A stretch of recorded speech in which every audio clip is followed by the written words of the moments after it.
Hey everyone, if you're enjoying my RM audiobooks, don't forget to like, subscribe, hit that hype, and maybe check out my Patreon if you want to support the channel even more. Your support means a lot and helps me keep these coming. Now, sit back and enjoy the story.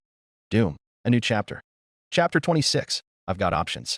For all the exploring he had done during his time in this realm, this area was somewhere Doom Guy was not familiar with to say the least. He examined his surroundings, and this looked like a very rough part of Pentagram City, well rougher than usual for the Pride Ring standards. This area looked like it was mainly inhabited by low-tier gangs, thugs, drug dealers, and any other demon that fit in that category. Most demons that were smart knew not to go through this area unless they felt like losing all their valuables. Due to the fact he had never been here before, it would most likely take him some time to remember the area. As he was wandering, he didn't notice that he had walked into a gang's territory. How unfortunate for them. Whoa, what the fuck? One of the members said as he put his cards down on the table, as he didn't expect to see the Slayer walk near their warehouse. What the fuck is that friggin' human doing here? Said another as all the gang members held their guns up due to the rumors about the Slayer's dangerous nature. They weren't taking any chances. How the fuck should we know? The tone of the group wasn't very good. Most of them were honestly scared. Can all of you fucking calm your shit? Look here. I'm Ricky, and these are my boys, he said, giving a personal introduction to the Slayer. Now, you typically must not realize where the hell you're at, cause this is our territory, and we don't like outsiders. So it's time for you to get on your way before something goes wrong. The Slayer didn't typically like others telling him what to do, so he just remained in place with balled-up fists staring right back at Ricky. Okay, so I guess you must have some shit hearing, Ricky said. He ain't listening. Guess we gotta make him listen. I think some rounds into that armor will send a message. Nah, I don't think all that trouble is worth it yet, Ricky said to his men. Why not? He's literally just standing there, refusing to move. He clearly doesn't got it yet. Thank you for fucking pointing out that he has not moved from the same spot he just was in. I couldn't fucking tell, Ricky said. But as he was raising his voice, an even louder noise followed. Bang. The Slayer felt a slight impact hit off his helmet. The impact was a bullet.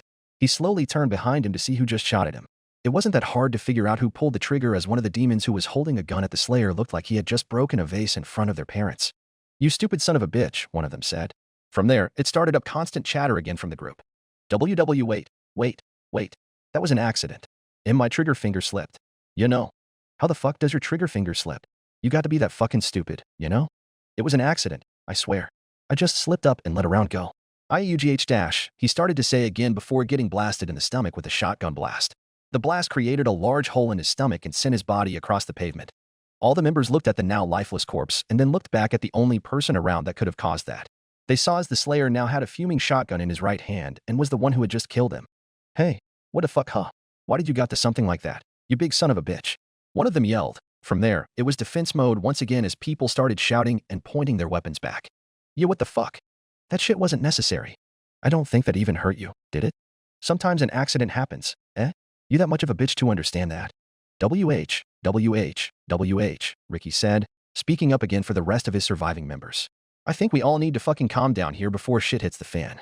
Why the fuck we gotta do that, HM? We're playing like pussies, acting like this human can just walk on our turf and just kill us whenever he wants. A member protested. I'm not fucking saying that shit, but I don't think we'll be the fucking ones to actually be able to kill this big son of a bitch, Ricky said, trying to get it through the minds of all of how the Slayer is not easy to kill. The Slayer could tell how tense and on edge everyone was around him. He still remained calm and collected as ever. All he did was cock his shotgun in the expectation that this was going to turn into a brawl. And the sound that came from the shotgun being cocked did not go unnoticed at all and put them all even more on edge. Hey, you better drop the gun. We will unload on you, motherfucker. And oh, I'm fucking telling y'all, if you do what I think you about to do, it won't end well, Ricky said once again, trying to calm down his gang. Nah, we ain't no motherfucking pansies that can be pushed around by a human, you know? Yeah, how are we gonna get any respect with the other gangs if we are known to just roll over? You also get respect by being fucking smart and not being goddamn fucking delusional, Ricky responded, trying to talk some real sense real. Bang. Once again, a case of trigger finger slipped as another bullet was fired at the Slayer. This one hit him right where his right pec would be. That shot right there was the last straw. After that, it was go time. Oh boy, you dumb shits did it now, Ricky said as he decided to take several steps back to not be involved in what was about to happen. He was not delusional when it came to how strong the Slayer was and was in no mood for a fight. The Slayer aimed his shotgun at a group of demons and fired a sticky bomb that landed in between the three of them. The demon looked down at it in confusion, as they had never seen something like this before. But once it started blinking repeatedly, it wasn't hard for them to figure out. But of course, after the time it took them to process what they saw on the ground, process what it did, and what the outcome would be if they didn't move, it was too late. The sticky bomb exploded and sent the three demons flying backward. From there, the rest of the demons started to fire their guns at the Slayer. He simply fired back and remained unaffected by all the bullets that were ricocheting off his armor. He went on the offensive as he ran at the demons to close the gap between himself and them. He approached one and sent a blast into its leg, practically blowing the whole limb off. The demon cried out in pain and fell down to a knee while the Slayer used his blade and sliced off his head in one swing. The next nearby demon caught a shell right to the head, which left quite the hole and sent him flying back towards the ground in instant death. As he went over to his next victim, he decided he would get a little bit of pressure off of him and use his shoulder cannon to fire a grenade at another group of demons. This worked like the Slayer intended as they recognized what it did, and all ran and dove for cover to prepare for the blast. The Slayer then looked back at the demon in front of him that was trying his best to reload his weapon, but due to himself being too scared, he kept fumbling with the clip. The Slayer hit him with a hard kick to the stomach which knocked the wind out of the demon and sent him to the ground as well. The Slayer simply stood over him and pointed his shotgun at his head and splattered his brain all over the pavement. The demons were finally starting to realize that this was a bad idea, but unfortunately for them, they were far too deep by this point to back out, so they had to fully commit to trying to kill this human once and for all. As they fired rounds into the Slayer's back, they watched as he picked up the lifeless body of the demon he just killed and hurled it at them, which ended up knocking down a couple of demons due to the force of how hard the body was thrown. He then started to fire several more sticky bombs at the demons, but this time, he made sure he didn't miss them as he stuck all 3 demons he was aiming at in various places. They tried their hardest to pry the bombs from their bodies, but it didn't help as the bombs blew them up too. While the others kept on fighting, one demon started to slip away towards a large wooden box that had yet to be opened. He was trying his hardest to remain unseen as he tried to open the top. He kept hearing bullets, screams, and the sounds of bones breaking from behind. He then realized that he couldn't get the top open with his bare hands, so he went over and grabbed a crowbar off the ground and used that to pry open the box. After a short struggle, he succeeded in his efforts, and his eyes lit up at the sight in front of him. Inside the box was a collection of new RPGs that they had gotten from a secret cellar. As he admired the sweet weapons, he realized something. The violence had stopped. It had gone quiet, far too quiet for what was supposed to be going on. He looked up to see that every demon that was fighting the Slayer was dead, and the Slayer was now slowly walking toward him. You goddamn son of a bitch. You killing all my friends. I got something for your ass, he said as he picked one up from the box and put it over his shoulders. Try this one on for size, you big fucker. He said again with a smug look on his face as he fired. What he expected to see was a human in several meaty chunks due to the rocket blowing him to smithereens. What he did not expect to see was the Slayer simply backstepped to the right and nearly avoided the rocket as it zoomed past him from around 25 feet away. Now 25 feet is not that far away when you really think about it. Wait, how did you? That's not even fucking possible to. You can't. No one could have avoided that, he said. He then saw the shoulder cannon fire something at him. He closed his eyes and covered his face expecting to get blown up. But that didn't happen. Instead, he felt a really cold sensation from his legs and looked down to see that his legs were frozen in place, literally. He tried to move, but he couldn't. He then saw the Slayer marching toward him again and felt more scared than he had ever felt in his life. This was indeed turning into one of those dreams where you tried so hard to move, but you couldn't. By the time the ice bomb was beginning to thaw, the Slayer already sent his blade right through the skull of the demon, killing him as well. The Slayer retracted his blade and stepped away from the body. It had been a bit since he had to fight any of the beings in this realm. In a way, he didn't think they would try to fight him due to them being afraid of his power. Those dumb motherfuckers, I tried to tell them that Ricky started to say until he got a shotgun pointed directly at his head from the Slayer. Whoa. Okay, you made your point. I ain't like all those you killed, okay? I was trying to tell them it was a stupid idea. I mean, shit, you just took like 100 bullets and are still standing like, come on. You think I want to pick a fight with that? The Slayer would be the judge of that, as a lot of beings in this realm seemed to really lack a good sense of intelligence when it came to picking fights with those who they had no chance of beating. I don't mean you no harm. You can go about your way, and I won't even remember that this happened, Ricky added. The Slayer gave him a mean look, but eventually, he slowly lowered his shotgun down to his side. While he didn't trust most things people had to say to him, this demon never did try to join in on the fight and was trying to keep the situation calm before all hell broke loose. No pun intended. So the Slayer simply turned around and started to head in the complete opposite direction. For Ricky, an absolute sigh of relief came on his face as he just avoided a very bad situation and probably a rather painful death seeing how this man could sever limbs off of bodies like it was nothing. Fucking hell. Well fuck. This place is a goddamn mess. Wait until these dipshits come back. I'm gonna give them an earful, alright, he said to himself. But he wasn't prepared for how wrong he was going to be. Hazbin Hotel, 30 minutes later. The anticipation was starting to fade for the large number of news demons that were all hanging around in the hotel's lobby. Now that the Slayer had become exceptionally well known in Hell, he was a prominent topic for conversation. So much so that news stations would love a juicy story involving him as they know that people of Hell would be interested in hearing it. While it remained unknown for the demons inhabiting the hotel, word slowly started to spread that the Slayer was taking shelter in the hotel, and after Charlie's questionable interview a while back about a hotel meant for sinners, it seemed odd that he would find himself here. People of hell don't seem to know how to fuck off today, Husk said to the group huddled around the bar. Well, if this place reaches the ultimate expectation, then you, my friend, will have to get used to seeing tons of faces every single day, Alastor responded. Huh, neat. But last time I checked, we aren't reaching any fucking expectation right now, Husk said with fake enthusiasm. I mean, I guess this can be seen as a good thing. The hotel will be getting some attention from all these reporters, Charlie said, spinning this into a positive. While that is partially true, Han, this is for the wrong reasons. They are more interested in the massive human we have here, and we don't even know where he is, Vaggie said. The chatter in the lobby started to die down once the doors began to open. Most figured it was more reporters wanting the same exact story as everyone else. But nope. Through the doors came the man of the hour. He slowly gauged the room as he did not expect to see so many demons in this lobby. He stared at each and everyone as they all stared back at him. Look, there he is, Nifty said quietly to the others. Looks like he ain't dead after all, Husk said in response. I knew there was no way he could be dead. He's too much of a badass to go down that easy, Angel said as he was happy to see the Slayer again. Oh shit, he's here? One of the reporters said. That seemed to spark something in everyone else as they got to their feet and practically surrounded the Slayer with their cameras and microphones. The flashes from all the cameras were relatively bright and started to annoy the Slayer. All of this started to annoy the Slayer because all these demons were speaking at the same time, blurting out questions left and right and shoving their microphones in his face wanting him to get an answer. The Slayer was really starting to get pissed now. His left hand started to clench tightly into a fist while his right hand started to squeeze the handle of the shotgun he was still carrying since the altercation nearly an hour ago. He had about enough of this and grabbed his shotgun with both hands for them all to see. Chick chick. That sound made most of the people standing in front of them nervous, as they thought he was about to start firing on all of them.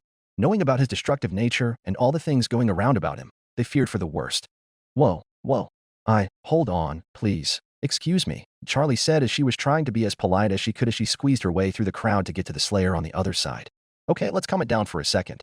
Look, while I do believe that all of your approaches to him have been very rude and quite frankly very invasive, that doesn't warrant you killing them all, right? She said towards the reporters and then to the Slayer, whose stone-cold glare still made Charlie feel uneasy at times. After the Slayer kept on staring at her with a shotgun in hand, she decided to withdraw her request. Well, it's probably a good thing you don't like to talk, as you may not give me a good answer. Come on, we've been waiting for this guy for so long, a cameraman said. Yes, I realize that. But can't we try to do this in a more civil manner? Charlie requested. If not, then go ahead with how you were doing it. By the looks of it, you'll probably get shot by the guy, Vaggie said from behind them. If I may ask, what do you expect to really get out of him due to the fact that he doesn't like to talk? Charlie asked to them all. That response from Charlie got a wide amount of groans from the different news crews. God damn it. I always forget that part, said John Clancy, a reporter for the Seven Ring News Network. Well, that's because it's so fucking unusual that you don't expect it from someone, said by his cameraman. Well, then, I'm sure you could answer some questions on his behalf. I mean, you must know some things due to the fact that you've been harboring this human for who knows how long, Clancy said to Charlie. I mean, I guess we can, Charlie said as she included the rest of the hotel staff. All of the news demons started to back up from the Slayer and rearranged themselves to where they were in front of Charlie, but they also could see the rest of the hotel lobby. Fucking hell, if they would have realized this shit sooner, they could have asked these dumb questions like half an hour ago and already be on their fucking way, Angel said to the others. They could have, but what do you really expect from the small minds of the workers of news broadcasting? They aren't paid to think, just to record, Alastor responded. That sounds a little hypocritical, Angel said. Yeah, I mean, what about your radio broadcasts? Nifty asked. Oh, that's completely different. News done over the radio is much more civil and classier than that done over a silly picture show, Alastor said in his defense. Whatever you say, Husk responded. Okay, so I guess what do you want to know? Charlie said to the group of interested reporters in front of her. She saw that they actually were being civil now, and they were raising their hands to ask their questions. Oh, how about you? She said as she pointed to one. Adam French, Pride Ring News, Princess Charlie, do you think you would be able to confirm or deny the rumors about you and the human? French asked to Charlie. Rumors? I haven't heard any type of rumor lately. What rumor would that be? Charlie asked as she was baffled. The rumor about your secret affair with the human. I mean a human dating a demon of hell, nevertheless literal demon royalty. I mean, that is going to raise some questions, French said, giving her more context to the rumor. What? Charlie responded as she was taken back by that. Where the hell did you all hear that? It's hell. Shit gets around, someone said from the back. So is that a yes? 'Cause so far you haven't said otherwise? French said, hoping to get a definitive yes or no. No, that is not true. I would never, Charlie responded. Are you trying to say that the human is ugly? French asked due to Charlie's response. Have you seen that man's body? That's perfection right there. If that doesn't float your boat, then I really want to know what the fuck is your type, said by Kathy Du Bois, a reporter from Hell News who was eyeballing the Slayer's massive arms. What? No. I did not call him ugly, Charlie said as they were taking what she said out of context. Are you seriously fucking telling me that these are the questions that you are bothering to ask? Vaggie said, trying to help her girlfriend who was currently in trouble. Last time I checked, neither of you were reporters, cause if you were, you'd know that drama and shit like this what the demons of hell eat up, French responded. Are you both sure there isn't a love affair going on? Said by a cameraman towards the back of the group. There is no fucking affair going on here between the human and anyone in this hotel. If you haven't realized it yet, he's not a guy who cares too much about relationships, Vaggie said once again, answering for Charlie. They all took a moment to look back to the Slayer to see that he was still focused on all of them while still holding his shotgun in his hands. They did have to admit they were all impressed that he was standing so still and in that same pose. Maybe you aren't trying too hard, Du Bois said. Oh, poor el amor de Dios, Vaggie said to herself as she facepalmed. Whoa. Turns out I wasn't the only one with this idea. This came from the well-known Tom Trench. It turned out to be a surprise to him that so many other stations had already sent reporters to get a story from the hotel. Although when the others saw him, they all let out another groan. Oh, come on, Trench. We don't need you bugging in on our fucking stories, French said first. Yeah, we were all here first, and we were the ones waiting, said by French's cameraman. Well, unfortunately for you all, being first to something in reporting doesn't always mean everything, Tom said in response. Once he said that more and more of the demons started to break out in a loud and chaotic discussion of who was here first and why they should get the first say. While this was going on, Vaggie walked up to Charlie. "Hon, I really think we should use this as a good way to promote the hotel," she said quietly. "I have been thinking of that, but I also have been cautious of turning them away. They clearly seem interested in the Slayer as does everyone in hell. I think our best course of action is to slowly weave it into the conversation little by little. Trust me, I got a good idea here that could really work out," Charlie said back. "And what if they start asking you about your apparent love life with the human?" Vaggie said with a playful grin. "Okay, then I may need your help with that part. But let's hope they don't," Charlie said back before focusing on the group again. "Everyone, please. Can we get back to asking questions in a civil manner again? And no more questions about some love affair that does not exist." "Well, it's kind of going to be hard to ask questions due to the fact that he won't answer any of them," Clancy said. "So he really hasn't said anything during his time here? I mean, you all see him nearly every day, and he doesn't say a word?" French asked just to be sure. Why, yeah, pretty much," Charlie said, hoping that wouldn't make them all leave, considering the fact that a group of groans were let out again. Well, that's not very helpful. While more and more information has been released about him, the people of hell are curious. They want to know more about him, Tom said this time. "More than what has already been talked about?" Charlie asked. "Yes. The people of hell want to know deeper information about him.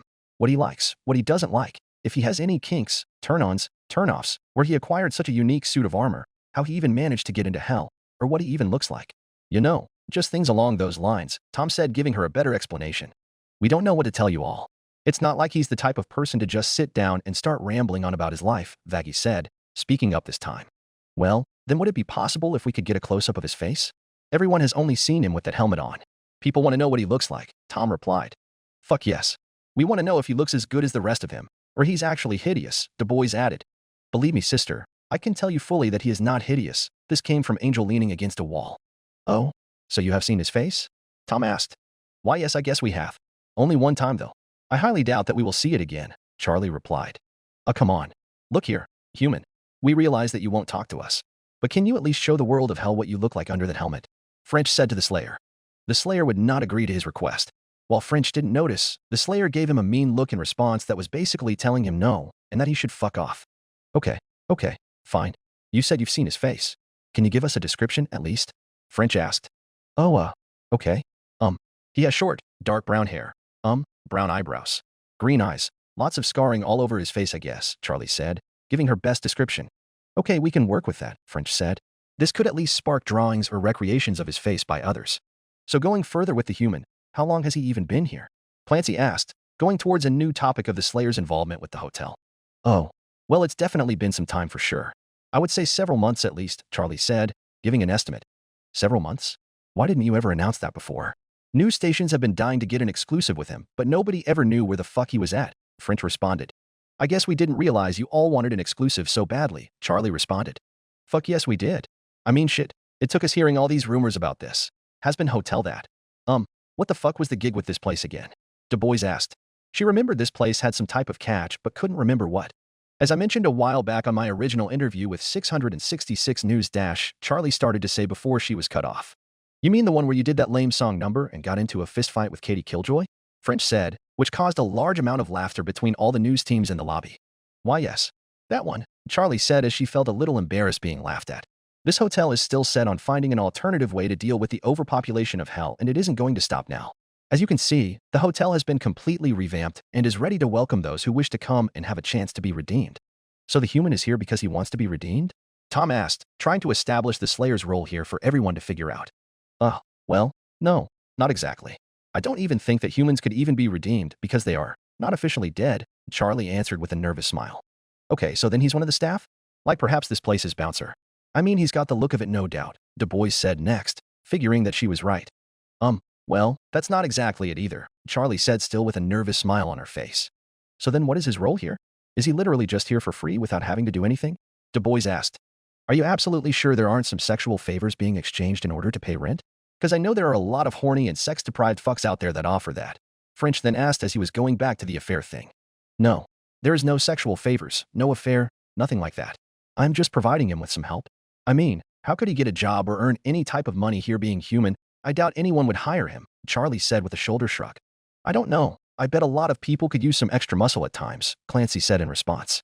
Look, going back to the main point, that's what this hotel is meant for. Sure, its overall goal is to redeem those that wish to join, but we will still take in anyone that wants to change and give the hotel a chance. I mean, look, you gave it a chance, Charlie said, now reverting the conversation to the hotel while pointing at the Slayer. The Slayer did not care about whatever the purpose was for this hotel, but obviously didn't care enough to say anything. Wait. Anyone? Are you really sure that's a smart idea to allow everyone in here? French asked. Well, sure. I mean, this hotel wouldn't look good if he denied some but let others in, Charlie responded. It's more along the lines of being smart due to the raging amount of fucking psycho that hell produces, French said in addition to Charlie's statement. I feel like you got to be a little crazy here, princess. I mean, look at the crowd she has here. Angel Dust, one of the biggest porn stars in hell. Yeah, I got no idea who those three are. The literal radio demon and probably the most dangerous human anyone has laid their eyes on, Clancy said when naming off members of the hotel. Clearly, Vaggy, Husk, and Nifty were the three demons that nobody knew. It appears that demons such as yourself do not realize that some of us can be civil when the time calls for it, Alastor said as he teleported right next to all of them, which made a few of them jump.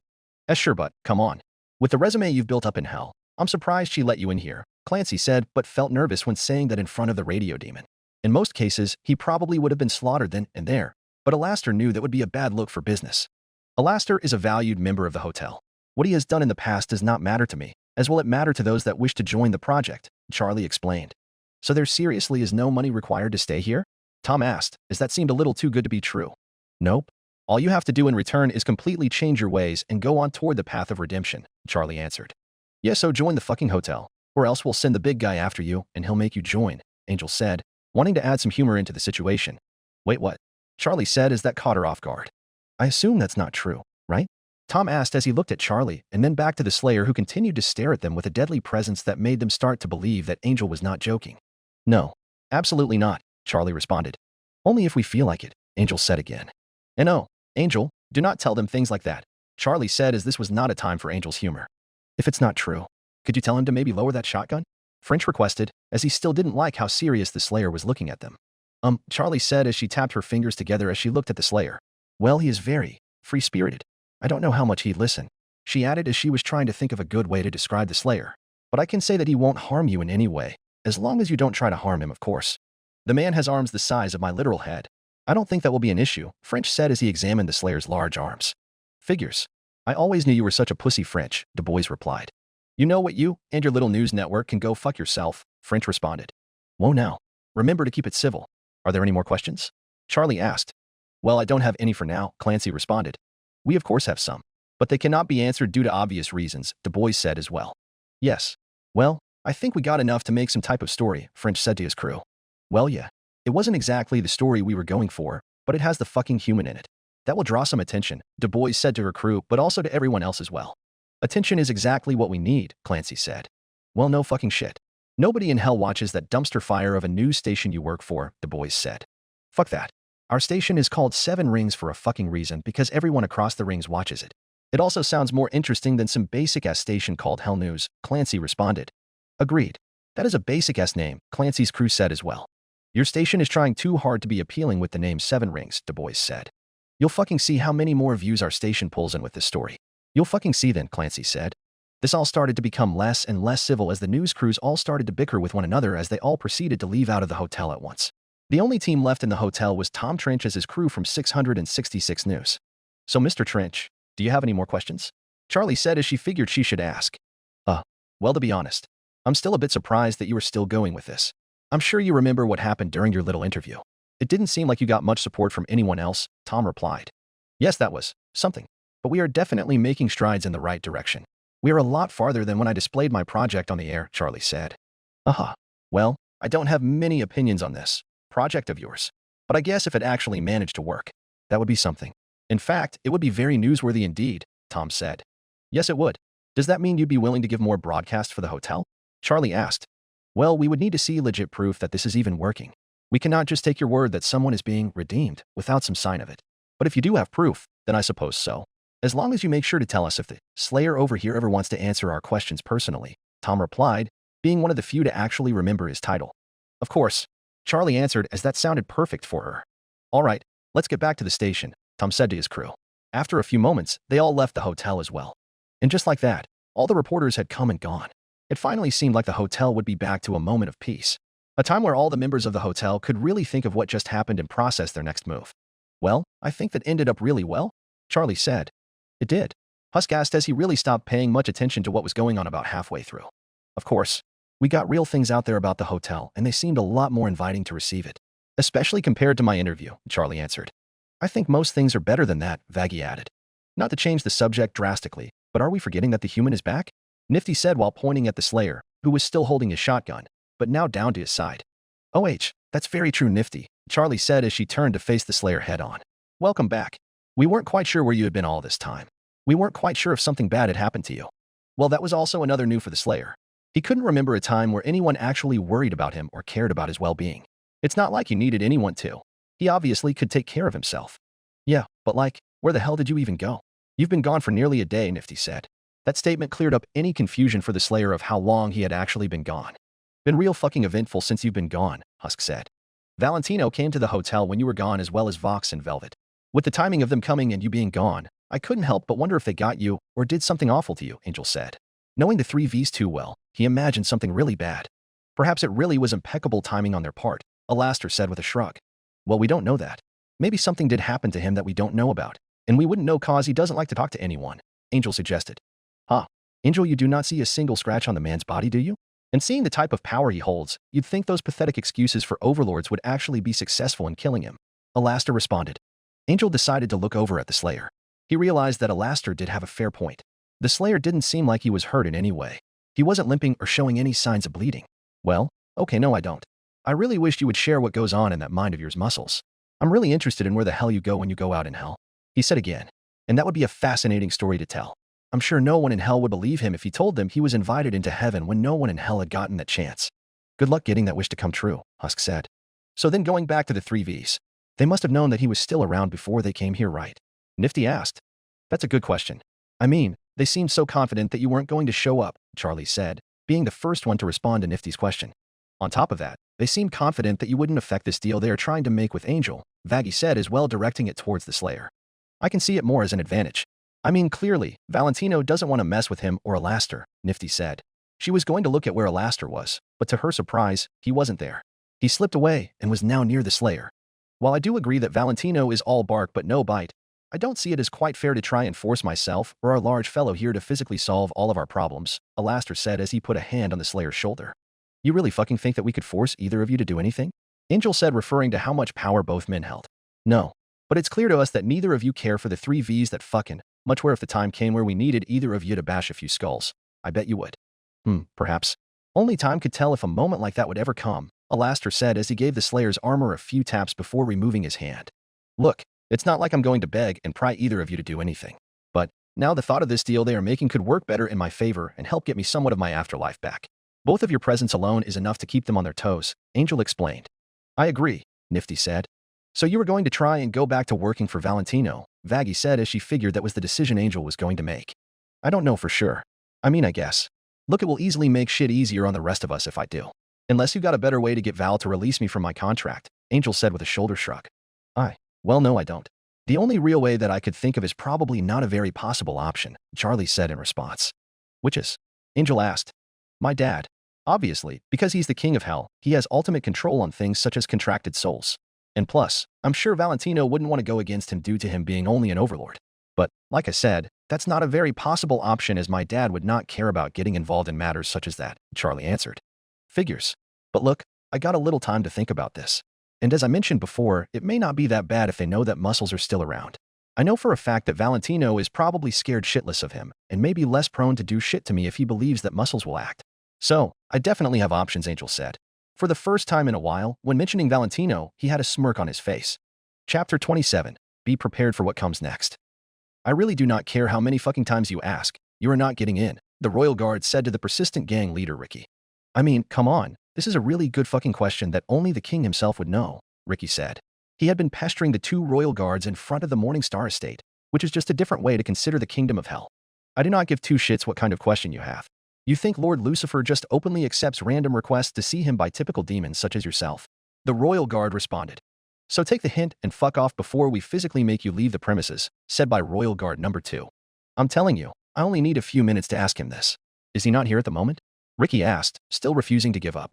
Whether he is or he isn't, that's just not your concern, is it? The first guard answered. You seem to not be good at taking the most obvious hints imaginable. So this is your last chance. Go away. And unless the king actually requests for you, I wouldn't bother showing up at any time of the day, the second royal guard said. I'm sure he would want to hear this. It's about the human. What was he called again? The Slayer. That's it, Ricky responded. There's been a lot of shit about him. I doubt whatever you have to say is anything special, the royal guard responded. You seem to be hard of hearing, Lucifer said as he appeared behind Ricky with his arms folded behind his back and a stern look on his face. Oh, hello Lucifer. Sir, Ricky said as he was somewhat startled by the sudden appearance of Lucifer. Your Highness, we kept on trying to make him leave. But clearly, he's too stubborn to understand it, the first royal guard said. Oh, I'm very aware of this demon refusing to leave when told so. So, do you care to fully share with me why you refuse to leave? Lucifer said, getting closer and closer to Ricky. Well, it's something about that human. Something very interesting that I was hoping you could answer, Ricky responded with a nervous tone as he felt the hard gaze from Lucifer staring him down. Oh well, someone else decides to come with me shit about the human. I believe we should start a club for people like you. We could make a ton of money off of t-shirt sales, Lucifer responded. Well, I bet this is something someone hasn't asked you yet. Unless you have, and then you could at least answer it. Ricky asked with a nervous tone again. Lucifer let out a small sigh as he placed a hand on his forehead, as this was becoming annoying to him now. Fine. You have 1 minute, he responded. In an instant, both Lucifer and Ricky seemed to be teleported inside of the palace, where they could at least try and talk in private. Ricky started to look around as that seemed kind of cool to be teleported from one place to another in an instant. Whoa, I've never seen the inside of this place before. It is quite fancy. Last I checked, you were not here to sightsee. You were here to tell me what is so fucking important that you refused to go away when you were told to leave, Lucifer quickly responded.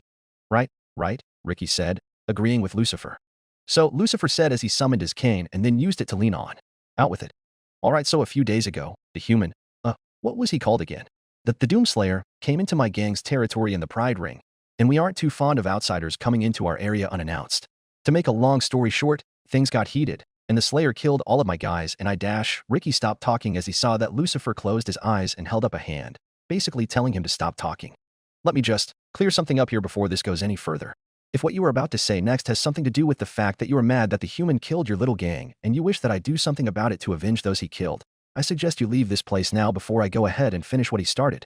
Lucifer said with his eyes glowing a bright red, which he used to let others know he was getting pissed and that they should be afraid. UHNO? No. It's nothing like that, Ricky said as he quickly made sure that wasn't where he was going with this. Lucifer then let out a small sigh and returned back to normal. All right then. Proceed, he said in a smug tone.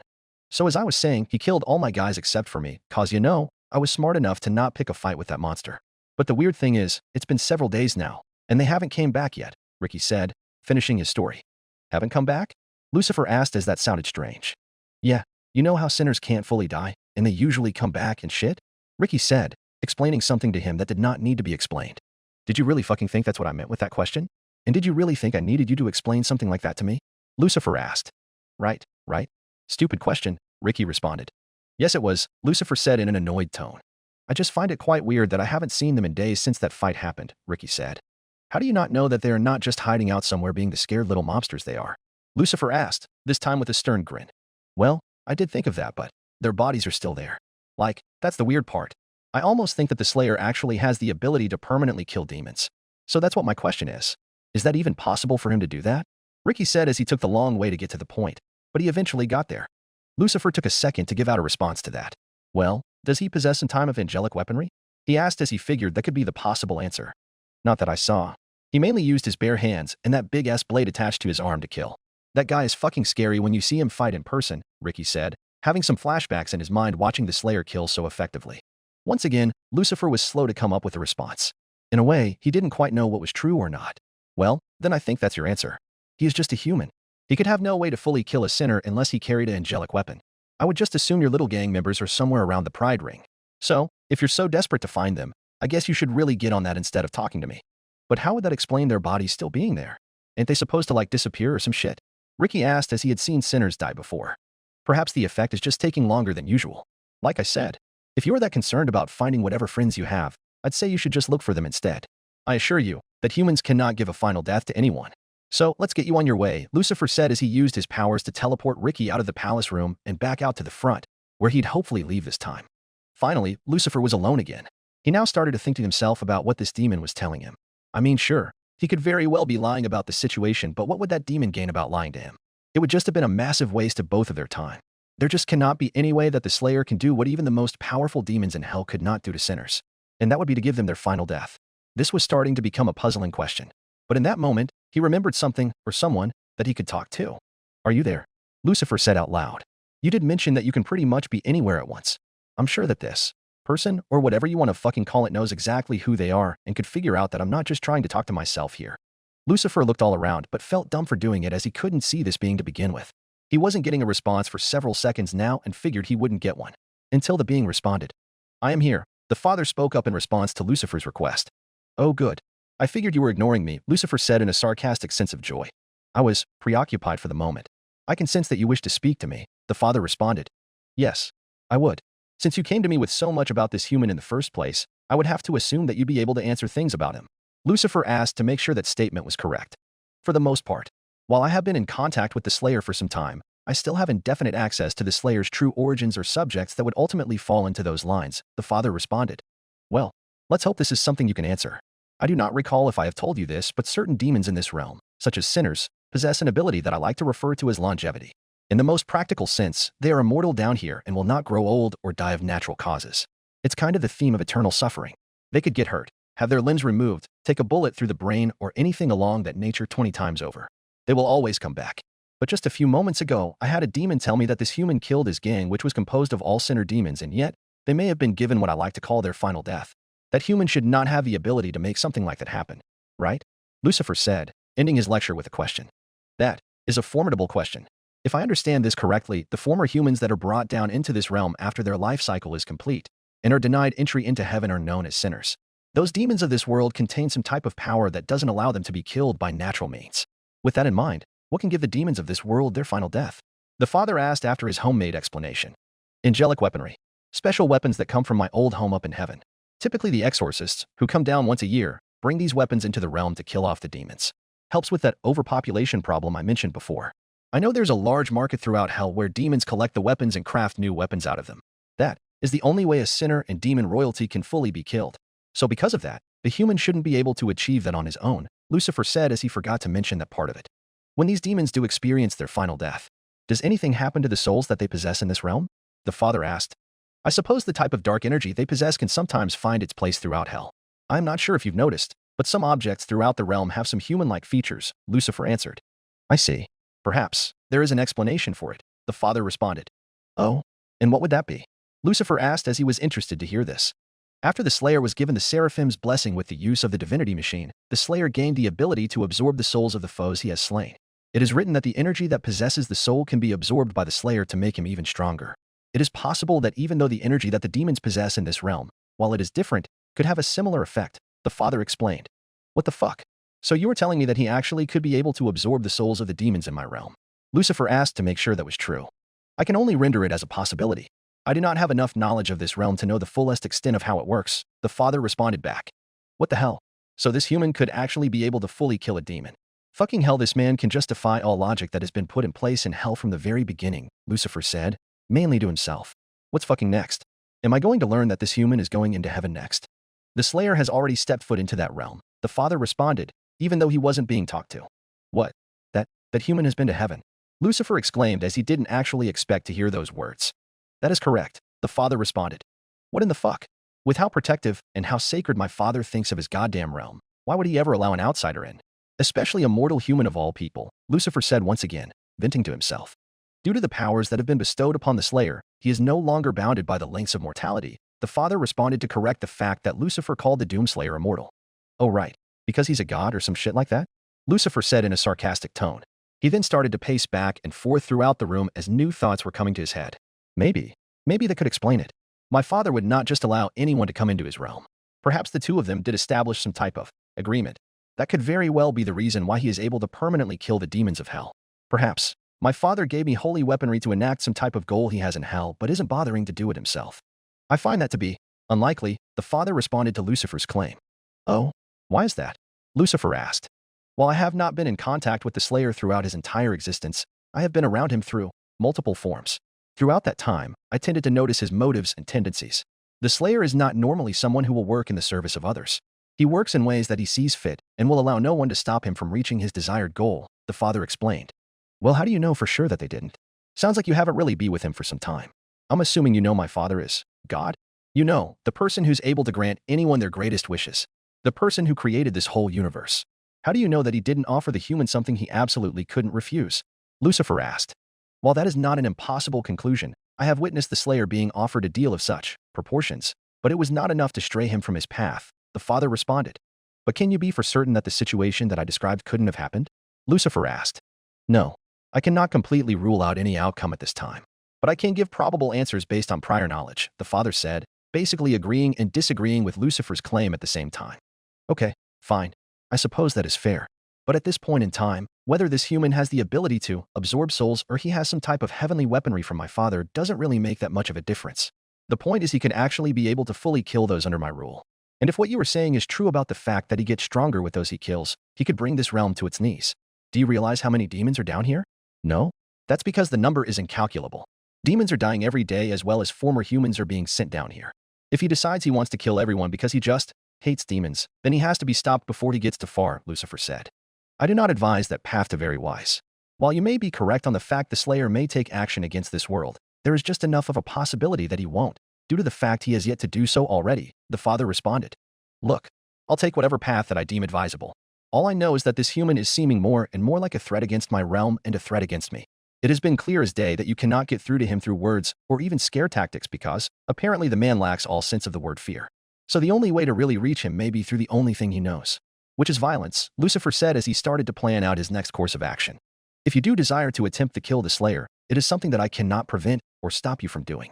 It will be your decision if you feel you are prepared for it, the father said, trying to give Lucifer one more warning of what he would be getting himself into when trying to fight the Slayer. But only time would tell now what Lucifer would do. If he wanted to engage the Slayer, he wouldn't wait around much longer. Elsewhere in the Pride Ring, walking down the streets of hell was Ricky after his encounter with Lucifer. He was told by the king himself that his friends weren't fully dead and would be around hell somewhere. But he truly didn't know what to believe at this point. As he was walking, he spotted a type of bar/club that he liked to go to. It seemed like a good spot to take a load off and get a drink right about now. He walked up to the door and pushed it open. The bar was somewhat busy at that moment, but it was hell after all. People love their drinks. As he looked around, he spotted a few familiar faces up at the bar's counter. Solomon and Percy. Both of them worked with his gang in different ways. Solomon was good at getting in weapons when his crew needed some. In fact, he provided them with that new shipment of RPGs. Although that didn't really work out in the end when his gang was fighting the Slayer. Now Percy was a guy that could get all the other types of things. He somehow had a knack for providing for whatever the customer wanted. As he walked closer to them, they ended up noticing him as well. Well, look at that. Ricky finally making a fucking appearance, Solomon said to him. Yes. Figured I needed a drink right about now, Ricky said as he took an open seat next to him at the bar.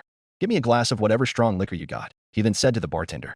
Oh, going strong today, are we? Is there some type of special occasion, or did you hit some type of rough patch? Percy said, as Ricky didn't typically like to order such strong drinks. You could call it a rough patch, Ricky said as the bartender poured his drink. What's the fucking matter? Those launchers not working out for you? Solomon asked. No, it's nothing like that, Ricky said as he took a sip. He made a small face at how much kick that drink had. So what the fuck is the matter then? Percy asked. Well, I'm sure you both have to know about that big fucking human, right? Ricky said as the question was for both of them. Of fucking course, Solomon answered. Who fucking hasn't? Percy answered as well. Well, me and my boys encountered him in our turf, Ricky said. You did? What in the fuck was he doing out there? Solomon asked. I haven't got a damn clue. I tried to talk to him, but the guy is a fucking mute after all. My boys felt so threatened, and wouldn't you fucking know, they had to fight him when that wasn't necessary, Ricky responded. So you're mad that your gang fought the human? Solomon asked as he didn't quite understand where Ricky was getting at. Did they win? Percy asked. Fuck no, they ain't win. That guy mowed them all down like I've never seen. He's a brutal fucking killer, Ricky answered. So you're upset they got killed? Solomon asked again, wondering if this was the right answer. You do know they're just gonna come back, right? I mean, come on. How fucking long you been down here? Percy said, making fun at Ricky. No, that's what I'm trying to get at here. This monster of a human killed off all my boys. It's been days and I haven't heard a single thing from any of them, have not even seen any of them around hell or seen them back at our warehouse. That shit is fucking weird, Ricky said, giving a quick recap of his situation. Sure does sound like it, Solomon said as he took another drink out of his glass. So what are you trying to say here? They are actually dead. Percy asked, trying to find a way to call someone deader than actually being dead. Yes, I mean, fuck, I don't really know.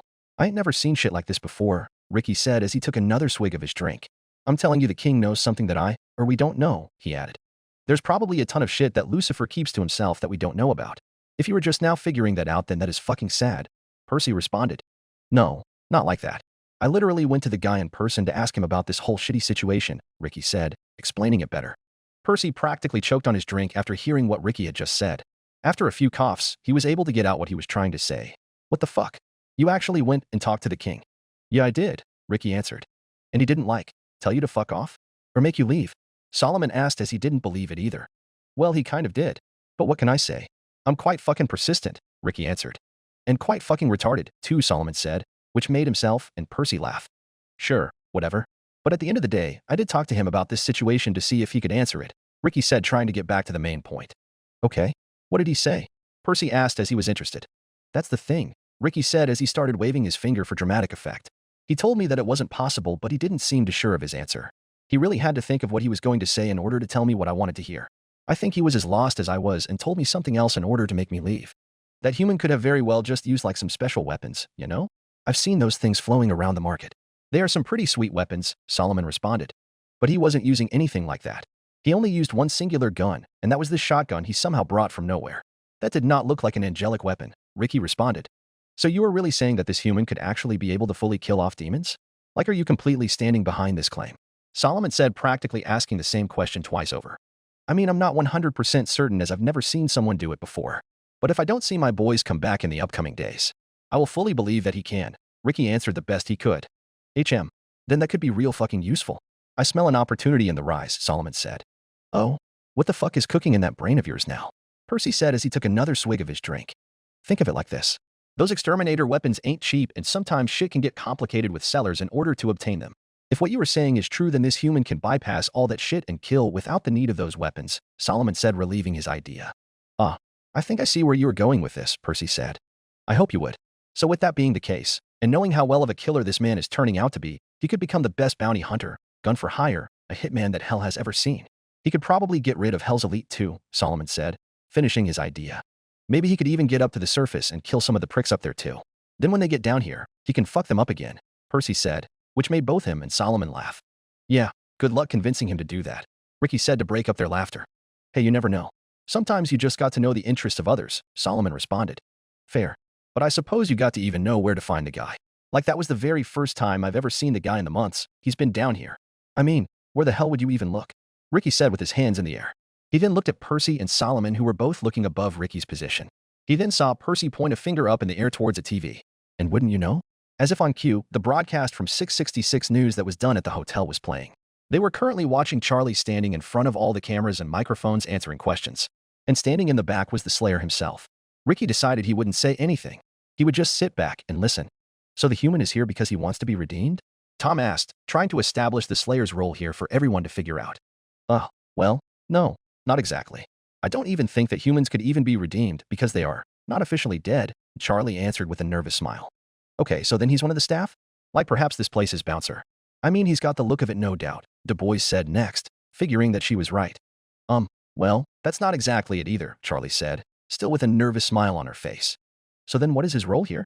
Is he literally just here for free without having to do anything? Dubois asked. Are you absolutely sure there aren't some sexual favors being exchanged in order to pay rent? Because I know there are a lot of horny and sex-deprived fucks out there that offer that. French then asked as he was going back to the affair thing. No, there is no sexual favors, no affair, nothing like that. I'm just providing him with some help. I mean, how could he get a job or earn any type of money here being human? I doubt anyone would hire him, Charlie said with a shoulder shrug. I don't know. I bet a lot of people could use some extra muscle at times, Clancy said in response. Look, going back to the main point, that's what this hotel is meant for. Sure, its overall goal is to redeem those that wish to join, but we will still take in anyone that wants to change and give the hotel a chance. I mean, look, you gave it a chance, Charlie said, now reverting the conversation to the hotel while pointing at the Slayer. The Slayer did not care about whatever the purpose was for this hotel, but obviously didn't care enough to say anything. The feed then cut away from that and then went back to see Tom Trench and Katie Killjoy. Katie, still not being in favor of Charlie at all, had the first thing to say in response to that clip. Well, look at that. Apparently the ever batshit crazy princess of hell is still up to that little redemption project of hers. You'd think by now she would have learned his lesson from the last time she presented this little idea and done better things with her pathetic life. Well, she sure is persistent, that's for sure. And how about the fact that she has brought in the ever-dangerous Doomslayer himself as well as working alongside the radio demon? Quite the bunch there, Tom said after Katie. Yes, Time, quite the bunch there indeed, Katie said as she gritted her teeth and kept up her fake smile as she thought that Tom's comment was fucking stupid. Well, Ricky, Solomon said as he took the final swig of his glass. He then let out a small breath. I think all of hell knows exactly where to find him, he said as he got up from his seat. I think we ought to spread the word on shit like this. I'm sure a large part of hell would be interested in knowing this. Hazbin Hotel, later at night. Vaggie slowly walked down the stairs as the sound of rustling and clanking of bottles caught her ears. At first, she wondered if it was just Angel's pig fat nuggets or Nifty's new pet Kiki.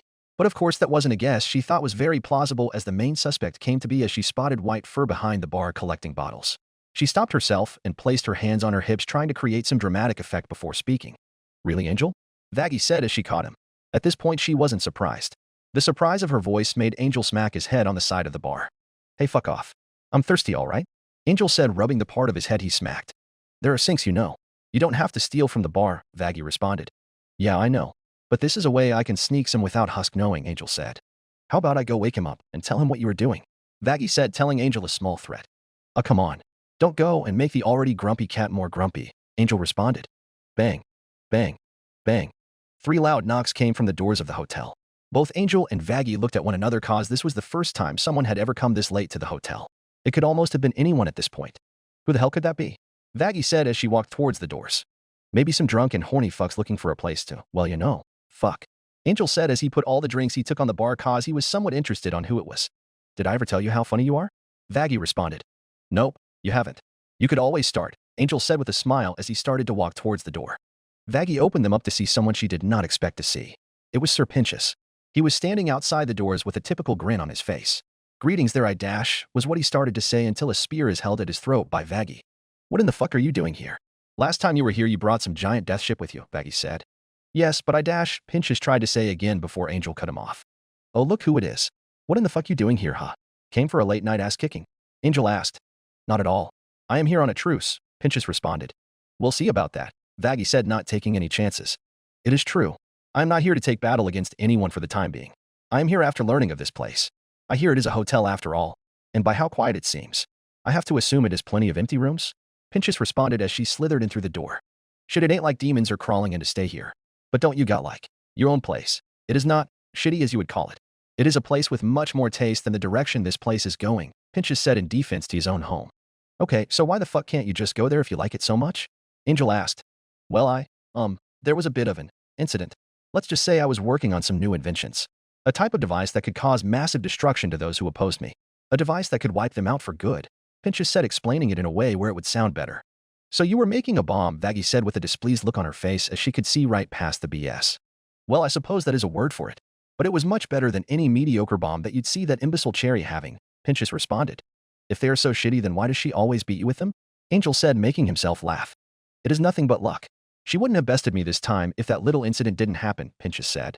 Wait, Angel said as now he was starting to laugh harder. Did you blow up your own fucking place? Oh my fucking god. Please tell me that's why you're here. That's exactly what you did, isn't it? Cease your laughter at me, Pentious said as he was getting annoyed. I'm going to guess that's exactly what happened, Vaggie said as she was now using her spear as something to balance against. Okay, fine. Yes. There is the possibility that I may have accidentally ignited the material I was using, which in response cause a chain reaction to damage a large portion of my place, Pentious said, finally admitting the truth. That is fucking priceless. I got to tell Cherry about this, Angel said as he finally stopped laughing. So that's what brought you here? You need a place to stay? Vaggie asked. In the circumstances that I find myself in at the moment, yes. At least until my place is reconstructed, Pentious answered.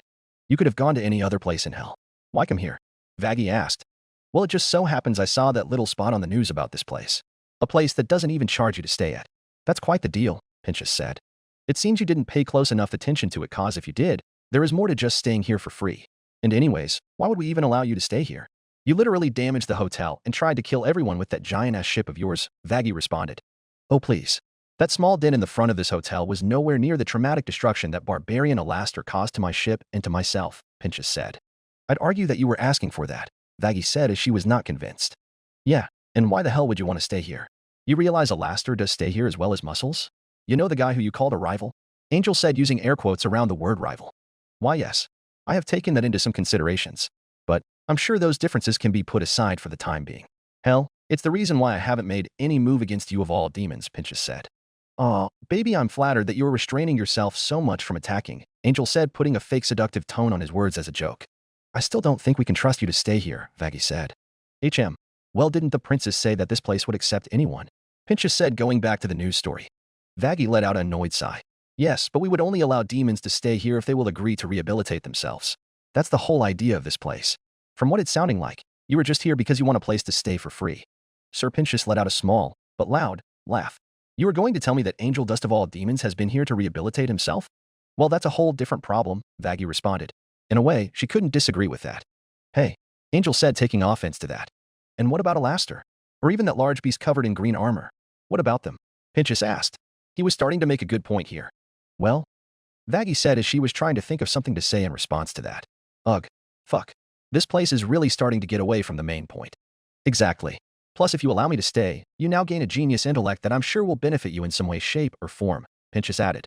Or blow up the hotel, Angel said, making himself laugh again. Shut your trap, Pentious exclaimed. All right, both of you stop talking, Vaggie said. She then placed a hand on her forehead to decide what will come next.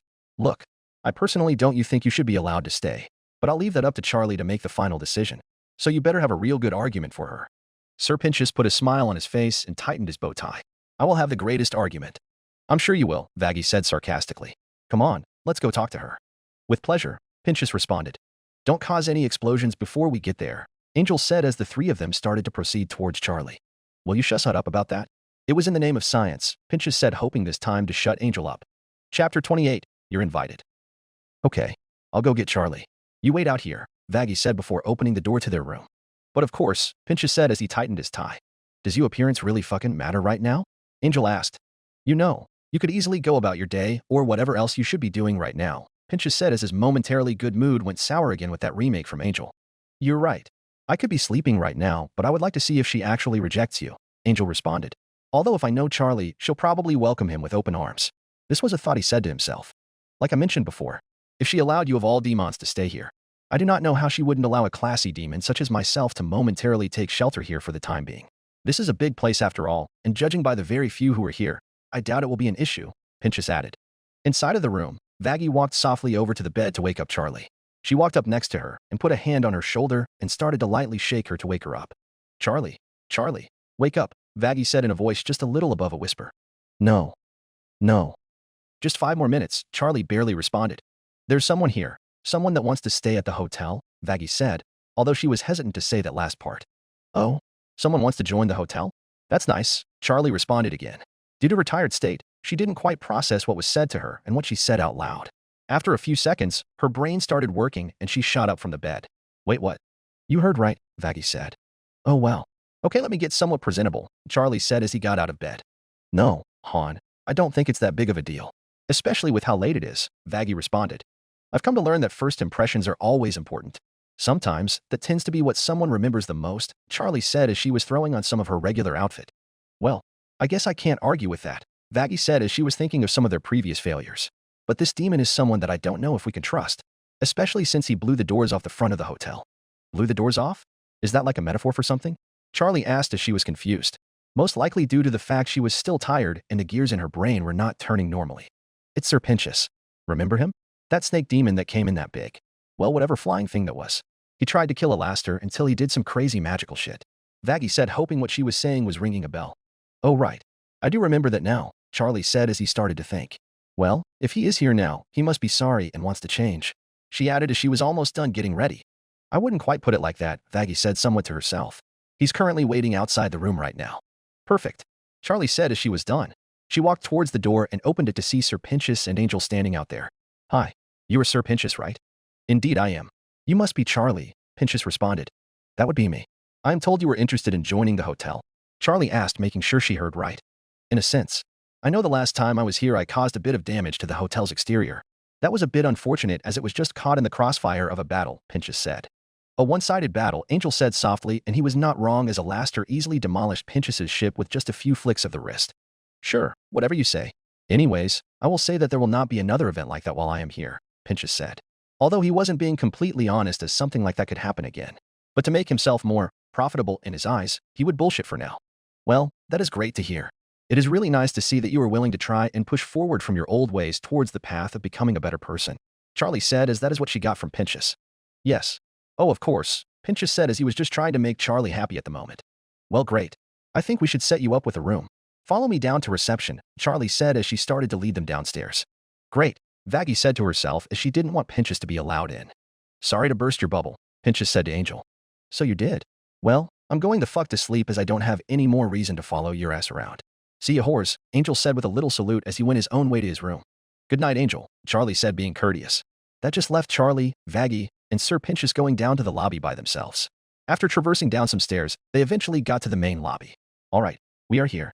You pretty much have a very large selection of rooms to pick from as there is only a few staying here at the moment. I see, Pentious responded. So, do you have any preference on the room? Charlie asked. Although the majority of the rooms were pretty much the same. The only reason some of the other rooms look different is because demons decorate them. Something on the first floor would suffice, Pentious said as he didn't feel like being too picky. Okay, Charlie said as she started to look through the keys. Here, you can take this room, she said as she handed him the key that read 112, meaning it was the 12th room on the first floor. That is quite fine, Pentious said as he took the key. He then stopped himself due to the fact there were several hallways on the first floor that led to sections of rooms. Oh, where exactly is this one at? Oh, right. To find that room you will go down that hallway down there, then you go left, and that should eventually lead you there, Charlie answered while trying to give visual instructions. Ah yes. Well, I'm sure I could find my way there, Pentious said. Great. Well, we'll let you get settled in and see you in the morning, Charlie said as she grasped her hands together. Yes, I will see you in the morning, Pentious said as he slithered away. Charlie gave Vaggie an excited look. I think our plan is starting to work. I have a feeling more and more demons will want to stay here. Possibly. But I'm just worried that they will abuse it by just trying to stay here for free and nothing else, Vaggie responded. That is a possibility, but I believe that those that truly want it will work towards the goal of redemption, Charlie said. Yeah, I suppose so, Vaggie said. So, while that is taken care of, I say that it would be a great idea if we went back to sleep, Charlie said as she could only hide her tired face for so long. That sounds like a perfect idea, hon, Vaggie agreed. Hazbin Hotel, the next morning. It was another morning inside the Hazbin Hotel. This morning was a little different due to the fact the hotel had earned itself another member. It may not have been taking the exact strides it was hoping for, but it was at least a start. So far, most of the members of the hotel were down in the lobby. As of now, it consisted of Charlie, Husk, Nifty, Vaggie, Alastor, and Kiki, who had no problem lying down on one of the couches. They were all fueled up after just eating breakfast. There was one person who was somewhat out and about this morning but not quite down in the lobby, and that was the Slayer himself. He was simply standing near the railing next to the stairs with his arms crossed and was looking onward into the lobby. He wasn't eyeing anything in particular, it was more of him just thinking to himself. However, after Husk saw the Slayer standing up there, he did finally want to break this question out to the others. He walked over to where Nifty and Vaggie were sitting and ended up leaning against the wall next to them. Okay, so typically I wouldn't give two fucks to say this, but I am really fucking confused at this point, Husk said. Confused about what? Nifty asked. Well, the fucking Slayer. We brought this up before, but I just don't think I've still ever seen him eat or drink anything. Every time there is food out here, he never eats anything. Isn't that fucking weird to you? Husk responded. I won't lie that I have had that thought before. I have kind of wondered the same thing too about why he won't eat, Vaggie said. Maybe he won't until he's given permission or if we offer him some? Nifty said, bringing up a possible answer. I mean, I don't think that's an impossible suggestion. I just don't think someone would go this long without it. Even though it is quite clear that he has special powers himself, you'd still think he'd want to have something, Vaggie added. I don't fucking remember if he is some god or just some super soldier, but I just find it fucking strange, Husk responded. Should we try offering him some? Nifty suggested. I doubt he'd actually accept it, Vaggie said as she looked up at the stairs to see the Slayer standing all serious like up there. Probably fucking not. It probably would still be best to just leave it alone, Husk added. But don't you both think we shouldn't for once? Nifty responded. And I'm not just talking about the eating or drinking part, but maybe we should try to include him more or talk to him more than we have lately? I just don't know what difference it would make. He just doesn't like to be around anyone, Vaggie said. But shouldn't we all try to change that? I mean, he's always so angry all the time. Maybe it's a cry for help. Maybe we could help him be more happy if we could allow him to have more fun. Nifty suggested this time. I mean, look at Husk. He was always so grumpy and look at how he is now, she said as he pointed to Husk. Don't fucking take the fact that I talk to all of you more as signs that I'm any different, Husk said as he still was convinced he was the small old grumpy and lazy cat that he'd always been. You can always say that, but I know you don't hate everyone anymore, Nifty said. I'll put it as there are worse demons in hell I could be around a daily basis, Husk responded. Well, that may be the nicest thing I've ever heard you say, Vaggie said. Yeah? And it will probably be the nicest fucking thing you hear me say, Husk said as he decided to exit the conversation by walking away. As the Slayer stood at the top of the railing looking onward into the lobby of the hotel, he saw on his HUD that someone was starting a transmission from a familiar voice. Hello, Slayer. It has been some time, the father spoke to him, but due to the fact that it was a transmission directly to the Slayer's Predator's suit, only he could hear it as the sound would be coming from his helmet. The Slayer at this point was very unsure of how he should think when it comes to the father. While he was an ally to him during his time as Vega, he didn't know if he could completely trust him. But even with the Slayer being unsure of his trust in the father, he still provided him with help on his journey to get rid of all of the demons as well as getting rid of the Dark Lord. But now it was a little different as the Slayer finally knew the truth. The father this whole time was actually not the first being and was created by the Dark Lord. This led the Slayer to think of an alternate reality that could have happened. Because of the father's betrayal, it led to the creation of hell and the demons that inhabited in the first place. If he had not betrayed his own creator and gone forward with his responsibilities, then the demonic invasions would have never happened. And of course, if the demonic invasions never happened, the Slayer wouldn't have gone through all this trauma, all this physical pain that he's experienced over his long existence. His family, friends, and everyone he ever knew would still be alive. He could have actually lived a normal life. But, of course, things didn't work out quite like that. What's done is done, and the Slayer could not change the past now. Even with that in mind, it wasn't why the Slayer was mistrusting towards the father. It felt as if he could hardly trust anyone now after what had happened. He was tired of being a pawn that felt like he was being thrown back and forth between interdimensional forces like your average theoretical physicist. After your disappearance through the portal, it began to be an interest in where it would take you. And quite the interest it was. You have somehow managed to discover an entirely new realm, an entirely new universe containing its own beings, the father said. This came as an interest to the Slayer as to how the father found him here and how he got here as well. But then he started to think that he did used to be Vega after all, so he did have access to the communication rig in his Predator's suit. I also suppose that this universe does not just contain its own beings. This dimension contains different realms similar to ours. It possesses an earth, hell, and its own form or Urdek, the father added. He stopped speaking for a moment before going on to his next point. It has been a topic of discovery to find universes outside of ours. While we are convinced they exist, it was unexpected to find one such as this. This is a discovery larger than you would expect it to be. Each realm contains its own forms of mortals, demons, and gods. These realms could contain unknown power and energy like the discovery of Argent in hell. The Slayer stopped folding his arms and placed them back down at his side and began to really listen now. To him, he thought that the father was trying to go somewhere with this, and for someone like the Slayer, he was ready to analyze and break down what the father was going to say. I have been in contact with one of the beings that inhabits this realm. He seems to be the ruler of this world. It seems to be that you have had contact with him as well. At this moment in time, he wishes to go to war against you. He believes that you are here to destroy this realm, to eliminate all those who fall under the form of a demon as he knows your hatred of them, the father said as he resumed speaking. The Slayer started to grow a little angry after hearing that. Hearing that the father, who the Slayer still wasn't sure he could trust, has been in contact with Lucifer, the main person in this realm who hates the Slayer and wants to see him dead. The Slayer also had to believe that since Lucifer was the creator and ruler of this realm, that he had to be the most powerful being inhabiting it as well. He assumed the two of them were conjuring up some type of plan. But for now, he would keep listening. I myself could not give a complete answer. That was something that pondered my curiosity as well. The hate that you hold for the demons is on a level that I have never seen before. The lengths that you went to see the demons end were indescribable.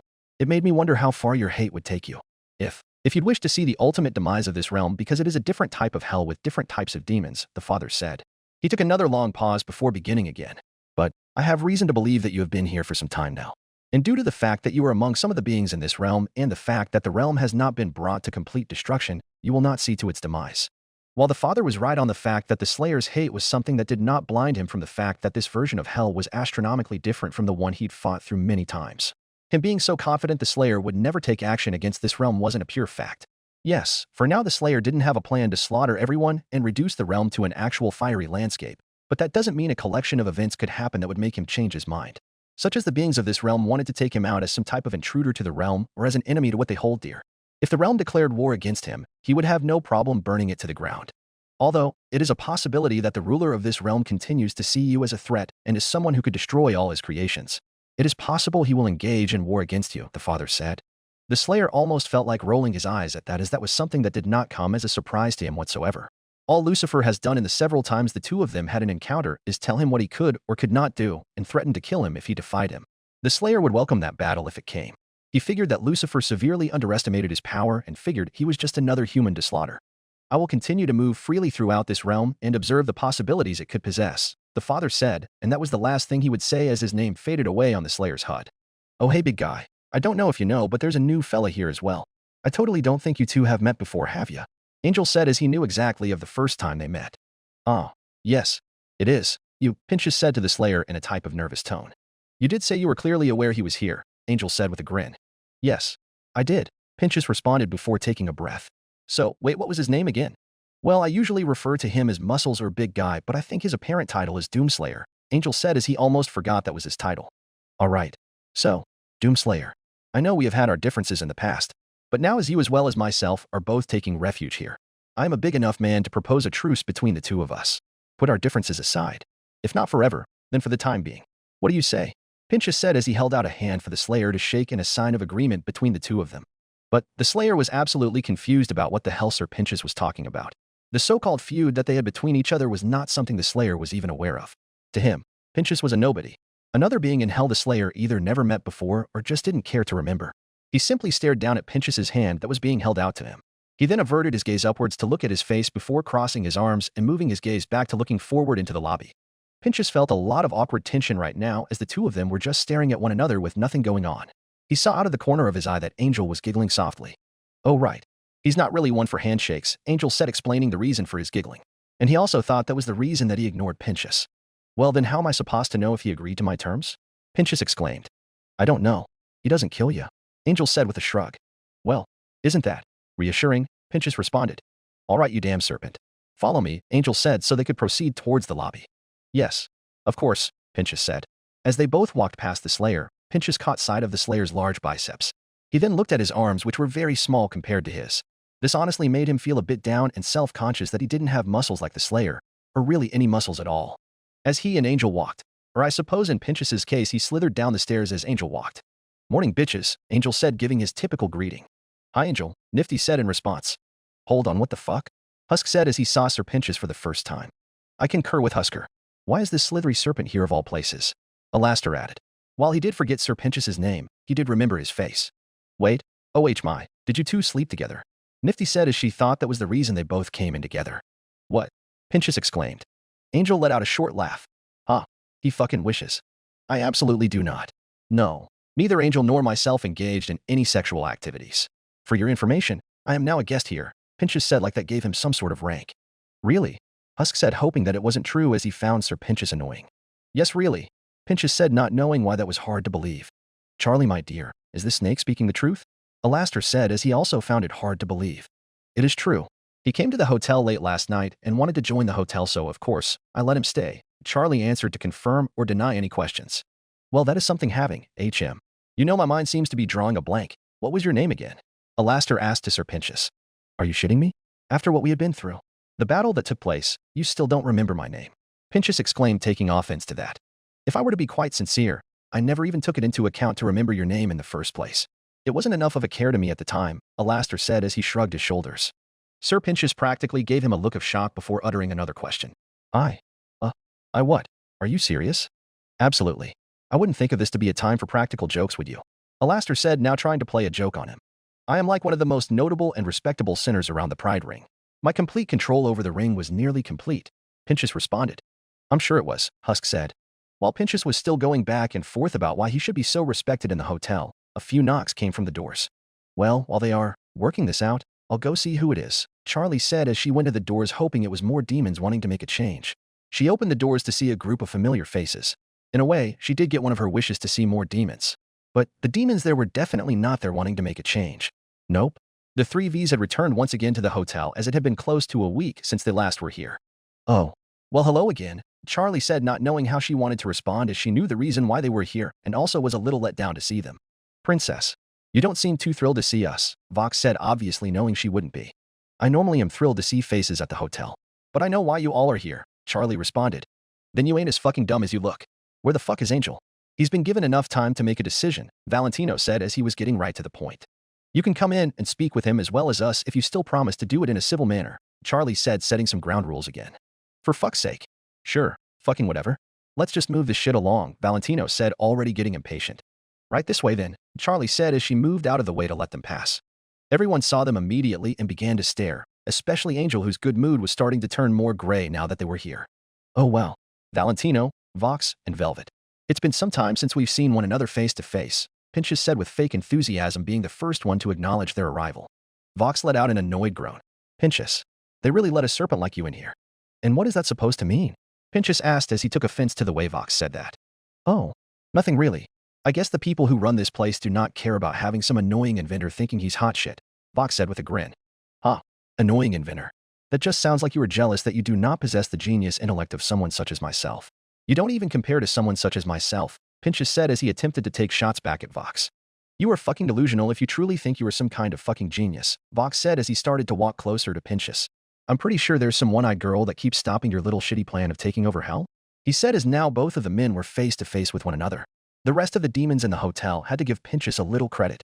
Realistically, he stood no chance against Vox in a physical battle as Vox had a lot more power than he did, but he still wasn't backing down.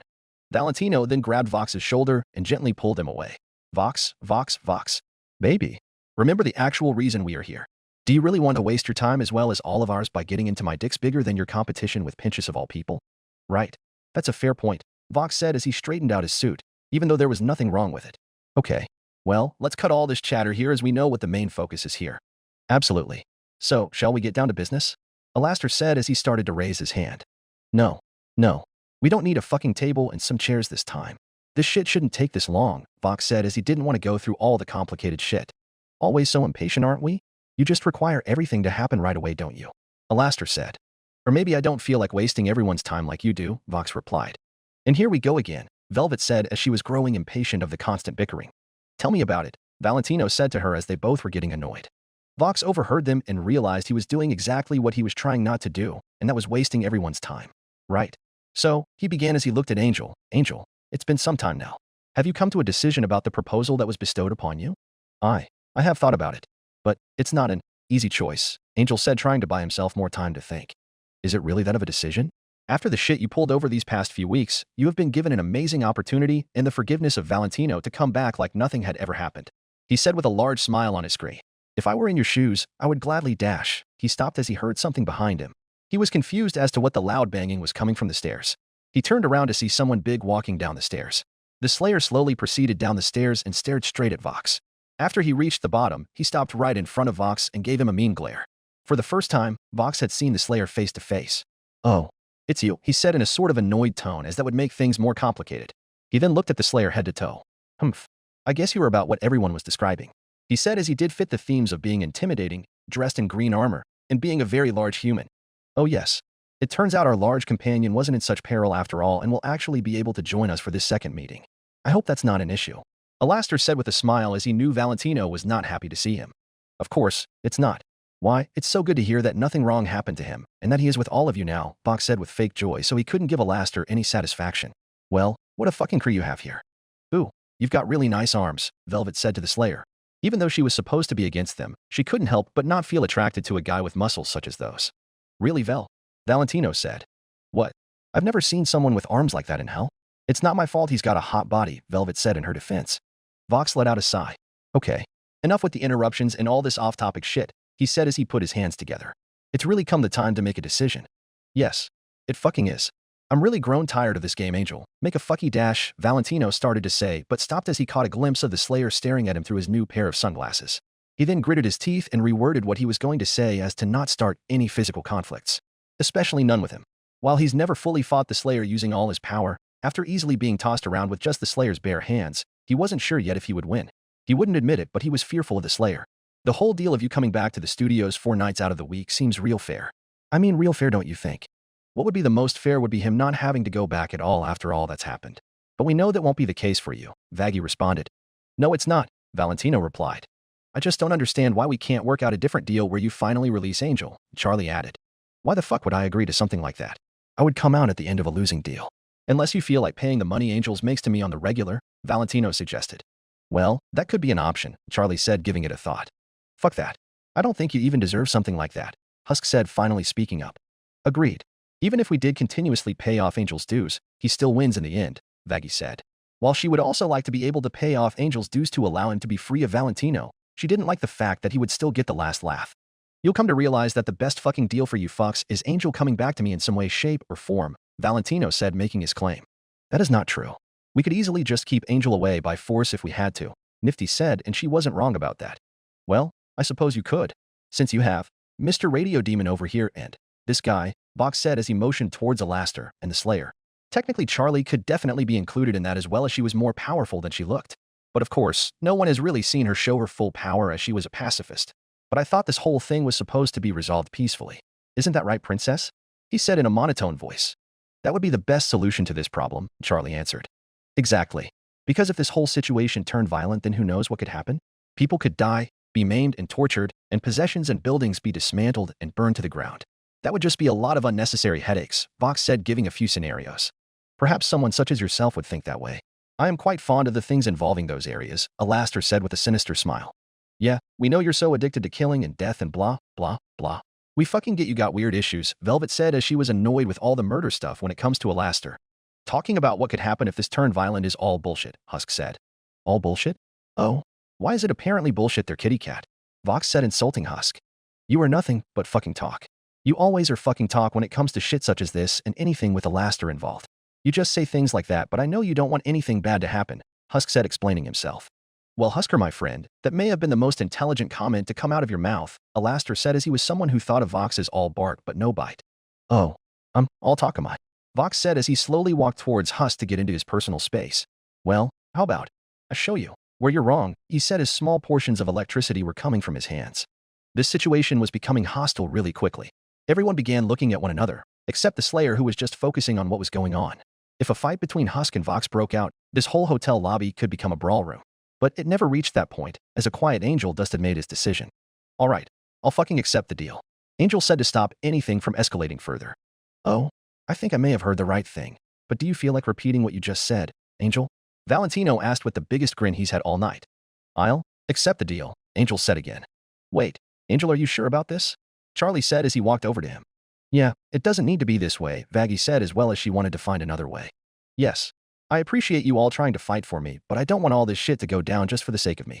I'm not fucking worth all the headache, Angel responded. What? Of course you all, Angel, Charlie said as she never wanted Angel to feel that way. Well, Vox said as he clapped his hands together. It sounds like this meeting is adjourned as a decision has finally been met. And it was absolutely the right decision in the long run. Believe me, he said as he looked at Husk and walked back to Valentino and Velvet. Yes, I suppose it has. I'm surprised you were actually to perform in a civil manner for this, Alastor said. That is absolutely rich coming from you, Mr. Big Bad Radio Demon, Velvet said. Exactly. Knowing you, Alastor, I would bet that you wanted this to get out of hand. Too bad that this little charade you all put on led to absolutely fucking in the end. Sorry to tell you, Valentino said. He was right, as he did end up getting Angel back. All of a sudden, he felt like a new weight just fell on his shoulders as he glanced over again at the Slayer, who was locked onto him with an extremely intense stare. Once again, Valentino decided he wouldn't try to take his mocking any further to not stir the beast. For the Slayer, through this entire exchange, whatever occurred here was nothing of his concern. He did not care for whatever deal these demons were discussing, as it was not something that involved him. He has no idea of anything in the past that has gone on between all of them, especially between Valentino and Angel. Because of that, he just decided to make himself present in case Valentino felt like starting a new fight that the Slayer would quickly end. Well, I'm glad that we could get this done rather quickly, as I didn't care for spending much time here anyways. It looks like we will see you again in 2 days, Angel. Same time, same place as always. Cool. Can we bounce already? Velvet said as she wanted to leave too. I'd say that's a great idea. Until next time. Well, let's hope there isn't one, Vox said as the three verses turned around towards the door to leave the hotel. Once they were officially gone, Alastor was the first to speak. Well, I suppose that matter is now concluded, he said as he made his cane disappear. Angel, are you absolutely sure that you want to go through with this? Charlie asked him again. Yes, no. I don't fucking know, maybe. Look, shit was getting hectic. I mean, Husk was about to fight Vox of all people, and no offense, Husk, but that wasn't a fight you were gonna win, Angel said as he had seen Vox's power before, and Husk was certainly no match for Vox. Oh, Angel, you shouldn't let a little bit of violence sway your decisions, Alastor said as he wanted Angel to decline the deal to make the three versus mad. Easy for you to say. We weren't all blessed with superpowers like you or muscles over there, Angel responded. That response did make the Slayer a little angry as his situation to gaining his godlike power was not even close to Alastor's. Alastor received it after his death when he arrived in hell, not having to work for it. The Slayer had to endure decades upon decades of physical and mental trauma longer than any of these demons had been alive. And on top of that, the process to get it was incredibly painful too. None of them even knew more than 2% of his life story. Well, at times, we just have to take advantage of the opportunities that we are given, don't we? Alastor said. Well, some of us ain't that fortunate. It ain't like you give that much of a shit as long as it doesn't affect your little overlord status, Angel said. Oh, really? If I really did not care at all, then I would have just let them have you and prevented all of you from having any sort of say. I'd say because of me, we even had the choice to work out this deal in the first place. Remember, you were the one who said yes, not myself or anyone else in this establishment, Alastor responded. Angel, I kind of have to agree with Elle. You're not being very fair to him, Charlie said, supporting Alastor. Angel let out a defeated sigh. Look, Fusuke, whatever. I got a lot on my mind now. I just need some time to myself for a minute, Angel said as he left the lobby to go back to his room as he didn't feel like trying to argue anything further. Once Angel was out of earshot, someone else finally spoke again. So, is stuff like this what goes on at this place on the regular? Pentious said after being rather quiet through the exchange. If that is the case, then this place might be a lot more interesting than I originally thought. 2 days later at the Hazbin Hotel. Angel was practically doing his own breathing exercises at this point. He felt very hesitant to actually walk out those doors. The day had come when Angel had agreed to go back to working under Valentino. He didn't think this day would come as he thought he would never go back, but he figured this was for the best. But in a way, it was hard to tell if he actually thought this was for the best or if he still felt like Valentino had a hold over him he could not escape. Are you really sure you want to do this, Legs? I wouldn't trust that fucker after all the shit that's gone down, Husk said to him, trying to help Angel out. In a way, it did help him out. A small smile came to his face as he was happy to see that Husk showed some care. I appreciate you looking out for me, but I think I'll be all right. I think this is the best for everyone after all, he said, although his smile partially faded the more he spoke. He seemed really determined to get you these past few weeks. You don't think he'd just lie like the asshole he is and just hurt you again? Husk said. Well, I have thought about that. I guess I wouldn't put it past him. But I have to assume he still is scared shitless of the big guy over there. The big guy clearly doesn't like him and would probably hurt Val if he did anything to me, Angel said as he pointed a thumb at the Slayer who currently was sitting down in the lobby inspecting his heavy cannon. Yeah, I suppose there is that. I also bet the princess still thinks about just trying to pay off your dues, Husk said. I appreciate her trying to do that, but she would probably go broke after constantly doing that. Believe me, I would know. In the big fucking picture, I don't really want to do this, but I can at least get some of my afterlife back. We'll just have to see how this goes, I guess, Angel said. Husk almost said something in response, but decided to keep quiet as he saw Angel take one last deep breath before departing. Well, wish me luck, I guess. That was the last thing Angel said as he walked out the doors back to the job he didn't know if he'd ever return to. Husk just sighed as he did not think this was a good idea. He decided to turn around and just head to his post behind the bar. Not like he really cared about working it, as he had nothing to do there besides drink himself. Oh, hello, Husk, she said as she began to look around the hotel. Is Angel still here? Nope. You just fucking missed him, Husk said as he took one swig of his newly opened drink. I guess. How is he? Charlie asked as she was nervous for him too. Well, clearly having some second thoughts. But it seems like he seemed better, thinking all of us are behind him, Husk answered. Well, that's nice to know. I'm really nervous about how this is going to go. I really think Valentino is going to hurt him, Charlie said. That could happen. But Angel did make a valid point. Valentino does seem to be scared shitless of the human. I'd bet on the fact that he'd be careful about doing anything to Angel if he at least thought the human would hurt him back. And to be fucking honest, I don't even know if the human does give that much of a shit, Husk answered. Charlie looked over at the Slayer, who still was sitting over on the side. And no one could really know for sure if the Slayer did actually care. Sure, he had tossed Valentino around, but that could just be because he just didn't like him. She then looked back at Husk, whose eyes were looking upwards like he was thinking of something. Is something wrong? Charlie asked, trying to figure out what he was doing. Sounds like a vehicle just pulled up to the hotel, Husk said as he acted like it was nothing. A vehicle? I didn't hear anything, Charlie said, trying to listen to something. Husk let out a sigh as this was something he didn't like to acknowledge. Well, no wonder why. I have much better hearing than most. For certain reasons, he said, trying to explain it with as little detail as possible. Certain reasons? Charlie thought about what those reasons could have been. But then, it suddenly came to her. Oh hey, it's because you're a cat, right? And cats have better hearing, right? Husk let out another sigh. Yes, that would be the case. Husk always found it annoying about the amount of cat-related powers he received. Let me go check to see, Charlie said as she walked to the doors. She went out to the doors and opened them to find out Husk was absolutely correct. Hey, you were right. Great to know, Husk said sarcastically as he didn't care that he was right. Charlie looked back to the car that pulled up. It was a bit of a fancy car that she had never seen before. She saw a door open in the back of the car, and one singular demon got out and started walking towards the door. When he got close enough, Charlie gave him one of her normal greetings. Oh, hello there. Welcome to the Hazbin Hotel, Charlie said with excitement as she thought it was someone interested in the hotel. The unknown demon, who was dressed quite properly, didn't respond at first. He started out with a question. I have been informed that the human is supposedly staying here. Oh, yes, he is, Charlie answered. He then reached into his pocket and held up a letter in front of him for all to see. I have been designated to deliver this message to him. A message? Charlie said as she didn't expect that. She then followed it up with another question. Who sent this message? That is, rather private. The contents of the message will reveal itself to him. He'll know who it's from then. The messenger responded so as to not give anything away to those who were not supposed to hear it. Okay, Charlie said as she took the letter. I will give it to him then, assuring the demon the message would find its way to the rightful hands. Good day then, he said as he turned around and proceeded back to the vehicle that was waiting for him. Charlie briefly saw him off before closing the hotel doors. She looked at the letter from front to back. There was no writing on the front of the letter to signify who it was from and who it was supposed to be for. What had got there? Nifty asked as she filled into the lobby with Vaggie and Alastor. A letter, Charlie answered. Of who? Who's it from? Nifty asked. I have no idea.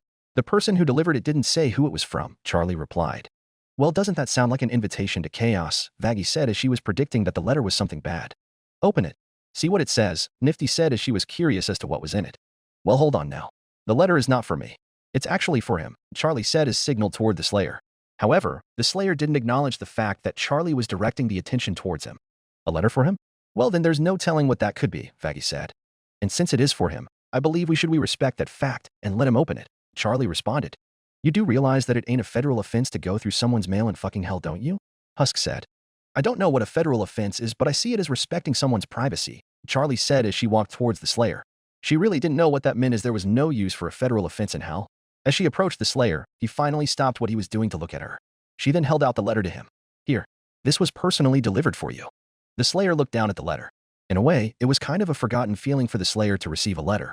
The last time he had gotten one was back before he joined the UAC Space Marines. So a really long time. He put the heavy cannon down next to him and took the letter. He turned it over to see that it was sealed shut. Because of this, he used his blade to slit open the top to allow him to get the letter. He reached for it and had a little bit of trouble pulling it out as he did have large fingers, and the addition of his gauntlet didn't make it any better. He eventually got the letter and unfolded it to give it a read of what it said. The patrons of the hotel looked at him while he read. Just vaguely, they could see his eyes moving left to right, signifying that he was reading the letter. After about 30 seconds, they saw his eyes go from a calming look to a more annoyed look. This annoyed look was then reinforced by the fact that Slayer just tossed the letter to the ground, not caring too much about what it said. Clearly, he wasn't a fan of what it said. I bet it was probably some pervy letter, Vaggie said. Well, I wouldn't expect a letter like that to be delivered so formally, Charlie added. They then saw the letter begin to rise off the ground and then float over to the hands of Alastor, who was curious as to what the contents of the letter were. Alastor, you are really going to read his letter? Charlie said as she found it impolite. Oh please, Charlie, he clearly does not care for the letter and the contents that come with it. Otherwise, he wouldn't have tossed it to the floor as he did. I am sure he wouldn't mind if I read it, Alastor responded. And he was right. The Slayer did not care. Alastor then adjusted his monocle and started to read it himself. For the human, we would like to inform you that you have been invited to attend the meeting of all overlords of the Pride Ring occurring on the upcoming Thursday starting at 2 p.m. The location of this meeting will be held at the Overlords Club located near the center of the Pride Ring. Do not bring anyone with you that is not of Overlord status and any others that should not belong. Oh, well, that is quite unexpected, Alastor said as he got done reading the letter. What does it say, Al? Nifty asked.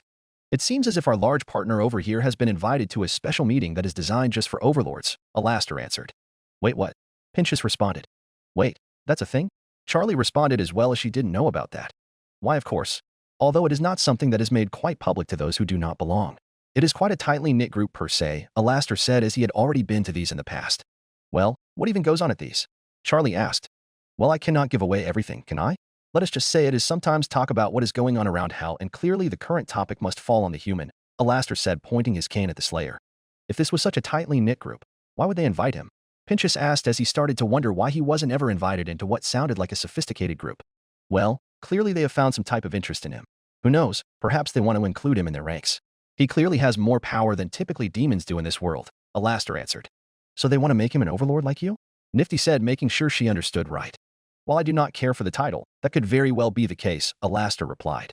But that sounds crazy. He's not even a demon. How could he become an overlord? Vaggie said as she didn't see how this could work. As crazy as a human somehow finding their way into hell on their own? As crazy as a human somehow possessing raw power that none have ever seen? We could go into lots of things that are considered crazy, Alastor responded. Okay, well those are good points. I doubt he'd probably be interested in that, Charlie said, switching the focus to what the Slayer would want. Perhaps not. It is quite difficult to find out what he finds actually interesting, Alastor said. After he said those words, he practically vanished out of the air. Everyone started to look at where he went, only to find him now sitting down right next to the Slayer. But my good man, I think it has an interesting opportunity, don't you? He said to the Slayer. He didn't bother waiting long to speak again as he knew he wasn't going to get a verbal response. It is not every day. Well, no, let me discard that thought.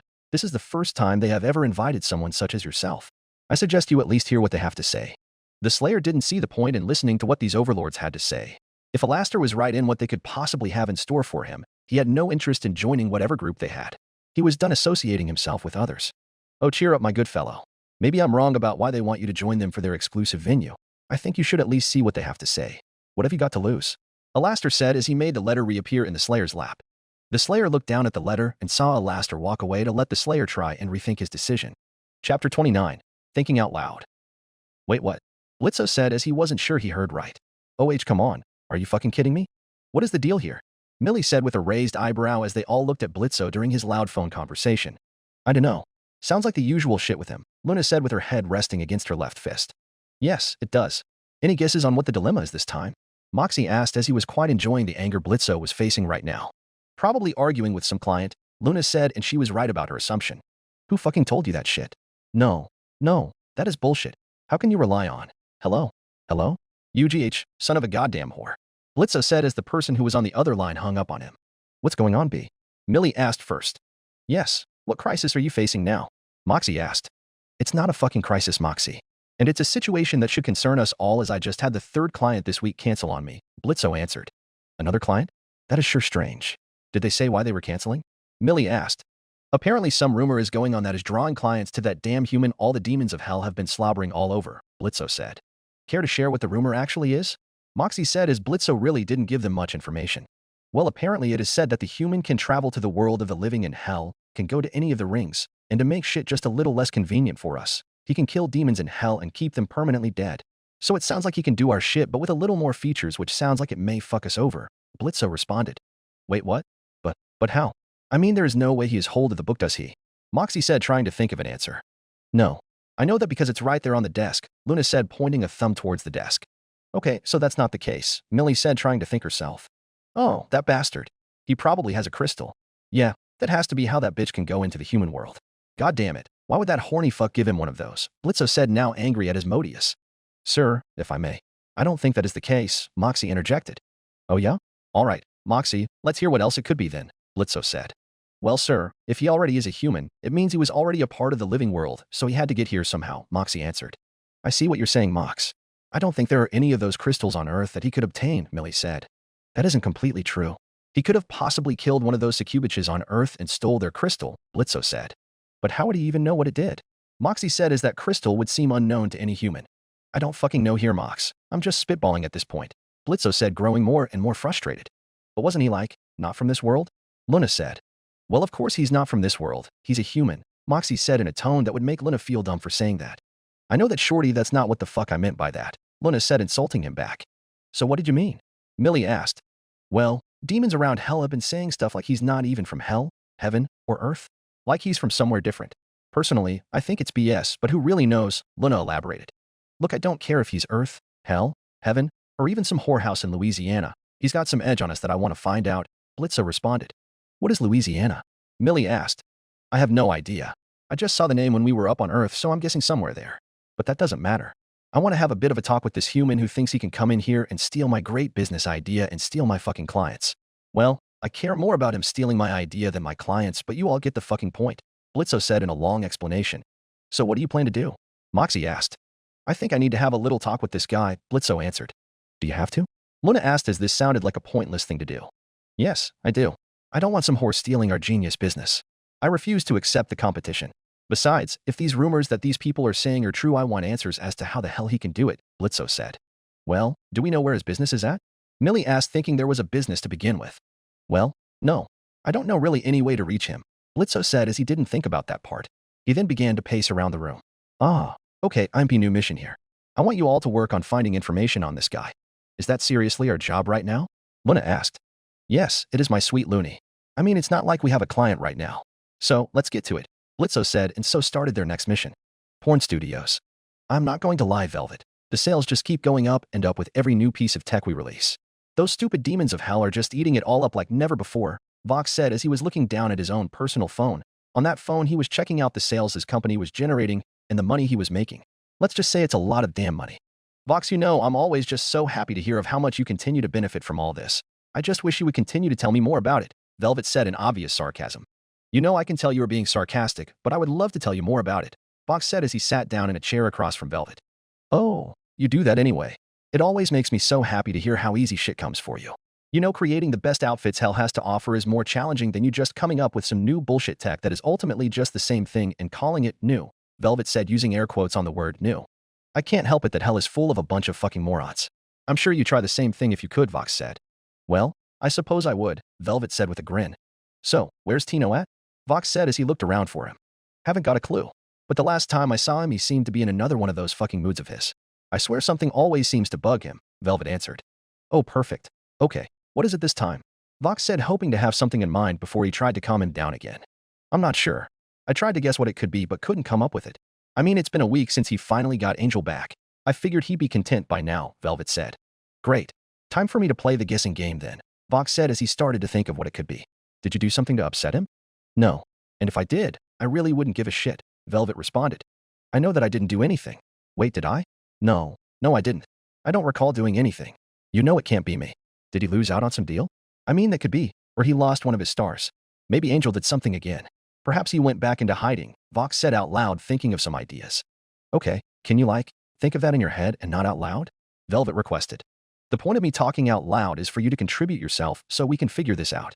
Sometimes this does include us both, Vox responded. Nope. I think this just concerns you, not me, Velvet said. Why do you never help me with this?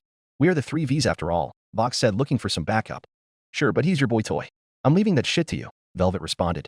The doors to the room opened and here came the man in question. Valentino walked into the room, followed by a cloud of red smoke. Both Vox and Velvet could still clearly see that something was still bothering him. Hey, Val. Something bothering you? Vox asked, trying to figure out a good approach to this. Valentino took a deep hit and blew out a cloud of smoke. I suppose there is. It's just fucking angel dust. So Angel did do something. I had a feeling, Vox said, going back to one of his guesses. Valentino just sighed at that. No. He technically didn't do anything. I can actually say that for once. It's just, when I look at him. So he's wearing a downright terrible outfit. I should have known. You know, you really should let me pick his wardrobe, Velvet said. No, it has nothing to do with what he's wearing. It's just him, Valentino said, which wasn't making a lot of sense. So you were mad that Angel? No, it's not that either. It's just, now whenever I look at Angel, all I think about is all the shit that happened. Valentino said, finally giving the reason. You were still mad about that? Why? It's done now. You got what you wanted, Velvet mentioned. But I didn't want those assholes to have any sense of victory during this. I never wanted them to have any power to make any fucking demands or deals. I just wish I could go in there and just be rid of them all. Especially that big fucking human, Valentino said as his anger grew with each word. But as he said each word, he fired 3 shots into the mirror in front of him, which caused it to shatter and break. Smoke drew from the barrels of his guns as he stared at himself through the bits of mirror still on the wall. Vox let out a sigh. Val, if you keep on breaking your fucking mirrors, I am going to stop getting you new ones, he said, as this was not the first time this happened. I never understand why you can't just use one of the lowest class demons if you felt like shooting something. Yeah, but to go all the way down there and find a demon worth shooting takes so much time. Perhaps I won't be angry anymore by then, Valentino responded.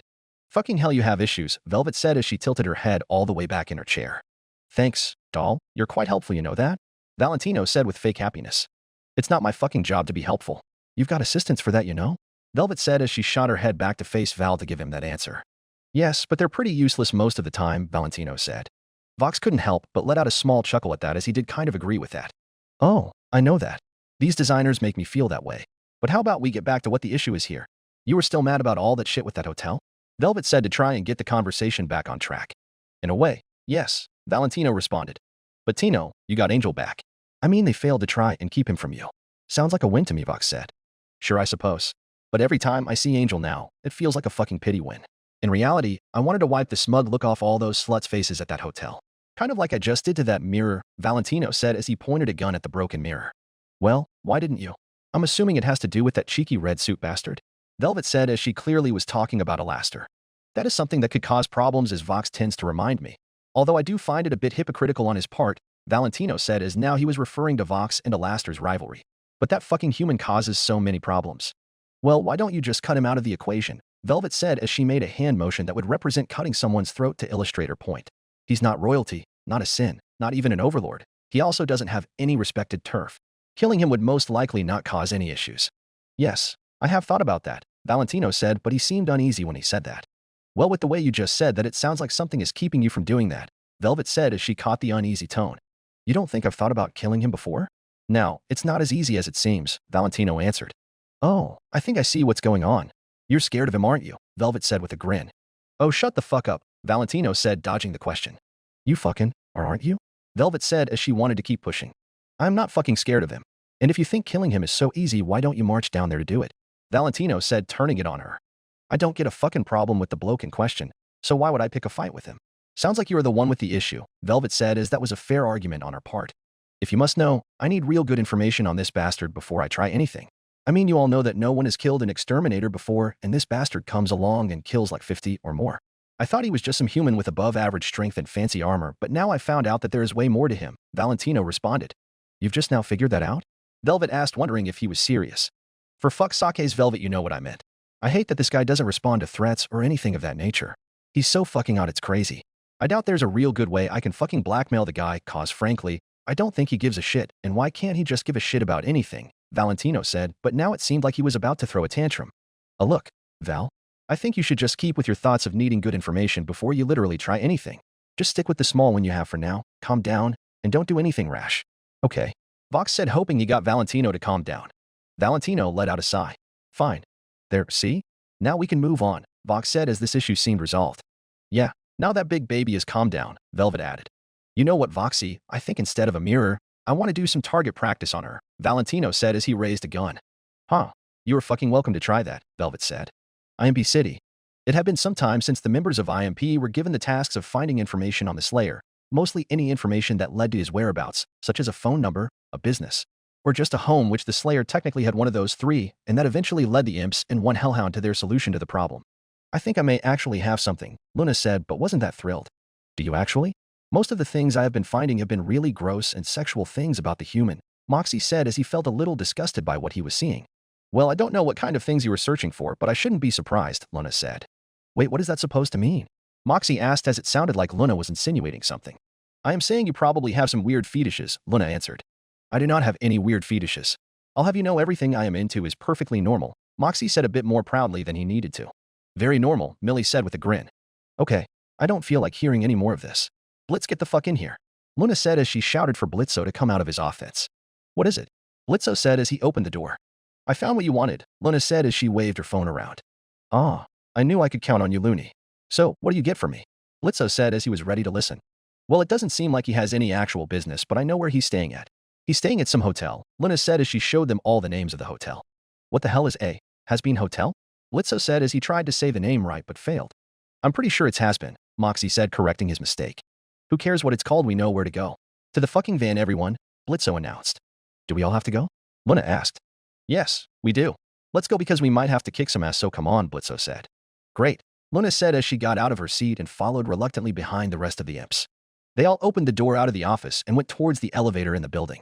They all piled into the elevator and selected the button for the first floor. Okay, now where the fuck is this place? Blitzo asked as he started up the van. I'm not sure. I can't find it on any map, Luna said, scrolling through her phone. What, so it just doesn't exist? Blitzo asked. Well, maybe it's new so it's not on a map yet, Moxie said, giving a possible answer. Well, ain't that just fucking perfect? Makes it real fucking easy for us to find it, doesn't it? Blitzo responded. It doesn't say it anywhere online? Millie asked.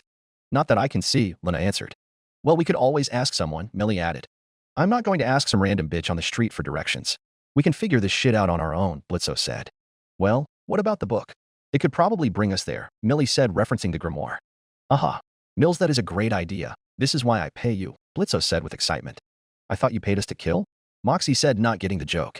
Blitzo sighed and face-slapped himself. Moxie, I just hate the fact you just cannot understand a joke once in a while. You know what, fuck it. I don't give enough of a shit right now. Everyone out of the van. They all opened the doors, stepped out of the van, and walked to an open part of the parking lot to have space to make the portal. Okay, my sweet Looney, work your magic. Luna let out an annoyed sigh at being called Looney again. Using the grimoire, she conjured up a portal, and after a few seconds, a portal appeared in front of them. Perfect. All right, let's fuck some shit up, Blitzo said as he was the first to walk through the portal. I thought we were just going to talk? Moxie said as he was now unaware of what they were actually going to do. You never fucking know with him, Luna said as she walked through. Come on, Mox, Millie said as she grabbed her husband's hand and pulled him through. The members of IMP were now standing in front of the Hazbin hotel. They all looked up and down at the large hotel that they never even knew existed until today. Well, that looks like a has-been if I've ever seen one, Blitzo said as he said the name wrong again. Sir, once again, it is pronounced Hazbin. You know? Has-been? Meaning no longer popular, successful, or happy. Moxie said and gave a definition thinking that would help. Moxie, you giving me the definition wasn't necessary. But let's just go inside and talk to this bitch, Blitzo said as he began to walk towards the door. Now, sir, if I may ask, how do you tend to handle this situation? Moxie asked as he as well as Millie and Luna followed. What do you mean by that? Blitzo asked. Well, you don't tend to handle things in the most mature way. I feel like you won't handle this in the right way, Moxie answered. Okay, shut the fuck up. I don't need to hear about how I handle things because at the end of the day, I get shit done. I can't say the same about you. So don't worry about how I'm gonna handle this, Blitzo said as he approached the door. He rubbed his hands together and positioned himself to wind up a kick. He then raised his left leg and kicked the doors open while shouting, All right, sluts, we've got business. That was real mature, sir, Moxie said as he walked behind him while letting out a sigh. Perhaps you and I have different versions of mature, Blitzo responded. What the fuck is this? This came from Husk, who was one of the two demons in the lobby. The other was Sir Pentious. You too. I got some shit to ask, Blitzo said as he walked toward them. What the fuck do you want? Husk asked in an annoyed tone. What kind of shit is going on here, HM? You all here trying to steal my ideas? Blitzo questioned, thinking they'd know what he was referring to. Husk and Sir Pentious both looked at one another with a confused look on their faces. SSS steal your ideas? Pentious asked as he was lost. Yeah. What kind of place is this? Is this, hotel, some front for a larger operation? Running some type of killing business? Blitzo asked again using air quotes. What kind of shit are you on? Husk asked, trying to find an answer to this question. I am not on anything, pal, Blitzo responded. Look here, shorty, I don't know what the fuck you all came here for or why you just kicked down the doors, but clearly you must have the wrong place or wrong fucking idea. So do us all a favor and scram, Husk ordered. Oh, shorty, huh? Well, this shorty's got a few tricks up his sleeve, Blitzo said with a smug glare as he pulled his flintlock out of hiding and pointed it at Husk. This drew a mean look from Husk's face as he was ready to attack until Moxie intervened. Whoa. Sir, I think you should step back for a second and let me speak, Moxie said as he stepped between them and pushed Blitzo's gun down. Moxie then cleared his throat before speaking again. So first off, we were under the impression that the human was staying here? Ugh, of fucking course. That seems to be the only reason people come here, Husk said, rolling his eyes. So he is here? Millie asked. Well, he does stay here, but he's not here right now, Pentious answered. Oh, great. So where the fuck is he? Blitzo asked. Out. I don't fucking know where exactly. We don't keep track of where he goes or what he does. He's just not here, Husk answered. Humph. Well, that's a fucking predicament, Blitzo said as he put a hand to his chin and began to pace around the lobby. So is there a good chance he'd come back here? Millie asked. Well, he normally does. So if I was a gambler, I'd say there's a very high chance he'd come back, Husk responded. I thought you were a gambler? Pentious said. Shut the hell up, Husk said in response. So what should we do? Millie said to her group. Well, they obviously don't have much tabs on where he would have gone or where to find him now, Luna said first. Apparently not. Well, it looks like we might have to wait here for a while, Blitzo said. Do we have to? Luna asked as that was the last thing she wanted to do. Yes, it will just be for a bit. I really don't feel like scouring the city for this guy, nor do I feel like making another trip all the way out here, Blitzo said. Blitz, we literally used the book to get here. It literally took us less than 10 seconds, Moxie said, which he wasn't wrong about. Moxie, for once, can you not follow up what I say with one of your little smart remarks? Blitzo responded as he raised his voice towards the end of his sentence. Well, maybe I wouldn't have to if you used your head, Moxie said, doing the same thing as Blitzo. Are you going to stand here and just bicker all day, or do you have something better to do somewhere else? Husk said, wanting this conversation to be over. No. We are not. We will be staying here until that guy comes back, Blitzo said. Oh, great, Husk said as he was less than thrilled. He then heard Sir Pentious mimic the sound of clearing his throat by saying ahem to let Husk know he was supposed to have a different attitude about people wanting to be in the hotel. Oh, great, I'm so happy about that, he said with a fake smile on his face. I need a fucking drink. Pentagram City. Another day of roaming throughout this hell for the Slayer. It felt like this realm was becoming more and more common to him. He had spent a good portion of walking through Pentagram City during his time here, and he began to remember where a lot of things were. In a way, it's like he was becoming an ordinary citizen in Pentagram City. But as the Slayer started to realize that he had pretty much seen all that this ring had to offer, he started to ponder the idea of seeing the others. He had a feeling of what some of them might entail, as he knows now that the 7 rings of hell are based on the 7 deadly sins. He already had been to lust, although that was probably the last one he would have been interested in going to if he knew how that elevator worked before. Now you might think that the longer you stay at a place, the more you grow accustomed to it. In the Slayer's case, that was not it in the slightest. The Slayer still despised this ring. While some areas of the Pride Ring weren't awful, there were plenty of areas that were full of chaos and demons that were filled with sick desires, greed, and bad personalities, and overall most demons were just addicted to one another. But the Slayer still hadn't received the full experience, as the demons still feared him, and no one would dare try to tell him to go fuck himself, or anything of that nature to avoid becoming his next target. As the Slayer had spent time in this realm, he realized that most demons acted the same. Except for one. Charlie. She was nothing like any demon in this realm. She was kind, caring, and put others before herself. That kind of personality was very rare. And of course, the place to find it was this hell out of all places. Because she was in this realm, he felt bad for her, at least a little bit. But feeling bad for someone was not in the Slayer's repertoire. It seemed like more and more odd feelings kept coming while the Slayer was down here. From spending most of his existence fighting against the hordes of hell, spending his time training and fighting along the night sentinels, to now being in some type of society was certainly a massive change to get used to. If it isn't the big man himself, Alastor said as he disrupted the Slayer's train of thought. The Slayer is around to see Alastor standing there. Out for a stroll? I must say I do enjoy those myself. I also don't know if you realize this, but that one meeting you were invited to is today. You know, from that letter you received several days ago. I happened to be heading that way myself and wondered if you were as well. Because if you happen to, I must say that you are going the wrong way. The Slayer did forget about that, as he had practically pushed that invitation out of his mind because he did not care to meet with some demons to talk about anything. And since Alastor told him that the way he was going was the wrong way, he would proceed that way, as he had no interest in going, and that is exactly what he did. Suit yourself, Alastor said with a shrug, even though he was probably the only one who heard that as the Slayer proceeded away. As Alastor began the rest of the journey to his destination, he found it to be a bit of a pity that the Slayer was not going to attend. He wasn't thinking it as some massive opportunity that the Slayer was blowing, and that he was making a grave mistake that he would regret for the rest of his life. No, it was nothing of that sort. It was more of his curiosity taking over here. He was curious to see what the other overlords wanted him to attend for, and what they even wanted to discuss. In fact, with Alastor being quite aware of the Slayer's destructive and violent side, he almost wondered if some fight would break out. Oh, that would certainly be entertaining, wouldn't it?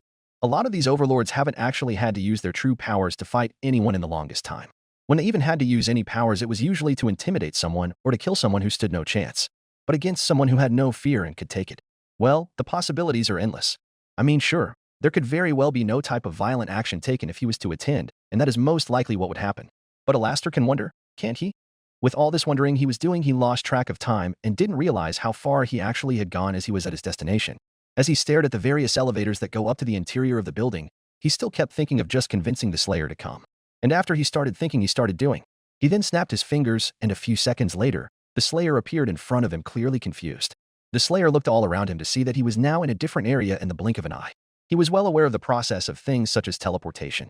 He knew that demons in this realm had powers, and he had a strong feeling of who just did that. Welcome back. The demon in red started the conversation with a greeting as he saw that the Slayer was giving him a mean look at the fact he had just teleported out of nowhere. Oh, don't look so grim. In a way, you should be thanking me. I am giving you a second chance to rethink your decision, as I believe that this is quite the opportunity. I mean, you aren't just a tad bit curious to see what they want with you? I know I am. The Slayer was in fact curious as to what lay in store for him, but did he care enough to actually go in and see? No, he did not. The Slayer simply stared at Alastor before giving him a nonverbal answer by turning his back to Alastor and starting to walk away. You know, if you just walk away again, I can just bring you right back here as much as I want. Alastor's voice began to become lower pitched. In a way, that may have not been the best thing to say, as that didn't sit well with the Slayer. He turned back around and started to slowly approach the radio demon. He stood just a foot away from him. His hard stare and large presence towered over Alastor. His fists grew tight as he did not like anyone trying to act like they could control him or his actions however they pleased. This started to annoy Alastor, as he was someone that was used to getting his way in these sorts of things. His history in hell, his status made demons cower in fear and submit to his will, or they would face a terrible fate. But he kept on getting met with someone who wouldn't back down. So he decided to take a different approach. You know, I'm not quite someone who enjoys others invading my space, Alastor said as he started to use his own scare tactic. His limbs started to grow longer, his antlers started to grow, and his eyes grew black with a red aura. The area around him was becoming very distorted and staticky, and his height now reached higher than Doom Guy's. "And I really don't think you understand just what, or who I am," he exclaimed as he was using all he could to provoke the fear in this man's heart. This always worked on every demon he ever came across. But once again, absolutely nothing. To Alastor, the man was unchanged, wasn't bothered in the slightest, and that was pissing the radio demon off. The man still remained just as fearless and angry as usual. He then stared up at Alastor while slowly reaching behind his back and revealing his super shotgun for Alastor to see. He held it in both hands while staring right back at Alastor's cold, dead eyes. The radio demon cocked his head at the sight of this unusual weapon and could tell that this man had the balls to fight him then and there. He was daring Alastor to make the first move, but this conflict was interrupted by another overlord. Am I interrupting something here?" A new voice said that noticed the extremely tense situation going on right now. Both men looked to their left to see who just said that. The demon was unknown to the Slayer, but not to Alastor. "Ah, Rosie. Why it has been such a long time," Alastor said as he returned back to his regular form. He made his cane reappear in his hands. "Yes, it has. Why, it's certainly been years. I hope I didn't interfere in what was going on here," Rosie said as she waved a hand at both of them. "Oh no. This was just a little discussion between two associates. It was like two large bucks butting heads with one another," Alastor said while butting his fists against one another to paint a picture. "I see. I also see what made you choose that metaphor," Rosie said, speaking on the fact that Alastor was a deer-like demon and he mentioned bucks. "So this is him, isn't it? This human I've heard about. Why the green armor and human skin didn't give it away," Alastor said. "I suppose it should," Rosie spoke with a smile. "Well, he is quite big and very muscular for a human. Oh, that's quite the weapon there. So, I heard that he was invited to our next meeting. I suppose that is why he is here." "Well, in a way, I suppose you could make that claim," the radio demon responded. But he then looked back at the Marine before speaking again, "Although, I don't know if he's quite set on it yet. Well, I assure you they all just want to talk with you. Perhaps open up some opportunities for all of us to work with one another. Nothing bad should happen here," Rosie spoke, trying to offer some type of words of encouragement. "Absolutely nothing bad will happen. So, will you be joining us this day?" Alastor questioned as he and Rosie stood by the elevators. The Slayer looked over at them, and then looked away.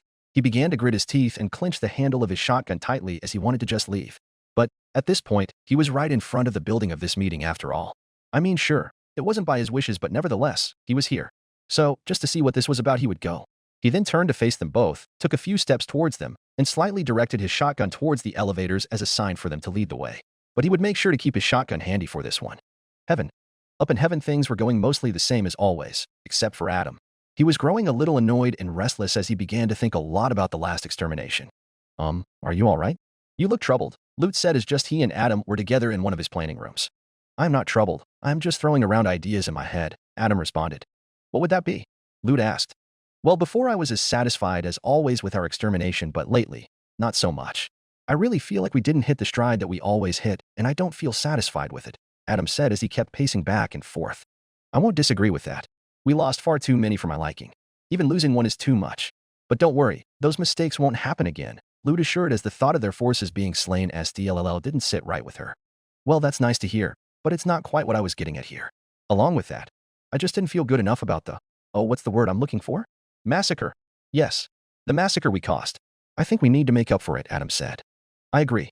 Next cleanse we will make sure to do that," Lute agreed. "I am glad to hear you say that because I have been jamming out and coming up with a few ideas myself," Adam said, feeling proud of this idea. The exorcist looked at him with a type of raised eyebrow, wondering what he was coming up with. "What idea is that?" "Well, I feel like we should mix up the extermination a bit. I love the entertainment, but I want more of it, if you get my drift," Adam responded. "I think I do," Lute said. "I knew you would. Okay. So, instead of doing just one extermination every year, we do it every 6 months. Huh? How does that sound?" Adam said, looking for feedback. "Oh, that sounds like a good idea," Lute says. "Yes, it does. But maybe we can do better. What about every 5 months? Well, actually, 5 doesn't really go into 12 all that well, and that's a little confusing and doesn't really flow well. Okay, maybe not that. What about every 4, or 3, 2, or hell, we can say fuck it and do it every month. How about that? An extermination every month. Sounds like a great idea to me. What do you think?" Adam said as did a lot of thinking there. Lute said, trying to think of how she wanted to answer. She also saw the smile from Adam's face fade. "Why do I feel like you are not into this idea as much as I am?" Adam asked, making motions with his hands. "It's not that the idea of going down to slaughter those sinners every month isn't a great idea. I just think that if we were to do that, down the road there may be very few sinners left to kill. If you get where I'm coming from," Lute answered. "Oh, Okay, that certainly is a fair point, and that could be a realistic scenario. Okay. Fuck that idea, we will go back to the original idea. Every 6 months. Yeah, that sounds good, Adam said, coming to a final conclusion. That does sound good, sir. And who knows? Perhaps one day, we could make it sooner than 6 months, Lute said, going back to his other ideas. I like the way you think. If those demons do get too out of line down there, we'll give them a real shitty time, he responded as he couldn't wait to put it into motion. All right, great, we'll make it official. By then our army will be fully operational and we'll stick it to those bastard sinners in hell. And if that human wants to try some shit this time, we won't be surprised this time, Adam said as a large grin came on his face. Chapter 30. Wanting War. Author note. Wow. So I thought the first season of Hazbin Hotel has been great so far. There has been a lot of things packed into the first season, and a lot of things I did not expect to see. It has definitely given me a lot of different ideas of what to incorporate and where to go with the story in the future. I also wanted to share that I have decided to start a Twitter profile for my stories where I could share updates and discuss things with anyone if they have questions or anything. Due to the fact that this site does not allow me to post links how I please, the username is J_Varga_. You can also find the actual link to my profile located in the bio of my profile. Feel free to follow if you want. I will accept everyone. Well, this is quite the place, Blitzo spoke as he described the interior of the Hazbin Hotel. Like he said, they would stick around for a while until the large human decided to return. He then saw a couch in the lobby and leaped onto it. Humph, kind of comfy, I guess, he said as he lounged out on the couch. Sue, how long are we planning to stay here? Moxie asked as he also took a seat on one of the other available couches and his wife sat down next to him. Like I said, Blitzo started while he stretched his legs. We will just wait until he gets back. Not like we got anything better to do with the 2 clients we had to cancel on us. Doing anything else would be better, Luna interjected. Yeah, and what if he doesn't come back at all today? Moxie asked again, hoping to try and sway his boss. Look, Mox, I don't know why you are complaining. You are literally getting paid to just wait around. Sounds nice to me, doesn't it? Blitzo responded as he felt quite relaxed at this point. Well, Moxie was fumbling with what he wanted to say as that did seem like an easy way to get paid. Exactly, Blitzo responded. So I think you shut the fuck up and do a better job waiting around. So, is this hotel new or something? It seems pretty empty, Millie asked towards Husk, who was still in earshot. She also looked around the lobby and wondered why it felt so empty and so quiet for a hotel. Husk let out a sigh as he didn't feel like answering questions in a way. But this ain't your average fucking hotel. This is run by the Princess of Hell, and it's some redemption bullshit-ass hotel that's supposed to allow demons to get into heaven. Allow demons to get into heaven? Moxie questioned as that seemed odd. You heard me right, Husk responded. How would that even be possible? Like, is it even possible? Moxie questioned again as now he was curious if that was possible. You are asking the wrong fucking person. I don't think there's a chance of that ever happening, Husk answered. His answer was a common belief among those in hell. So if you don't think that it's possible, why are you here then? Millie asked, thinking Husk was here to try and be redeemed himself. That's a long fucking story. But the short of it is I'm the bartender of this place and nothing more, Husk replied. And what about him? She asked, now directing it to Sir Pentious. Sir Pentious was about to ask, but Husk ended up giving his own answer for him. Oh, him? That's a whole different type of pathetic story. Hey, there is nothing pathetic about it. Sir Pentious spoke in defense of himself. Oh, there's plenty to go around, so let's just leave it at that, Husk said, not wanting to go into a larger discussion. Well, someone having an idea about getting someone down here into heaven has got to be the dumbest idea I've ever heard. Why would you even want to be with those pompous ass, candy ass, goody two-shoe ass whores up there anyways? Blitzo laughed at wanting to be up there with them. They are probably so boring and do absolutely nothing fun in their free time besides like pray, or what the fuck ever. You think all they do is just pray? Moxie questioned as he never knew at times when Blitzo was serious about something. Look, Moxie, I don't fucking know, nor do I really care what the shit they do. I just know it's probably nothing fun, Blitzo responded back. Probably. Well, you 4 have fun waiting around so you can talk about whatever with that human. I don't really care anyways, Husk said as a way to finally get him out of this conversation and back towards the bar. Around the time Husk went back to the bar was the time that Charlie and Vaggie were coming down the stairs, wondering if they were actually hearing new voices or if it was something of their imagination. Hey, Husk, is someone else here? Charlie asked as she caught Husk in the middle of walking back to the bar. And due to the fact that the members of IMP were sitting near the fireplace, you couldn't actually see them from the stairs due to the angle of the building. If you want to call them that. There's a few of demons sitting over there waiting around for the human or something like that, the cat answered while pointing a claw at the members in the lobby. Oh my goodness. Visitors. Charlie exclaimed as she always got excited about new demons visiting the hotel. She was about to head over to them before Vaggie stopped her. Hold on a second, Charlie. Those are hellborn demons, she spoke as she recognized them as imps and hellhound. I would remember that this project is targeted at sinners. Well, sure, but that doesn't mean we'll turn them away if they actually want to stay here. All are welcome, Charlie responded.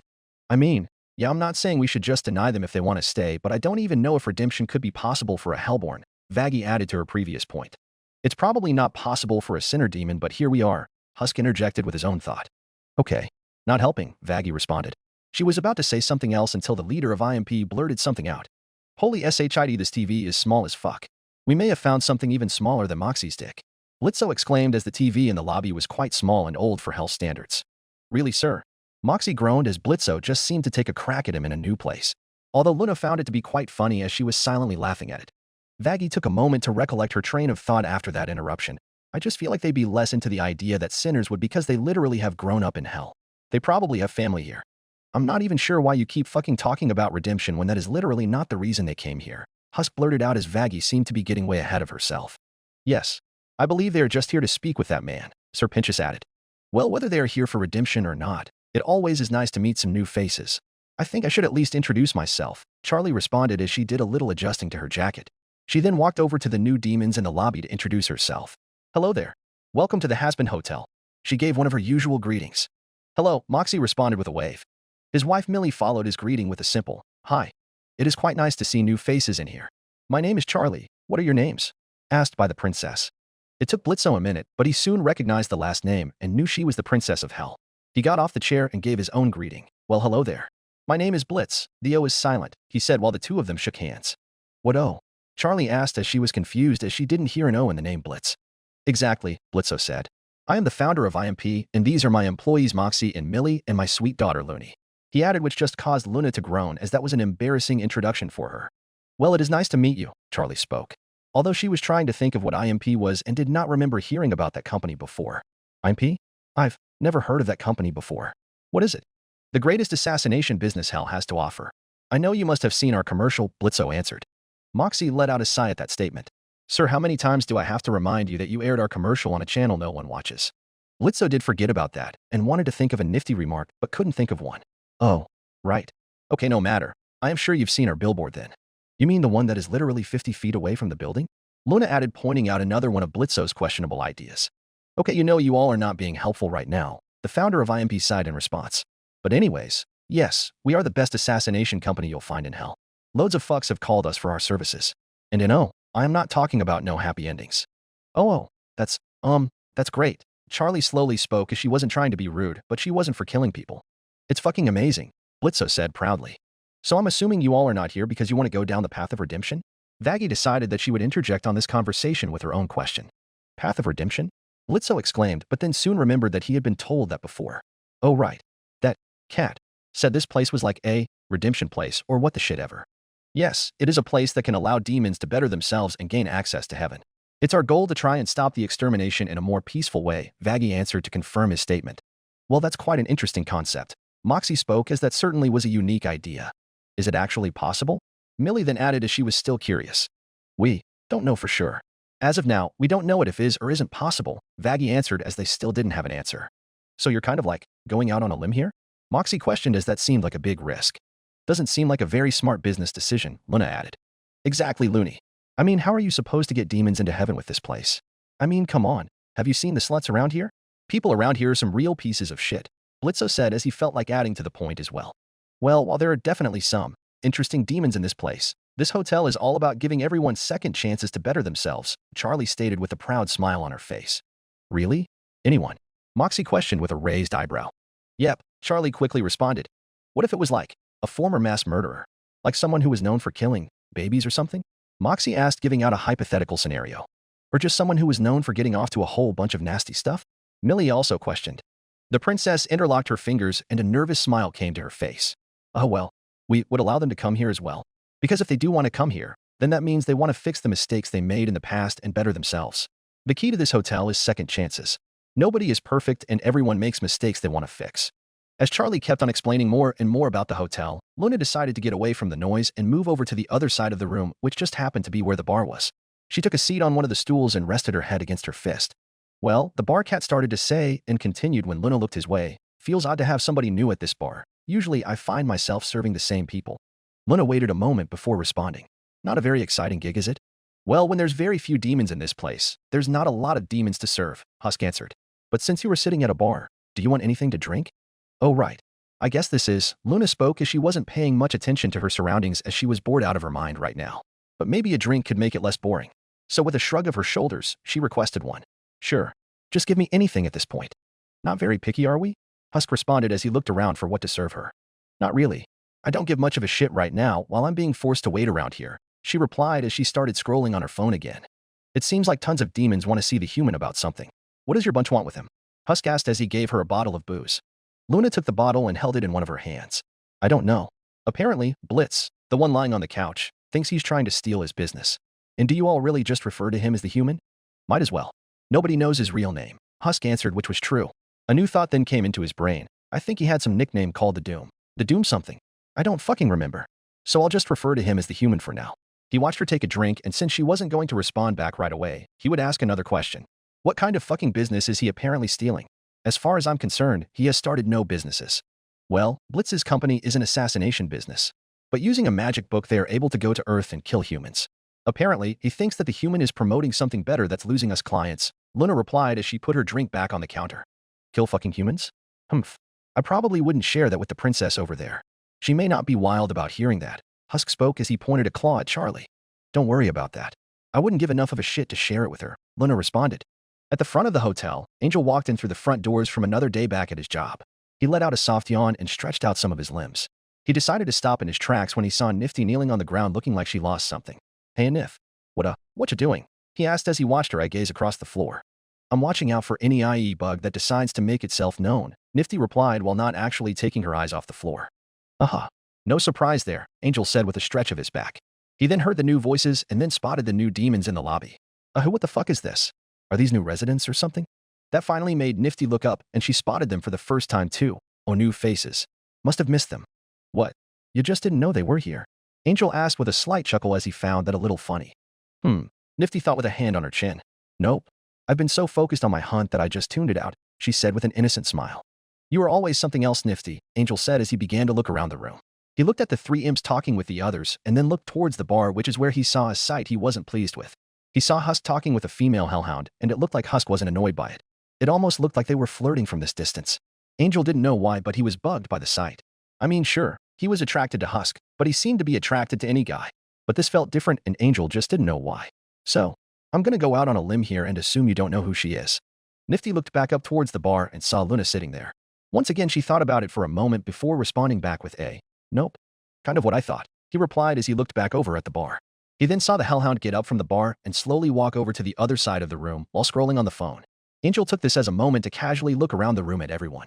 They all looked distracted, so he casually strolled over to the bar and took a seat at the end before starting the conversation off with a, hey. Husk looked up from polishing a glass to see Angel sitting in front of him. Well, look who's back. Another exciting day, he said sarcastically. About as fun as it could be, Angel replied. Husk placed the now clean glass down on the table. Has Val kept up this little agreement? Or is he just himself again? Well, for the most part he has. A grin then came to Angel's face as he thought of something funny. But it seems like he's about to have a fucking hernia or something with how hard he's trying. Husk let out a few chuckles at that, which was Angel's goal after all. Well, I must say I'm surprised he actually is holding up his end. Yes, he's still real scared of muscles, Angel replied with a shrug. I guess so. That guy is definitely not someone I'd want as an enemy, Husk admitted. But who really wanted the Doomslayer as an enemy after all? Yeah. So I see there's some new demons in here, Angel said as he glanced over at the other side of the room again. They ain't here to stay, that's for sure.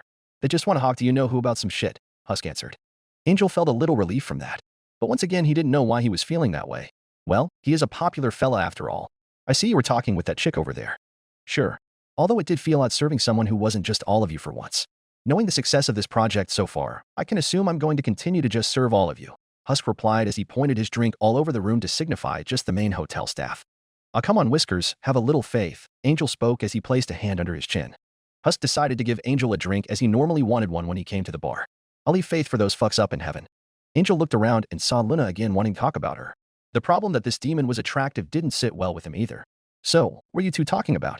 Husk raised an eyebrow at that question as it seemed odd. Random shit. Nothing real exciting. What's her name? Angel quickly followed with another question. I think it's like Luna or something. What's with all the questions? You want to know what drink I served her next? The bar cat replied. No. Just curious is all, Angel said, trying to play it off as best as he could. All of a sudden, all conversation in the lobby was interrupted as sirens started to go off throughout the city and could be faintly heard through the walls of the hotel. What is that? Moxie asked as he began to look around for the cause of the noise. Great, is someone fucking calling me? Blitzo said as he began to dig around for his phone. I swear to fuck if it's someone else calling to cancel their order. Those sound like sirens. Why the hell would that be your phone? Moxie questioned. Because I'm a busy fucking man and bitches are always calling my phone, Blitzo responded. He looked at his phone and he definitely was not getting a call. Charlie started to listen to the sirens that were playing. Wait, sirens, she said. Then all of a sudden, she rushed out to the front of the hotel. She opened up the doors and took a few steps outside where the sirens became louder and clearer. She then started to realize what this meant. Elsewhere in Pentagram City, the three members got into the circular elevator and started to ascend to the top floor. You could say that the elevator ride had a little tension to it. Not a lot of talking was going on as Rosie, Alastor, and the large human waited for it to reach the top.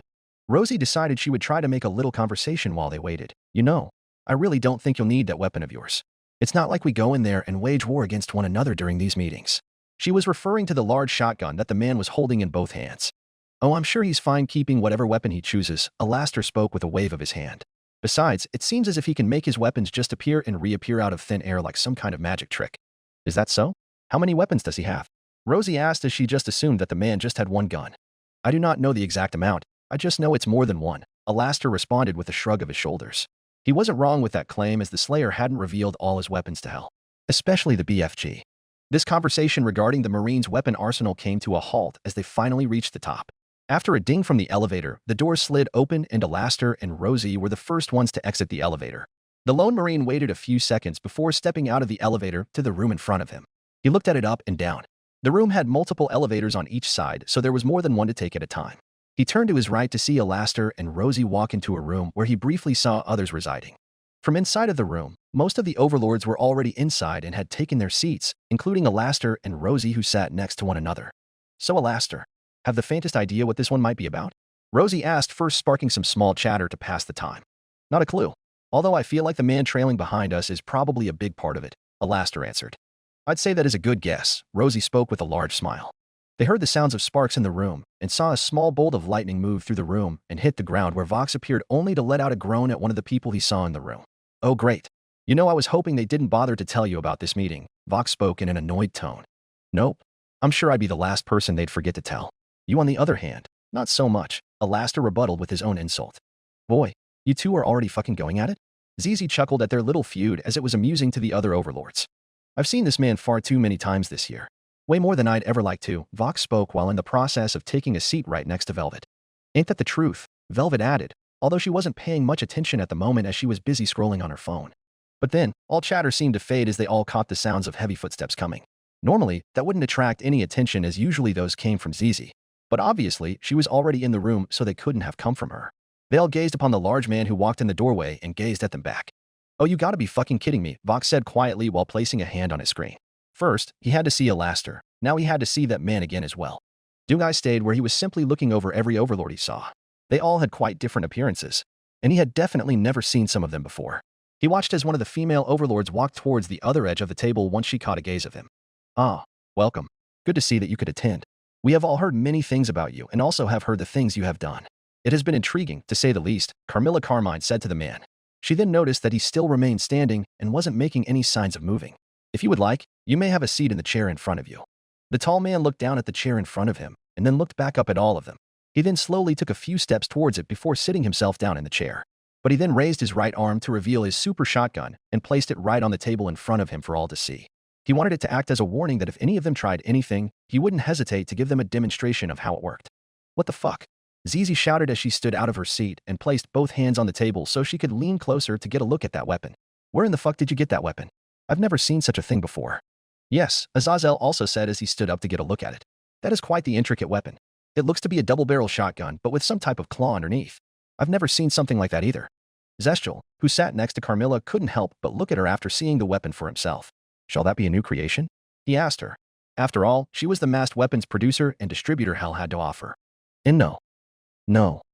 That is no weapon of mine. Nor have I ever seen such a thing myself. Where did he even acquire something such as that? Carmilla questioned as she was at a loss for a reasonable answer. Well, you won't get a straight answer, Alastor said on the Slayer's behalf. Although I do not believe that is the only weapon he has and not the only one of mysterious origins, he added for mysterious effect. Carmilla and her daughters simply looked on at the mysterious weapon and couldn't help but wonder where he got it. But nevertheless, Carmilla wanted to get back on track with the point here. Going forward, I can say that you have not been invited here to be harmed, maimed, or killed in any way. So the use of that weapon won't be necessary. Doomguy decided that he would take no chances and would keep his weapon on the table for the remainder of the meeting, even though his super shotgun was not his most powerful weapon anyway. His fists were.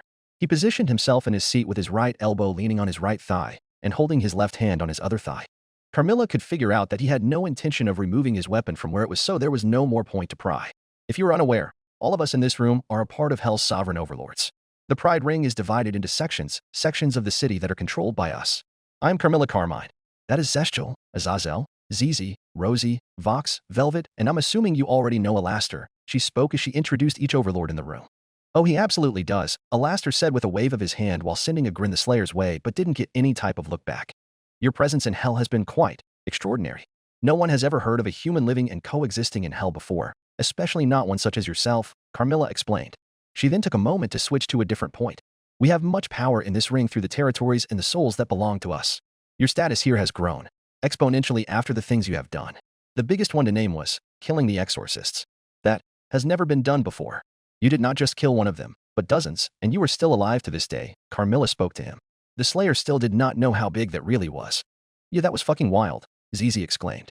How did you even manage to accomplish a task such as that? We were all under the impression they could not be killed. How did you do it? Azazel asked the question everyone in the room really wanted to know. Doomguy simply stared at Azazel and remained motionless for the most part. Most of the overlords in the room had heard much about the human outside of the actions he had done in Hell. But one of the things they did not know was the fact he didn't like to speak. Perhaps it would be a secret that thou would not choose to share, Zestial said due to the silence given back to the question. Oh, don't take offense to it. It's extremely difficult to get anything out of him, Alastor spoke up. His tone went from hopeful to a more serious tone, and I mean that literally. It is nearly impossible to get anything out of him. Quite the pain in the ass, ain't it? Velvet spoke up as she decided to put her phone down on the table to give her full attention to this. He could hold the most important secret in the entire world only for him to never share it. Pretty fucking inconvenient, ain't it? Everyone has their own business, Carmilla responded as she shot down Velvet. If not speaking is his business, then who are we to argue? Velvet let out a groan of disgust at that comment. I think there's a pretty fucking good argument when he did something that literally no one has done before. We don't know what the fuck he did, but clearly something he did worked in killing those fucks. And that does show all of Hell that those bastards from heaven can be killed, Vox said as he added to Velvet's point. Exactly. You all cannot tell me that you all are just okay having some steroid freak sitting on that information, Velvet exclaimed as she flashed a hand toward the Marine. We know not of what information he bears. WHE are the human doth bear valuable information or not? Doth thou suggest we try to use it against him? Zestial questioned. Of course, we should fucking use it against them. Instead of always being so fucking worried if you're going to die or some souls you own are gonna die, why not stick it to those holy chaps? Velvet quickly responded. But do you not realize the risks that could come with that? Azazel responded as he interlocked his fingers on the table. It sounds like what you were trying to promote is for Hell to go to war against the exorcists, which can lead to war with all of heaven. What if in response, they start to forgo any regulations that have been put in place for this cleanse, such as only killing those they find outside in the streets of Hell? What if they choose to break into homes and shelters to take their prey? And perhaps they will start to slaughter the Hellborn demons as well. There could be even more risks than those that I don't think seem worth it to chance. You know, Vox said as he stood up from his chair. All I'm hearing right now is a bunch of goddamn hypotheticals. Hypotheticals that could never even happen if Hell went to war with heaven. For all we know, those pricks up there are scared for the moment we do fight back, so they keep some act up to look tough. Vox then looked at the Slayer and pointed a thumb at him. Who knows? Maybe they are shitting their pants because of what he did. Or perhaps they are preparing an assault in defense of what hath befell? Zestial responded, still being against the idea of fighting against heaven. Who gives a shit if they are? Do you know what the best way to respond to an assault is? With one of our fucking own, Velvet replied as she was now standing up out of her seat as well. No. Carmilla practically jumped out of her seat. There is no reason for us to start a war with that entire army, which could lead to massive destruction and loss. Who knows what could happen or who could die? The souls you all own could be in severe jeopardy should that happen and could result in major hits to our territories. It is not worth it. She ended as she ended up sitting back down in her seat. Oh fucking please, that shit is in jeopardy every single year and continues to be the more we let this happen. Don't be such a pussy, Velvet glared as she folded her arms with a sassy look to follow. Right. And beside us, what if a war with heaven starts with this man on our side? Vox then proceeded to walk over to where the Slayer was sitting as he had some ideas in mind. Think about it. We welcome him into our fold and he can do the shit he does best for us and take the fight to them. It could make us look better if more and more demons think the overlords will protect them from the exorcists. I mean, they did all try to murder him, so I'm sure he hates them as much as we do. He spoke with a grin as he folded his arms behind his back and leaned towards the Slayer, who only gave him a cold stare in response. You do realize he's a human? I don't think humans can really be overlords, can they? Rosie spoke with a sort of joking tone to her voice. And he's broken so many other things by now. Would this really matter to? Vox replied. I just have the strangest conclusion that you are thinking more of yourself in this situation rather than what he would want. But I cannot say I am surprised when it comes to you, Alastor questioned even though he had a pretty strong feeling about the answer. Oh, that is really rich coming from someone like you. I'm sure you think so much about those fucks over at that hotel of yours, Vox rebutted as he pointed a finger back at the radio demon. Oh boy, here they go again, Zizi said quietly. Like an old married couple, Azazel spoke quietly back to her. Going off on Vox's point. You all don't think that he won't bring any type of war or retribution back to not just us but all of hell for what he did. You don't think those bastards up there are pissed off. Velvet decided to take the lead back on this argument before it just turned into another Vox versus Alastor situation. They'll both do not know for a fact what his actions could bring. But like it shall not bring war at all. If we immediately jump to the conclusion of it, we would be generating pointless harm, Zestial interjected again. I agree. It does not seem like the best option, Carmilla replied as well. Sure. But, Zizi began to say, let's just say for the next extermination that he fought against them again and killed hundreds of them this time. That overwhelming number of losses could make them retreat back to heaven and may alter any future exterminations. She finished, which ended up getting a lot of responses at once. Well, that could certainly be possible. Yeah, maybe. He definitely has a fear factor to him. Well, sure. I suppose if he did it once he could do it again. While the others were talking all amongst themselves, there was one person who had been basking in the entire conversation, and that was the man in question. Doomguy continued to sit in silence at what was being proposed to him, and he did not like it in the slightest. While they were not set in stone propositions, some were suggesting he join this group and become an overlord of hell, and others were discussing hell going to war with heaven and he being there to lead some type of charge or fighting the war for them. He would not. I mean, why should he? Is it just because the exorcists of heaven tried to kill him during the cleanse? So, just because of that, he should help this realm fight a war? There are demons in this realm who have tried to kill him, and there are definitely demons in this realm that want him dead. On top of that, knowing this is hell means some of the worst people in this universe's history are down here. People who have done terrible things to others. Those people deserve the Slayer to fight a war for them? The Slayer grew angry at the idea of someone wanting to use him as a weapon, and because he was so angry with the idea, he almost had the urge to stand up right now and make his displeasure verbally known. But before anything could transpire, sirens started to blare throughout all of hell. What is that blaring? Rosie asked as she was not the only one who looked all around the room. I'm not sure. It seems like it's coming from outside, Azazel said as he got up from his seat and went to look through the window. It sounds like it's coming from the embassy. Wait, the clock tower. It's changed? Huh? What do you mean it's changed? Zizi asked. The days on the clock tower until the next cleanse just cut in half, Azazel answered. The hell? They are moving up to the next extermination? What the fuck for? Rosie questioned as that seemed like an odd change. There started to be some more talk throughout the room at the sudden change. Carmilla and Zestial simply looked at one another in confusion as neither of them had an answer to this change. Although a pair of demons did have something to say. Well, would you look at that? There's no reason for it, Clearly, something crawled up Heaven's pants to suddenly make them change that. You cannot fucking tell me that it's a coincidence, Velvet quickly muttered with her hands placed on her hips. That is quite convenient timing. I'm sure hell is freaking out right now, Rosie said, which was very true as the sinners were definitely all confused and freaking out right now. Most likely. I bet chaos is filling the streets right now. Oh shucks, and I am missing it too, Alastor added as he was not taking the situation too seriously. I wonder if the idea of war is sounding more and more promising now. Vox wanted to get back to their previous discussion. You would wish that hell would fight back but ultimately have them get slaughtered in the process? They would be fighting a losing battle, Carmilla replied, wanting to keep war away. That may be true. Demons have tried to fight them before and haven't found any success. They all seem invulnerable to any normal weapons, Azazel added. Clearly they ain't invincible enough. Velvet got up onto the table and started to speak. There is a secret there that Mr. Big Man over here knows and refuses to share. In reality, there was a secret that would allow the demons of hell to fight back that only one demon knew. In the Doomslayer's case, there really was no secret about how he killed it. The answer is just him. His power is so massive that he is able to break through the angels' known invulnerability. His overall power ranks higher than this entire universe has ever seen. It's a shame no one knew that yet. Well, that's certainly a shame, isn't it? Alastor replied with false sympathy. But I suppose you will be wondering that forever, as he does not like to have long, deep, and personal conversations. Oh, piss off, you red suit-wearing bloke, Velvet responded as she was not in need of his sarcasm. Look, Carmilla took a sigh before speaking. Maybe the actions taken on the last cleanse are related to this change in the extermination schedule. Vox gauged the room for a second. All right, fine, if you think that is best. But I'd really keep the idea of fighting in mind, before it bites you all in the ass. Vox proceeded out of the room, and Velvet got out of her seat and followed him out of the room. Ugh, Carmilla groaned at that response. They don't know what they are proposing. They always think so recklessly. One day, it will be their downfall. So, are we done here? Zizi asked as she wasn't clear or not if the meeting was over. Yes, this meeting is over, Carmilla replied with a wave of hand dismissing the meeting. While the rest of the overlords and Doomguy were still in the room, In one of the elevators, Vox and Velvet were having an interesting discussion. Turns out they all seemed too pussy to get on board with fighting against the angels. Makes things more complicated. Velvet spoke in the privacy of just themselves. It's a process of Velvet. Something that could end up taking time. It may just be something that we will have to watch how it develops, Vox replied. Really? Velvet asked in an intrigued tone. How are you expecting this to develop in our favor?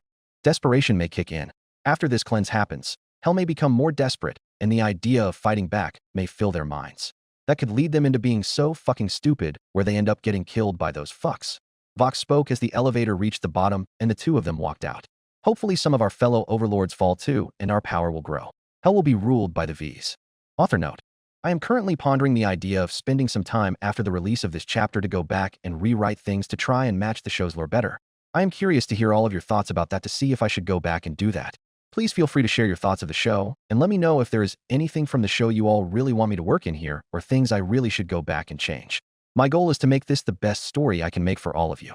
Chapter 31. What shall you do? Panic and confusion filled the streets of hell as more and more demons became aware of the sudden change of the clock tower.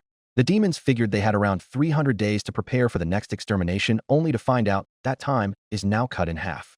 One demon, in particular, was running through the streets of hell to figure out what was going on and why there was so much panic. The princess rushed through the panic-filled streets to get to the clock tower. It felt like she had not stopped running since the hotel, and that was starting to catch up to her as she came to a halt and had to take a short break. She leaned down and placed her hands on her knees and took some breaths. This break of hers allowed Vaggie to finally catch up to her. Charlie. Whoa, Charlie. Are you okay? Vaggie questioned as she put her hands on Charlie's shoulders. No, just a lot of running. Charlie huffed and puffed. But no, Vaggie, something is wrong. I mean, clearly, something has to be wrong as look at the streets. Everyone is freaking out about something, and due to the sirens coming from the clock tower, something is wrong. Well, that much is obvious. Vaggie decided to take a look around at the panic through the streets, and also the panic in her girlfriend's face as well. The tower and the embassy is not too much farther. Charlie still spoke while trying to catch her breath. You don't have to go on a dead sprint to the tower. Look, how about we just walk the rest of the way? Vaggie suggested that it would be an alternative to running. Okay, sure, that sounds fine at this moment, Charlie replied as she finally took her hands off her knees. Are you okay, or do you need another minute? Vaggie asked as she tilted her head to look Charlie in the eyes. Nope, Charlie said as she shook her head. I'm good. We can go. The two of them began to walk through the streets. It seemed like some of the panic was dying down the longer the demons of hell got to simmer on it. So, do you have any idea what is going on? She asked, wondering if Vaggie had any conclusions. I was figuring you did. I mean, you are the princess after all, and have certainly been in hell longer than me, Vaggie answered. That's fair. Charlie couldn't help but agree. But whatever has been going on in the last 5 minutes is not something that normally happens. I mean, clearly something is going on at the embassy. And honestly, I'm preparing for the worst. Well, I feel like there could definitely be something worse than whatever we are about to discover, Vaggie replied. And she certainly was right about that. It could definitely be worse than what they were about to uncover. Yeah, sure. But I just find it a little odd that whatever is happening is sparking so much panic through hell. That's weird, isn't it? I think it's weird. Do you think it's weird? Charlie began to speak faster and faster as her sentences went on, as she became more and more nervous by the second. Han, you're clearly starting to freak out a little bit. Vaggie spoke as she could tell the slight panic. Right. Okay, well, we are about here, so I will just prepare for whatever is going on, right? Charlie spoke. She started off confident in her words, but trailed off towards being nervous again. Are you telling that to me, or yourself here? Vaggie asked for clarification, as it could go both ways. Let's just say both for now and call it good, Charlie answered. The two of them were now in front of the embassy and began to examine it for anything unusual. Okay, what is the issue here? She added as she began to walk around. Vaggie began to search too, before something caught her eye. Oh shit, was all she could say as she saw it first. What is it? Charlie questioned to see what got that kind of reaction out of her girlfriend. The clock tower, Charlie. The days, they were pretty much cut in half, Vaggie answered as she pointed up toward the giant hourglass and the numbers. What? Charlie exclaimed as she was aware of it now. You're right, the days are cut in half. They're moving up the cleanse? What the hell? Why would they do that? I mean, we just had one a few months ago, and the hotel isn't quite where it needs to be right now, and now we have even less time before the next one. I don't know why they would do that. I don't think they've ever done that, have they? Vaggie asked, but she secretly knew the answer to that herself, but wanted to play it off. No, never. And I've seen a lot of cleanses. Way too many of them than I ever wanted to see. Charlie gave her best reply to the question. Great. I don't know what to do now. I would have never planned for this to happen today. Well, not just for this to happen today, but for this to happen ever. I did not expect it to happen either, Vaggie spoke. She then let out a sigh. Look, we can't do anything out here. And out here looks a bit chaotic right now. So how about we just go back to the hotel for now? Yes. Okay, we'll do that. I will not think about Heaven wanting to move up the cleanse for no real reason besides. Well, I don't know. Charlie exclaimed as she was trying her best not to think about it. But she was really failing. Let's do that. And we don't have to run back either. We can just walk for now, Vaggie reassured while putting her hands back on Charlie's shoulders. You know, walking does sound better at this time, Charlie replied, giving no protest to that decision. Back at the hotel. Ugh, this is taking longer than I thought, Blitzo muttered as he was starting to become impatient. Didn't you tell me to be patient? And how this would be a free day of just not working? Moxie questioned as this seemed very hypocritical. Sure, but I'm not gonna lie, I didn't expect it to be this long when I said that, Blitzo replied while folding his arms. It literally hasn't even been an hour since we've been here. Luna spoke with a straight face as she couldn't believe he was so determined to come here and how quickly he was becoming impatient. Blitzo then decided to pull out his phone and check the time, and he found out that Luna was right. It had only been a total of 41 minutes since they first stepped foot in the hotel. Well, it feels a lot longer than that. He spoke. He then saw a one-eyed cat in the room that was lying down while hovering about the ground. Is that cat floating in midair? That would be right, Pentious answered. Well, that is something different. Blitzo then let out a small sound of disgust as he was a little creeped out at the small creatures flying near them. What in the hell are those things? I'm pretty sure they are like Charlie's bodyguards. Although I am forgetting their names, Pentious answered as he tried to think hard of what the names were. Razzle and Dazzle. Angel quickly spoke to help him remember. Ah yes, Razzle and Dazzle. That was it.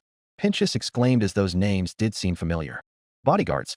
Blitzo questioned as he examined their small and rather cute appearance. They don't look like bodyguards to me. More like pets. Oh, I think they look cute, Millie said as she gave Dazzle a pat on the head, which he gave her a smile back.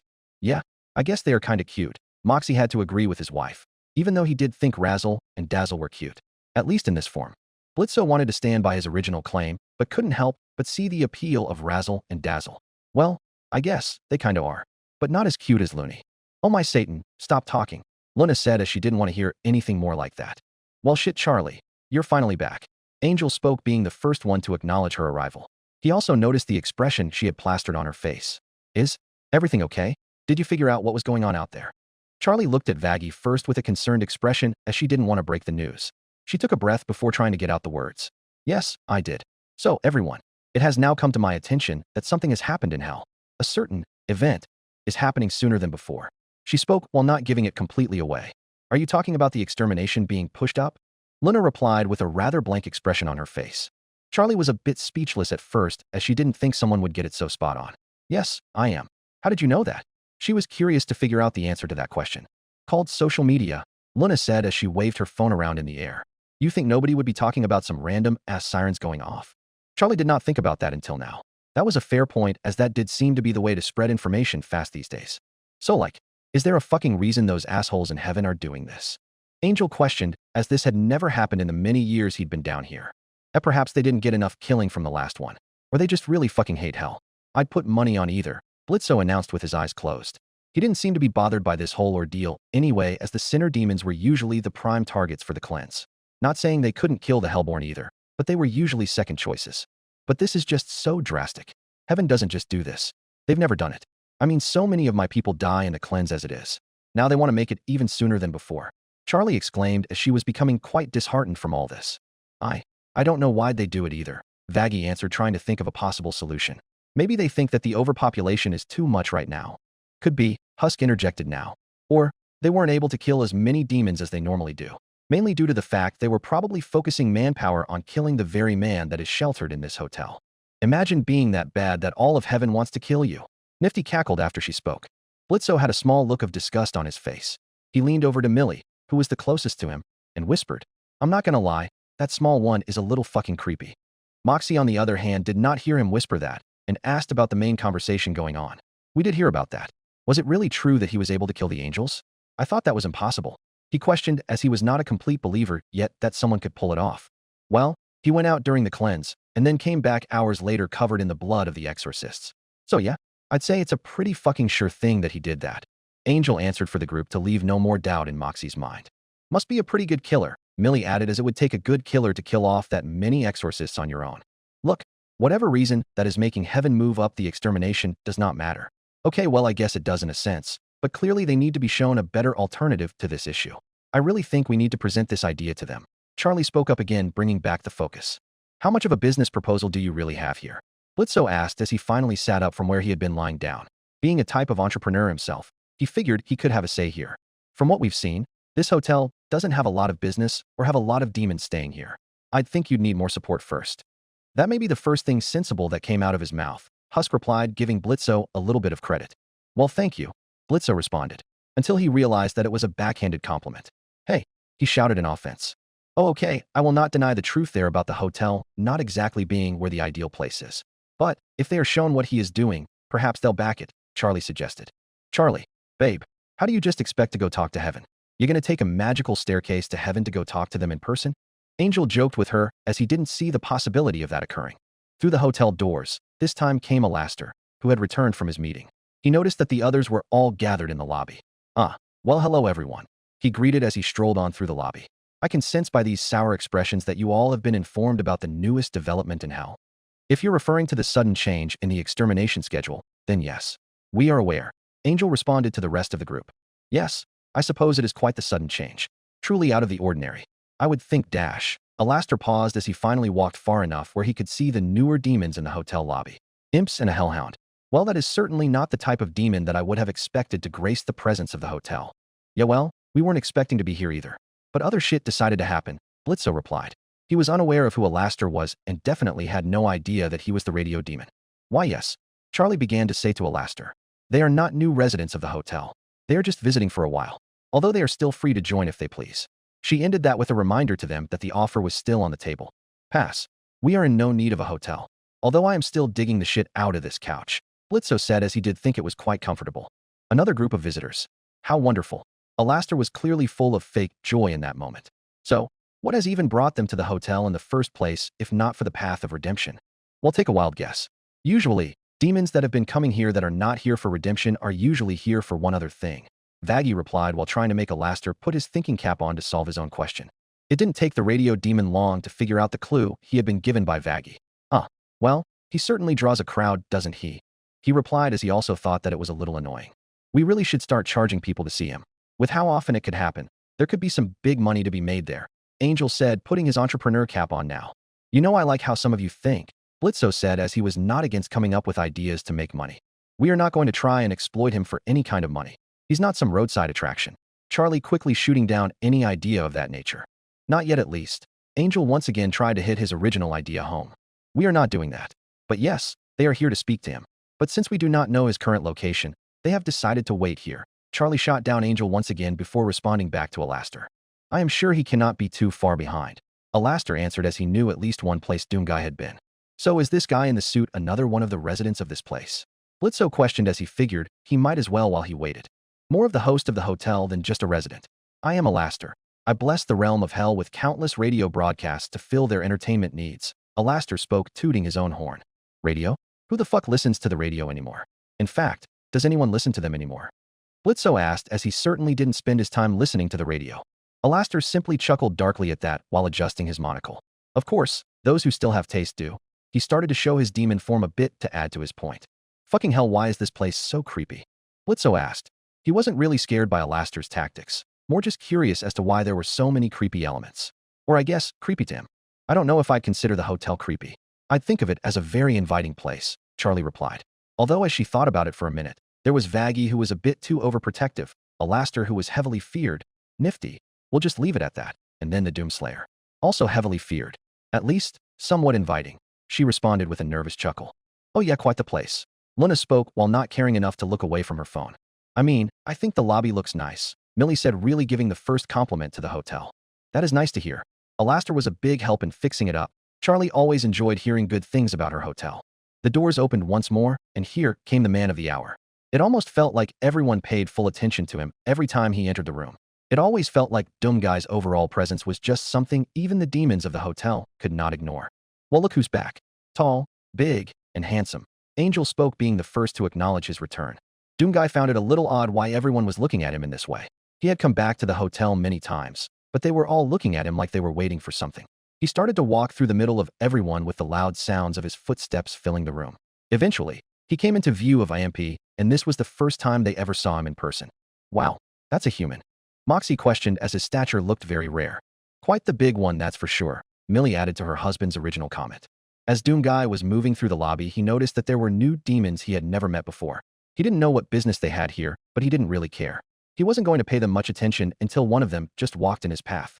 WOH, big man. Slow your roll. We got some things to discuss with you, Blitzo said as he practically slid in front of the man's path. He wasn't going to lie, the man definitely looked bigger in person. Blitzo saw that the man was staring down at him, which meant he was paying attention to him. Look, big man, I don't know what kind of shit is going down in this hotel, which I still am led to believe is just a front to something bigger, but you are starting to affect my business. Doomguy found that to be a bit of an odd thing to say to him. He had no idea who this demon was, nor had he ever met this demon before in his time in hell. It would be a wonder how he was causing this demon trouble. Charlie raised a finger as she felt like interjecting here. Due to the fact that Doomguy was not going to answer any questions, she figured she could help to move this problem along. Would you mind stating how exactly he's affecting your business? And what was the business again? Like I said before, we are IMP. I am the first imp to even start one, but that is beside the point. I've had more and more clients cancel on me because they want to place a bounty or a hit on someone and they want him to do it for them instead of us. So as I said, he is stealing my business, Blitzo explained. Buddy, you do realize this is hell. You cannot believe that your assassination business is the only one in all of hell. Huss pointed out as there definitely were more assassination businesses or hitmen out there if you wanted someone dead. Of course I know that, but none of those other whores offer services like us. You see, we allow the demons of hell to put a hit on someone in the living world. We do it as a way to help them get rid of unfinished business, or as a way to get back at someone who just flat out fucked them in the A while they were alive. Blitzo replied, giving a full disclosure of his business. Wait, what? Charlie exclaimed as she was putting together what the imp meant by that. You were saying you go up to Earth? Like the Earth? And kill humans? She had to question it to make sure they were both on the same page. Yes, that's what makes my company so unique. I mean, you don't see any other demons offering services like that, Blitzo replied. While Blitzo thought nothing more about what he said, Doomguy couldn't help but pay attention to that. Hearing those words about demons going to Earth and slaughtering humans, especially hearing imps killing humans, did not sit well with him. It did not sit well at all. He started to become a little angry after thinking about all the imps he has killed back in his dimension and the imps he's witnessed kill allies of his. His fists balled up as he started to march slowly over to Blitzo. He stopped right in front of him and proceeded to stare through his soul. Why are you standing so damn close to me? Are you against my business too? Which wouldn't make sense as it is believed that you do something like that too, Blitzo questioned. He did not word that very well as his statement caused the man to grab hold of his neck and lift him 6 feet off the ground. This sudden action by the Slayer brought everyone's attention to the center of the room. The Slayer turned his head slightly at the demon he held in his hand. Blitzo had both his hands on the Slayer's arm to try and release the hold on his neck. And while it wasn't a ton of pressure, it was not the most comfortable feeling either. Gah. Fuck. What? In the fuck? Blitzo shouted as he didn't understand what brought this attack on. Well, you seem to have pissed off the human. Guess you should have chosen your words more carefully. Alastor spoke as he was currently enjoying the scene that was unfolding in front of him. Blitzo tried squirming free, but to no avail. He thought about reaching for his blade or his gun, but he didn't even know if that would have an effect on this man. For one, he couldn't reach very far with a knife. Due to his short size, all he could stab was the man's forearms, which were covered in armor. If he went for a gun, he would most likely be disarmed. The other members of IMP suddenly went on guard. Moxie pulled out a gun of his own. Millie grabbed her axe that was stowed behind her back, and Luna just took a more defensive stance. Blitzo then threw his knife at the Slayer's exposed skin to try and cause him pain to make him drop him from his hold, but Blitzo's eyes widened as he saw the knife just bounce off the man's skin, not even leaving a mark. Now Blitzo was running out of ideas. Drop him right now, Moxie said as he focused his gun on the man. No, please stop this at once, Charlie pleaded as she did not want violence in her hotel. But she went completely unheard as the conflict continued. He's not listening, Millie said to Moxie. She then charged with her axe in hand and leapt far off the ground and prepared an overheard two-handed strike. The Slayer easily reacted as he grabbed the handle of the axe before it could even make contact with him. Millie was shocked as she remained dangling from the axe herself. The Slayer then threw Blitzo across the room into one of the couches, which he knocked over due to the force his body flew in. He then looked at the lone Millie and simply punched her, which sent her flying off as well and tumbling across the room. Millie, Moxie exclaimed. He then became protective and began to fire his entire clip at the Slayer. The bullets practically exploded into pieces when hitting the very strong armor. The Slayer, who still had Millie's axe, decided to throw the axe right at Moxie. Moxie yelped as he narrowly ducked the axe as it got stuck in a wall. As Moxie looked at where the axe hit, he turned back, not realizing how fast the man could move as he already was right on top of him, and kicked him right into the wall with a loud impact. The Slayer then felt someone on top of him as Luna decided to get into the mix. She leapt on the Slayer's back, where his head was, and tried to claw, punch, or restrain the man in any way she could. The Slayer used both arms and reached behind his head and grabbed a hold of Luna by both arms and threw her over his head onto the ground in front of him. She let out a gasp of air as the wind was definitely knocked out of her. He then tossed her right into Millie, who was just getting ready to advance on the Slayer again. Blitzo was not happy seeing Luna being hurt. He then ran at the Slayer. He took out his flintlock and shot a bullet which hit the Slayer's helmet, doing no damage. He then took out his knife that he picked back up and tried to fight the man head-on. He swung twice, but missed both times. The Slayer hit him again and quickly put him back into the ground. He then pulled out his super shotgun, having enough of just beating on these demons. He was going to put them down. He aimed his gun at Blitzo, who was bleeding from his mouth and his nose. He was ready to pull the trigger until Charlie stepped into his path between him and Blitzo. "Stop!" Charlie's voice roared loud as some of her true demonic power came out to make sure she was heard. Once she saw that the man was not going to blast her to get to Blitzo, she started to speak. "Please. I know he may deserve something for what he's done, but I don't believe he needs to die. None of them need to, especially not in a place like this." Blitzo wiped blood from his nose before trying to back up his case. "What? Are you not happy about us killing humans? Well, it's not as bad as you think. We don't just go up there and murder all humans we see.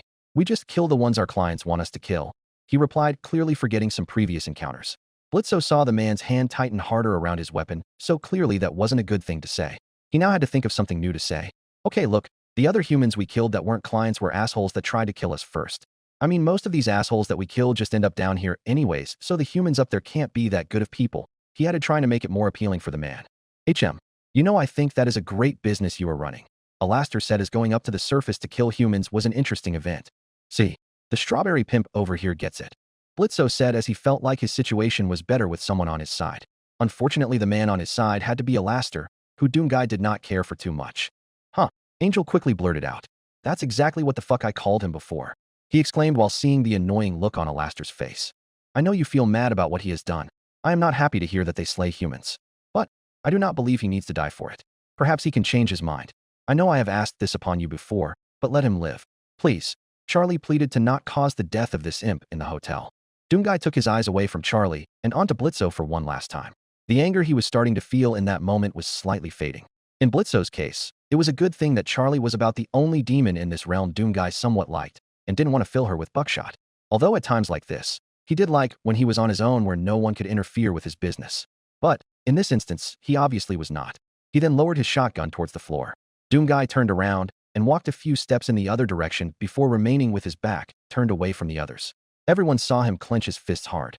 They all figured they should leave him alone for a moment to let him cool off. Blitzo slowly started to get back to his feet as he was still bleeding.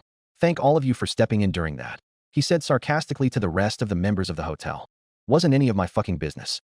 Although, it was pretty entertaining to watch." Husk grinned as he did enjoy that fight. "Probably picking a fight with a dude that looked like he was barely trying and rocked all of your shit probably wasn't the smartest idea, don't you think?" Angel asked. Once again, this fight just kept on adding to the many reasons Angel would not want to fight Doomguy. "Are you alright, B?" Millie asked, still showing some concern as she walked over to him. She was mainly trying to walk off the pain she felt as well. "Besides going 50 miles per hour into a fucking couch? I fucking guess," Blitzo replied as he was now fully standing up. "My fucking back," Moxie said as he rubbed it in pain. "I have never been kicked so hard in my life. Or thrown like a fucking rock," Luna said as she made her way over too. "So now that's over, there's still something that I don't understand here. How in the hell are you even able to access the living world?" Vaggie questioned, bringing the conversation back to before. "I'm not going to tell you. Next thing you know, you are going to try and steal my business too. Then you may tell someone else, and then they will tell someone else, and it will be a whole fucking headache," Blitzo somewhat answered as he was still feeling a little dazed. "This still doesn't explain why you think Muscles over here is somehow stealing your business," Angel added as he pointed a thumb at Doomguy. "Because I keep hearing from clients that apparently he can fully kill sinners, and due to the fact he's a human, he's got to be able to go back up to Earth. So he can access both realms, and if he did kill someone up on Earth, he can just fully finish them off when they get down here. That's like fucking one-upping what we do." Blitzo repeated the constant things he'd been hearing. But what Blitzo said made the other demons in the room stop focusing on that part and look at the Slayer. "Hold on. He can fully kill a sinner?" Husk ended up asking the first question as he was curious. "I don't know. That's what others said to me." Blitzo shrugged, as it's not like he would know for sure. "And you thought it would have been smart to engage in combat with him knowing that?" Pentious questioned. "My goal wasn't to start a fucking fight. What you expect me to not fight back?" Blitzo answered, wanting to make it very clear he didn't throw the first blow. Vaggie then gave her best answer to this question. "But that isn't possible, unless he simply used angelic weapons." "I don't know, Toots. I feel like he typically uses guns and just guns. And I ain't talking about the ones on his arms, Angel said as he couldn't help himself every time he got a glance at his arms. That's for certain, Nifty agreed with a small chuckle. Did you not think of that as a possible solution? Vaggie then said to the members of IMP. I mean, I think that could be possible, but it's very hard to acquire those kinds of weapons. Moxie spoke as he found that to be a logical solution. Well, he did just slaughter a shit ton of angels during the cleanse. Maybe he took some from there, Husk answered. All right, I did forget you told us about that, Moxie replied. All right, whether he can actually do it with angel weapons or not does not make the difference to me. Well, I guess it kinda does, but he's still trying to take my idea and take my business away, Blitzo accused. He then started to back off his tone a bit as to not get choked again. Are you really sure he's actually stealing your business? We have never seen him run any business out of this hotel or conduct any deals either. I really don't think he's actually doing what you think he's doing, Vaggie explained. Oh yeah? Well, where was he just at? Perhaps he was conducting business with someone outside of this place. Blitzo was now feeling confident in his new claim. Why he was out with me attending the meeting of the Overlords of Hell. And what a meeting it was indeed. Although it was cut a bit short due to the sudden revelation of a quicker cleanse, Alastor answered for Doomguy. Overlord meeting? Husk questioned after hearing that. He actually went to that? He seemed pretty uninterested in that after receiving that note. Oh Husker, he was against it. But all it took was a little bit of convincing. Alastor spoke, although not being very serious with his words. But his words did give a hard glare from the Slayer. Husk noticed the hard glare he was getting and could only respond back with a right. Okay, well, what about the other times he goes out? Blitzo accused again, but his fellow employees decided to interject. Sir, I really think that you were wrong about this one. Like completely wrong. Like not even close to being right. Because of you probably being wrong, I probably have 6 broken ribs, Moxie said while saying the same thing 3 times. Yeah, B. I don't think he is trying to steal your business, Millie added. I doubt he is either. Like we said, we've never seen him ever go out and just take bounties or whatever you want to call it. It's also not like he talks to anyone, so how could he really conduct any type of business?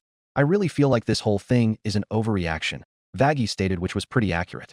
Wouldn't be the first time. This was spoken practically in unison by Luna, Millie, and Moxie. Whose side are you all on? Blitzo said, feeling a little offended by them all not backing him up. Blitz, I think you just have to face it that this was just a misunderstanding. Our clients probably just blindly followed some rumor and believed it to be true. In time, I'm sure they will realize it's false and come back to us. And we should probably, get the hell out of here before he tries to fight us again. I'm gonna be honest, sir, I don't think we can take him at all. Moxie gave Blitzo a full conclusion to get him to face the facts of this situation, as well as a very good suggestion. Blitzo put a hand to his face before sighing. Well, I guess that wouldn't surprise me. Our clients are a bit fucking stupid. And that's a good point. All right, fine. If this abnormally large human is not trying to steal my business as well as the rest of you, it looks like we're done here. So, back to the van. Blitzo announced with a raised finger. He then proceeded towards the doors. Finally, this really was a big waste of time, Luna muttered as she slowly followed with the bottle she was giving from Husk still in hand. Well, guess it's time to go? Goodbye, I guess, Moxie said to everyone in the hotel as it felt like a bit of an awkward leave. But nevertheless, he as well as his wife followed behind through the doors. For a hotel set for redemption, this place seems to attract odd demons, Husk said once IMP was fully out the doors. Ain't that the truth? Vaggie said with a sigh as she wished that wasn't the case. Well, now that's dealt with, I think I need to go and do some thinking. Now that there is a change in the cleanse schedule, I need to think about what the best step is from here. Charlie spoke as she was practically excusing herself from the lobby and began to head up to her room. Vaggie decided to follow her as she could try her best to help her in this situation. Razzle and Dazzle also slowly flew behind them as well. Angel stretched out his arms above his head before letting out a sigh. Yeah, I think I've had enough for one day. I'll see you bitches later, he said as he felt like getting some rest and proceeded to his room as well. Later, Muskless. He also felt like adding as he had to walk past the Slayer to get towards his room. Yes, I will head back to my room as well to do things, Pentious said, wanting to follow in on the apparent trend. Ooh, what kind of things? Nifty questioned as Sir Pentious didn't make that sound like something that wasn't sexual. You really felt the need to announce that? And why did you even feel the need to say it like that? Husk questioned as well. I did not mean it like that. I have no idea what I shall commence in. In my room, that is. Pentious was trying his best to try and recover from this. I think you just need to shut the fuck up and head back to your room before you make it sound even worse for yourself, Husk suggested, which was a rather good suggestion in this case. Yes, I will do that, Pentious responded. He began to slither to his room and tried to afford direct eye contact with the Slayer as the man's hard stare was still really intimidating. After the members of IMP were officially gone and members of the hotel disbanded to their rooms, the Slayer decided to not stay in the lobby any longer. He proceeded up the stairs where he would go back to his room in the hotel. Once again, after some short walking, he got to his door and opened it. He closed the door behind him, and he was alone once again. What an odd day this seemed to be. But most days here were like that. He was now familiar with more of the overlords of hell. They seemed to be of better company than the V's, or even Alastor in this case. It really started to seem that his actions against the exorcists were truly a big thing, as the demons truly believed they couldn't be killed. According to Carmilla, demons of hell only believed that he was the one responsible for it. But he didn't think too much more of what he did on Extermination Day. What's done is done. Those that he killed didn't tend to linger too much in his mind. He was now alone in his room, and finally had another moment without everyone in this realm trying to talk to him or meet him. At times like this, he enjoyed the Fortress of Doom, where he could be alone. Doomguy removed his helmet from his head and placed it on a table in the room. He then decided to remove both of his gauntlets from his left and right forearm. He then placed those on the same table where he placed his helmet. From there, he decided to remove every piece of armor above his waist due to the fact that he had time to himself that wouldn't involve any type of battle. This consisted of removing the shoulder cannon attachment from the actual shoulder piece of his armor, and then the piece that covered his chest and abdomen. He placed all of those pieces on the table before proceeding to sit down on the edge of the bed in the room. He began to massage his exposed wrists now that he had a bit more comfort with the armor pieces being off. As he was doing that, he started to think about the times he had collapsed. It seemed as if his strength was fully back now and the lingering effects of killing the Dark Lord were wearing off. It seemed like he wouldn't have to worry about something like that happening again. He then took his mind to a different place. A place where he could try to calm his mind. He closed his eyes while rotating his head to crack his neck. He took a deep breath before opening his eyes back up. But his sight couldn't help but catch distinctive parts of his body. All the scarring and previous wounds he had suffered. At that moment, it was like he was back in hell. And by hell, I mean his hell. He started to remember the scars he had, and the moment the demon struck him. He started to remember the pain he felt from it. Pain started to feel almost real. The area around him transforms into a horrific landscape filled with nothing but chaos. The roars of demons, the carnage, the screams. All of it. He could see himself firing weapons at the onslaught of demons that came his way. He could feel the imp claw his back, the gargoyle slash his shoulder. All of it. Clearly, this wasn't allowing Doomguy to relax as he began to squeeze his fists tightly together. So much so, that he almost drew blood from his own palms due to the pressure his fingers were putting into his palms. He broke the pressure and let his arms fall onto the bed. Perhaps it was better if he didn't think about his scars. It would be better if he didn't think about anything right now. Perhaps it would be good in this moment to just try to calm his mind.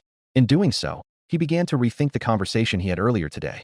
30 minutes ago, the meeting of the overlords had come to a close for now. They began to pile out of the room in an orderly fashion.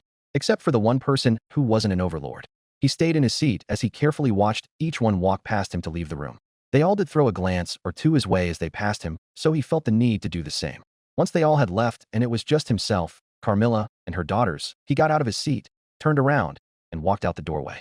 He walked down the short hallway and went to the closest elevator to take him back down. He pushed the button which called for the elevator to come back up to this floor. Excuse me, a demon spoke to him. The Doomslayer slowly turned his head to the left to see one of the female demons from the meeting was the one who got his attention. I am Clara, daughter of Carmilla. My mother would wish to speak with you in private. If that would be agreeable with you? Doomguy stared at the elevator that just reached this floor. As the door slid open in front of him, he just stared at it, but didn't walk in. The demon who most likely sent him the letter now wanted to speak to him in private. He figured since he was here, perhaps he should listen to what this is about. He let the door close in front of him and walked past Clara and back into the room. When he got back into the room, he saw Carmilla and another demon standing next to her. If the other female demon was Carmilla's daughter, perhaps this other one was too. He stopped at the edge of the table and would simply stand this time instead of sitting back down. He heard that Clara closed the door behind him to make this meeting completely private. He stared at Carmilla with his right fist balled up and his super shotgun in his left hand. I was hoping to get to speak with you in private, away from the ears of the others. I did not want to talk about the cleanse. But I'm sure I can have this conversation with you. I do not know who you really are or where exactly you come from. You continue to commit one phenomenon after the other. The most recent one was what you did during the last extermination. I have to guess that this was the very first cleanse you experienced as you are rather new to hell. As someone who's experienced many, I have to say, what you did was said to be impossible. I suppose what I did was said to be impossible too. Carmilla began as she took a few steps towards one of the windows in the room. This was said many times during the meeting, but it is true. There have been thousands of exterminations, and never once has someone spilled the blood of an angel. The reason for that was not completely due to the fact no one tried. It was the fact that the exorcists seemed unkillable. I also managed to kill several during the cleanse in an act of defense.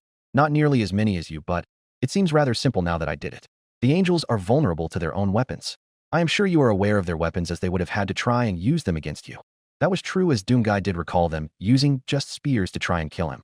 What Carmilla was saying about those exorcists having a weakness in their own weapons did make sense, as when he used their weapons to kill them, they were more efficient than some of his other weapons. I did not want to tell anyone about this. I had feared for the consequences they would bring. If heaven saw that the demons of hell were beginning to fight back, beginning to revolt in some way, there's no telling of the destruction it would bring to this realm. It could lead to an all-out war with many deaths. Carmilla spoke as she took a glance at her two daughters. She then wanted to move the conversation to the man present in the room. As for you, I have reason to believe that you killed them without the use of angel weapons. I see the weapon in your hands, which looks like nothing more than a gun, and seeing some of the remains from the exorcist you killed shows clear evidence at times of a gun being used. I don't know how you managed to do it without the use of angelic weaponry, as no one in this entire realm, no matter how powerful, has done that before. You must possess more power than I would have thought. Nevertheless, of what happened during the cleanse, I have to believe that heaven will not be happy with what happened. The cleanse being moved up is an indicator of that. Perhaps my worst fear may come true. Maybe not in the upcoming cleanse, but in the future. If war did occur, I guess I am curious as to whose side you'd be on. You are a human, which could be a type of blessing in this situation. Heaven may not believe that any demons killed the angels during the cleanse and prevented the thoughts of revolution. They may think that just a human committed the act. But it was clear in the meeting some of the overlords were thinking of the idea of war, which others could think as well, with you being present in this realm. She finally took a moment to pause before getting to the final part of this conversation. I am not going to demand you do anything with heaven that you do not wish to do yourself. But if war breaks out, I only can request that you help those who cannot help themselves. Not all demons in this realm are terrible beyond belief. Some, such as myself, have families to protect. I will protect my daughters until I draw my last breath in this realm. Carmilla then sighed again, as she really didn't want this to sound like Velvet and Vox, where she wanted the man to fight a war against an entire realm. As much chance that war could break out, there could be as much of a chance that it does not. I do not want it to seem like you are forced to fight a war between two realms you have no ties to. That is all I wish to discuss with you. Doomguy kept on staring at her as he kept on absorbing the words she spoke to him. His eyes began to dart around the room as he questioned what he would truly do if the war she predicted to happen did in fact happen. For now, he raised his shotgun behind his back and came back empty-handed as he finally sent the weapon away. This was a type of signal to her that he did not feel the need to have the shotgun out with her. He did not see her as a threat. He then turned around and pushed the doors open and once again walked through the short hallway back to the elevator. He walked into the elevator this time without anyone else wanting to talk to him. When the door closed, the elevator proceeded down to the ground floor. Once again, the idea of war was brought up. Carmilla, while being much more polite and thorough than others, she still wanted his help to fight a possible war that did not involve him. While she may be right that not all the demons down here are terrible people, he has encountered worse that do not deserve his saving. Perhaps Carmilla was right. Due to his actions and hers, war could break out. If war did break out due to the beings he killed, would he feel obligated to fight? He couldn't say for sure at this moment. Chapter 32, Getting My Chance. Hazbin Hotel, one day later. Charlie had fully woken up, gotten dressed, and prepared herself for the new day by this point. She had gone back to her room yesterday thinking of what her next steps would be, and a lot of thinking is what she did. I just don't get why they would do this. A cleanse being in half the time is just less time that my people get to recover from the last slaughter. There has got to be a reason for this. There has to. I wish I could find out why. Maybe they think that Hell's population is getting too big. Maybe they think they have to do this. Maybe this won't be a one-time thing. Maybe it will keep getting sooner and sooner. I've got to do something. She really started to think of what she could do and who she could talk to get answers. But then it hit her. In a way, it was so simple. Who could she go to get answers about a decision heaven made, but heaven itself? She knew that her dad had meetings with heaven, so he must have some type of contact with them. This sprouted another idea. She quickly fumbled around and got her phone from her pocket. She scrolled through her contacts and selected her dad's number. After 3 rings, her father picked up on the other line. Hey Charlie, this is a bit of a surprise. I didn't expect you to call. Lucifer spoke from the other line. Yeah, but some big things have changed. I figured you know about the clock tower. Charlie asked, even though she pretty much knew her dad knew about something as big as that. The clock tower? Oh, right. Yeah, the cleanse is happening sooner or something like that, Lucifer answered, although he didn't speak with any form of concern or wonder of why it even changed. It was like he barely cared. Yes. And do you know, maybe why that is the case? Charlie decided to be a bit more direct with this question. Nope. I really don't focus on the decisions heaven just randomly decides to make these days. I'm sure they have some kind of reason, but I don't know. I don't pay too much attention to it. Lucifer still didn't seem like this affected him in any way or saw it as much of a big deal as Charlie. But wouldn't you want to know? Charlie spoke with a bit of concern in her voice. The cleanses already kill so many of our people, and now they want to move it up sooner than ever? That would be even more deaths. Yes, it would. But it's not like we can just question why they did this or do much about it. Heaven makes their own choices, and that's that. This time Lucifer sounded a bit more defeated with this response. Charlie quickly caught on that her dad had no intention of trying to make any change to this decision. But maybe we can. Maybe we can use this as a way to change their mind. We can use this as a way to change Heaven's mind. Charlie, I don't know where you were trying to go with this, but Heaven does not change their mind. Lucifer remained confused for the moment. The hotel dad. The redemption project that I have been working towards. I don't know. Maybe they think the overpopulation problem is becoming too much to where they have to do the cleanse earlier than normal. Perhaps if they hear this idea, they may push it back again. Perhaps even stop it altogether, Charlie explained. She waited for some indication from her dad, but got none. She wondered for a moment if her dad was still on the line. Dad, are you still there? Why, yes, I am, Charlie. I just don't think they will be on board with that. Heaven just doesn't like hell, and even if your project worked, even if it did allow someone into heaven, would they even like that? Perhaps they wouldn't even want someone who was a previous sinner to come to heaven. I just don't know if this will work like you think. Lucifer was struggling to find some of the words here. But what if it could? As far as I know, nothing like this has even been attempted. Right? Charlie asked, as the guy who has been in hell since day one would know for sure. And no one has even tried to do what you were doing at that hotel, Lucifer admitted. So if it works, then they could find themselves on board. Or at least, if they know of the project, they may be on board, Charlie replied. Well, how would they even find out about this project? I mean, unless you just found a way to magically get a sinner into heaven. Otherwise, they wouldn't know, Lucifer replied back. Charlie was waiting for their phone conversation to get to this point. Now she could finally ask. This is another reason why I called you. I know that you have meetings with representatives from heaven. I wanted to be able to speak with them to introduce the project. That is a way that I feel like I can get my foot in the door with heaven. Oh, well, Charlie, I mean, yeah, I do speak with them from time to time. But I don't know if you really want to talk with them, Lucifer responded, speaking very hesitantly. I don't see the harm in it. I have been wanting to talk to them for so long now.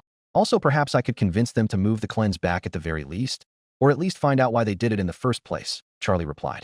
I mean, I guess there wouldn't be any harm as you put it, Lucifer replied, as now it sounded like he was on the fence about this. Exactly. Please, Dad, all I'm asking for here is a chance. A chance to speak to them. Or just speak to someone from heaven. A chance is all I want here, Charlie pleaded. She started to become a little nervous that her dad would decline again when he went silent on her. Dad, she asked to make sure he was still there. You really want to speak with someone? Lucifer asked again to make sure his daughter truly wanted this. Yes, I absolutely do. Charlie quickly responded with enthusiasm in her voice. Lucifer let out an audible sigh. Okay, I'll get someone. Since your project focuses on the cleanses, I'll schedule a meeting with the leader of the exorcists so you can speak with them.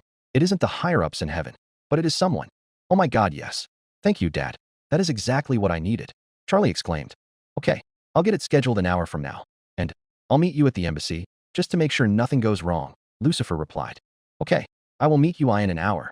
Charlie tried her best to keep her excitement, but was failing. Guess I will see you then, Lucifer spoke. See you then, Charlie replied and hung up the phone. Holy shit. Okay, Charlie. You have been wanting to speak with heaven for a long time. You have been wanting to show them this project for a long time.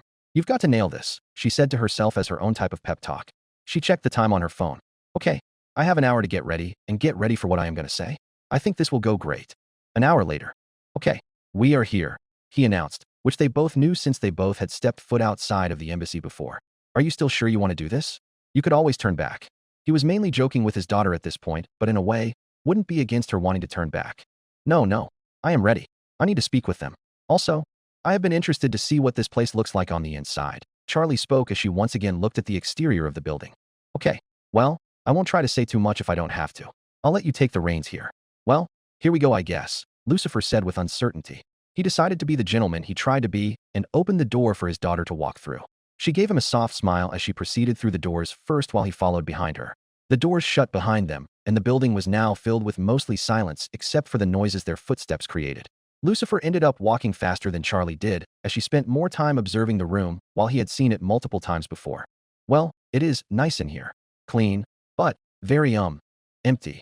Charlie finally spoke after her observations. Yes, not a lot of visitors in this place. And nowadays, heaven hardly comes to speak with anyone or answer any problems others may have. But we typically generate the exception, Lucifer explained as he walked with his cane in hand. Wait, are you saying they used to? Charlie asked in a soft tone. Oh yes, long time ago, before you were born. But things have changed. And, as you can probably guess, Lucifer used his right hand to gesture to the very empty room. Not for the best. Charlie felt a bit of sadness in her heart after hearing that. From what her dad was implying, it sounded like things used to be more at peace between the realms. So what changed? She had to know this, and she figured the man who had been down in hell since day one would know. Lucifer let out a small sigh as he walked over to one of the large seating sections in the room and sat himself down before he gave his explanation. Well, lots of things. If you really think about it, a lot can change over the course of thousands of years. Believe me, a lot. I suppose a certain factor that came with the changes was hell itself and the newer inhabitants it was getting. The sinners that started to come into hell over the years have just been getting worse and worse. I mean, just terrible, and I think heaven picked up on that too. Lucifer started to rub his chin before transitioning to his next point. They had these giant aspirations for the people of Earth, the humans. And in a way, I did too. I mean, I witnessed the species firsthand. I thought they could grow into something bigger, something better than what came before. All of heaven believed it. But it really didn't turn out that way. It seemed that mostly greed, violence, and bloodshed took over for so long. Certain humans didn't care what happened to others. Certain groups out there only cared for what would benefit them. What would satisfy them, satisfy their urges. They didn't want to come together and unite as an entire species. They just wanted to break off into their own sections, leaving others out to dry. If others didn't like or oppose them, you can guarantee more conflict and bloodshed. The barbarism humans are capable of when given freedom is mind-blowing. Do you know how many wars have been fought up there?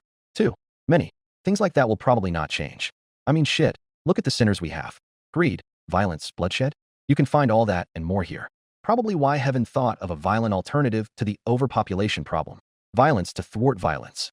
He ceased his words as he felt like Charlie was becoming saddened by his rambling. He then got up out of his spot and walked over to her, where he placed a hand on her shoulder. Charlie, you have a great heart. And I know you want to try and help these sinners. I just don't know if this all will work out the way you think. Maybe it won't work. But if there is a chance it could work, I have to try. I need to stop this once and for all. Charlie still spoke in a soft voice back to her father.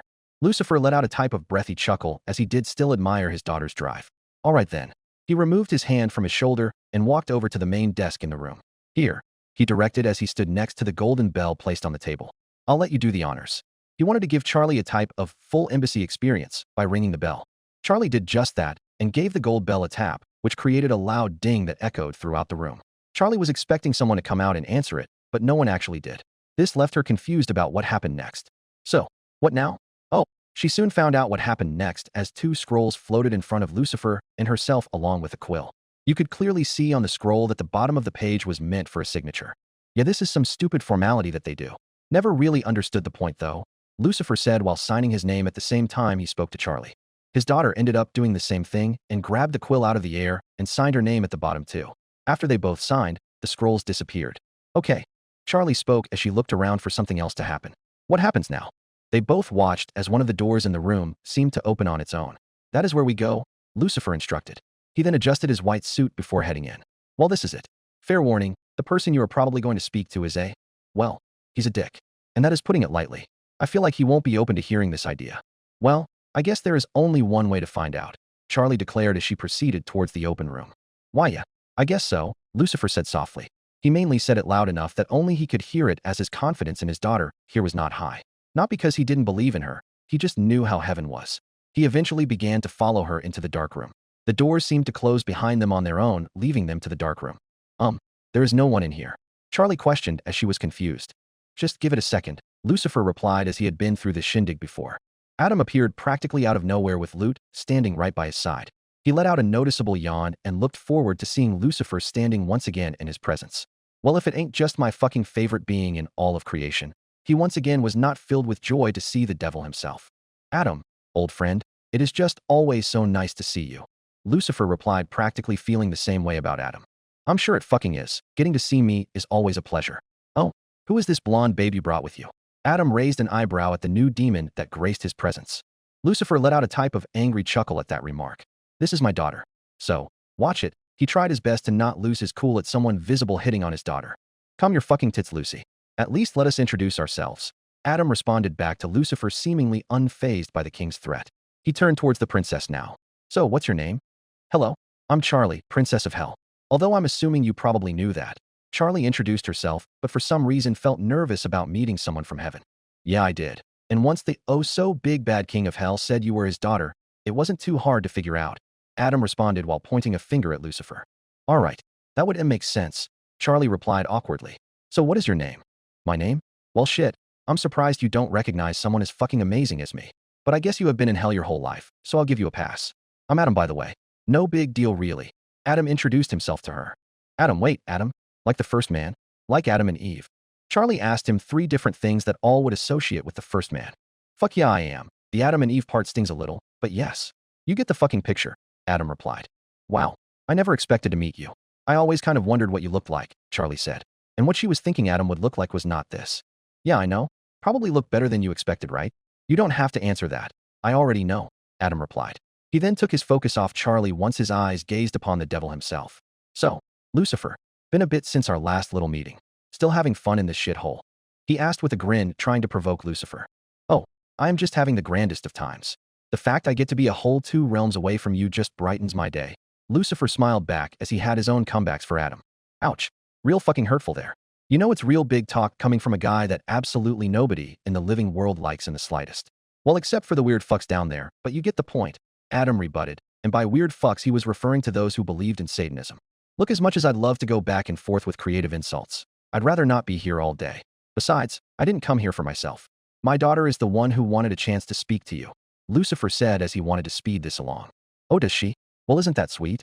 All right, Charlie, was it? What is the reason you wanted to talk to me? Besides the fact that you get the opportunity to talk to me. Adam spoke as he directed his full attention to Charlie. Well, I wanted to focus on the extermination. I happened to notice that you made it happen a lot sooner than normal, Charlie said as she wanted to know why they did that. That's right, Adam quickly replied. If I may ask, why did you make the decision to have the cleanse earlier than normal? Charlie asked as now she felt like she had to outright ask for Adam to understand.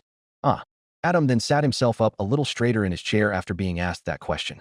Well, you see, I just really didn't get as good of a feel from that last extermination. It really felt like we didn't hit our strides and didn't kill enough demons, if you get my drift. So you are moving it up because you didn't feel like you killed enough of my people? Charlie questioned, making sure she heard correctly. Adam did a bit of thinking for a total of about 1 singular second. Yep, that is exactly what the fuck I am saying. So, we decided to make a decision. We didn't just move up this year's cleanse, we also made the decision to have 2 cleanses a year instead of 1. So there will be 1 in the very middle of the year and 1 on the last day of the year. You see, it just flows better that way. Now personally, I even thought about doing more than just 2. But as Lutz so smartly pointed out, you would probably run out of fucking sinners by some point. Then that is no fun, am I right? 2. How can you do 2 a year after all the demons that get killed after 1? No, that is not fun. That is just more senseless carnage in hell. Charlie debated, trying to make someone like Adam feel bad about that. I know, right? Fucking sweet. But hey, those fuckhead sinners aren't the only ones to blame for this decision. You see, maybe we would have gotten our fill of killing had it not been for, I don't know, some apparent green fucking armor? Adam was trying to indicate the Slayer with his words, which Lucifer and Charlie both could figure out. You see, I am not fucking happy to hear about some guy coming out of nowhere and killing dozens of exorcists. That kind of fucking pisses me off. Well, no, it doesn't kind of piss me off, it really pisses me off. It really pisses me off too, sir. Lute spoke for the first time during this exchange in favor of Adam. See? She gets it. Him killing exorcists made our forces focus less on killing sinners, and now on trying to kill him? That lowered our kill count, and I am not with that shit. Oh no, that is fucking weak. Adam continued as he made his point of disapproval very well known by this point. But if you're supposed to be heaven's oh so elite, then why couldn't you kill him? Lucifer spoke up again, wanting to piss Adam off. Listen here, fuckface. I couldn't tell you. I never even saw the prick during this whole extermination. If I did see that, well, prick, I would have shoved my axe so far down his fucking throat that, well, I don't fucking know. He'd be fucking dead. Look, you get what the fuck I am trying to say? Adam's creative side just kept on failing him there. Look, I just know that next cleanse, which is in a few months, we will be looking for him. Isn't that right, Lute? That is absolutely right, sir. Lute replied as she was in full agreement with him. That is what I want to hear. I want to see that prick, and I hope he shows his face out in hell again, Adam said as he fully had a target in mind. Look, what if all of that didn't need to happen? I mean, is it really necessary? Charlie stopped Adam and raised her own question. What? Killing the green guy? I mean, yeah, that's kind of what I was getting at here. Adam replied, seeming confused by that question. No. I mean the violence and bloodshed as a whole. What if violence didn't need to happen anymore? Charlie finally decided to raise the other option. Adam was confused about that random question. The way he saw it, he didn't know how violence wouldn't happen. And what the hell do you mean by that? What do you mean that violence wouldn't need to happen anymore? Charlie stood up from her chair. I am talking about a brand new hotel that I have started down in hell. She made several pages spawn in front of her. The first page she held up was a drawing of the Hazbin Hotel. You see, my hotel, the Hazbin Hotel, was created to help demons. It is a way for them to get a second chance. They come to the hotel for a chance at redemption. If they push themselves to better themselves, they can then join you in heaven without all the need for violence and constant carnage. Thus, it would be a peaceful way to solve the overpopulation problem. Adam let out a few small laughs at the idea. Are you fucking serious? He then looked over at Lucifer. Mr. Devil, is this the type of idea you are letting your daughter come up with? Lucifer became annoyed at Adam and the fact that Adam was blatantly making fun of his daughter. So, while he didn't have full faith that his daughter's idea would work, he didn't want to seem like he was on Adam's side. So he spoke up and said, my daughter is quite the creative person. You know, I don't see anything wrong with trying the idea. I think you may be afraid of it actually working and you no longer being able to come down here for your little cleanses. What? Me? As fucking if. That idea will not fucking work. Do you not see how shitty the sinners are down here? First off, we do not want those cunts up in heaven. And second, if we allowed sinners into heaven, who the hell are we going to slaughter down here? Like, where is the fun in that? Adam rebutted. He practically took Lucifer's response as a joke. But that is the point of this project. To avoid all this senseless slaughter. To give those a second chance to be better than what they are now. Everyone deserves a second chance, wouldn't you agree? Charlie directed this philosophical question to Adam. Fuck no. Look here, sweetie. Those sinners that you find down there in your little shithole is because they fucked up. They screwed the pooch. They had their chances when they were alive. But nope. They decided to fuck up and now they are down in hell. Perhaps they shouldn't have gone ahead and made those mistakes. Cause now, they will be stuck down there forever. Unless, of course, we kill them. Between you and me, I know what option I'm gunning for. Adam said as he crossed his fingers to indicate he was hoping to kill more sinners. But is that really fair? I mean, nobody is perfect. Everyone makes a mistake. But how we come back from that mistake is really what matters, Charlie replied. Is that right? Well, I wouldn't know about making mistakes. Adam shrugged his shoulders as he stood by that comment. Is that so? Well, I can think of a couple of women you've made mistakes with. Lucifer once again opening his mouth to take a shot at Adam. At least people love me. You being Mr. Short Devil over there? Who in the fuck likes you? Adam grinned back, thinking he had the upper hand again. Clearly both of your wives. Lucifer quickly responded back. Oh, go fuck yourself, you little bitch. Adam exclaimed as he had lost that argument. Okay. This is getting a bit off track. I wanted this to be focused on my redemption project. Whether you say you haven't made any mistakes, others have. I mean, why shouldn't we provide them with the chance of bettering themselves and joining you in heaven if they put in the time, effort, and commitment? Charlie said, trying to reel everyone back to the hotel. Because why would we even want those sorry sacks of shit? Sweetie, I know you've been in hell all your life, and that sucks major balls, but all those humans on Earth know you only get one life. One fucking chance. And if you don't fuck up, you end up here in heaven where it's sweet. If you do fuck up, which clearly too many of your little sinners do, they end up in hell forever. So sorry. I see you just want to be Mrs. Saves everyone from a gruesome death, but that just ain't gonna happen. Adam replied as he wanted no part of this idea. Do you know it's forever? Charlie questioned, trying to make him think. Yeah? Wherever you end up after you kick the fucking bucket is forever. Adam responded quickly without giving it another thought. But is that absolutely true? Charlie questioned again. Why yeah? Look, what kind of fucking point are you trying to get here? Adam responded again, but really didn't know 100% if it was forever. You don't sound like you absolutely know for sure. Wouldn't you want to try this idea to see if it could work? Charlie asked, hoping if she was getting through to them. No, Luke quickly replied. Fuck no. Adam also quickly replied. Look, little princess, I think you need to get it through your head that the sinners of hell do not deserve any kind of pardon, any kind of second chance. Lute spoke as she approached Charlie. Hellborn will never be welcomed into heaven and will never get into heaven. Get that through your head, she said coldly. Lute may have gotten closer to her had it not been for the cold glare she caught from Lucifer standing behind her. She gave him a cold glare back, but did back off and walked back towards Adam as an exorcist taking on the strongest being in hell would not end well for Lute. As much as she'd think it would end well for her. But you don't want to even try? Charlie was now becoming a bit more desperate for them to see her vision. Hell no. Look, if this is the only reason you wanted this meeting, then I think we should end this here and stop wasting more of our time. Adam announced as this was becoming boring to him. I agree. We do not want to waste more of our time listening to some little pipe dream of yours, Lute added. But Charlie tried to say until she was cut off again. Nope. Sorry there, princess, but like we said, those sinners of yours are stuck there forever. Sucks to suck, as they say. So if you don't mind, we'll get back to waiting in anticipation to kill those fucks in just a few months. Bye-bye. Adam waved as he and Lute disappeared from the room. No, wait. Charlie tried to get them to stay, but it didn't work as they were already gone. Charlie let out a frustrated groan, and then a damn it. She turned around in defeat, opened the doors to the room, and proceeded down the lobby area. Lucifer let out a small sigh. He wondered if he should have said more there. He kind of wondered if he should have shown more that he was on his daughter's side. But after some thinking, he proceeded after her out of the building. Charlie was the first to exit the building while being filled with mild frustration and stress, knowing that this early cleanse would happen. And to make matters worse, she now figured out that Adam and his exorcist were going to come down to hell twice a year to slaughter her people. That was not what she wanted to hear. She sat herself down on the steps going up to the embassy.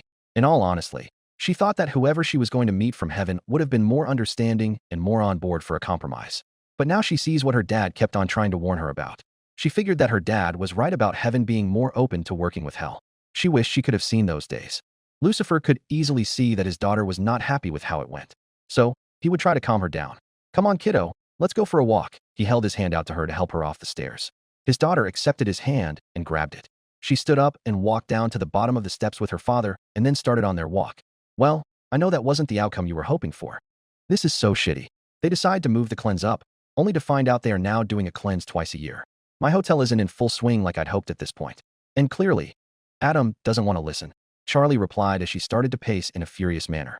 "Unfortunately for you, that is just the way Adam is. Heaven just isn't open to new ideas. And besides, he is so focused on wanting to come down and kill all these sinners. He would never want another alternative option," Lucifer replied, while making a good point. Charlie took the words her father said and molded them into something new. Not into more anger, but into a type of determination. And after getting to meet Adam, and frankly, finding him incredibly annoying, this seemed like a good place to go. "You're right, Dad. I guess he wouldn't want the plan to solve hell's overpopulation problem to change. And frankly, we don't have the true evidence at this point. If we can show heaven that sinners in hell can change, we could get the rest of them to be on board. And I'm not talking about Adam. I'm talking about even higher than him." "You want to try and go higher than Adam?" "Charlie, I don't know if the high-arching angels of heaven will understand either," Lucifer claimed. "Maybe, maybe not." "Well, look at you becoming real philosophical." Lucifer couldn't help but let out a small smile. "I try," Charlie smiled back. "I still believe that what I have at the hotel could work. And I believe in not just myself and the project, but the others I have around me at the hotel. While some are not there for the redemption part of it, they still are helping me with this dream." Lucifer practically had a light bulb form in his head once she mentioned the members she had at the hotel. One in particular was coming to mind. It brought up another good point to talk about. And speaking of those at that hotel, I wanted to discuss something else. I wanted to talk about that human again. Charlie had an idea of what this was going to be about. "Dad, I know you still don't care for him, but he's really not that bad. Sure, his personality is different than many, but I know there is a good side to him." Lucifer let out a small sigh as Charlie did seem to trust the man, which in a way was starting to make him gain trust in him too. But he still had things to say. "Well, you do seem to find the good in people. But I'm still hesitant when it comes to him. He seems like a really dangerous person. I have learned things about him that others do not know. Some of them are quite big." Charlie practically did a double take to what her dad just said. "Wait, hold on. You know more about him? Like how much more do you know I have really been wanting to know?" "Well, okay. I'm going to need you to keep an open mind here. Some of what I may say may sound crazy, but it is apparently true," Lucifer said as he was preparing for this to not sound insane. Charlie looked at her father with a peculiar look. "Okay, you can tell me what you know. I promise to not think you are a crazy person. From what I have learned, he really is a dangerous being. I mean, I know you probably have figured out that he has powers or whatever, but he could be dangerous. I have been in contact with a being from his world. And let me tell you this. That man does not come from this earth. He is from a totally different dimension, and he is referred to as the Doom Slayer or Doom Guy. I mean, there are a bunch of other nicknames, but those ones are the main ones." Lucifer began to recollect the things he learned from the father, the logs, and the testaments. "Wait, really? He is from a different world? That is crazy. I didn't think other worlds actually existed," Charlie exclaimed. She didn't know what to make of that, but it was cool for her to know that other worlds do exist. "So he is referred to as Doom Slayer or Doom Guy. I think I do remember hearing the Doom Slayer title in those logs from long ago, but not Doom Guy. I guess I'll start using those names for now when speaking to him." Charlie then started to think about what useful knowledge her dad held and the things she wanted to know about Doom Guy. She still wanted to help him, and knowing more of his backstory could help with that. "So, what else do you know about him?" "Well, his dimension sounds like it's in really rough shape." "It sounds like it's all gone to shit there," Lucifer replied, although it was more of a vague description. "How so?" Charlie questioned as she really wondered what her dad was going to say next. "Well, it sounds like his world is sort of similar to ours. The dimension possesses an earth, a heaven, and a hell. But hell in that world is nothing like this. That hell seems like the type of hell that those devoted Christians would imagine. Hell in that dimension is said to contain powerful monsters. Demons, of course, but they aren't like the sinners or the hellborn or any other type of demons you would find here. They are said to be mindless monsters that live to slaughter and destroy anything in their path. Like the monsters you'd see in horror movies. I was told that these demons destroyed entire worlds and killed every single thing in their path. No matter what anyone did, they couldn't stop them. The earth dimension in that world was laid to waste by those demons. They destroyed everything and killed most of the humans on earth," Lucifer explained. He was remembering details from his conversation with the father quite well so far. "Oh my God," Charlie spoke as that sounded like a nightmare come true. "And for this, Doom Slayer. Apparently, he lost everything to these creatures. If I had to guess, any family or friends he had were all killed by these creatures. Because of this, he has been fighting back against these creatures for an extremely long amount of time, and it seemed like he was the only one strong enough to do so. I suppose he holds so much power that I couldn't even begin to guess. While Lucifer was explaining and processing what he was saying out loud, he was wondering if was being too hard on the Slayer himself. That really did sound like a lot of heavy shit. And if it was true, it would explain why the human acted the way he did. My God. That is awful. Charlie didn't know how to react to that new information. No wonder why he's so angry. He lost everyone he ever cared about.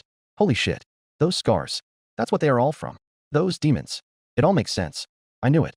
I knew there had to be something that was causing him all this pain. She almost felt like tearing up after thinking about if she had to go through something similar to that. She then had a type of revelation herself. Those logs. Now those are making sense too. What that woman was talking about. Yes, it all seemed to tie together. Lucifer added as the context of those logs did make a lot more sense after speaking with the father.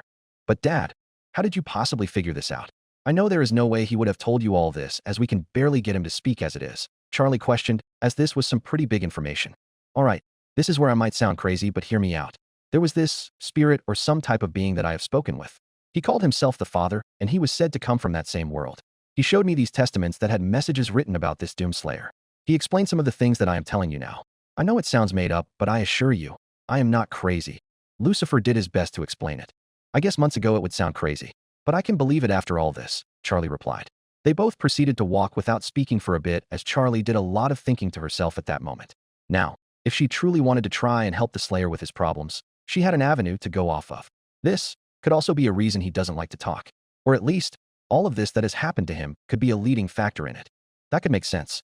I suppose I didn't think about things like that after I learned this new information, Lucifer replied.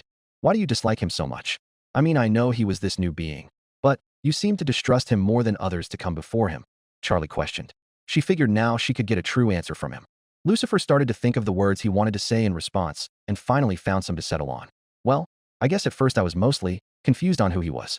I mean, I heard some human came into the realm and didn't believe it in the slightest. But then again, I just expected to find some typical human, but that is not at all what I found.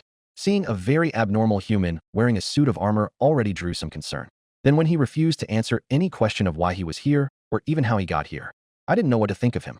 Then he just kept going back on everything I told him not to do, so he clearly didn't fear me and would listen to what I said. Then I learned all this new information and learned about the power he held. Hearing that some killing machine like that, who apparently hated demons, made me distrust him even more. I didn't know if he was going to just go on a massive murder spree where he just destroyed this entire realm. I had that to think about, and then I figured out he was staying with you put fear into my heart. I didn't know if he would kill you or try to hurt you one day. I always feared that day would come. But maybe it won't. You do really seem to trust him. I do. While he may be very emotionless, he still has not tried to intentionally hurt anyone at the hotel and has even came to our protection at times too. I would bet that he was probably a good man before all this happened to him. I just hope one day he could return back to who he was before, Charlie explained. Lucifer looked upon his daughter and found that a small smile came to his face. All right. If you do seem to trust him so much, then I guess I could keep a more open mind when around him. I'm glad to hear that, Charlie said, as that was something that she kept in the back of her mind. She started to pick up on the fact that they had been walking for a while now, and due to their constant walking, they were getting closer and closer to the hotel. So Dad, since we are kind of close, did you want to stop by the hotel? I really haven't given you the full tour. And the last time you were there, you didn't stay for that long cause you were focused on him. Oh, well, I guess we are close to that place. Lucifer started to examine the area around them, and it did seem familiar to him. All right. I guess I can stop by for a bit. Charlie was happy to hear that, especially after her dad agreeing to set up a meeting between her and members of heaven. While that did not go quite how she hoped, he at least seemed like he was opening up more to her dream. Great. I could also show you the rest of gang at the hotel. Oh, I suppose I haven't met them. Well, not all of them, I guess, Lucifer said as he knew about Doom Guy and also Alastor. The talking once again stopped as they proceeded to get closer and closer to the hotel. They had walked far enough to where they were at the base of the hotel's property. Now they were walking up the large pathway to get to the hotel doors. Dad, I wanted to thank you for setting that up and coming with me. I know it didn't go like I hoped, and perhaps you aren't a big fan of this idea. But thanks. Charlie spoke as she realized she hadn't thanked him yet. Lucifer thought about what his daughter said. He realized that he kind of showed resentment to the project when it was first introduced to him, and even when his daughter called him, he was still trying to steer her away from it. Perhaps his mood would start to change towards it. His daughter was the most important person in the world to him. Maybe a part of him did want her to succeed, and he wouldn't be mad if she ended up sticking it to Adam and the rest of them. You're welcome, Charlie. And yes, I know I haven't shown full support to this project of yours, but maybe you could change my mind on it as well. Oh, Charlie said with excitement. Well, I think I could manage that. Come on in, she said as they were by the doors now. Charlie opened the doors for her dad and announced to the others that she had returned. Hey everyone, I'm back, and my dad is stopping by for an official visit to the hotel. Nifty let out a small shriek at seeing Lucifer. Charlie, you didn't give me a chance to clean up the hotel. It's so filthy in here, she exclaimed, even though the hotel looked quite clean. Oh nonsense, Nifty, the place looks great. Wouldn't you say so, Dad? Charlie asked in order to try and make Nifty feel better. Well, it certainly looks newer. Not as run down as I remember. Although there are a few interesting additions, Lucifer tried to think of the best way he could describe the hotel while not trying to hurt any feelings, but mainly his daughter's feelings. Oh, look who's back again. And this time it doesn't seem like he's freaking out this time. Alastor appeared next to Lucifer and was referencing when the king came to the hotel the first time. Haha, Che. Very funny. You know, I forgot how much of a kindred spirit you are, Lucifer replied, giving Alastor a type of pissed-off smile. Indeed I am. So, are you actually here for a visit, or are you just spying on the human again? Alastor questioned as he remembered how threatened he felt about the Slayer. No, I am not here for anything like that. Charlie seems to have full trust in him, so perhaps I may start to trust him as well. Sorry to spoil any fun of yours, Lucifer replied. His grin towards Alastor caused Alastor to become a little annoyed, as that was no fun. He would have liked to see a battle between the Slayer and Lucifer. So Charlie, I see you have a collection of other friends here. Why don't you show me who they are? He wanted an excuse to get out of this conversation with Alastor. Alright, so, behind the bar is of course Husk, our bartender. Then there is Angel, and Sir Pentious sitting over by him.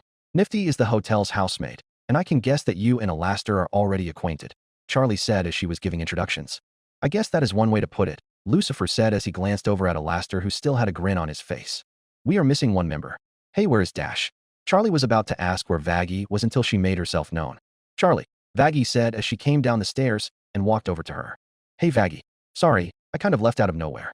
I was hoping you saw my text, Charlie replied. Yeah, I did. You went to the embassy with your... Oh, well hello, your highness. Vaggie spoke as she noticed Lucifer standing near Charlie.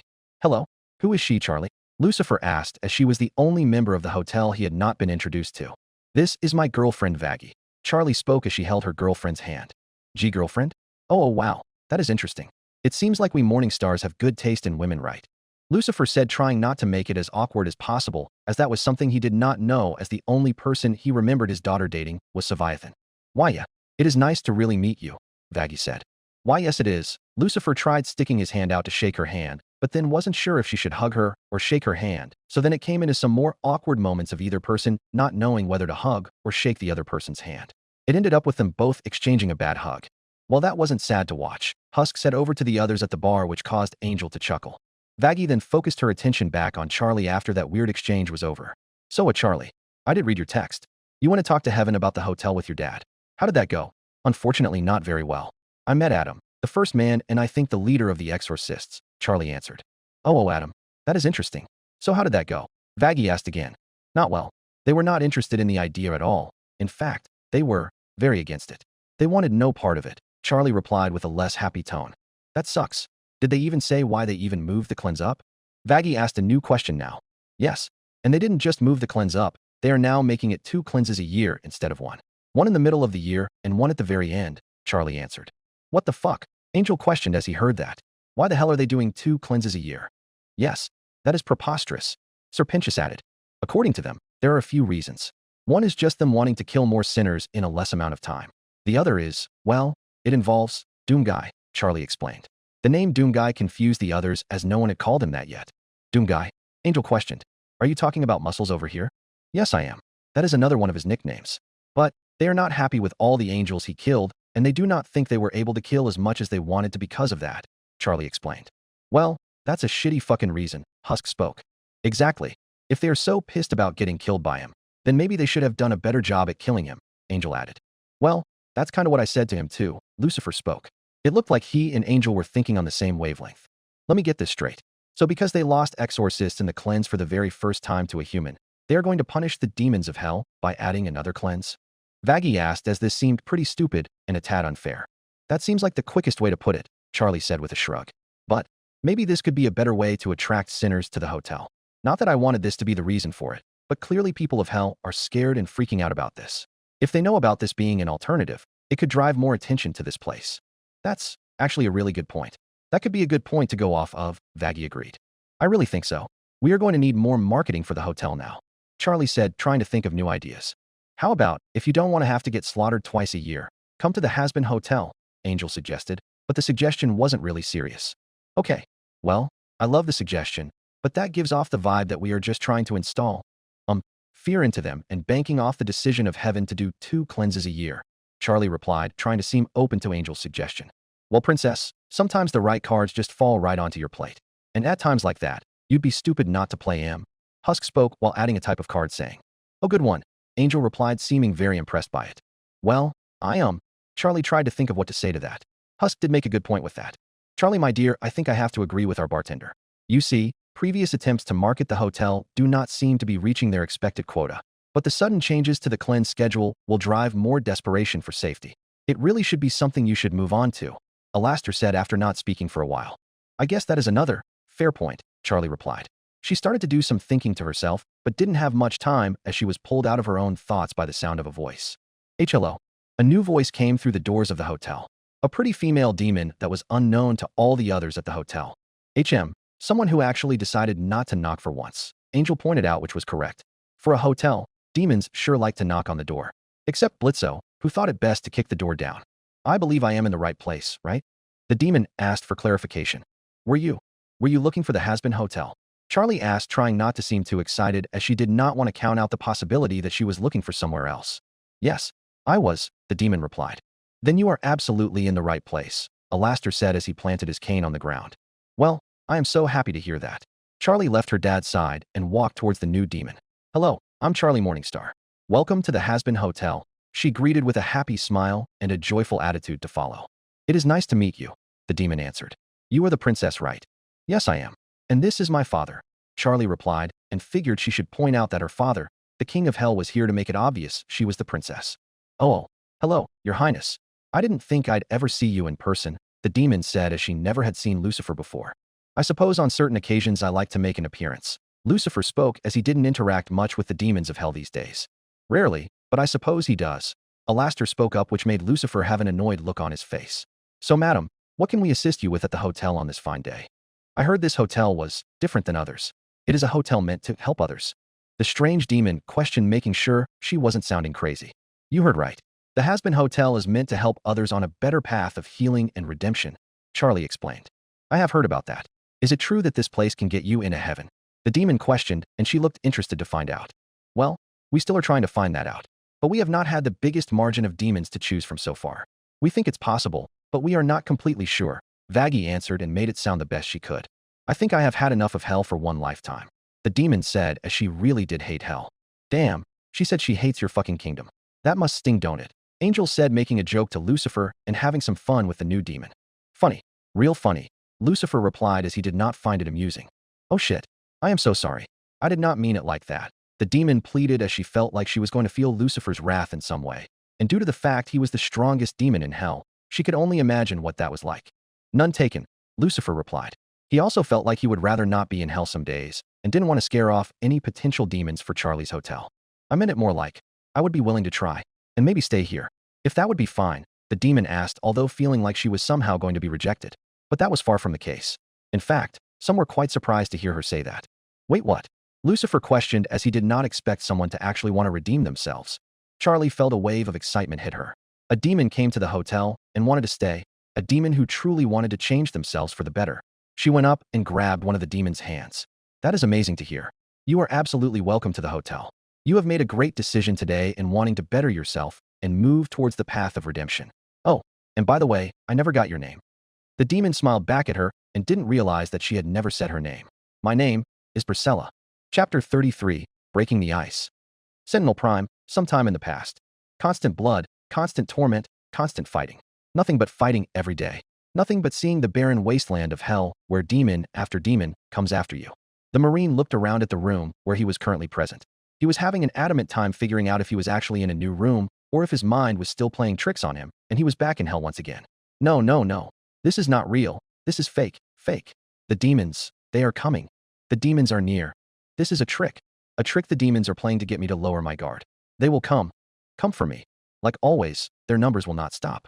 They never stop, the Marine mumbled to himself. His mind was in a very bad place these days. He had sealed himself away in hell to make sure the demons never got out again. He had nothing left to lose, so he would be fighting the demons until he died. But death never arrived. He had gone completely insane. All he could see was the fiery landscapes of hell, the demons roaring and screeching as they came to slaughter him.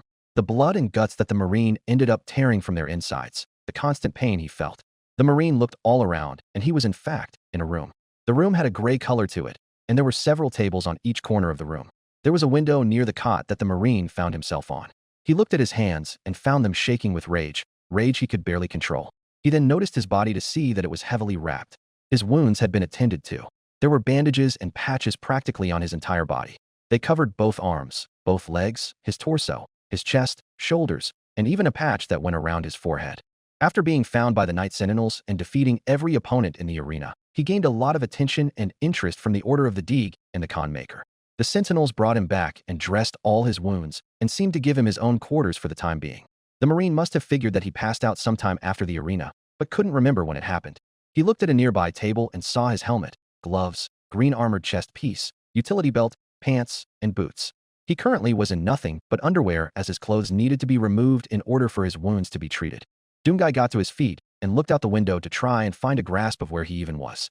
At first, his mind was playing tricks on him again as he saw nothing but ruins filled with demons climbing walls, screeching at one another, or flying from place to place. But he then saw the world as it was. Over many paths and walkways, he spotted other people. He saw more of those who found him in the valley, chained him up, walked him through the paths of the city, and brought him before several members of the Order of the Deeg. Along with spotting more of the Sentinels, he spotted others who called this place home. This world will fall. The demons will come. They will come. They will kill every one of them, everyone. Just like Earth, every person will be torn limb from limb. Darkness will take over, and darkness will devour all of their souls. They think they will live. They think they will survive. They think they won't be slaughtered too. Doomguy spoke once again as he once again muttered to himself. He found himself balling up his fists as he now pictured the demons attacking and murdering every person in sight of this newfound land that he had never seen before. He was drawn out of thought as the door to this room opened. He believed it would be a demon breaking down the door, but it was a pair of Night Sentinels who both carried a spear. You're awake. Your wounds have been dressed as the order of the Conmaker. She wishes to speak with you about the information you seem to hold, said one of the Night Sentinels. Doomguy stared at both of them with a hard glare on his face. He turned his back to them before responding. He was in no mood to go speak to anyone. Speak, why? You need nothing from me. That remains to be seen, outsider. You have been constantly muttering things about an unknown species in the darkness that shall come. We do not know if you are just some crazed man filled with lies, or if you are speaking true, the Night Sentinel replied. Doomguy's head shot up at that. His fists began to tighten. Lies? You think I speak lies? The demons are not lies. Hell is not a lie. Do you think I was mauled, scratched, gutted on my own? You think I spent every moment fighting a species that did not exist? He exclaimed as someone trying to act like he was making the demons up pissed him off even more. Why don't you explain it to her then? Prove you are not a man driven to insanity and explain it. We will give you 5 minutes to prepare yourself, and no, this is not negotiable. Either you will walk with us, or we will drag you there just like we dragged you out of the valley. You may have shown great will in the arena despite your condition, but we are not like the other prisoners you fought. We can easily kill you should you choose to be unwise. 5 minutes. I wonder what choice you will make, the Night Sentinel explained as he and the other Sentinel exited the room and closed the door behind them. Once again, the lone Marine found himself left in a room with his own thoughts. He took another look down at himself and the bandages and cloth wrap that went over them. He then walked over to the table where his clothes had been. He began to put his clothes back on with his pants, boots, belt, gloves, and then his chest piece. After looking himself over, all he could see was blood and guts covering his body. Some of the blood is his while some of it is what the demons left behind. He was envisioning his wounds all over again and the pain that came with even a single one. He became so lost in thought that he never realized how quick the 5 minutes actually was. He was pulled back once the Sentinel re-entered the room. I see you made the wise choice, he spoke. He then moved to the side and out of the doorway. Proceed out into the hallway. We will escort you to see her. Doomguy clenched his fists before slowly proceeding forwards. As he got closer to the hallway, he noticed that there were more Sentinels standing outside. Typically, it would only take 2 Sentinels to escort someone. He had 6 of them. After seeing him fight in the arena, they didn't want to take any chances. Let's move, the leader Sentinel said as he became surrounded by the others to make sure he didn't run off. The walk consisted of walking down a spiral staircase out to the opening into the outside world. They proceeded down a high pathway where you could see a large view of a part of Sentinel Prime and Argent Nur. You could see some of the people of the city who live there going about their daily activities. Some threw a few glances up to where they saw the sentinels escorting the mystery stranger who was seen bloodied, chained, and escorted through the heart of the city hours beforehand. Doomguy tried his best to observe the surrounding areas, but looking through the sky, he kept seeing flashes of gargoyles and cacodemons flying from above, roaring at him and ready to slice or bite him in half. Once again, his mind was practically on cruise control as he couldn't process or focus on what was going on around him, as all the dark and terrible things going on in his head were causing a major distraction. If you asked him questions such as, "What landmarks did you see? Can you recall any conversations that went on?" he wouldn't be able to answer a single one. He noticed that they all passed through a steel gate that led into a large, circular room. Torches with blue flames lit could be found throughout the outer parts of the room. There were sets of large chairs present upon a large platform that you would need to take the stairs upwards to reach. That is, if you did not have the ability to fly like some beings in the room. Doomguy turned off cruise control as the group he was following stopped walking entirely. The night sentinels began to disperse from around him. Two stayed at the sides of the marine, should he choose to run, fight, or do anything else that could be considered aggressive behavior. The rest of the sentinels made their way in front of the openings, so if he tried to run, they could block his path. The marine was now present in front of many high-arching figures of this realm. The Order of the Deeg, the Khan Maker, and the king and supreme leader of the Night Sentinels, King Novik. The sentinels moved to the sides of Doomguy to let the high figures gaze freely upon them, should they wish to do so. The one who wanted to gaze upon him the most was the one who requested his presence, the Khan Maker. The Khan floated over to the stranger to get another look at him. She had seen him briefly in the arena, but now, he wasn't covered in blood, gashes, and open wounds. The man stared up at her with an incredibly angry face and took slow, deep breaths. His appearance and mannerisms were quite unique and peculiar. After doing her observation, she was ready to speak to him. "You, outsider, are a peculiar case. I do not know how you got here in the first place. You came here, practically out of nowhere, near death, but showed incredible will in the arena despite this."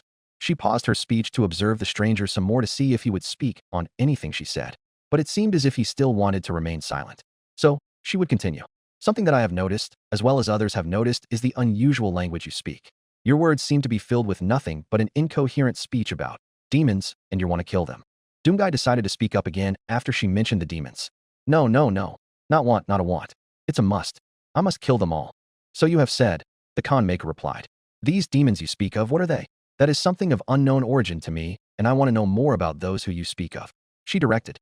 She figured she would be able to get her answers, as this man seemed to talk about one thing and one thing only. Demons. Demons, the demons, they are awful, terrible, powerful creatures who seek to do nothing but destroy every single thing in their path. Kill, tear, rip apart any that they can find. They leave nothing and no one left. Their numbers don't end. They keep coming. Every day they hunt for me. They come one after another. No time to rest, no time to sleep. They want me to do that. They want me to stop, want me to rest. They want to rip out of guts and feed upon them. They try over and over, but they die. They all will die. I will not stop until I bring hell to its knees," Doomguy replied, although there was certainly a lot more said there than needed to be said. "And what is this hell you speak of?" Deeg Nylok questioned, as that was also something of unknown origin. "Dark place, with nothing but fire, lava, creatures, demons born of fire, born of darkness, demons everywhere," Doomguy replied slowly. Deeg Nylok didn't reply back as he quietly spoke with Deeg Graf. An unknown place of darkness. The place he describes is unfamiliar to me," Deeg Graf responded. "As it is to me. It almost seems like it's not real at all. But his injuries did speak otherwise," Deeg Nylok added, as the stranger being found bloodied, clawed, scratched, and near death could indicate he was in some place where creatures tried to kill him. "Is this hell your place of origin?" the Khan Maker asked this time, trying to find more about the stranger and also more about hell. "Hell, demons, attacked my home world, killed, so many killed, ripped, destroyed, nothing, demons they killed, destroyed, all they could find. No one stood a chance. They never ever stood a chance. The demons will die for what they did. I'll kill them all. They come for me. They'll come here. They'll find this place. They find every place. They'll kill every one of you. Death, blood, guts across the walls, everywhere. Nothing will be left, nothing," Doomguy once again muttered. He couldn't talk clearly for long as his mind couldn't focus on anything else but the horrible experiences he had gone through in hell. "Clearly you have former transgressions against this realm of hell. But that also begins to beg the question of how you got here. Surely you couldn't have found this place on your own as a mere mortal," Deeg Graf questioned. "1 second in hell, 1 second not. The demons probably drove me away. They knew they couldn't kill me. They knew I wouldn't go away. They sent me away. I'm here. Every moment I'm here. They get to roam freely. They get to live, Dungai replied. The Khan's interest had grown quite high after hearing about this new realm. She wanted to hear everything this stranger had to say, but she would stop the conversation for now and return to it at a later time. After speaking with him for the first time, it wasn't easy to get the right information as he could not talk clearly without going insane. Perhaps his mind would calm later and they could return to this subject. She flew back over to the priest to converse with the three of them in a more private manner. While the tongue he speaks is ugly, it holds vital information. I will need some of my makers to spend some time with him to learn more of it. It is also clear that this hell has taken its toll on this outsider in various ways. It has taken a toll on his body and on his mind. She began as she took another look over her shoulder at the outsider. But I know there is much more information that he holds, information that can become useful to know. This place of hell he refers to sounds like a realm that could be of utmost importance to learn about. A place that could be saved. It may see darkness for now, but the makers can save it too. I want him kept here until I know more. What should we do with him, Your Grace? Graf questioned. The Khan took another look at the outsider and then gazed over at King Novik and some of the sentinels. Bestow him upon Novik and his knight sentinels. It is clear from what we've seen in the arena and the stories he tells that he could be a powerful warrior in the sentinels. And perhaps they could help cure him of the insanity that attacks his mind like a parasite. What if the outsider should refuse to join the ranks? Granick now questioned. Then he will be forced to stay here under constant watch. Like I said, I want him kept here until I know more. No matter the cost, the Khan maker announced. The order of the D gave her a nod as she flew away and teleported out of the room. The three priests began to walk down the steps and off the platform that they were present on. Granick and Nilok walked toward the exit of the room, while Grav walked toward King Novik to converse with him. The Khan wishes for the stranger to remain here in Sentinel Prime until she deems otherwise. She sees that the stranger is not of sound mind and wants him bestowed upon you as a warrior to your ranks. I'm sure we can both agree that he'll make a fine addition to the front lines. She also believes that you and your sentinels could find a way to calm his mind. Novik stroked his beard as he listened to his words. Very well. The outsider does show some signs of being a capable fighter on the field of battle. Novik rose from the seat and walked over to the stranger while Grav followed behind. As he got closer to the stranger, he noticed that he was looking left, right, down, and up frantically like he was seeing things that weren't actually there. Well, stranger, Grav spoke first as he walked into view. You have clearly sparked an interest in the Khan maker herself. So much so, she wants you to remain here. Due to what you have proven in the arena, we are offering you the high honor of joining the ranks of the Knight Sentinels. That got a collection of reactions from the other Knight Sentinels. They didn't say anything verbal at the time as a sign of respect, but if you could see their faces through their helmets, you'd be able to know exactly what they were thinking. Dungai processed the offer that was just given to him. Fight, fight, fight for you? Why would I fight for you? Whatever war, whatever battle, whatever conflict you may face here, has nothing to do with me. Nothing. I only have one fight in this world, one goal, to kill the demons, to RIP, and tear their guts until there is nothing left. No, more. Demons. Grav looked a little puzzled by that reaction, as typically most agreed to that honor. But not the outsider.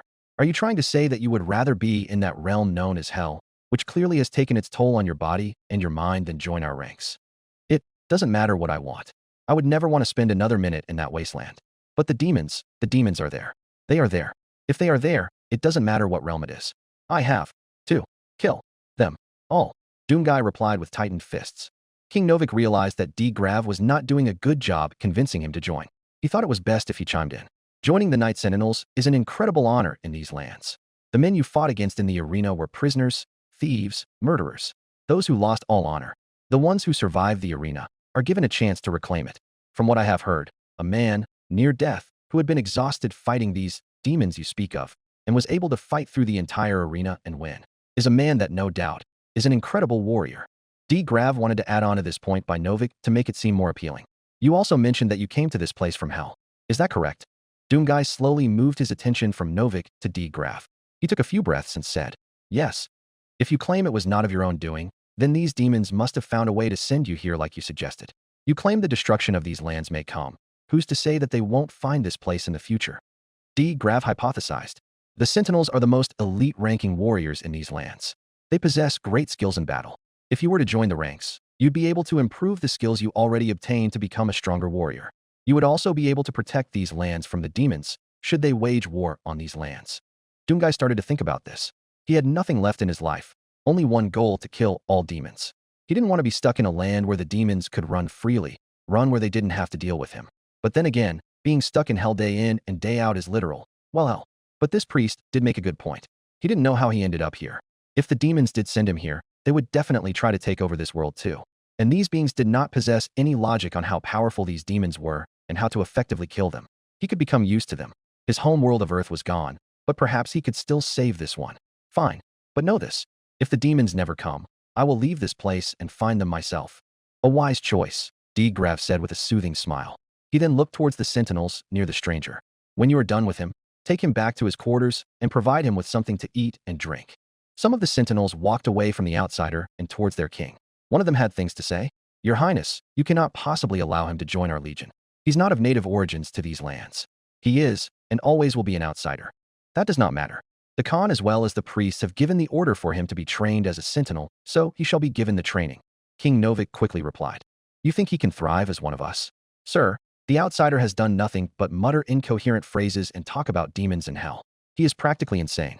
I do not think that can be trained, another one of the sentinels said. King Novik took another glance back over at the crazed outsider with pure interest. Just the presence he was given off was something he had never seen from a living being before, and while he had many fierce warriors that were a part of the Night Sentinels, there was just something different about this man that he hadn't seen before. He then turned back toward the group he was speaking to with one more question. Did any of you happen to gaze upon the man as he fought his way through the arena? All the Night Sentinels looked at one another wondering if anyone was going to speak.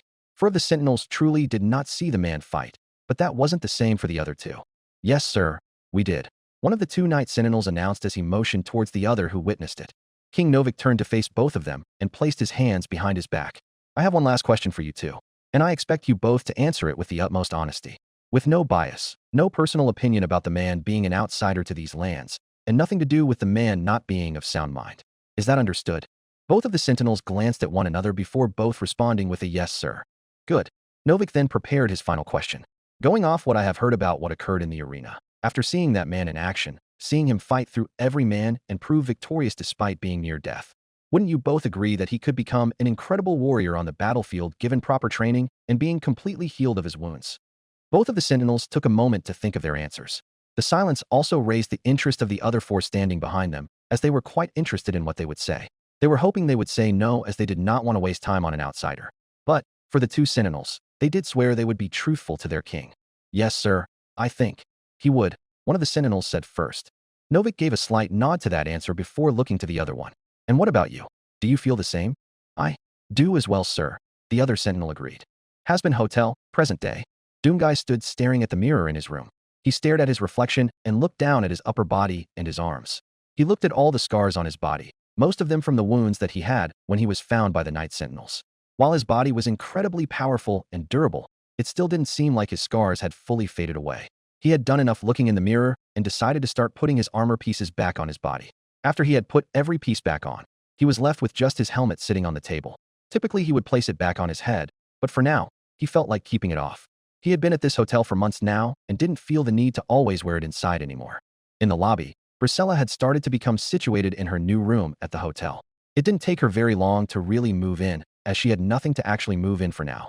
All she really did was look at all the room had to offer, like test out the bed and to see if everything in the bathroom worked. So how was the room? Was it to your liking? If you do not like it, you can easily switch rooms. We do have a lot of them still open, Charlie offered to her. Although she wished she didn't have to keep saying that most rooms were open. No, the room is fine. It's nice, Priscilla replied as she was someone who wasn't too picky about things. Do you have any more stuff to move in? Charlie asked. She figured that she did, as she didn't come to the hotel with anything. Yes, I do, but I can do that later. It's not a big deal, Priscilla replied as she rubbed her left arm with her right hand.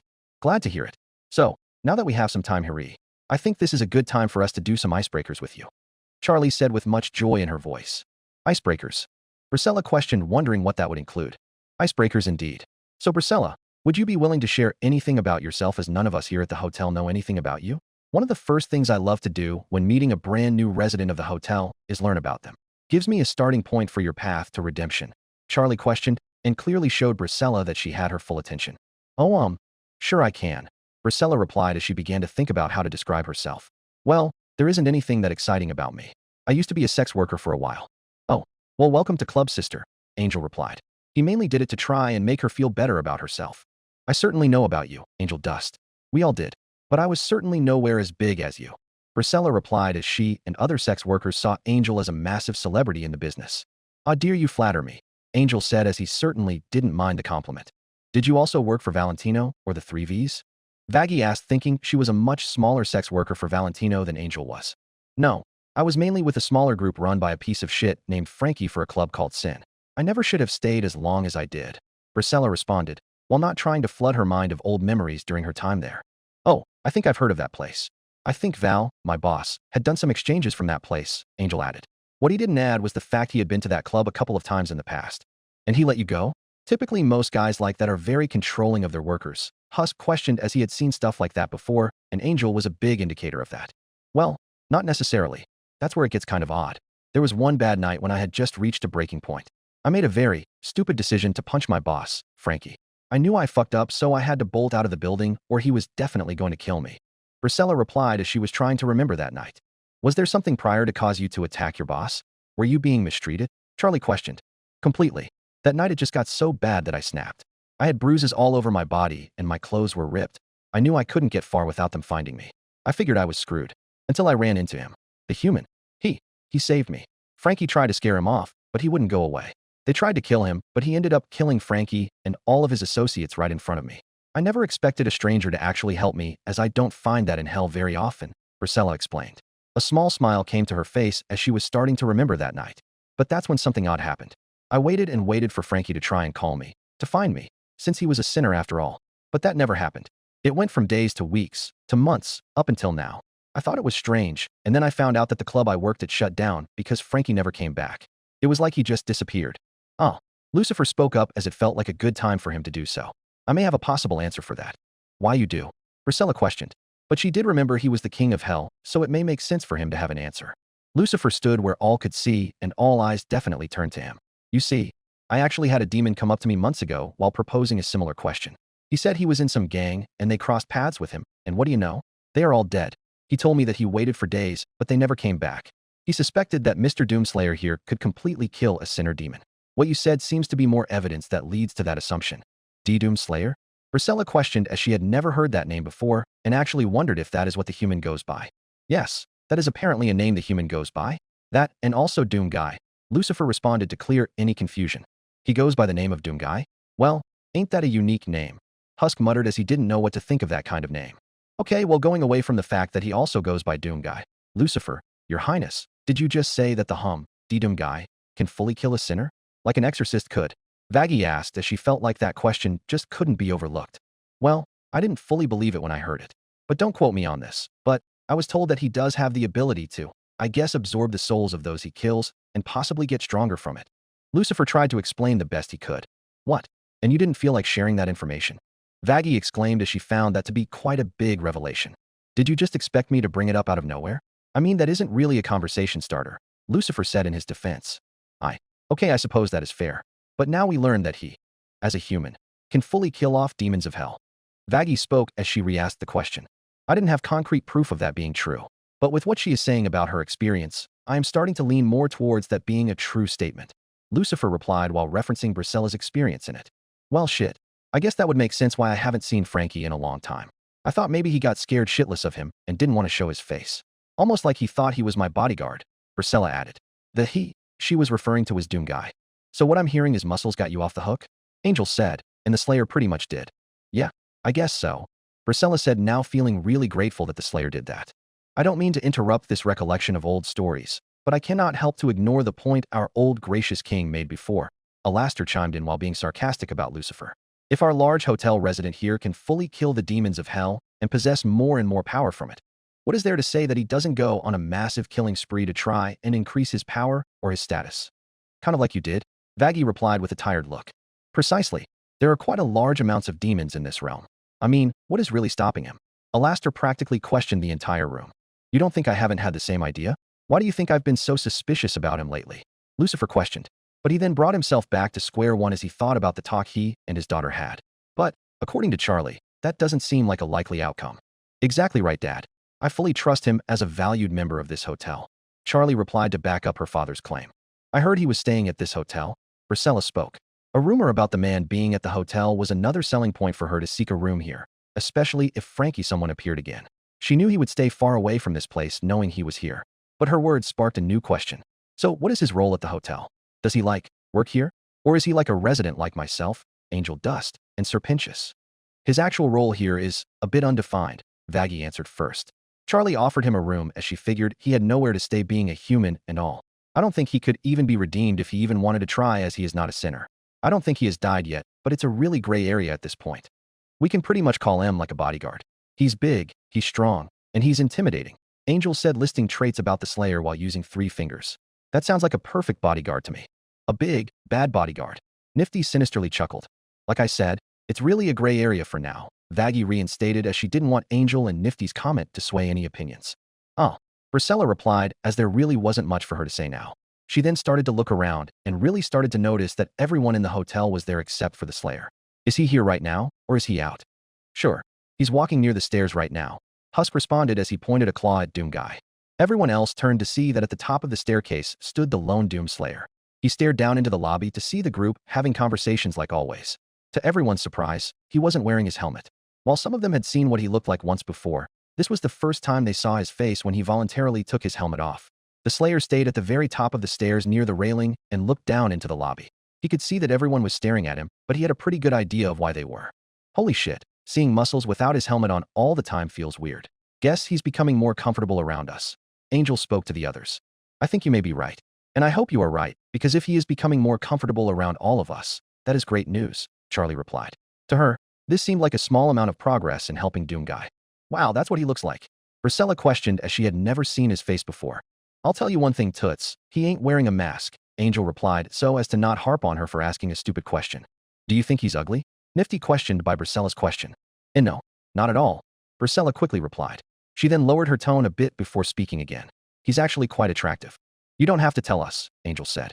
He then turned his body to where he was looking right at Doom Guy before shouting something in his direction. Hey sexy. He held up one of his arms and did a finger wave towards him.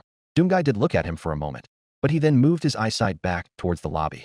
Yeah, as you can see, he's totally into me. That's the vibe you get from him? You clearly need to get better at reading people, Husk replied, which was a diss at Angel, but also to remind them how good he was at reading others. Oh, that's right. You are really good at exposing Fella's truest ambitions, Angel smirked back. So Kitty, why don't you tell us what his deal is? Husk simply scoffed at that request. No, I am not touching that. The only thing I get from him is that he hates everything and everyone and likes being pissed off all the time. Just like me. Husk grinned before taking a swig out of a booze bottle.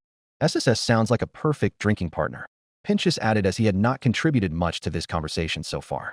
Sure, if he actually drank, Husk replied as no one had yet to see the Slayer drink. Up at the top of the staircase stood the lone Doom Slayer. He stared down into the lobby to see the group having conversations like always. But as he looked around, he noticed a new female demon that was not among the typical group. He didn't know what her business was here. He started to rule out the fact that it was another demon of this realm coming to talk with him or wanting to see him, as she didn't try to speak with him, run up the stairs, or do anything towards him. He then started to guess if she was a new resident at this place, and that was a good guess with the little information he had. Priscilla kept on staring at him from the bottom and started to question his still and serious stance. What is he doing? She questioned with a raised eyebrow. We don't really know. He tends to do that a lot. Angel shrugged his shoulders as he looked up at him too. Perhaps he is trying to concentrate on something. Or perhaps he is standing guard? Pentious suggested, but was starting to question his own comment. Who really knows? For a man who never speaks, anyone could wonder the thoughts that go on in that head. Alastor pointed his cane towards the Slayer's head. Would probably have to guess a lot. Vaggie couldn't help but agree with that point. Doom Guy was practically standing like a statue up by the railing until a rather powerful demon interrupted him. Sue, Lucifer said as he causally approached the Slayer. Doom Guy turned to his left to see that Lucifer suddenly appeared next to him out of nowhere. This was the person he was expecting to see here. He had rarely seen him lately and would never have expected his arrival. He figured Lucifer would try to start some type of conflict again like he had done before.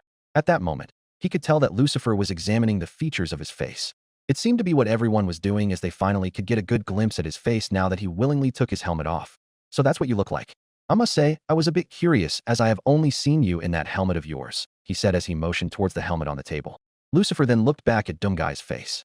For once, it seemed like he wasn't extremely pissed off, but it didn't mean his face didn't still have a serious look.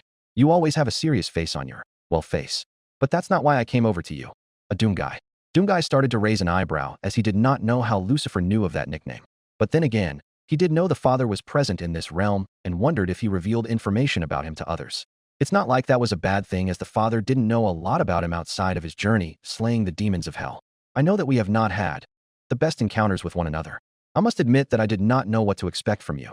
You are quite the unusual case in hell if you know what I mean. And then I heard you were staying in the same place as my daughter, so that did not help me either. But Charlie really seems to trust you and even care for you in some way. So, perhaps, maybe you are not here too. I don't know. You are not here to destroy this realm or kill Charlie or anything of that nature.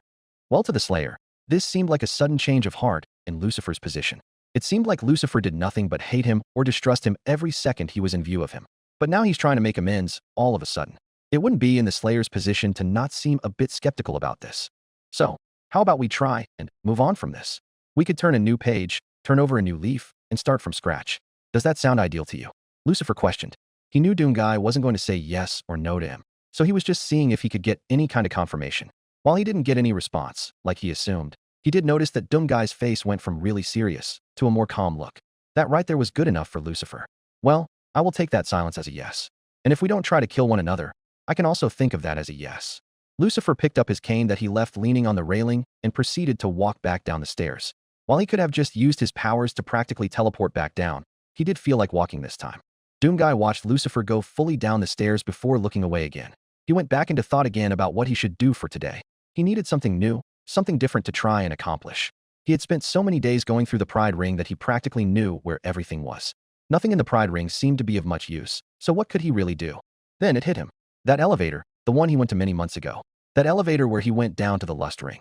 Now he wouldn't be wanting to make another trip down there as he didn't feel like having hundreds of demons slobbering all over him wanting to fuck him or get fucked by him.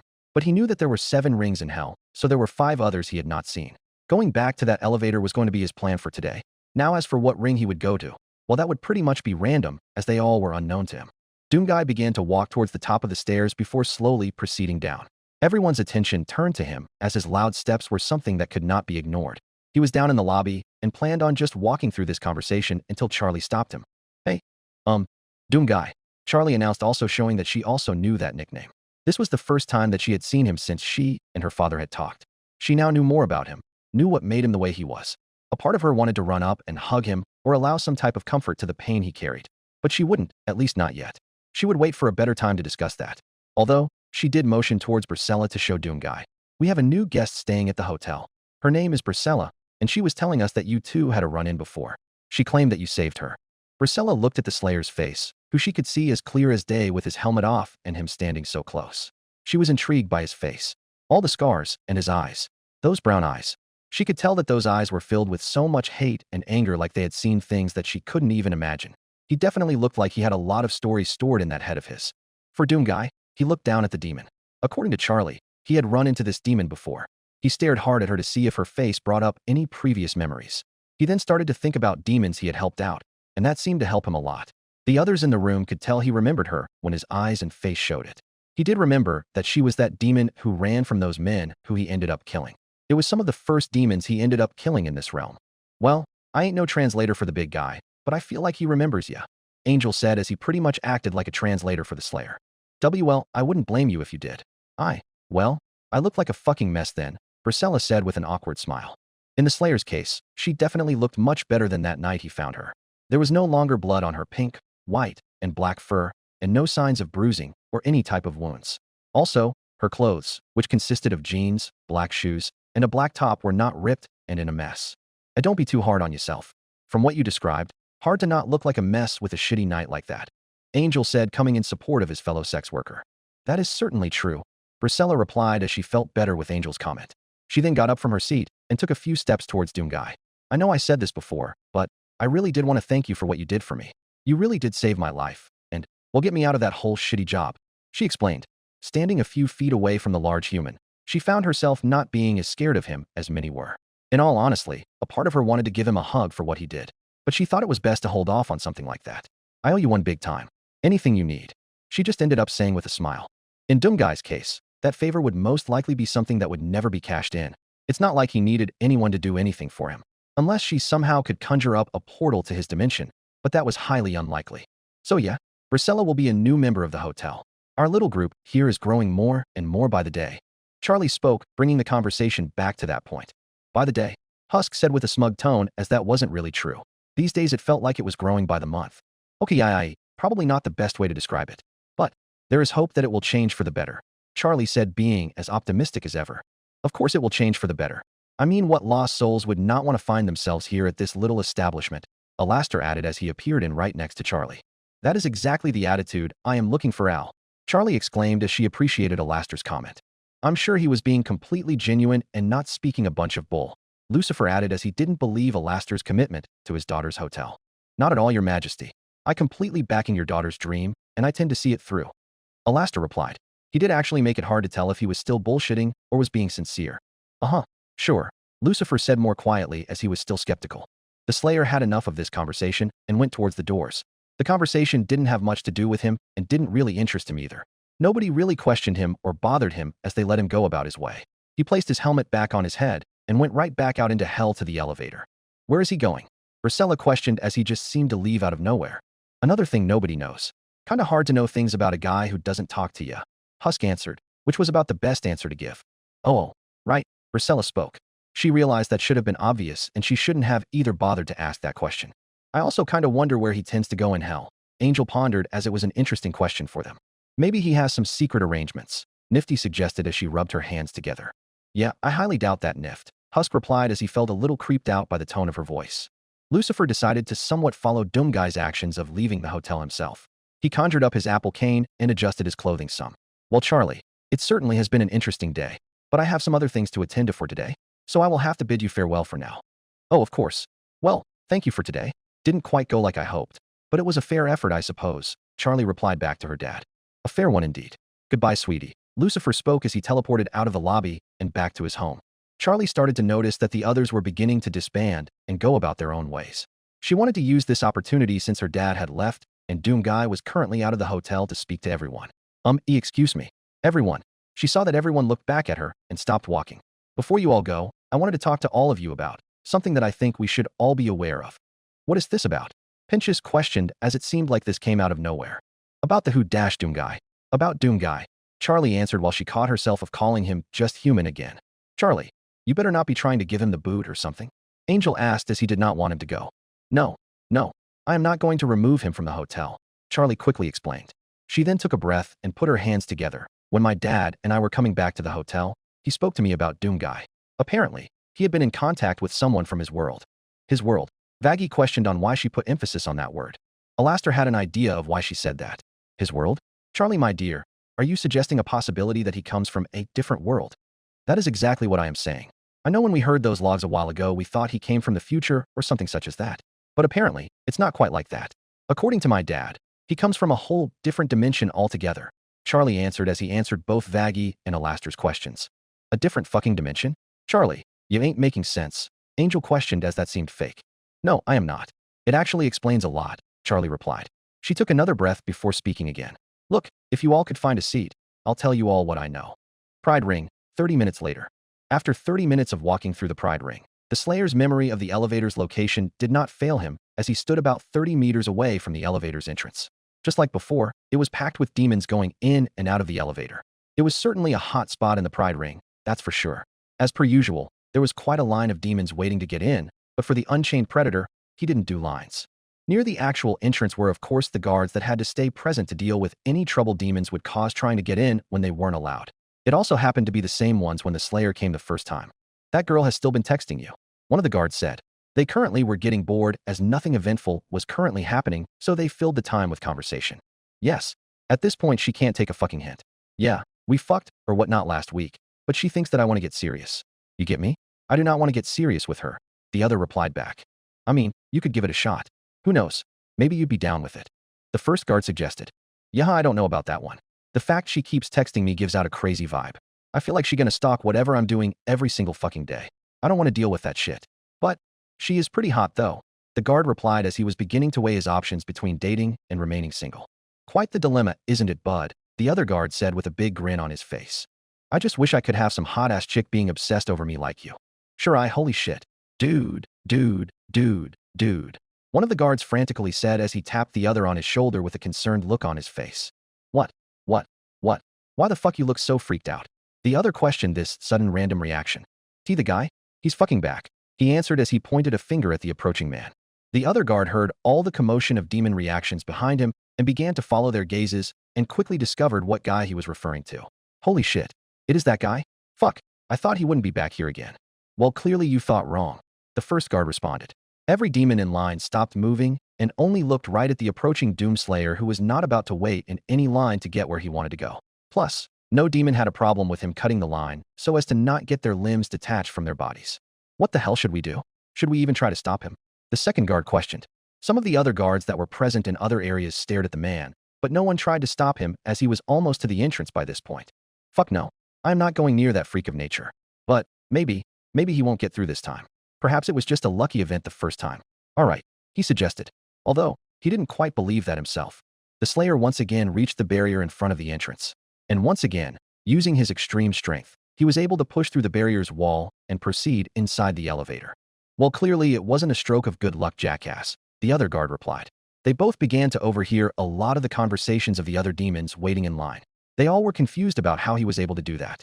Some assumed he was granted special access or something of that nature due to the status he had gained in this realm.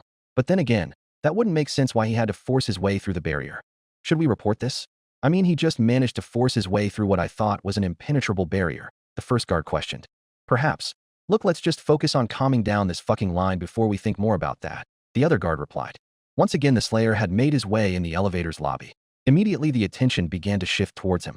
Demons stared in awe at his presence, some stared in fear, and others pulled out their phones to record or take pictures. Doomguy ignored all the attention he was getting and looked toward the large elevator doors. They were currently closed as the elevator was busy going down to a ring at the moment, so that gave him some time to himself. He didn't quite know what ring to go to this time. He had already been to one, which unfortunately had to be the lust ring. Perhaps he would go back one day, but today is not that day. He was quite aware that going to that realm would be nothing but having tons of demons wanting to get fucked by him. That was not on his bingo card for today. But he had 5 other rings that he could go to, as technically he had been to the Pride ring. Obviously, he would leave this one up to fate as well to see what ring he would go to. As he stood by himself looking just toward the elevator, he felt something light bump against his right foot. He slowly looked down to see a red, circular object next to his foot. Knowing this realm, he thought the worst possible option. He figured someone threw a bomb at his feet. It would be a very useless attempt, as a bomb wouldn't kill him or really hurt him. But as nothing appeared to be happening, he reached down to grab the object. He then realized it wasn't a bomb as his fingers were able to press into the object. It wasn't a bomb at all. It was a red, inflatable ball. Nothing more than a toy. He looked around to pinpoint the source of where the ball came from. Nothing appeared to stick out to him until he spotted a small demon and a bigger demon with him. It was an imp mother and her child. The child clearly looked upset as he wanted to try and retrieve the ball he dropped, but the mother wouldn't let him go near the large human as fear for her child's life. The child then appeared to be sad, thinking his ball was long gone into the man's possession. Doomguy realized what was going on, but their facial expressions. This would be the first time he had seen a child in any capacity in a very long time. He took one more look at the ball.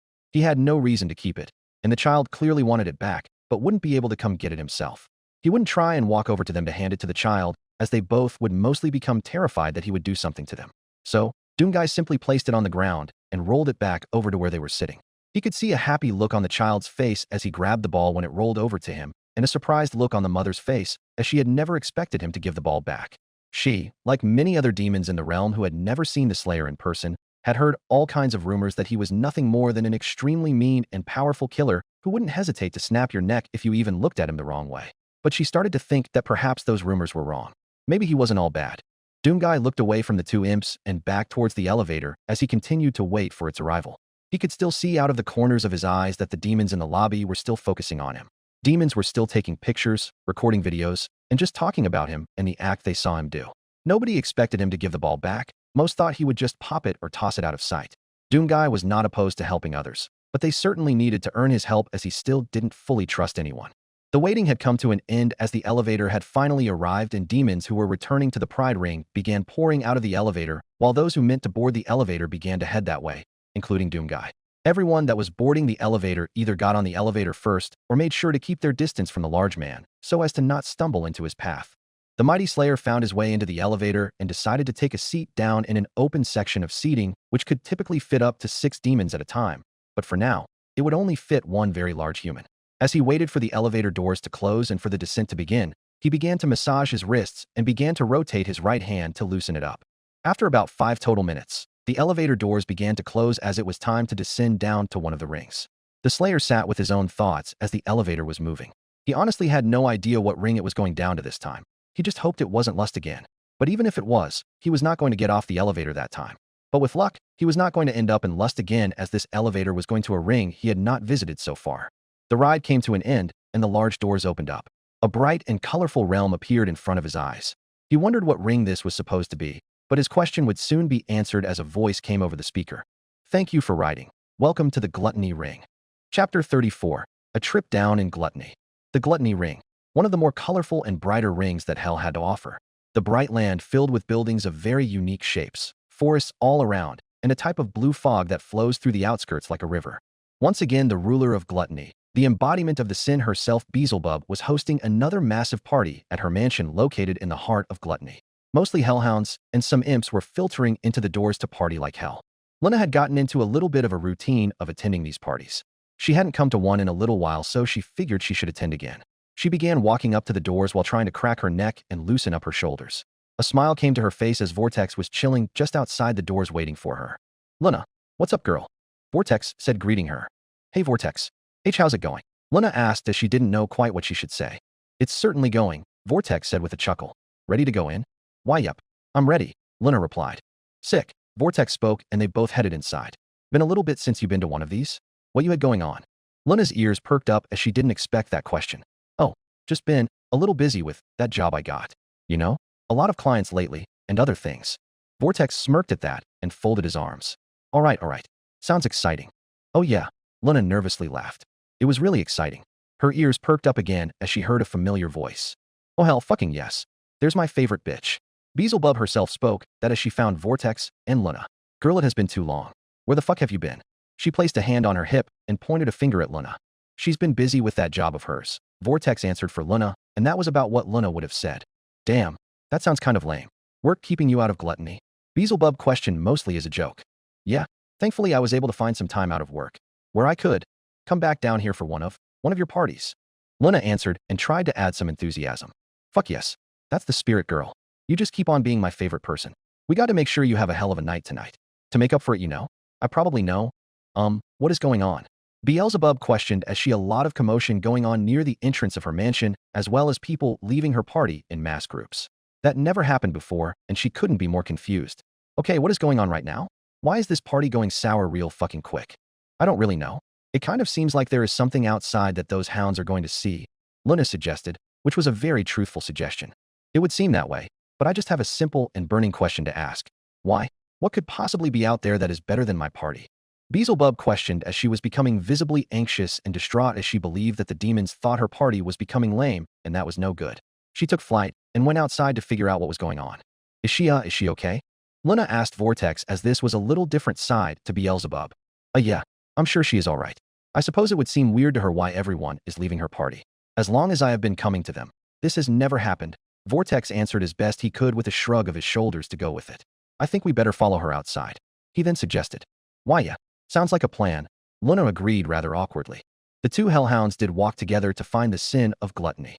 It didn't take them long to find her, as she hadn't ventured to far outside of her mansion and was only just looking all around at a potential reason for this. Hi, Vortex said as he gradually approached his girlfriend. Are you, figuring anything out? Well, I have a feeling whatever that crowd is going to over there is probably what is drawing everyone out, Beelzebub replied. Holy shit, Beelzebub, we never thought we'd see you up this close. One of the hellhounds that was at her current party found their way outside and was heading towards the crowd. In the flesh, bitch. Although, I have a question for you too, Beelzebub replied while keeping her cool up. Sure, ask anything. The other hellhound replied, seeming eager to help. Why are you two as well as everyone leaving the party? There's no way this party is that fucking lame, right? Beelzebub questioned, hoping it wasn't because it was lame. Oh no, not at all. It's a rad party. There's talk that the dude from the Pride Ring is here. That human everyone has been talking about. We wanted to see him for ourselves. The hellhound answered with excitement. The human? That can't be right. Can it? Beelzebub ended up asking herself 3 questions. She flew upwards to get a look above the whole mob, and those hounds were absolutely right. The human, Doomguy, the Doomslayer, was here in Gluttony. A big grin came to her face. No. Fucking way. He is fucking here. That is fucking rad. But isn't he a human? How the hell did he even get to Gluttony? In fact, how did he even get into hell in the first place? Vortex questioned as the more he talked, the more confused he got. I couldn't tell you that, babe, but I feel like I gotta say hello. Beelzebub answered as she began to fly over. The two hellhounds also took this as a good opportunity to go see themselves now that they got confirmation. Vortex looked at Luna as the two of them stood together. Well shit, Should we go check it out? He pointed a thumb at the area ahead of them as they figured they should join up with the rest of the partygoers. Luna remained very hesitant after the last time she saw this guy. I don't know. If it's such a good idea that I see him. Or, he see me. He see you? Vortex questioned. Hold on, girl. What kind of cool shit did you get up to with him? Did you two have a falling out? Bad hookup? Are you about to tell me that he's your ex or something? 'Cause if you are, that's kind of wild. No, none of that. He's not my ex or anything. I don't even have an ex. Luna answered but realized she was sharing too much and hoped it didn't make her look lame. Vortex let out a few chuckles. Hey, whether you have an ex or not doesn't matter to me. Sometimes you just gotta find the right person. Yeah. Luna responded with a weak tone.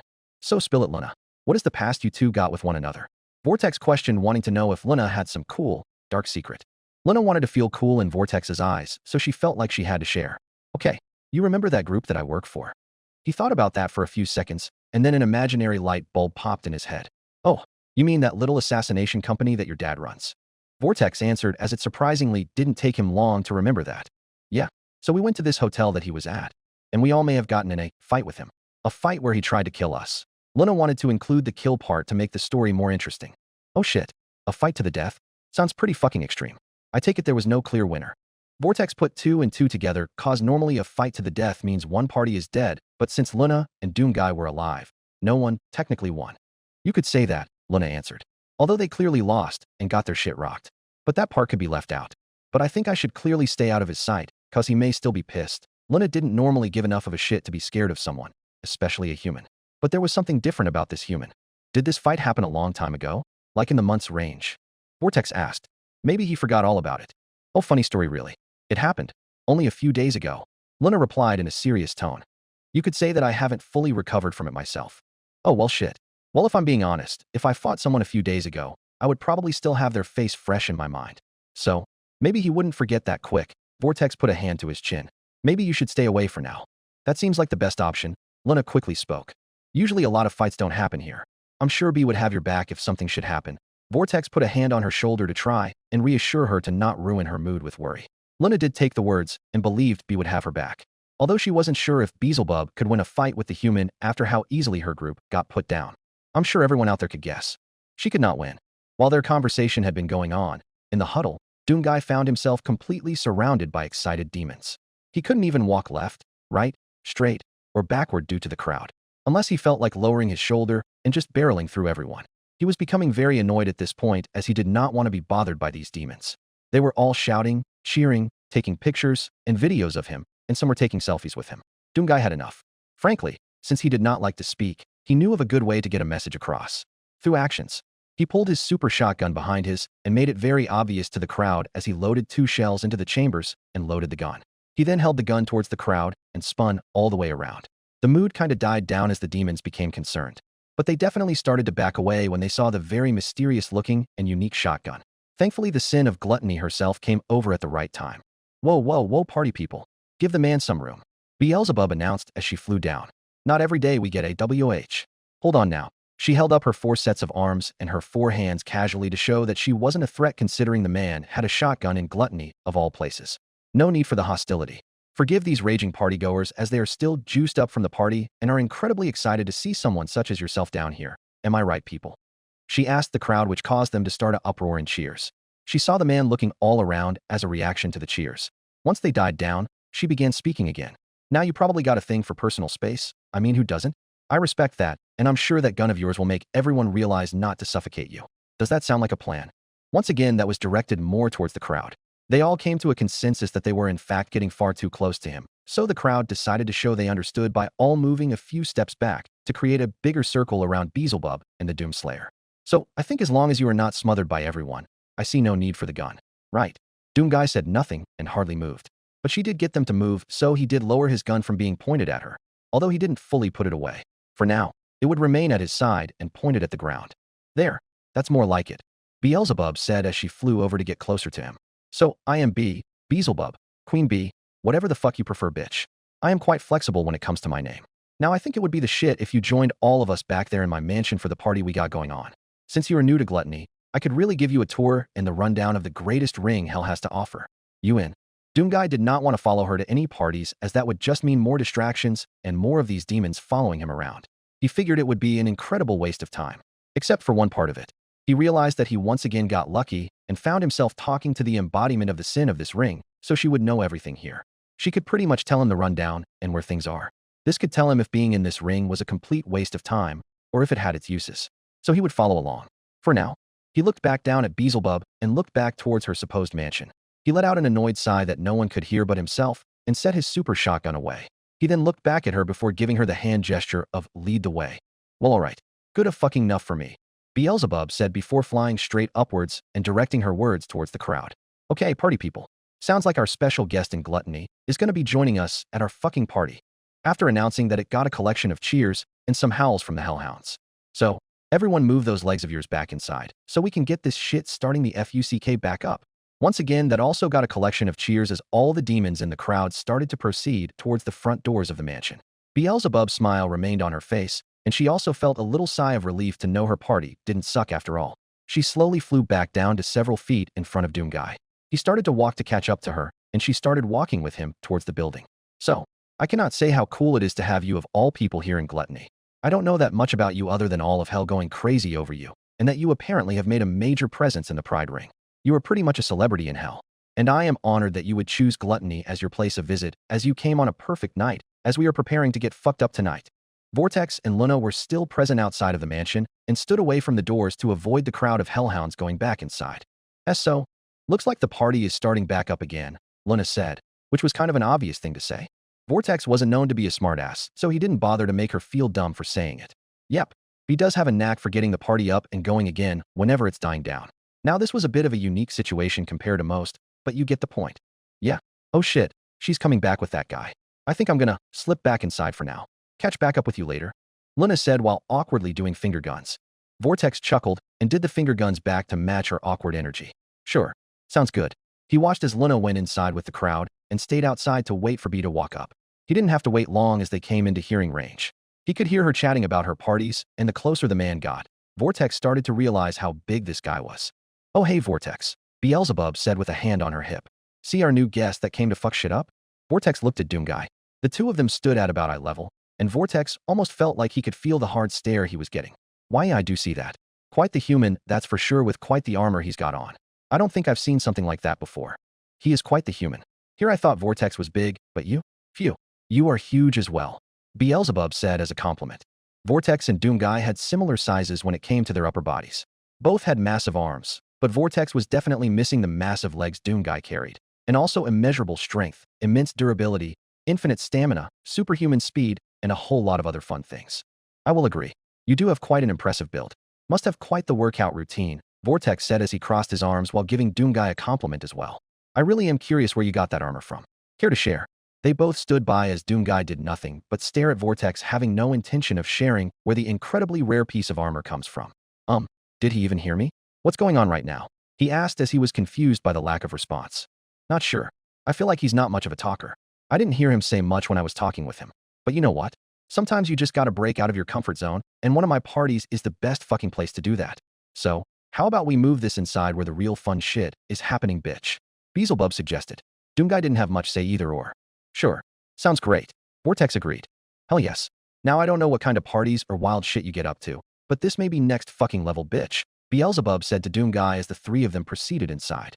Doomguy also completely doubts whatever goes on in this place is even remotely close to the things he's seen or done. To him, they all seem to live in an easy and pathetic afterlife. In a realm that's supposed to be perpetual torment, he wondered who really was being tormented. But then again, nobody in this entire realm would ever imagine the things he's gone through. They just thought he was just another human from their Earth. Until one specific group finally started to figure out some of the truth.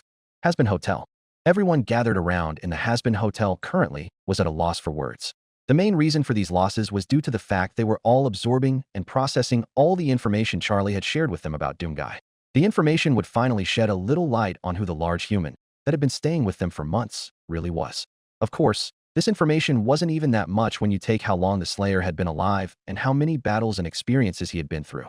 This is all they would ever be able to know without Doomguy sharing it himself. And good luck with that.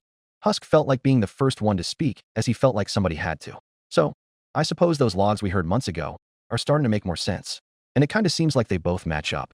Angel shot up two of his arms while shaking his head, trying to figure out something good to say. I don't even know what the fuck to think about. All that. I mean, holy fuck.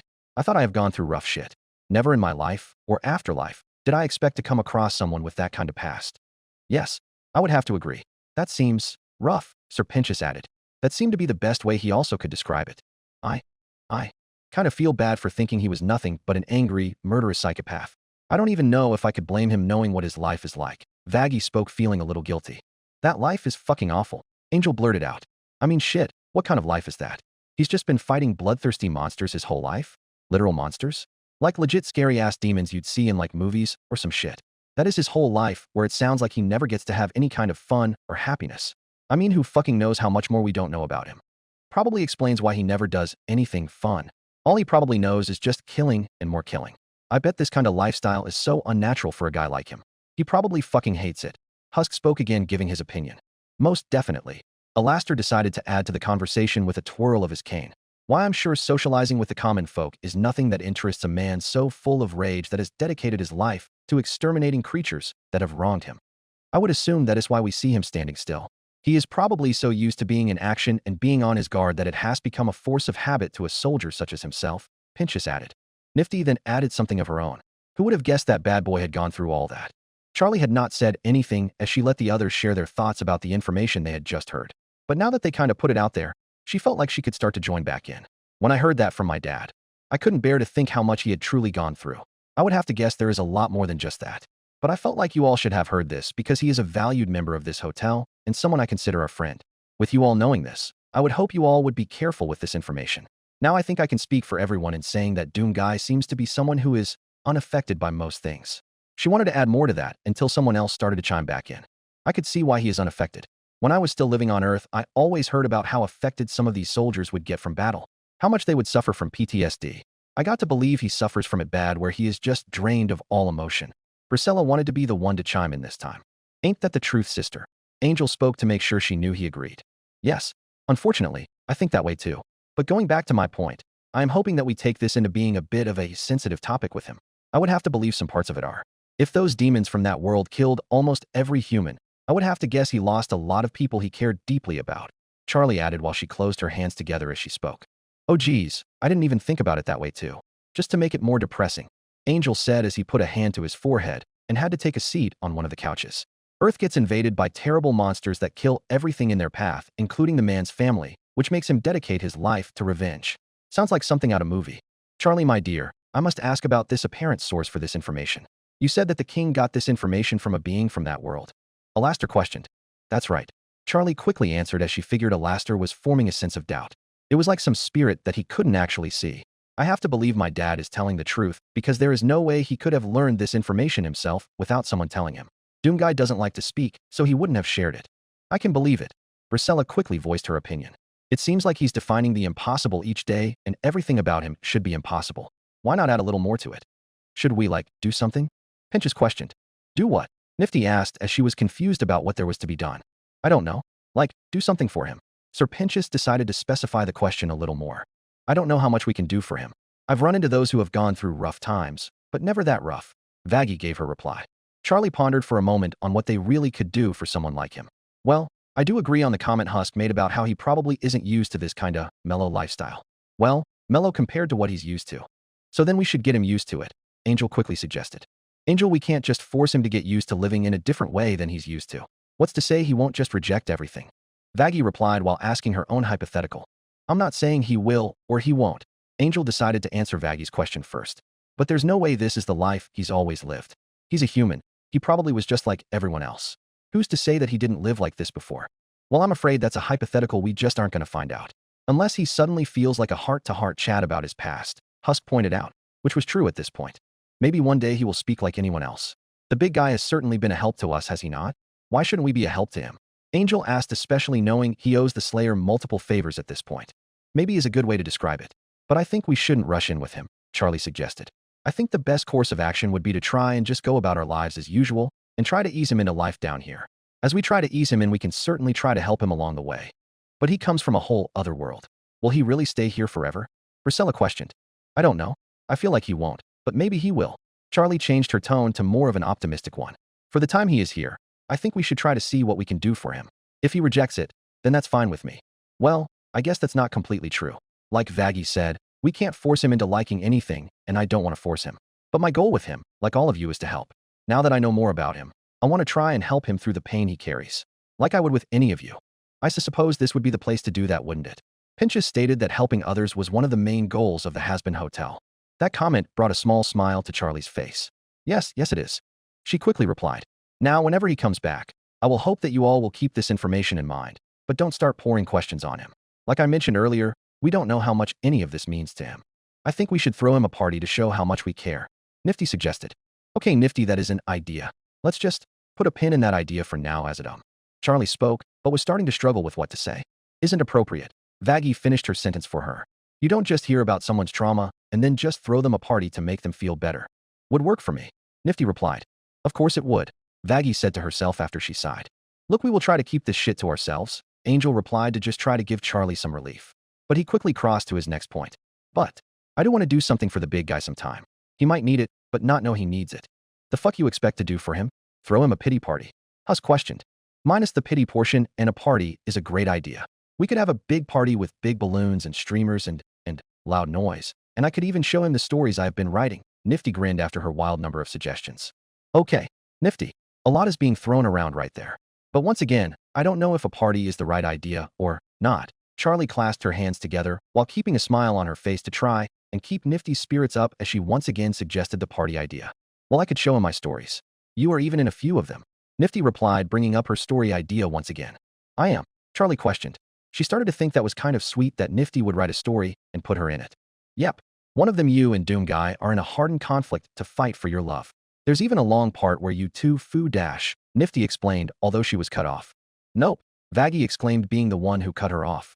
We are not doing that either. After quickly shooting down the fanfic idea, she brought it back to the party talk. Once again, and this should be the last time I have to say this cause it should go without question, I do not think a party is a good idea for someone who clearly has a lot going on. And from what we now know, he has a lot going on. A party could easily be something he has no business wanting.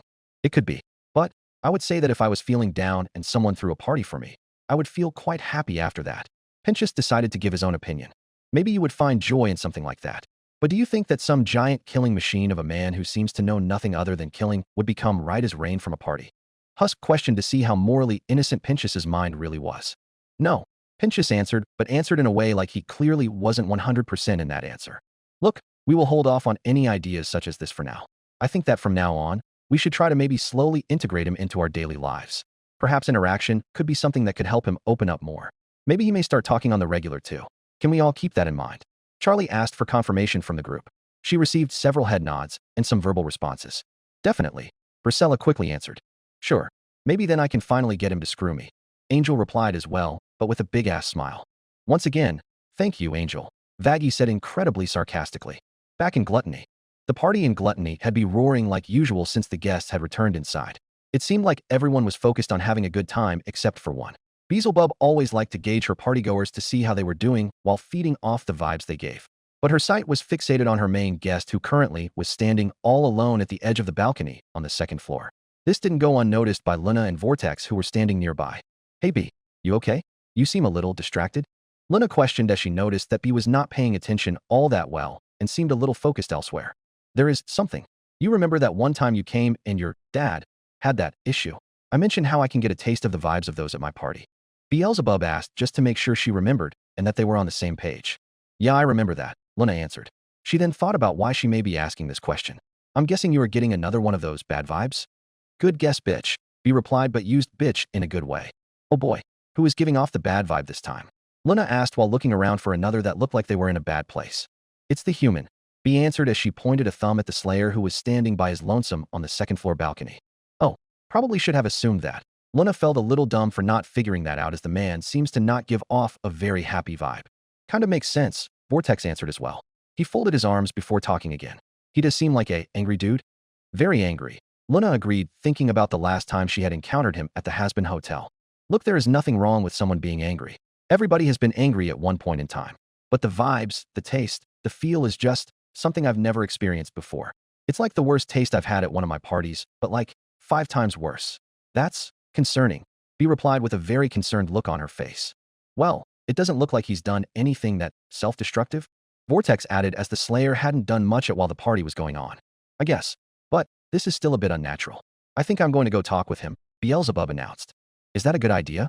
Luna questioned, thinking that it was best to leave him the hell alone. I want everyone at my parties to have a great time getting fucked up and getting wild. When someone isn't, to a point of him, that's concerning, Beelzebub replied. Her mind was made up, and she flew up to the balcony on the second floor and landed about 10 feet away from Doomguy. Doomguy was so lost in thought that he didn't even notice her land next to him. He noticed her when she began to speak to him. Hey there. She spoke and then started to think about how she wanted to go from there. Are you doing okay? I don't want to crash any kind of vibe or tell anyone how to party, but you haven't been doing much of that. And I have the ability to taste the overall vibe of everyone here, including you. And yours is quite bad. Now I know that sometimes people do try to get so fucked up to forget any kind of problems or have shit they are working through. With what I'm getting from you, it seems like you are working through something all right. I don't think you talk very much, which isn't my business. You do your own thing. But sometimes, maybe what's bottled inside can't really come out as a result of that. You know, if you did want to talk about what's giving you this vibe you got going on, I'm open to help. I want to make sure everyone at my parties are having the best time. Doomguy looked away from her and looked down towards his feet. It felt like in that moment, his life from once the demons invaded for the first time until now just sped through his mind like a movie recap, going at 100x speed. He clenched both of his fists in anger for a few seconds. Beelzebub noticed that reaction, and her suspicions of this man having a lot bottled up inside were looking to be true. A sad look came to her face. She started to open her mouth to say something else until a very loud voice filled the mansion. Move out the way, cunts. The man himself, if coming through. This booming voice that could be heard throughout the room came from another one of the sins. The sin of greed, Mammon. He was followed by a collection of robots and stood confidently with hands on his hips. The attention of the party went to Mammon for a few reasons. One was his overall status in hell of being the embodiment of a sin, and of course how big his entrance was. Fucking Mammon? Didn't think I'd see him at one of my parties, Beelzebub said. She then looked at the Slayer, who was currently staring at Mammon. Well, I gotta see what brought him here. I got a feeling it wasn't a party. She then flew down near where Mammon was standing. Ah, there she is. Mrs. Queen Bee. Mammon spoke once he caught sight of her. Fucking Mammon. I can't remember the last time you stepped foot here, bitch. What brings you here? I doubt you were here to party. Unless greed was boring you out of your mind. Beelzebub joked. No shit like that. You see, I need a little favor from you, mate. Mammon shook his hand and head in front of him to help deny the fact he was not here to party. Beelzebub raised an eyebrow. Mammon never came to her ring, and the fact he came asking a favor was odd. A favor? Well, those don't come up often. What kind of favor are we talking about here? Mammon had a small grin come to his face. Oh, nothing major really. You see, I need some of that juice you got. What is it like? Bee juice or some shit? Real creative name, by the way. And when I saw some, I need like a lot of it. A lot? Well, shit, ma'am. Usually I don't get requests for my shit. I typically find myself asking others for fun shit. What you need it for anyways? Beelzebub questioned, but she was kind of into the idea of giving her juice to Mammon, as she always loved party-type things. Well, I'm having a big event down in Greed in a few weeks. You see, I need my new star. My new bright and shiny baby boy, or girl. Ever since my last star fucking quit on me like the cunt he is, I need someone new who will bring in lots of fucking money. Also, speaking of money, Mammon said as he reached behind his back. He grabbed a bag of money that had the cartoonish dollar sign on it and tossed it to Beelzebub, who caught the money in her arms. I am prepared to pay for it, as much as that pains me to do. He then leaned in real close to Beelzebub and spoke quietly. Plus, I know how this shit can fuck people up, so between you and me, I'm kinda hoping someone gets so fucked up they can't help but agree.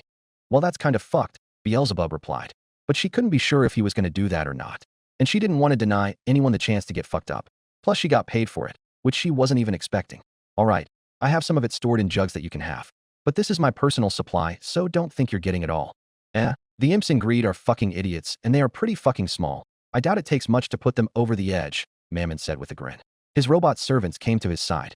You can show the gals where your little stash is, and they can bring it back with them. Beelzebub shrugged her shoulders. All right, was all she said as she made her way through the crowd back to her private quarters where many weren't allowed to go. While Mammon was left on all his own, the attention of some of the hounds at the party turned to him. Holy shit, Mammon. Are you here to party too? One of them shouted out with a drink in his hand. A smirk came to Mammon's face. No, I ain't here for this shit. I just need a little favor from your precious host is all. You should really stick around for the party. It's fucking wild in here. A different hound spoke that time. I am far too busy to stick around for one of these things. I gotta get ready for my big fucking event down in Greed. Will be way more exciting than this shit, Mammon replied as he crossed his arms to show that he was not impressed with this event. Wait, do you got a party you're planning? One of the hounds asked. A big fucking competition is what I'm planning. I'm looking for the next biggest thing in hell in a few weeks. I don't give a shit who tries out or who comes. If you think you got what it takes, Mammon clarified. Whoa, What do you get if you win? One of the hounds questioned and was clearly interested. A lot of fun shit, mate. Fame, recognition, money, and a whole lot of other fun shit, Mammon answered. Well, I fun shit. We may have to go, bro. One of the hounds said to his friend standing next to him. Mammon began to think to himself while putting on a fake smile. Look at all these pathetic fucks. Whole bunch of hounds and imps who all look as boring as a conversation after sex with someone you don't know and do not want to know. Just boring, boring, boring, boring, and even more boring. No wonder why they spend their time here instead of greed. Mammon's eyes just did a double take as his scan of the room spotted something. Grab the phone and fucking hold it, mate. Who the fuck is that guy? He's big, he stands out, and I don't know what the fuck he's got on, but it looks unique. Very unique. I might see something in the making. Something that can make me loads of fucking dough. After he stopped thinking to himself, a very large and sinister smile reached his face as he saw the next big thing. He then began to speak back out loud again. Yes, I know it sounds fucking rad. Now you little hounds talk amongst yourselves and do whatever. I got something I gotta attend to. The Slayer, still standing up at the top, was hit with a cloud of green smoke that was followed by a charge of green lightning with an audible cash register sound effect. He turned to his left after the smoke cleared to see a large demon. And he was large indeed. Fucking howdy, mate. Ain't you the unusual character? Mammon spoke to this unknown man. As the man turned his attention toward him, he began to examine his attire. Well, don't think I've ever seen that kind of get-up before. The hell are you trying to dress up as? Some type of futuristic robot.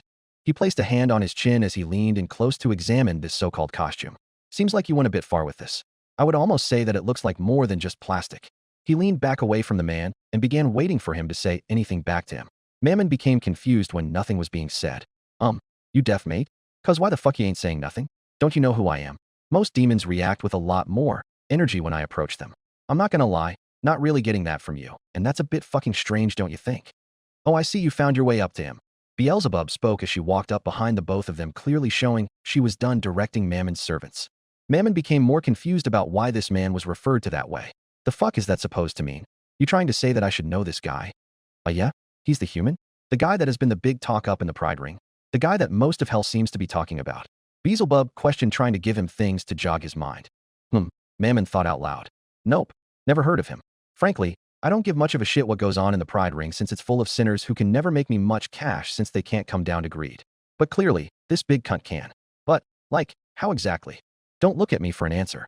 I don't understand either, so I'm just fucking rolling with it, bitch, Beelzebub answered. Mammon then looked back to Doomguy. So you were some big shot in hell too? Well, that sounds like a perfect time for me to drop a proposition to you if you're interested. Mammon showed him a big smile. But that smile slowly started to fade when he got no answer. Okay, why is Mr. Big Shot over here just ignoring me? It's starting to get fucking annoying. I don't know if he's exactly ignoring you. I don't think he says anything. I haven't heard anything from him yet. Beelzebub shrugged, seeming like she didn't find it annoying. Doesn't say anything? How the fuck does that work? Mammon questioned. He then didn't bother with that question and came up with another. Does he even hear what the fuck I'm saying? Well, I gotta fucking believe so. He's got ears after all. Beelzebub replied with a grin that basically conveyed that Mammon's asked a dumb question. Mammon found all of this to be pretty stupid. A guy who didn't speak, but had a very high status in hell, who dressed in a very odd way. But he then started to think about something. That sounded like a perfect candidate to be his next icon. A very unique character that demons would eat up. Mammon turned his attention back to the man to start spitting his proposition. You know, I think we could make this work out. If you do have popularity in hell, then you could rise to even more fame in no time. Look here, big guy. I am in the need of my next new big fucking clown star. And when I look at you, well, fuck. That is all I see. I see money, merchandise, fame, the whole fucking package. I mean, shit. According to B, you have already got the fame, as it seems like all these worthless, no good pricks all over hell want to see you. Fame is a great thing to have, but doing that shit for fucking free? Give me a fucking break. You should be making money off your likeness. You can make the both of us fucking rich, Mammon explained. He then put an arm around the Slayer's shoulders while he spoke. Now I don't know how much you really know about clowning, but don't you fucking worry yourself. I feel like you're a quick learner. You'll pick it up in no time. I'm gonna go out on a limb here and guess that clowning would not be his cup of tea. Beelzebub commented that while she didn't know any personal stuff about Doomguy, the whole silence and angry vibe did not speak clown to her. Clowning can be anyone's cup of fucking tea. It's a magical art. And you don't even have to be a great clown, because you, my friend, are eye candy as it is. Mammon then removed his arm from around the Slayer's shoulder. You got the size, a little too much size for my liking, but you do have these massive arms. He then grabbed a hold of the Slayer's bicep to illustrate his point, but the Slayer jerked his arm away as he was already getting annoyed of how much he was being touched. Boy, did you just brush me off? While I was giving you a compliment. I don't know if you fucking realize, but I am giving you a once-in-a-lifetime chance here. You know how many worthless bitches in greed would kill for this chance, and I dash. Mammon stopped as the Slayer marched closer to him and proceeded to stop about a foot away from him and stared right into his eyes. Mammon and the Slayer stood about the same height, so they were completely eye to eye. Why cunt? Can you take a few steps back? Mammon was expecting him to do so, but he didn't. He then saw the man's skull-piercing death stare through his helmet, and most of the time someone sending him a mean stare wouldn't have him give a shit. But it seemed like this one was just different than most. WW, what is going on right now? W, why are you looking at me like that? B, you mind getting your fucking guest to stop staring at me? This is fucking creepy. No. I think you can handle this one, as I am not the one who seemed to make him mad. Perhaps he didn't like you touching him? Beelzebub replied while she examined her nails. Mammon looked back at the Slayer who was still giving him the hard stare. Oh, don't like being touched, huh? You like a germaphobe or something? Well, whatever then. So, back to my proposal. I will say it again. I am giving you a once-in-a-lifetime chance to be fucking bigger than you already are. I mean, sure, you're pretty popular now, but what if you got even more popular? Instead of being another popular cunt here in hell, you could be at the rank of hell's most popular where every little demon would know your face and image. I mean, not bigger than me, but still pretty fucking big. You get what I'm saying? He placed a hand on the Slayer's shoulder, clearly forgetting about what just happened. He quickly remembered when the Slayer's head turned to stare at his hand. Mammon took his hand right off after that. Beelzebub had a smile on her face and did her best to hold back a laugh as she thought it was a little comical how quickly Mammon moved his hand away. Mammon took another look around the room and saw that a lot of the demons in the party were watching them as two Sins and Doomguy were literally in the same place at the same time. Look, mate, you seem undecided. You know, that's not a big deal. Mammon then leaned in close and whispered. Between you and me, mate, I don't really want to spend much more time around these pathetic shits. He then leaned back and spoke in a normal voice again. So, why don't you just do me a favor and think about it? And if you come to your senses and make the right decision, you can mosey on down to Greed and come find me. Clearly, you can go to other rings since you're here after all. Now don't take too long to decide. I'll be looking for talent all the time, so your door might close. Tick-tock, mate. That was the last thing Mammon said to Doomguy before he disappeared in another small green explosion. Doomguy heard him speak one more time from outside. Come on, ladies, we are out of here. That was directed at the robots that came with him. He was directing them back to the vehicle they came in and also the car that held the large cases of juice. Well, that's Mammon, right? Clearly, he has an interest in you. Beelzebub said once the Slayer turned his attention back to her. To be honest, that is probably not the last time you are going to see him. Chapter 35, Feast of the Damned. The party inside Beelzebub's private mansion roared on, as it typically would do. The party had been busy for nearly 2 hours now and showed no signs of dying down anytime soon. Although for one very mighty Doomslayer, this had been a bit of an interesting experience to say the least. Being around so many individuals partying, drinking, eating, going wild, having fun. It really wasn't the environment he was used to. To be fair, his entire time down here was not the environment he was used to. But this moment just felt more odd than any other. At this point, the Slayer had been in hell for 6 months. For one, he did not expect to be here this long. And two, he had mentally prepared himself for constant combat, constant carnage, always being on his guard, ready to kill anyone who stood in his way. He went through this every day. No time for peace, no time for fun. Two, now going through his existence having to just not do that is like someone living without a purpose. His only goal, the only reason that he even kept himself alive was to punish and murder every demon back in his hell. To kill each and every one of them, no matter the cost. It seemed like he was doing this a lot lately. Thinking about the new setting, the new lifestyle that he had been living in, and comparing it to the life he lived back in his dimension. He started to question if being here was starting to change him in any way, if it was for the better or the worse. As said before, the party right now was quite chaotic, but the good kind.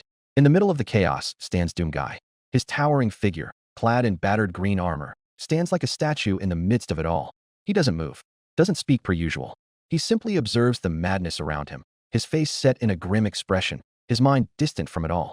No one seems scared now, no one cowers in his presence. Instead, they're eager. Too eager. In his mind, he's been getting bothered by demons all day long.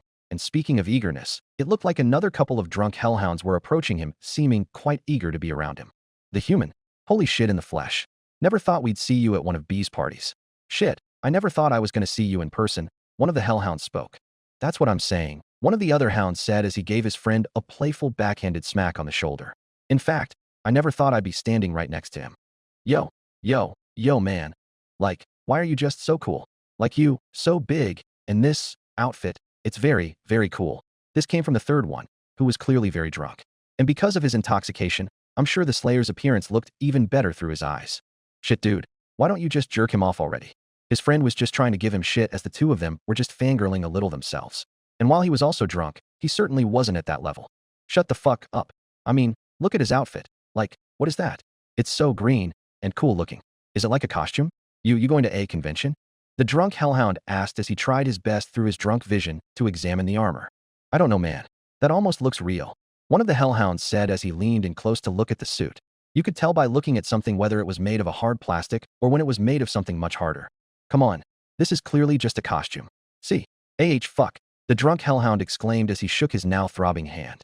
He decided to give the suit of armor a firm hit with the back of his fist only to met with something much harder than that of a typical costume. What the fuck? That's not soft at all. See, I told you that shit looked real. This guy is supposed to be some kind of badass killer. I doubt this would be fake, said one of the hellhounds who actually had done some real research on the Slayer. Wait, didn't you have a gun earlier? Where did that shit go? The third hellhound in the group asked. The Slayer looked at him and felt like answering his question. They saw him reach behind his back, and there came out his shotgun again. The hellhounds got a kick out of that as they exclaimed their disbelief at how this guy just made a full gun out of nowhere. They felt the need to tell others who were nearby to confirm if what they saw was the real thing, as it seemed like some kind of magic trick. Yo, how the fuck did you do that? That just came out of nowhere. One of the hellhounds questioned. While he questioned the Slayer, he reached over his shoulder and the gun disappeared again. What the fuck? Now it gone again. The overly drunk hellhound was really struggling to figure out what was real or not. He slowly walked and did a circle around the Slayer to see if it was really gone, and it was indeed. That's wild. I wish I could make a gun disappear and reappear. That would come in so handy instead of carrying one around all the time. The soberish hellhound said, which it would be useful if you were put in a dangerous situation and needed to defend yourself. Why yeah, it would be like, if someone was trying to fuck with you. You could be like, take this, and blast them, the drunk hellhound illustrated. Man, would y'all get out of the way? You're not the only demons who want to party with him. A different hellhound said as a group followed him. The group of the Slayer and the 3 hellhounds now got to about the size of 10 people. This was not type of the attention the Slayer was really interested in getting into, but it did seem inevitable. At this point, it was just constant conversation from the drunk and hyped up hounds being thrown back and forth. You couldn't keep good track of who was saying what. The Slayer didn't know what to think at this point. He was kind of in cruise control right now as he wasn't really focusing on anyone's conversation. This treatment that he was getting right now was so unknown to him. He was legit being treated like a famous celebrity instead of a heavily feared destruction machine. Demons started to crowd him again left and right. They were so excited to see him in person, to be near him, wanting to take pictures, such as selfies with him. The Slayer really didn't know how to handle this kind of attention. He started to think of some perks to being feared by most beings. A big one was that people left him alone and stayed away from him, as he preferred going through his journey alone. It's clear that the demons at this party began to fear him when he originally pulled out his shotgun like he was prepared to kill them. Now when he pulled it out, they found enjoyment in it. It's also not like the Slayer needed to go on a killing spree to instill fear in all these partygoers. The main reason is he would see it as killing innocent lives. Even though these are technically demons, these hound demons don't seem to be of bad intent. A large, muscular hellhound approaches Doomguy amidst the chaos. He was a hulking figure with large horns and a wide, friendly grin. Hey, man, you are the human, right? Damn, you look even more badass in person. Let's get a drink. Come on, I've got something that'll knock your helmet off. He pulls a large mug from his waist, filled with a steaming, glowing green liquid, and thrusts it in front of Doomguy. Doomguy doesn't respond. He doesn't even look at the mug. He remains silent, his posture stiff, his face unreadable. The hulking demon let out a small laugh in response. Come on, man, don't be like that. You've earned a drink, haven't you? I mean, what's life without a little fun? The demon gives him a playful shove, or he tries to, but due to the mass of Doomguy, he doesn't move at all. Now the demons were pretty much approaching him in waves, eager to hang out, eager to get him into the party spirit, as it had been noticed by everyone else that, nah, he doesn't want that shit. He wants some good shit. You gotta try this. It's right out of Beelzebub's personal line, and it's quite popular here in the Gluttony ring. One sip, and you'll feel invincible. I know someone like you can handle it. The hound shoved a large beer bottle into the Slayer's hand. Doomguy remains motionless, his eyes fixed ahead, the bottle still in his hand like an unwelcome object. He doesn't acknowledge the hound. He barely gives him a look. Come on, you're like a legend. You don't just sit in a corner and watch the party. You've got to be the party. Drink with us, man. Yeah, this came from a collection of demons at the same time as most of them thought the same. Another demon, this time an imp, she eyes Doomguy eagerly, a mischievous grin spreading across her face. Hey, you're looking like you need a little fun in your life. Don't take what they are giving. Try the best wine hell has to offer. She holds out a big bottle of wine and shakes it a few times, causing the sound of sloshing liquid to be heard. She's practically shoving it into his face now, her gaze fixed on him with an interested look. Look here, lady. He does not want any of that fancy shit. Okay, we got better shit to give him. One of the hounds spoke up. It started to seem like it was a game on which alcohol they would convince him to drink. Oh, fuck off. This is classes above that cheap shit you've got going on. I know he wants some of this. She questioned with a bit of a playful tone, although she still was left with an unknown response. Oh, don't be so uptight. You can't tell me you've never had a little fun? Come on. One drink won't kill you. She pushes the bottle closer to his face, but Doomguy takes a slow step back, avoiding eye contact, his fists clenching in frustration. He's growing tired of the constant intrusion. Just as Doomguy starts to move, another hellhound runs up to him, bounding and wagging its tail. It barks excitedly and jumps up trying to get his attention. Come on, big guy. Get in the spirit. We're gonna get a game going. You should totally play with us. We'll teach you how to drink, eat, and win all at once. The hellhound paws at Doomguy's leg, tugging at his armor. Another hellhound appears, adding to the chaos. This hellhound seemed to panting excitedly. Yeah, you don't even need to know the rules. I think you look like a guy who can handle a few. Just join us. Doomguy, now visibly irritated, gives them both a sharp look through his helmet, but the hellhounds only seem to think it's part of the fun. They dart around him in circles, their excitement growing. Suddenly, another demon appears, a taller, slender hound. He grins, his sharp teeth glinting. Step aside, people. I don't think he wants anything to do with any of you. It sounded at first like this demon was getting the Slayer's thoughts about partying, until he didn't, because he wants to come over here with us. Now, my man, have you ever played sixes? Great drinking game we got going on, will really get you going. Here, I'll get you started. He hands Doomguy a metal flask, and before Doomguy can even react, he practically places it in his hand. He was waiting for him to take a drink, but he wasn't. The demon clearly does not understand why the Slayer isn't drinking. You're serious, huh? Well, we'll loosen you up. Just let loose. Have some fun. The crowd begins to gather, sensing Doomguy's reluctance, and the noise picks up. More and more demons, large and small, crowd around him, offering drinks, food, and empty promises of a good time. Come on, Slayer. Take a drink. You deserve it. We deserve it. You've earned your place in hell, right? Now celebrate with us. The demon held up his own drink in the air, kind of like a toast. Doomguy was starting to reach a breaking point. He looked down at the metal flask in his hand before crushing it in his hand and dropping it to the ground. He figured that would send a clear enough message that he wasn't going to partake in any sort of drinking. Whoa.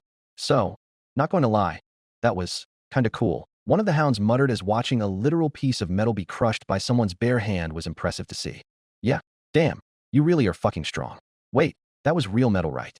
The hound asked the demon who even gave him the flask in the first place. Why, yeah, I ain't fucking with you.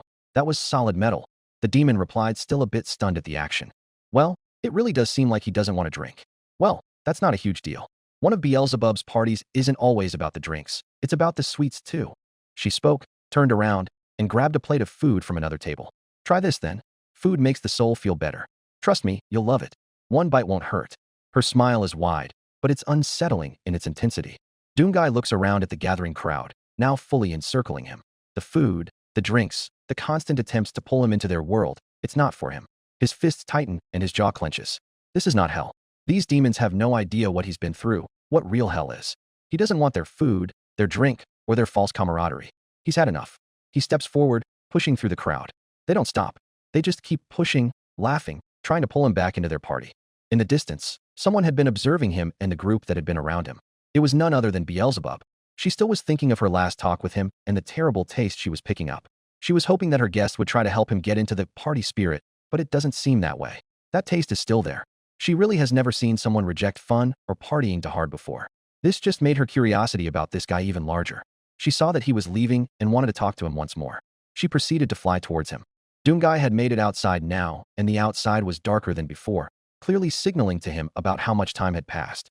He then heard the sound of fluttering and turned to see that Beelzebub had caught up to him again. Hey again, she said a little awkwardly, trying to find a way to go with this. So, you are no longer a virgin to one of my parties. That's pretty fucking rad in my opinion, bitch. She turned and looked over her shoulder to see that some of the demons inside were watching them talk. I can definitely see that the demons at my party were certainly interested in you. I caught a glimpse of all that. Quite the legend of the party. Now I'm gonna guess it was probably a bit much for you. And I don't know how well you know this, but you are a big name in hell now. Even some of the other sins have talked about you. Even though you are a human, you have gained a lot of rank here. Maybe you didn't mean to or anything, but hey, it fucking happened. She shrugged her shoulders as she did speak in a way that was meant to encourage him. If you were wondering, I did mean what I said when we last talked. I don't want those who come here to get fucked up on drinks, sweets, and just about anything else they can imagine to feel bad. That includes you, big guy. Feel free to come again if you like. I know, partying doesn't have to be for everyone. But you never know, bitch. You might end up liking it a lot. Just saying. You wouldn't be the first to change your mind. Beelzebub ended it with that as she returned back into the party. Doomguy turned back to stare out into Gluttony. The sounds of laughter, clinking glasses, and wild music spill out from the open doors behind him. The party had been strange. The demons in this world didn't fear him like the ones in his universe did. They saw him as some kind of hero, a legend to be celebrated, even in hell. They crowded around him all night, asking for selfies, clinking glasses, and offering food, excessive amounts of it, laughing and dancing around him like he was just another guest. But Doomguy wasn't just another guest. He was Doomguy, the Doomslayer, the unchained predator, the Hellwalker, the one who fought, who bled, and who saved entire planets, dimensions, and realms from massive invasions against a hell far more horrific than this. He looks back over his shoulder, the soft lights of the Gluttony ring party flickering behind him. A group of demons wave to him, holding up drinks in their hands as they cheer for him. To him, this isn't what hell was supposed to be. This isn't the hell he knew. These demons, they're not fighting to survive. They're not suffering. They're just living, enjoying themselves. Doomguy turns his gaze away from them and from the party behind him, walking down the street, his heavy boots pounding against the cobblestone. The weight of his armor feels heavier now, as though the metal itself is burdened with the thoughts flooding his mind. The demons here don't understand. They have no concept of the pain he's endured, of the war he's been fighting every day. Every hellish day. Hell in his world isn't some neon party. It's a constant, grueling battle. Every corner he turned, there was another demon, another monstrosity waiting to tear him apart. He fought, he killed, he bled. And for what? To get here to this? He stops in his tracks, his eyes narrowing. The sounds of the party grow fainter as he steps further away, the harsh reality of his life and his universe slowly overtaking the strange serenity of this new world. The demons in this version of hell live in excess, in gluttony. They feast and play without a care for the consequences. Hell for them is just another party. These demons don't know what it's like to live in constant torment. The endless battle that breaks you down only to make you fight again and again. All for nothing. No rest. Just pain and violence. He walks down the street, heading away from the gluttonous festivities. He can still hear the music and laughter echoing in the distance, but it's like he's in a world of his own. He's unsure, conflicted. He takes one last glance back, then turns his gaze forward, marching into the unknown of gluttony. He definitely knew he wasn't meant to be here. He was meant to fight, not to relax, to celebrate, to be pampered. But once again he began to think if this place was changing him, for better or for worse. Sentinel Prime, sometime in the past. A month had passed since the surprise arrival of the stranger who mysteriously found himself in these foreign lands.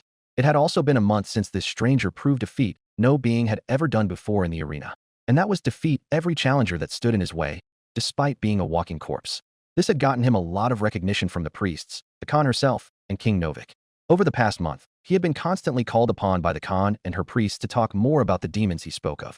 It really wasn't a hard thing to get out of the stranger, as that was all he spoke of. But it was challenging at first to get a lot of sense out of his words due to his mind being completely gone. Because of this, the Khan wanted this man to regain his strength and become healthy. She called upon those to look after his wounds and provide him with the proper nourishments.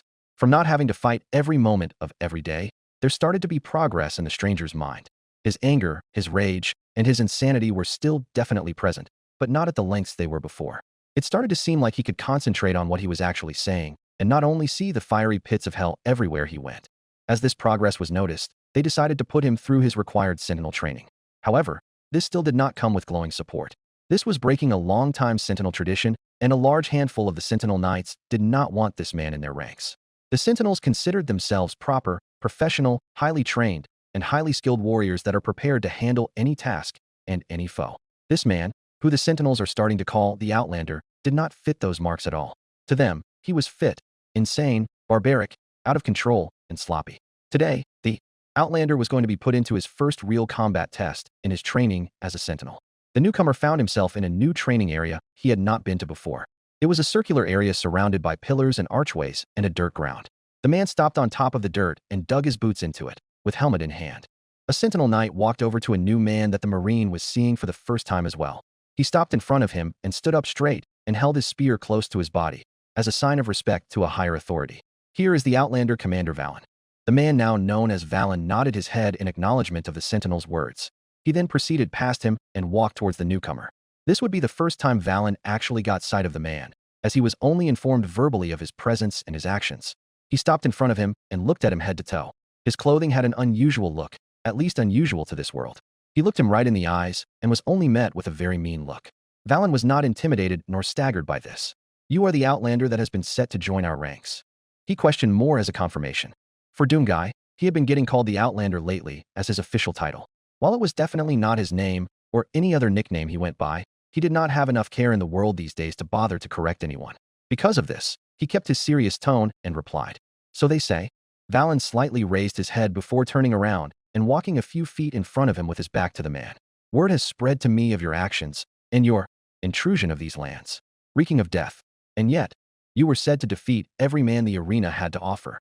He then turned back around to face him. "And now, you have caught the eye of Novik. Let's see if you can catch my eye, or we are breaking tradition for a worthless outsider." Doomguy had no response to that other than looking a little angrier than before and giving his helmet a tighter squeeze. Valen decided to continue despite getting no response back. "You appear to have your strength back. I wish to see how well you can actually fare in battle." Valen walked out of the dirt circle and onto the stone flooring, and taking his place was a Sentinel Knight, the Marine's opponent. "I do wish to see you just spar with something that cannot fight back. Members of our Legion believe that you do not belong here and that they should have never allowed you to join our ranks. Like the one standing in front of you now. He would like to prove you are not worthy and to send you away. Let's see how you fare against one of our own." Doomguy looked upon the lone Sentinel Knight standing in front of him and wasn't fazed. He then saw the Sentinel walk towards Valen, pick up a dull training sword, and return back to his spot. Valen noticed that the Marine was not also coming over and grabbing his weapon as well. "Are you planning on acquiring your weapon as well?" He said this in a type of sarcastic voice. "I don't use swords. Guns are more my thing." Doomguy replied with a serious-looking smirk. That was actually the first time anyone saw him make any different kind of face that even resembled happy. "Guns are not the weapon of the Sentinels.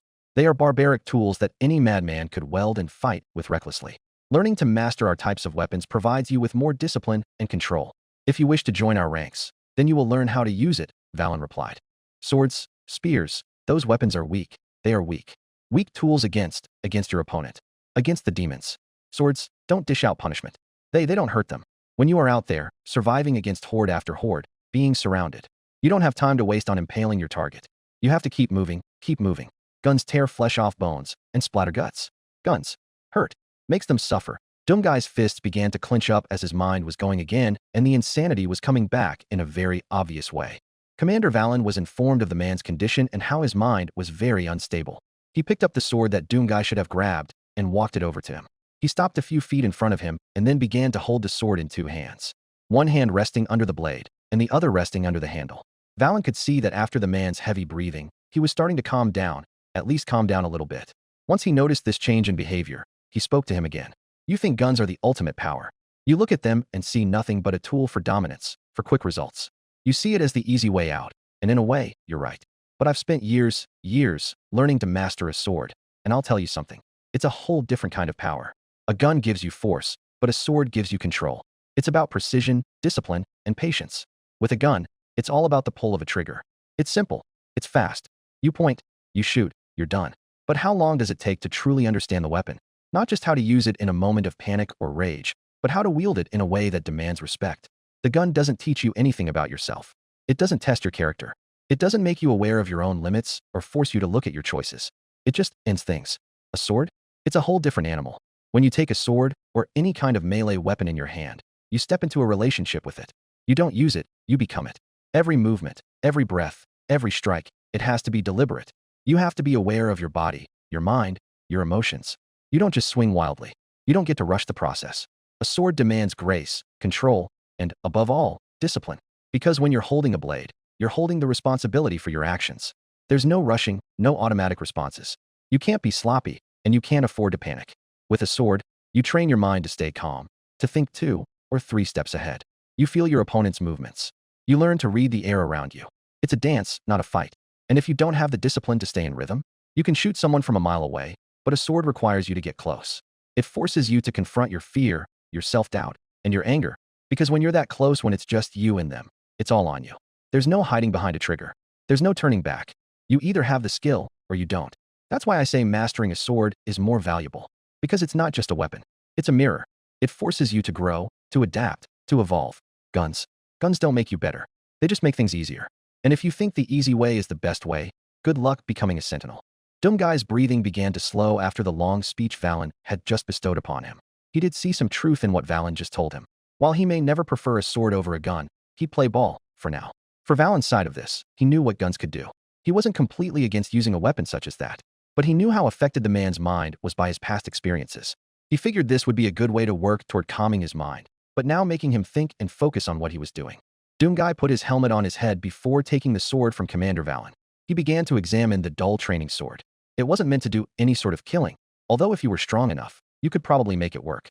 But it would certainly bruise and potentially cut a sparring partner if they were careless.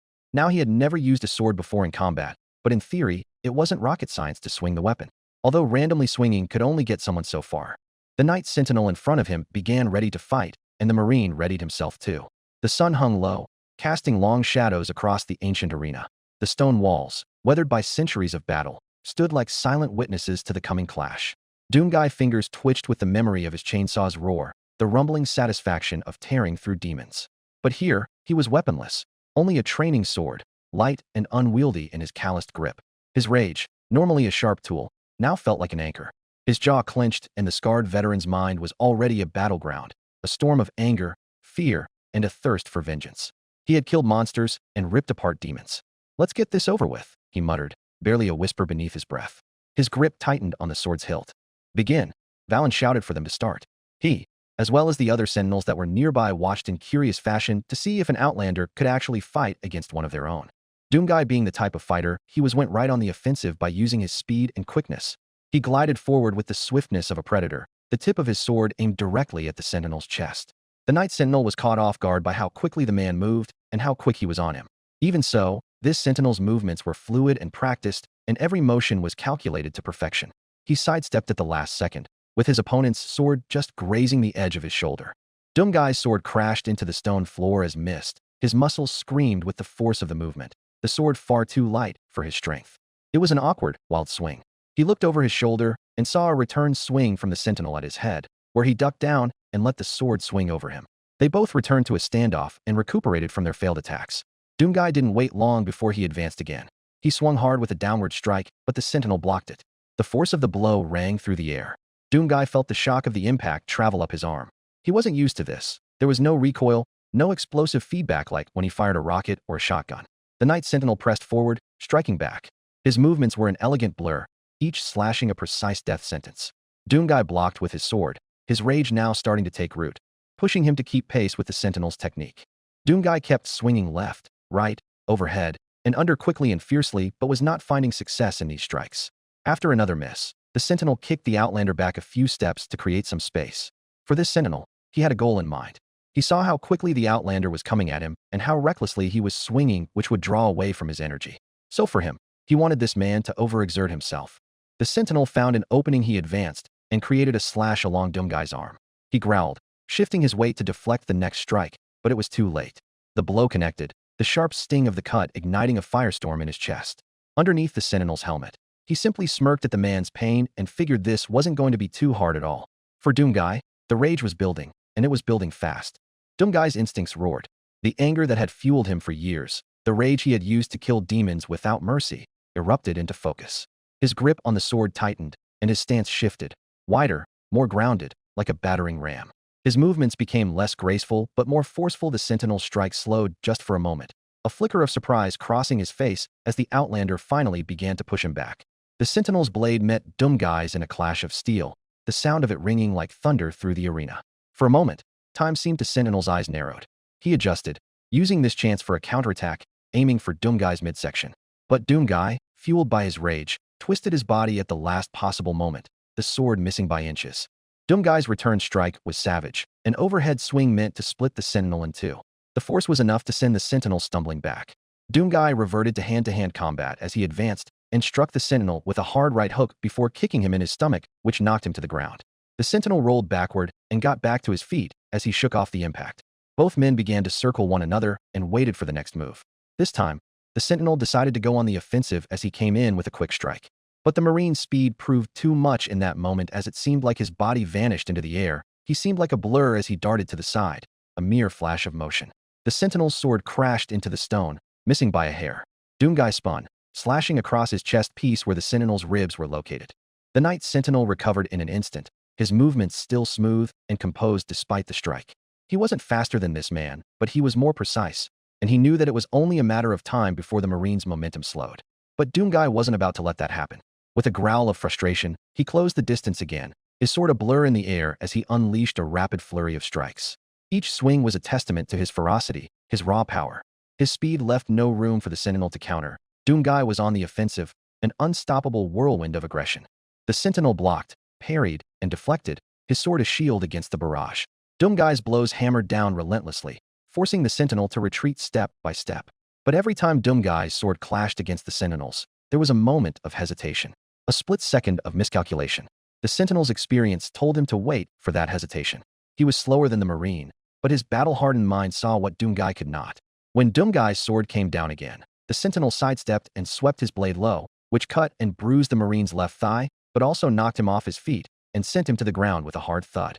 The Sentinel wanted to do more damage, so he swung down while Doomguy still remained on his back. But the Marine noticed the strike and rolled right while recollecting his sword in the process. The Sentinel gave him no time to rest as surged forward. His blade clashed with Doomguy's, the force of the impact ringing out, sending a tremor through both warriors. Doomguy didn't flinch. He didn't wait for an opening. He created one. The moment their swords met, he twisted his wrist, forcing the Sentinel's blade off balance. He pressed forward, driving his shoulder into the Sentinel's chest with a vicious charge. The Sentinel staggered back, momentarily losing his footing. Doomguy swung hard, and their swords clashed again, but the Sentinel barely blocked it as he was still incredibly off balance. Doomguy noticed this and swung again even harder. The Sentinel didn't account for the strength behind this strike, and when their swords clashed once more, his body was left wide open. Doomguy refused to use his sword again and released a powerful kick that knocked the man backward. While he was trying to regain his footing, Doomguy charged again, slashed him on the shoulder piece, and then connected with another right hook. The Sentinel was in trouble, but he found that the Outlander was too focused on him. He wouldn't be focused on defense. As he saw another punch coming, he spun left and used his sword to cut the man's left hand, which carried his sword. The Outlander growled in pain again and dropped his sword, leaving him unarmed. The Sentinel advanced and slashed him on his right arm and connected with a blow to his chest piece. He clearly had regained the upper hand. Doomguy's anger grew the more he got hit by his opponent. So much so that he would not bother to regain his sword. He would take the rest of this fight with his bare hands. As more swings began to come, he sidestepped left, weaved right, and blocked a swing with his right arm. Using his right arm, he wrapped it around the Sentinel's arm, trapping him in place. He then unleashed a headbutt to stagger him, an elbow to that same arm that caused him to also drop his sword, and then he grabbed him and threw him over his shoulder, which caused him to slam onto the stone floor with a powerful thud. Doomguy looked upon himself and saw the blood and bruises that this man had caused, and knew he wasn't done unleashing his own punishment. He walked over to him and then began to hammer away at the Sentinel's helmet, blow after blow. Even for a human, his blows contained such a strong force behind them that he was beginning to damage the armor. He was losing complete control, enough so that he would have smashed the Sentinel's face in, if not for the protection of his helmet. Doomguy kept landing punches until he felt a blow to the side of his helmet, which caused him to stagger back a few steps before he was hit again from behind, and hit again, and again, and again. The Sentinels who were watching intervened at the Outlander's actions and began to restrain him. The Marine's blood burned, and he began to fight back, even though he was now outnumbered 8-1.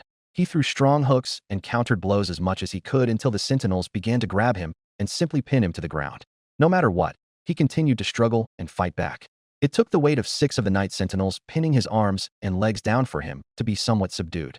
The Marine chose to give up for now once more Sentinels appeared and held their spears at the man, wishing he'd try to keep going. "That's enough," Valen said sternly as he held a hand up towards the Sentinels to get them to stand down. He began walking down the few stone steps and towards the pile of Sentinels and one outsider. He stopped in front of them all and examined the situation. While he did so, the Sentinel grabbed the Marine's helmet and pulled it back off his head so Valen could see him face to face again. Valen saw the burning rage that filled the man's eyes, the fight, the will to go on. He knew in his head that this man would be willing to fight this entire group of Sentinels all on his own. Valen was pleased. "You've proven yourself, outsider. Your strength is unquestionable. You have rage, no doubt." His voice was calm, but laced with approval. But the true strength comes from controlling it. He then gave a hand signal for the Sentinels to release their holds on him. Valen walked closer and held out a hand towards him to help him up. Doomguy, after a few seconds of thinking, took the help and got to his feet. As he stared at Valen, his anger began to cease. Valen gave him a slight nod before muttering, "We have work to do." Pride ring, current day. Doomguy once again had been on cruise control. He had been walking for an unknown amount of time, although it had certainly been a long one. He currently was embarking back through the Pride ring and proceeded back towards the hotel. Another moment of walking had made him rethink an old memory again, and it seemed like he was rethinking memories quite often lately. He didn't really know why he kept doing it. It's not like he had anything good to remember. Every memory was usually brutal, violent, and intense. So why did he do it? He wasn't sure. Perhaps he was comparing it to his experience in Gluttony, and how that seemed like a cakewalk compared to his hard training and time with the Night Sentinels. And perhaps he was doing it to keep his mind hardened. He made it back to the hotel late, as he was certainly gone for hours. When he opened the doors, he was met with an empty lobby. It was late after all, and it seemed like either the members of the hotel were out doing their own thing, or they were up in their rooms calling it a night. Whatever it was, he didn't care what they did. He decided he would retire to his room as well. This was a confusing day, and he was through with it. The next day, though, wouldn't be any less eventful. Doomguy opened his door and shut it behind him. The time was around the early afternoon, and the hotel's lobby was about as busy as it usually was with the small amount of demon population. Doomguy walked over to the railing and folded his arms before taking a small breath. Although, while he looked about the hotel's lobby, he began to notice something. The other members were staring at him, and they had done that before, but this time, they were clearly staring at him for a different purpose. Some of them even had concerned or sad looks on their faces while looking at him, and he didn't know why. To him, they were looking at him like they wanted to talk about something. Or, they knew something. Doomguy began to examine all of their individual faces to see if he could pick up something, but didn't get far as the reason the day was being less eventful just arrived in the hotel's lobby. The attention of the hotel turned towards the middle of the room as a bright portal opened up in the center. Everyone could see a faint sight of a bright, utopian city in the back. This sight left everyone wondering except for Doomguy. He had seen this type of portal once before and knew this was coming from heaven. He began to slowly walk down the steps to see what this was about. He almost wondered if they were coming for him again. Out of the portal stepped an angel that Doomguy did not encounter last time. This angel wore a long, white, and hooded cloak which had a gold outline. He removed his hood to reveal blonde and somewhat long wavy hair. He was a male angel and had very attractive looks, which caught the eye of several hotel residents. "Greetings," he spoke. "I am here as I was informed that a Charlotte Morningstar resided here. Daughter of Lucifer Morningstar." "Oh, why yes, that's me. Although I go by Charlie now." Charlie quickly replied as she started to think about the opportunity present. An angel, a member of heaven, was coming here for her. Who knows what that could mean for her and her project? "I see." The angel began to walk closer to her before coming to a halt. He stood about several inches taller than Charlie, which did make Charlie feel a bit anxious. "Once again, greetings. I am Jeremiel. This place is in your possession, correct?" Yes. Yes, this is my hotel. The Hazbin Hotel. Welcome, Jeremiel." Charlie definitely didn't hesitate to give him a welcome. "Oh, thank you." Jeremiel did find himself a little caught off guard by being welcomed in a place like hell. He didn't expect to find any courtesy here. "I have been sent down from the order of the hierarchy of heaven to speak with you about this place under your possession. It has come to our attention that you have been using this place not for financial gain, but to attempt to send a demon into heaven." "That is absolutely correct. I truly believe that this place can serve as a rehabilitation for sinners to allow them to gain full access into heaven once they are redeemed," Charlie answered proudly and confidently. "Humph." Jeremiel muttered as he didn't know if that was actually true, but he guessed it was now. "I do not recall someone attempting this venture in the past in hell. Well, since you have confirmed any suspicion after this topic, heaven would like you to present yourself to the courts involving this idea, to discuss this in a more professional setting." Wait. Heaven wants to have a meeting with me? Oh my holy shit, yes. Absolutely, I will attend," Charlie exclaimed, barely being able to control her excitement. Whoa. Heaven wants to meet with Charlie? Heaven doesn't just have meetings with demons. Vaggie questioned, not trusting Heaven in the slightest. "That is true, but they can if something really catches their eye," Jeremiel replied. He then spotted a glimpse of the human and pointed a hand towards him. "Like him, for example." "What? Doomguy?" He caught Heaven's eye. Angel questioned why he would be brought up. "That's right. He was even invited into heaven and spoke with some of the highest members in all of heaven," Jeremiel answered. Although when he mentioned the spoke part, he didn't mean it literally. "What?" was exclaimed by Charlie, Vaggie, Angel, and Priscilla at the same time. They all then looked right at Doomguy, who didn't react at all. "He gotta go to heaven? Get the fuck out of here." Husk brushed off as he found that to be unlikely. It is true. His character and the actions that he has done down in hell caught the eye of Heaven. Jeremiel then looked towards Doomguy. I mean, just looking at him would catch someone's eye. "When in the fuck did this happen?" Angel questioned. He threw that question towards Doomguy, seemingly forgetting he wouldn't get a response. Jeremiel decided to jump in and just answer it. "It occurred several months ago." "What the shit? You got to go to heaven?" Angel said to Doomguy. "You have just been getting the full luxury treatment, it seems."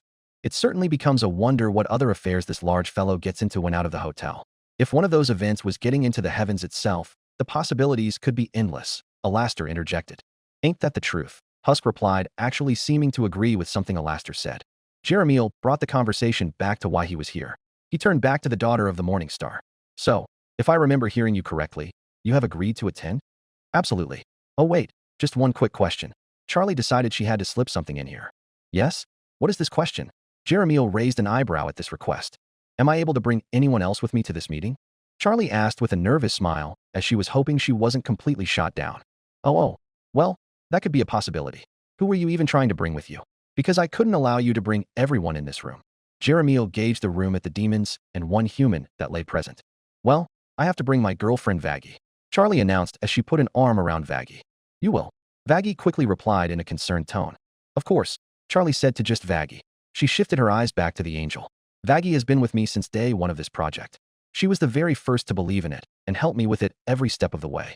Well, that does present an incredibly valid reason to want to bring her along. I'll allow it, Jeremiel said as he folded his arms behind his back. Great, Vaggie said with fake joy, but it was too obvious to everyone. Vaggie? What's wrong? Charlie seemed a little less happy and concerned about why Vaggie seemed this way. Heaven wants to meet with us to talk about the hotel. This is a perfect chance for us to get them on board. Besides, haven't you always been curious about what heaven is like? No, it's not that. Vaggie waved her hands in defense. She realized how much it did seem she wasn't happy about this. She had to turn this around. I agree it's a great chance for the hotel. It's just, don't you think heaven could be a bit unpredictable? I mean, who knows what could happen up there? We are coming from hell after all. I can add something to your concern. Jeremiel spoke up. Heaven finds itself to be a peaceful land. We do not go around picking fights with those who reside there.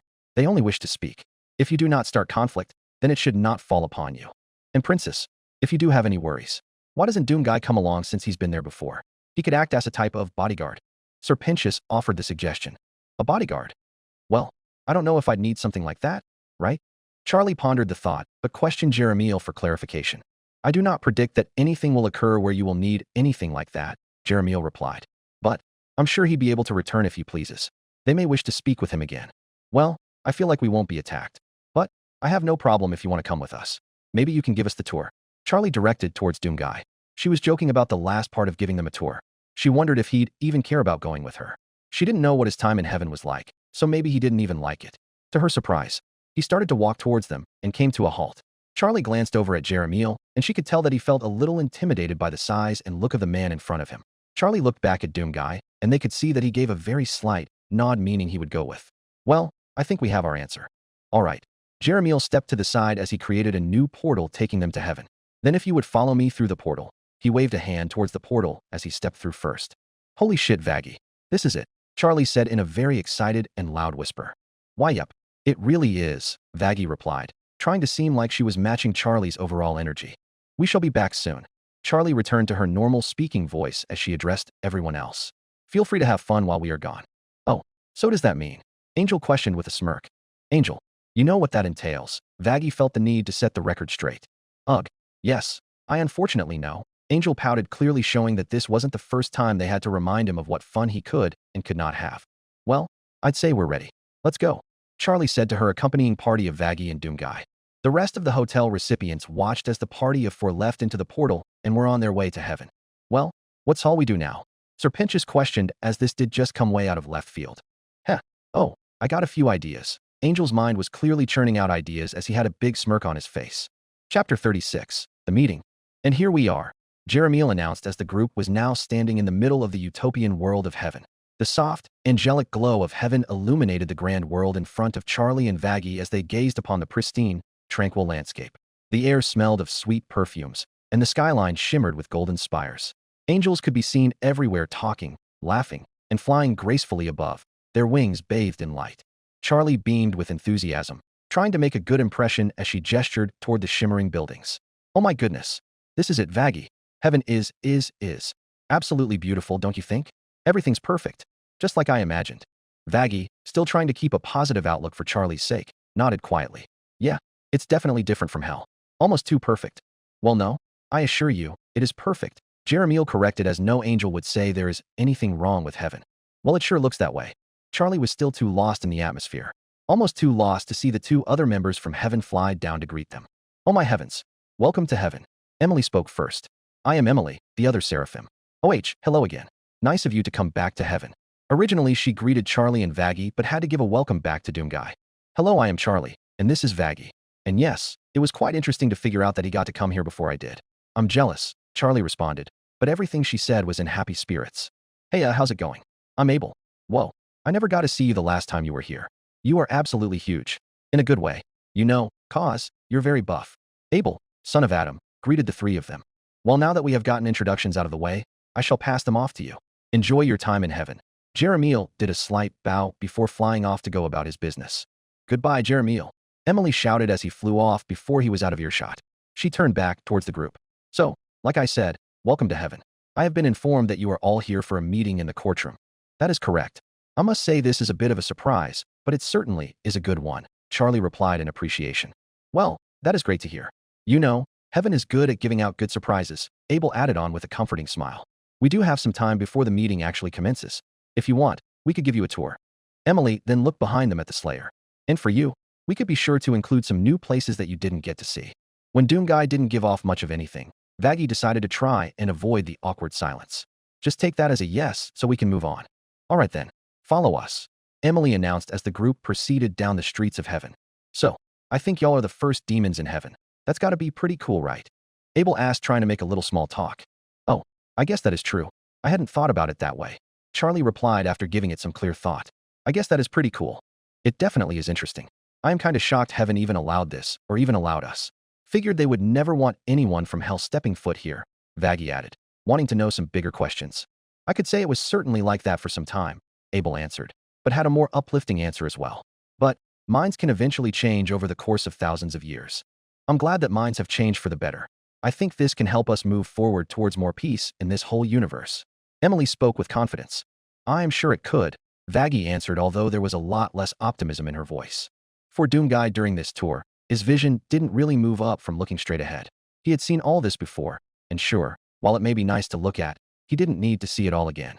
But while he wasn't focusing on the tour talks they were getting, he did look down at Vaggie as they were walking. Something about her seemed off to him, and he was started to question if he knew what it was. You'd think for most people, they'd be super excited to get a chance to see what heaven looked like for the first time, but Vaggie didn't seem all that joyed.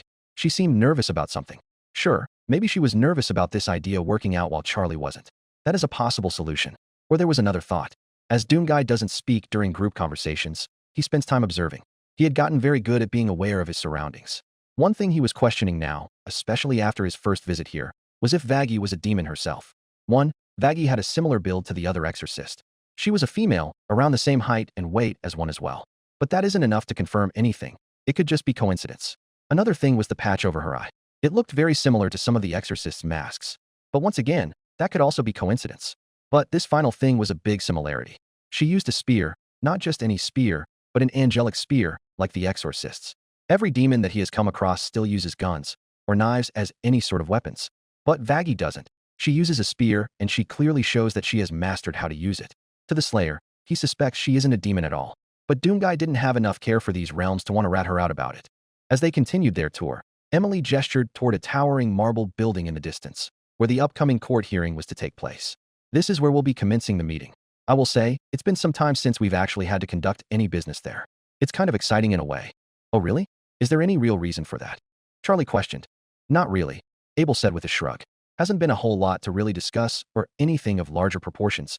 Until today, that is. You know, this question just popped into my head. What does heaven really have? Like, what kind of fun things can you do here? Charlie questioned. She wondering if a possible stereotype existed where they were only professional and prim and proper. Oh, we have just about everything, Abel answered. From like zoos, concerts, music, skate parks, pools, stores, amazing food. Those are just a few examples. I mean, you can't get bored here. Emily decided she would add on some examples. That's amazing, Charlie exclaimed. It seemed like she was amazed at everything here.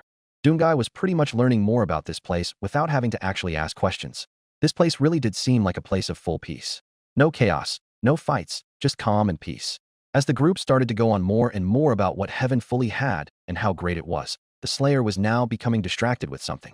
On the Slayer's HUD, he saw a name appear that he hadn't had much contact with in some time. But clearly, this person knew he was back in heaven. You return again, though I suspected it would be sooner or later. Costume. To him, not knowing that he would step foot in this realm again. Doomguy, with his eyes fixed forward, now started to drown out all the conversation the others were in to focus on the voice of God.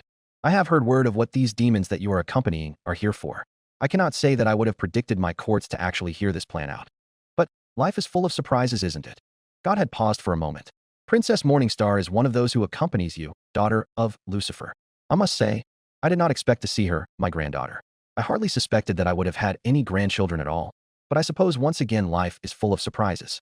She really does take after her father with this idea of hers. Quite blasphemous indeed, blasphemous. God's voice trailed off again as it seemed like he was becoming lost in his own thoughts. Until he found them. But enough of that for now. You being back here has given me a few thoughts of my own. God let out a few chuckles which left the Slayer a little confused. I suppose these thoughts are all I have in figuring you out. You are just more of a mystery than I could ever expect. You see, you walk these lands again, and I sense the same power in you as before, unyielding, unshakable. You are not of this place, that much is clear. And yet, you are here, a being forged in destruction, standing in a realm of peace. I still do not fully understand what you are. You are more than any mortal I've encountered, and yet, not quite like anything I've known.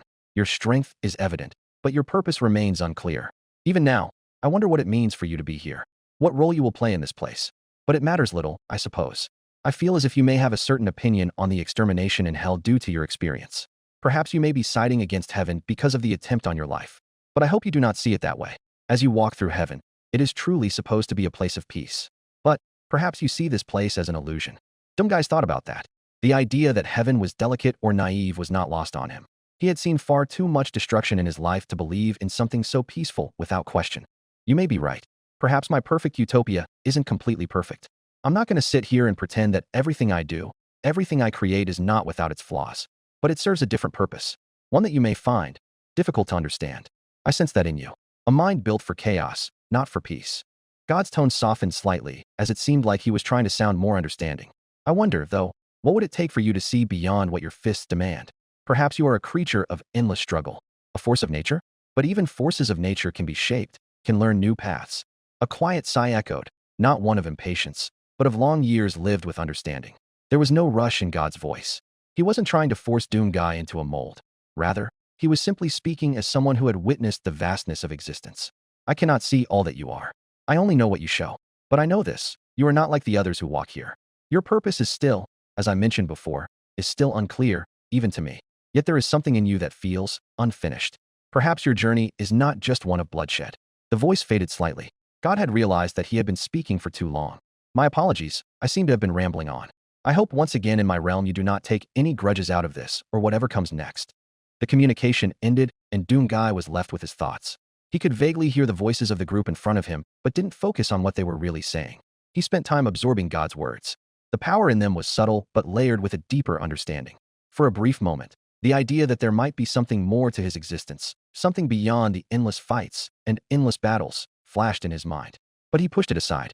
That wasn't his way. Still, as he walked forward, keeping his distance from Charlie and Vaggie, the weight of God's words remained. There were battles yet to be fought. But perhaps, just perhaps, some of them would be different. Suddenly, another voice came through Doomguy's helmet, cutting through his thoughts. A voice of a being of similar status to the one he had just spoken to. A voice he also knew too well. The Father. Tell me, Slayer, what do you make of this place? Doomguy didn't respond. He simply continued walking, his expression unreadable beneath the helmet. The Father spoke again as he got an answer from the Slayer. I find it curious. This heaven, it stands in stark contrast to Urdak. Where there, I sculpted order through conflict, through the very blood of existence. Urdak was forged in battle, in the destruction of those who dared defy the natural course. And yet, here, this place, is nothing more than a gilded cage. The Father's voice remained cold, calculated, as though he were observing heaven as a detached cosmic force rather than a being a utopia to live through. You must see it, Slayer. The weakness of this place. It is hollow, devoid of the necessary force that sustains true power. A place that thrives on serenity, rather than struggle, is nothing but an illusion. It cannot endure. It is a mockery of what heaven should be. Doomguy remained unchanged as he walked behind Charlie and Vaggie and the rest of the group. But his thoughts were drawn inward. He'd been through enough battles to understand that peace could often be a temporary thing. The Father's words echoed in his mind, but he said nothing. I have seen the heavens fall before, Slayer. Urdak fell because of its own instability and the constant need to maintain order through conflict. It is a necessary sacrifice. Yet this facade they call heaven, this fragile calm, will shatter just as easily as the rest. It is inevitable. The Father's tone shifted as he spoke again. I wonder, does it trouble you? This false peace.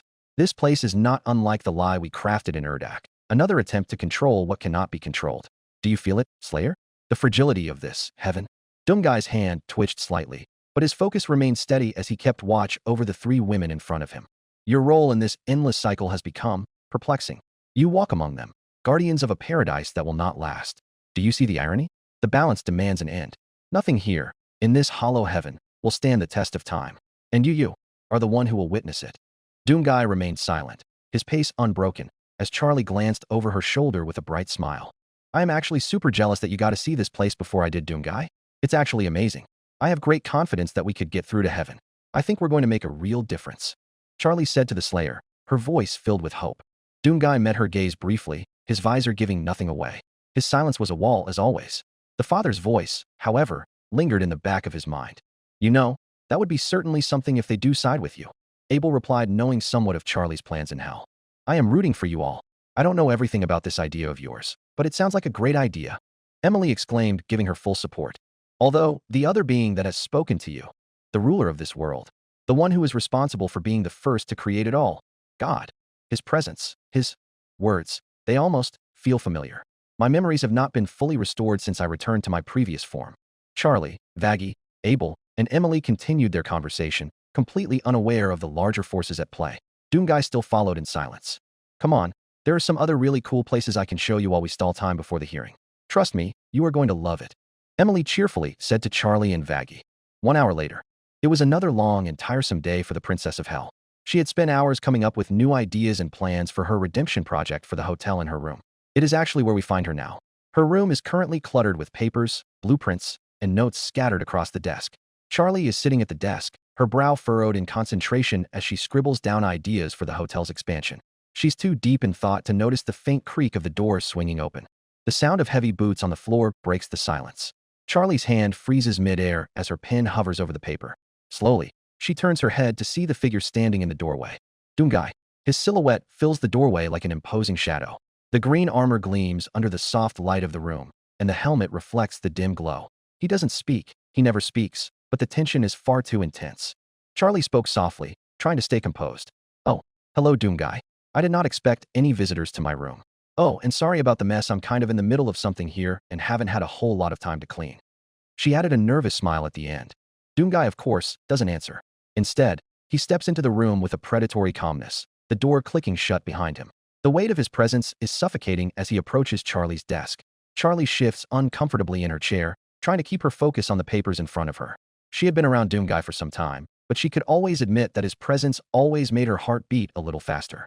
There was something about Doomguy's silent, intimidating aura that made her pulse quicken. She brushes her hair out of her face and tries to neatly move her work into a pile. Charlie, while forcing a smile, was starting to question what caused this sudden intrusion and wondered what brought him here. Is something wrong? Not that I have any problem with you coming to my room. It just seems like something is on your mind. Doomguy doesn't say anything. Instead, he moves closer, his armored boots making soft clanks against the floor. Charlie's heart races.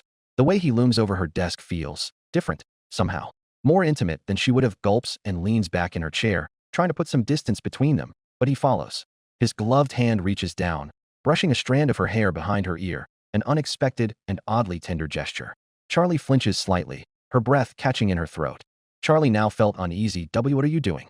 Doomguy doesn't answer. Instead, he reaches for the papers on her desk, picking them up with his large hand. The noise of crumpling paper fills the room as he tosses the notes aside, clearing the clutter from her workspace. He then gently places a hand on her shoulder, his touch heavy and warm. Charlie looks up at him, her breath shallow, uncertain, but something in his presence seems to tug at her resolve. This no longer seemed like a normal visit to her room or a report of any dangerous activity. This seemed like something much more. Charlie's voice started to become a whisper as she began to plead against where this situation was heading. I shouldn't. I'm with Vaggie. She means everything to me. Doomguy's helmet tilts slightly, as if considering her words. His other hand reaches out, gripping the back of her chair, drawing it closer to him. The proximity makes her skin prickle, her heart thudding in her chest. Charlie's voice began to shake now. This isn't right. I can't. But before she can finish, Doomguy's finger presses softly against her lips, silencing her. The gesture is almost tender, yet it sends a wave of confusion and longing through her. His other hand slides around to the back of her neck, pulling her closer with an undeniable force. She's trapped, not by chains, but by his quiet power and unrelenting presence. Charlie's breath hitches, and she can feel the warmth of his body through the thick armor. She wants to resist, to pull away, but something in the air makes her head spin. She knows she should push him away, but the temptation, the allure of the dark promise in his silent eyes, it's intoxicating. His thumb brushes against her skin, and Charlie shudders. her body betraying her as a small gasp escapes her lips. She feels her resolve crumbling under the weight of his touch. Charlie, through her conflicting thoughts, spoke up again. It sounded this time like she was almost pleading. Please, this isn't me. I can't do this. But the words fall flat. Doomguy leans in, his helmet close enough that she can feel the heat of his breath, even through the metal. The tension in the room thickens. Charlie's heart is racing, and despite every logical part of her screaming to stop, her body betrays her again. Just a little. For a moment, everything is still. And then, with the slightest movement, Doomguy's armored hand cups her face, gently tilting her chin upward. She doesn't pull away. For the briefest of moments, she feels herself leaning into him, her heart caught between duty, desire, and guilt. She's lost in his presence, the overwhelming heat of temptation drowning out her thoughts. Her lips part, her breath shallow and erratic. Doomguy's actions are quiet and calculated, as though he's carefully pushing her further into the storm of desire swirling within her. There's no word spoken, no force used, just his quiet determination to pull her closer, to make her give in. Charlie's hands tremble, but she doesn't push him away. Her body betrays her again, her will faltering as she leans into the heat of his presence. Her chest rises and falls with every shallow breath, her pulse pounding in her ears. For a moment, it's just her and him, caught in a silence filled with tension and unspoken words, and the undeniable pull between the other hand moves to her waist, gently drawing her even closer. There's a low, almost inaudible growl from him, a sound of quiet satisfaction, but there's no cruelty behind it, only a knowing presence. She's here. She's caught in this moment, between desire and guilt, between temptation and reason. Her heart is racing. She can feel the heat of her own body, the warmth of his touch, the strength in his grip. She's torn. She knows she should stop, but she doesn't. She doesn't pull away. Instead, she lets herself fall into the pull of his silent, undeniable influence. Charlie raises both of her hands and puts them on the sides of Doomguy's helmet. She slowly removes to where she can now see Doomguy's stern, scarred, and serious face. Although he didn't display signs of rage, but now seemed to display a state of calm as their eyes locked onto one another. At that moment, everything else fades away. The hotel, the mission, her love for Vaggie. Everything blurs as she gives in. Just for a moment. She leans in, and their lips lock as they embrace, the final thread of her resolve snapping as they share this long embrace. Charlie pulls away, and their eyes lock again. Charlie's heart continued to race as she felt herself wanting more. She slowly started to remove her coat, while Doomguy began to remove pieces of his armor. The two embraced again and shared another long kiss. When they broke away again, Charlie saw Doomguy's exposed upper body and she felt a wave of lust hit her. Slowly, the air beneath her started to vanish as Doomguy reached his arms under her legs, picked her up, and carried her to the bed. He laid her down gently, which Charlie took as a hidden compliment, as he wasn't quite the gentle guy. As the light continued to gleam off the man's armor, face, and body, she knew she had to keep going and proceeded to take off her clothes, one at a time. The overall scene being displayed started to break its shape. I'm sure you might have been imaging an elegant narrator or someone of that nature displaying the scene. If you were not alone, for some of the members of the hotel did the same thing in their minds, until the image started to be broken now due to the pauses in the reader's voice. And all they could hear now was Husk reading. The Princess of Hell and the human continued to embrace as the feeling of their skin pressed against one another caused them to. Husk then stopped speaking aloud as he was just reading to himself at what came next. Okay, I am not reading this anymore. What? Nifty exclaimed as she felt a little offended at his abrupt stop, as this was her own story after all. Why not? She then said in a pouting voice. Yeah, keep going. You was just getting to the good part. Angel protested as he thought this story was kind of hot. At least, the parts that talked about Doomguy. No, I am not reading a story out loud of people I know banging each other in far too much description, Husk replied as he took another skim through the story. You ain't like any of my other ideas of what to do. At least this option involves some kind of sex. Angel gave Husk a smug grin once again. He then started flapping his left hand to encourage Husk to continue. Now come on, Whiskers, read Moorer. Yes, please see Husk. It gets really good. A great combination of lust with inner betrayal. Nifty explained without giving out to my information. Yeah, I caught a fucking glimpse of that when I started skimming through this, Husk said while looking at the writing in the book one more time with a bit of disgust. Exactly. So, are you going to keep going? Nifty questioned while giving Husk big puppy eyes. No, I am not like your fucking grandpa who sits down here and reads to all of you. I told you many times I did not want to read this out loud, and due to Nifty's constant pleas, I did. I did not agree to finish it, so if you should so happen to want to do so, the book is right here. Husk replied as he placed the book right on the bar's counter and turned around to go clean some glasses. Don't listen to the grumpy kitty, Nif. I think the story is kind of fucking hot. Wouldn't you two agree? Angel pointed that question to the two others at the bar, Priscilla and Pentious. Oh well, I don't know. Overall, the literature seems quite good, but I don't know what to think about. Hearing a sexy story between two of my known colleagues, Sir Pentious awkwardly answered the best he could think too. Who gives a fuck if you know him? It can still be hot. I know she's on my side. Angel pointed a finger at Priscilla. Well, yeah, the story was seeming kinda sexy, Priscilla answered, although a part of her wanted to really answer how she thought of it. See, I think for your next work, Nif, you could throw me into that story. Don't worry, I give you my full permission and make it real fucking dirty, Angel said in a very flirtatious tone. Oh, I could definitely do that, Nifty said as she brought out a notepad and started writing ideas. I could even throw Priscilla into it and make it really interesting. She pointed at Priscilla with her pencil, and once again, Priscilla's fur hid the blush she had present on her face. This is seriously what the hell you all are going to do to pass the time? Husk questioned, as this seemed like a stupid way to go about this time to him. Maybe, unless you wanted to go back to your room. I know of some great ways to make these hours fly by, Angel answered in his usual seductive tone. That SSSS not surprising, Sir Pentious. If you all are going to keep talking about how much you want to bang Doom Guy, can you please do that away from my bar? Husk questioned, as it was hard to concentrate with this chatter. Okay, Whiskers, we'll move. Angel grabbed the book. Come on, babe. Let's go to the couch. He motioned with his head to Priscilla since he figured she was the only one still interested in the story. And he was right as she got up out of her seat and followed him over. That just left Sir Pentious and Husk at the bar. Well, I guess Kiki was there as well, but she was just lying on the counter sleeping. Sir Pentious realized that he hadn't really had much conversation with Husk during his time here. Might as well change that. So, Husk, how is it going? Pentious started out as he wasn't sure what to say first. Husk looked back up from the glass he was polishing as he figured no one was still at the bar. Turns out he was wrong. About as good as any other day here. Why the sudden question? Sir Pentious started to rub the back of his head as he responded. Well, you and I have not conversed that much, so I figured that we could talk. Help to grow a bond under the roof we share. A bond, huh? Kinda interesting you want to bother to form a bond with anyone. Aren't you going to be slithering your way out of here soon anyway? What was it again? Some botched experiment. Husk decided to hit Pentious with several questions at once. Due to Sir Pentious feeling a little embarrassed at what caused the destruction of his old lyre, he decided to avoid going into specifics. That is pretty much what occurred. But I do not know if I am in any rush to go back to my old lyre. He spoke hesitantly like he was hiding something. Humph. I noticed that you called it your old lyre. Husk put the bottle down and did air quotes with his claws. And that you didn't call it just lyre, or whatever cartoonish bullshit you call it. Seems to me like this place might be rubbing off on you, isn't it? Well, I guess that it may. Sir Pentious once again spoke hesitantly like it was almost hard to admit that. Pentious then thought about Husk's spot here and how he noticed Husk seemed quite grumpy when he first got here, but it seemed like that decreased. How about you? I feel like you hate this place a little less. Husk rested his elbows on the counter as he leaned against it. Kind of fucking hard to keep on hating it the same way since when I was first dragged here so many months ago. Living in it every day, seeing the same goddamn faces nearly every day. Now I have learned to deal with it. And, if I am being frank, you all aren't the worst group to be around. Husk had a small, visible grin through his brooding. For some reason, this made Sir Pentious grin too. You know, you aren't too bad yourself. Alright, I'm not big on that soppy bullshit. But, I try, Husk replied.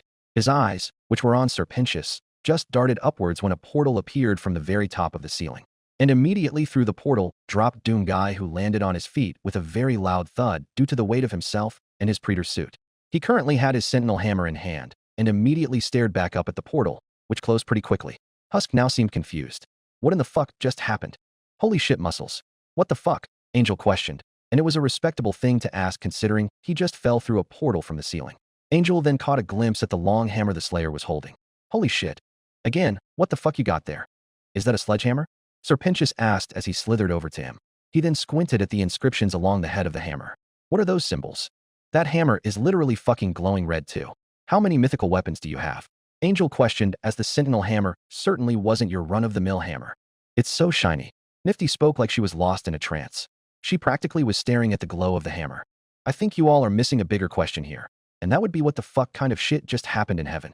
Husk spoke as he walked from behind the counter and walked to the area where Doom Guy landed. If you all didn't notice, he then pointed one of his claws towards the ceiling. He just fell through a portal that seemed to come from heaven as well. And he's holding a fucking weapon. Does that not raise any questions? You don't think he was trying to go to war with heaven? Were you? Priscilla started to question as she approached Doom Guy. Doom Guy loosened his grip on his hammer. As he loosened his grip, another portal from heaven opened, this time level with the ground floor, and outspat Charlie and Vaggie as they lay to rest on the ground. Princess. Husk raised a concerned eyebrow at the fact they were both practically thrown out of heaven. Your Majesty. Pentious shouted as he slithered over to Charlie and helped her to feet. Priscilla, who was still nearby, helped Vaggie up as well. Charlie, babe, what the fuck just happened? Angel questioned, as there was now a level of concern in his voice as well. Muscles just fell from the freaking ceiling, and now you two just got tossed across the floor. I know I ain't the smartest fella, but that does not sound like a good thing to me. Are you alright? Priscilla questioned, as no words had come from either female's mouth. And no, Charlie softly replied. Everyone could tell that there was clear distress in her voice, a lot more than they were used to hearing. Charlie tried to recollect herself to deliver the news. We couldn't convince heaven. I couldn't convince them. The cleanse is still going to happen early. Adam, his army, they're going to lay waste to all of Pride Ring. They made a promise to kill more than ever before, to destroy everything they can. Then they're going to come here, and they want to kill us all and destroy this place. That made all the demons' eyes go somewhat wide, as that certainly wasn't the news they were expecting. Some of them were expecting heaven to just give a simple no to her idea, not throw them out of heaven, say no, and now bring the absolute destruction of the Pride Ring and the Hazbin Hotel as well. Angel started shaking his head in confusion and concern as he was trying to find some words. What the fuck? All because of a fucking meeting? Don't that seem a bit extreme? They already doing cleanses every 6 months now. Now this shit. How can they do that? How can they allow that? Priscilla questioned, as that seemed like a drastic change from heaven. We saw Doomguy come back from heaven with the weapon he currently has in his hand. Did he do something? Did he lead them to try and fucking purge the entire ring? Husk felt as if he had to ask this due to the very lack of context and information they had. He couldn't be blamed for asking this, as it did seem a little that way. Doomguy's grip began to tighten around his hammer, and his left fist balled up, which caught everyone's eye. He started to question to himself if he was about to get fully blamed for what happened, and once again, those he called allies turned on him. He was fully prepared if a clash broke out there, and he would need to kill all of them. But that didn't happen that way. I don't think we can immediately throw blame or accusations around without hearing more information. Besides, he went up to heaven once, and it sounds like he caused no foul play considering the fact they allowed him to return. Sir Pentious said in full support of Doomguy. You are right, Sir Pentious, Charlie immediately replied, as her emotions were becoming more in check now. He didn't do anything wrong.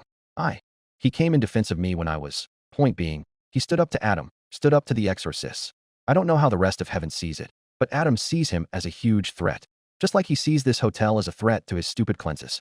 On Extermination Day, he's going to lead his armies here, and perhaps the destruction of the Pride Ring with it. Princess, this is a whole lot of shit. Husk spoke softly, as he could see on the Princess of Hell's face that she was very unhappy about this. What fully happened in your meeting? Did heaven even give two shits about this project? Did they even listen? Heaven's courtroom, the meeting. The vast, glittering courtroom is bathed in ethereal light. The air hums with otherworldly energy as angels and higher beings gather for this crucial meeting. Charlie and Vaggie sat down behind a bright golden table where there were 3 chairs present. One was for the Slayer, but he chose to stand off to the side instead. On the elevated platforms above, Sarah and Emily sat at the very top, while Adam and Lute sat at lower levels. Their expressions are stoic as they prepare for the discussion. Around them are other angels, their faces a mixture of curiosity, skepticism, and, in some cases, hostility. The tension is palpable. A soft chime rings, signaling the beginning of the meeting. Sarah, the head seraphim, rises from her seat. Her calm demeanor contrasts with the weight of the discussion about to take place. She spreads her wings with grace and steps forward, her voice steady but commanding, as she addresses the room. Thank you, everyone, for gathering. We are here today to discuss the proposal brought forth by Princess Charlie of Hell regarding her Hazbin Hotel. We have been informed that this hotel of hers is not meant to act as a normal hotel, but as a place for redemption. This meeting is of great importance, for what is being suggested could have far-reaching consequences, both for heaven and the realms beyond. Charlie, explain, in your own words, what it is you hope to accomplish with this hotel. Charlie stood up and stepped from behind the table to address the room. Her hands clasped nervously before her, but her eyes bright with determination. Thank you, Sarah. She takes a deep breath, trying to steady herself under the weight of all the eyes on her. My goal with Hazbin Hotel is simple, to offer demons a chance at redemption. Real redemption. Not just a fleeting moment of peace or a temporary fix. I want to create a place where demons can truly change, where they can reflect on their actions, learn from their past, and earn the chance to move forward. You've given human souls a chance to find peace here in heaven. Why can't demons have the same opportunity? We may be from hell, but that doesn't mean we can't change. I can change. I believe we can all change. She lets out a breath, meeting Sarah's eyes directly. The Hazbin Hotel is not just a refuge. It's a symbol of hope for the demons who have no other way out. And for me, it's a way to prove that redemption is possible, even for those who are considered lost. I understand the sincerity in your words, Charlie, but you must recognize that the idea of redemption seems impossible. The sinners of hell are bound by sin and chaos, and for them to be redeemed or find a place in heaven seems highly unlikely. Sarah replied as her expression was quite skeptical. Emily was quick to speak in response. But Sarah, think of it. How do we know that Charlie's idea couldn't work? We give humans a chance to redeem themselves in heaven. Why not demons? Why should we deny them hope when they can prove themselves? Adam cut in to make his point known on the matter. Gee, I don't know. Oh wait, yeah I do. Because the demons you're talking about aren't human. They've done far worse than any human soul could ever dream of. Allowing them into heaven in any capacity could be disastrous. What we need to do is keep them their asses right in hell, where they can never harm anyone again. Exactly. The idea that we should open heaven's gates to demons is laughable at best, and at worst, it's a recipe for the destruction of everything we've worked to protect. Lute added on as well. This caused discussion amongst the other angels in attendance, and it was starting to become a little chaotic with all the chatter in the room. Sarah wanted to keep this cord on the topic at hand. Everyone, please. We are here to listen, not to argue. Charlie, you've made your case for the Hazbin Hotel. With that, I must ask you this. How do you plan on keeping heaven safe from the demons you intend to welcome? How will you ensure that they do not corrupt the souls that ascend here and that the balance we've fought to maintain will not be disrupted? I'm not asking you to open heaven's gates. I'm asking for a chance to prove that demons can change. Hazbin Hotel will be a place of reform, not a free pass to heaven. I believe that if we show them the way and give them the tools they need to reflect and grow, they can become better. I can give them a safe place, away from the destruction and violence of hell, where they can heal. All I would need from heaven is for you, all of you, to work with us. Work with me, so we can move forward towards a better future. Charlie explained to remove any fear of chaos. Perhaps. Sarah paused again, once again feeling skeptical. But do you truly believe they can change? Or are you blinded by your own hope? You are asking heaven to take a huge risk. A risk on something that doesn't seem possible. But before we decide anything, we need to hear more. The room grows silent as the tension rises. Doomguy, standing stoic and silent in the corner, watches the discussion unfold. His eyes look briefly from one angel to another. Though his focus remains largely on Charlie, his presence an intimidating but quiet force in the room. Adam scoffed from his elevated platform. This is ridiculous. Do you really believe that demons can change just like that? They've proven time and again that they are nothing but worthless, asshole agents of chaos. There is no redemption for them. Exactly. And if heaven falls for this nonsense, it will be a disaster. We cannot trust them. Lute added, once again supporting Adam. Charlie stepped forward again. You don't know them like I do. I've seen what they're capable of. I know they can change. I've seen it in the smallest moments, especially with those that I have at the hotel now. I'm asking for the chance to prove that redemption is possible for those who want it. Please, I believe this can work. The Hazbin Hotel isn't just a hotel. It's a chance for redemption. We can help them. We can help the demons change. It's what they deserve. Charlie pleaded. Her tone was earnest and filled with determination.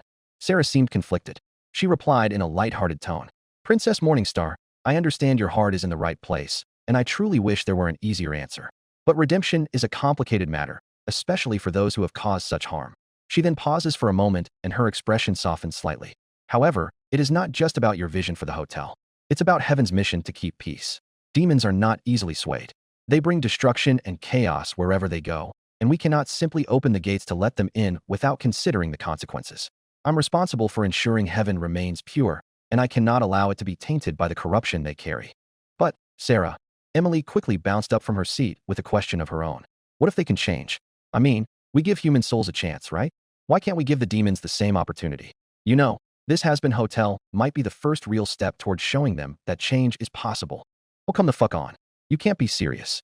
Adam exclaimed in a firm voice. He folded his arms and looked down at Charlie, so she got the message. Demons are not like human souls.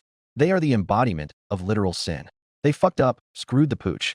Why the hell should we now extend a second chance to invite that kind of chaos into heaven?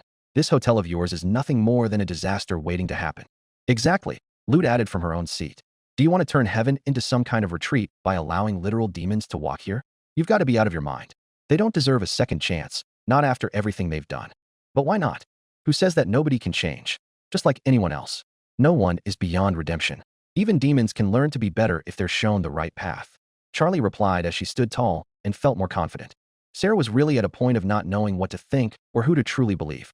I don't know if that is truly possible, Mrs. Morningstar. It is a dangerous path you're proposing. I understand your desire to help, but we must also be cautious.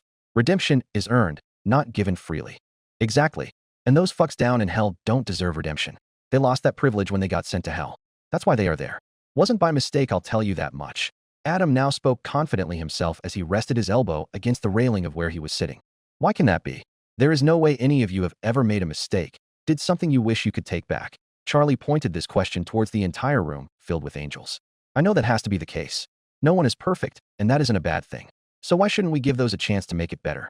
The angels that were present in this hearing began to whisper and converse to one another after hearing Charlie's claims. This made Charlie look towards Vaggie with a smile, thinking she was getting through to them. Okay, you know what? Adam had something new to speak about. You have spewed this bat's hit crazy idea about this hotel of yours to the court, but let's not disregard the other thing you have brought here. What about that brute? Adam now points at Doom Guy, which brings the attention of everyone onto him. You bring this guy here who, for one, isn't even a demon, and frankly, I'm a little confused as to why he's even allowed here in the first place. This guy is not an ally of heaven. Emily seemed confused on the sudden hostility being shown to the human. Why shouldn't he get to be here? It seems like he has been a help to Charlie, and he was invited here once before. Why can't we just trust him? Trust him? Adam let out a small laugh at those words. Why the hell should we trust the guy who has murdered dozens of exorcists?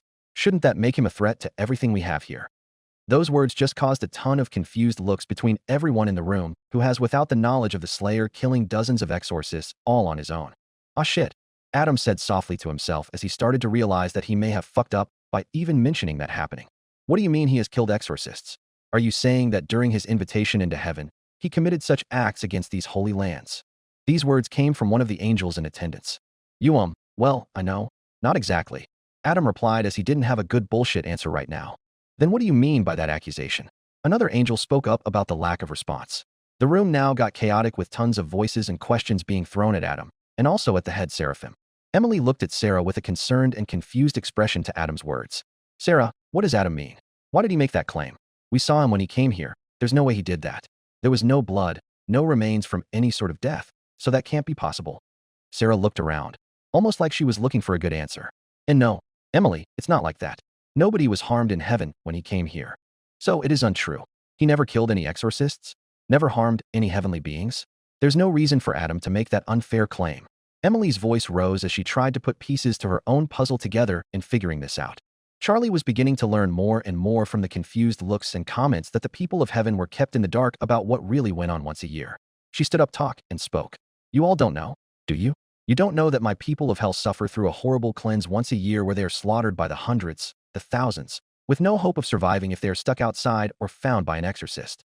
Now, Adam and his exorcists are coming down twice a year to kill even more, which takes away so many chances for those who want to change, those who want to redeem themselves away when they are just slaughtered. What? Emily exclaimed to herself. She turned to Sarah for answers. Sarah, please tell me that's not true. I'm sorry, Emily. But it is. It's been that way for a long time, Sarah replied as she dipped her head down. She felt ashamed for hiding this information for so long, and she also felt ashamed to look at Emily's face, which was now filled with horror. Neither of them knew what to say next, as well as the other angels, so the first man had to step in. I think I'll be the one to break the tension here. Do myself and all my badass chicks go down and kill the sinners every year? Yes. And you know what? So fucking what? Adam replied, still feeling smug and in control. Last time I checked, hell is supposed to be eternal damnation. Am I right or am I right?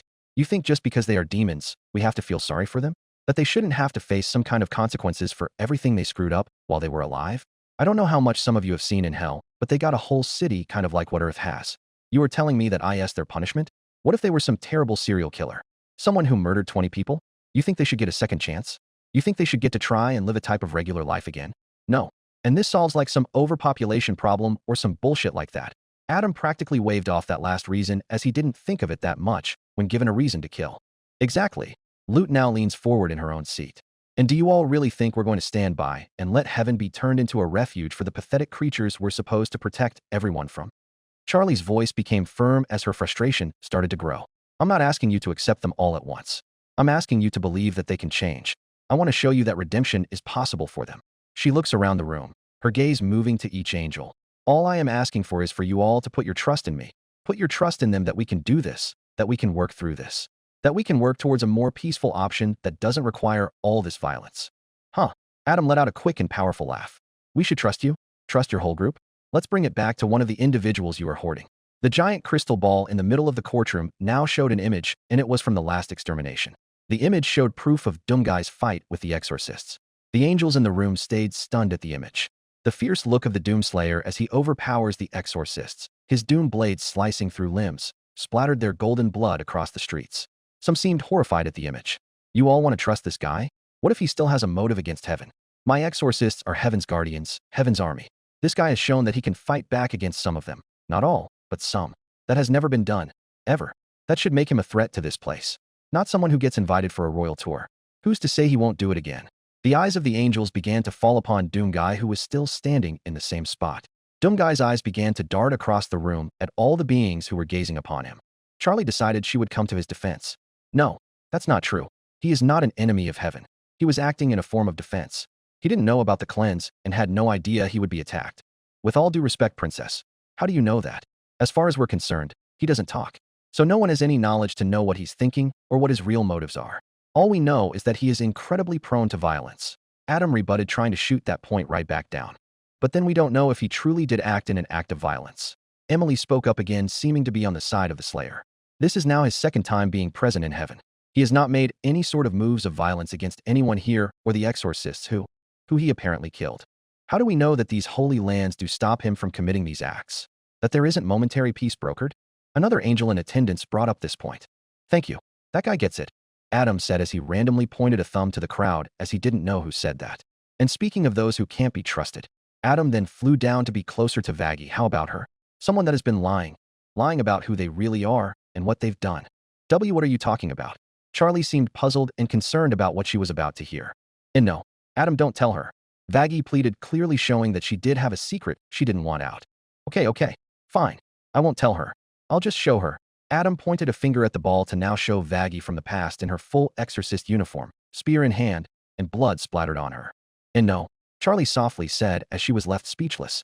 She backed into the table and felt like sinking down into the floor, far away from anyone to see.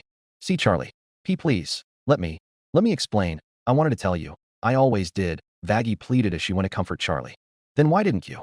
Charlie demanded an answer, but Vaggie couldn't give her one. You see, Adam shouted to everyone. Another liar, another deception. And we are supposed to trust them, work with them? For all we know, we are taking a chance on some stupid redemption project that has no proof of working. No proof other us taking a risk. Tell me, boss lady, has anyone ever, and I mean ever, been redeemed? Sarah let out a small sigh. No, it has never happened. I think we all know what our answer needs to be. Adam addressed the room again. Once he did, there was a sudden shift in his expression as his eyes narrowed toward Charlie, his voice colder. You think that's all it takes? One small hotel to save them? You're being foolish, Princess. You know what I think? I think you're naive, and I think your hotel is a disaster in the making. And I will not stand by and watch heaven descend into chaos. Do you want to change hell? Then I'll tell you exactly what's going to happen. You're going to open the gates, and all you'll do is bring about the downfall of heaven itself. All of us will pay the price for your misguided dream, and I won't let that happen. Charlie flinches, overwhelmed by the force of his words. She's visibly shaken, unable to respond. Vaggie looks ready to step forward, but she holds herself back, not wanting to escalate things further. But before anyone can intervene, Doomguy steps forward, his presence shifting the room's energy completely. With a single, powerful stride, he places himself between Charlie and Adam. His imposing figure stands like a wall, silent and steadfast, protecting her from the verbal assault. His body language was unmistakably hostile but silent. Adam growls as his wings twitch, and he glares at Doomguy. Move. You don't belong here, demon. That made Doomguy angry, and he shoved Adam back this time. Adam nearly fell on his ass, but was able to stay on his feet. I'm sorry, did you just push me? Me? Adam. Of all people. Oh, you are even dumber than you look. He tries to shove Doomguy back, but it's like pushing against a mountain. Adam's eyes grew wide as that wasn't the expected outcome. Doomguy doesn't budge. His silent, unyielding strength is clear. He slowly starts to creep towards Adam. Oh no, you big son of a bitch. Adam then pulls out his golden guitar axe. You better walk your ass back over there before I have to embarrass you in front of everyone. That didn't seem to do anything, so now Loot flies down with a spear at the ready.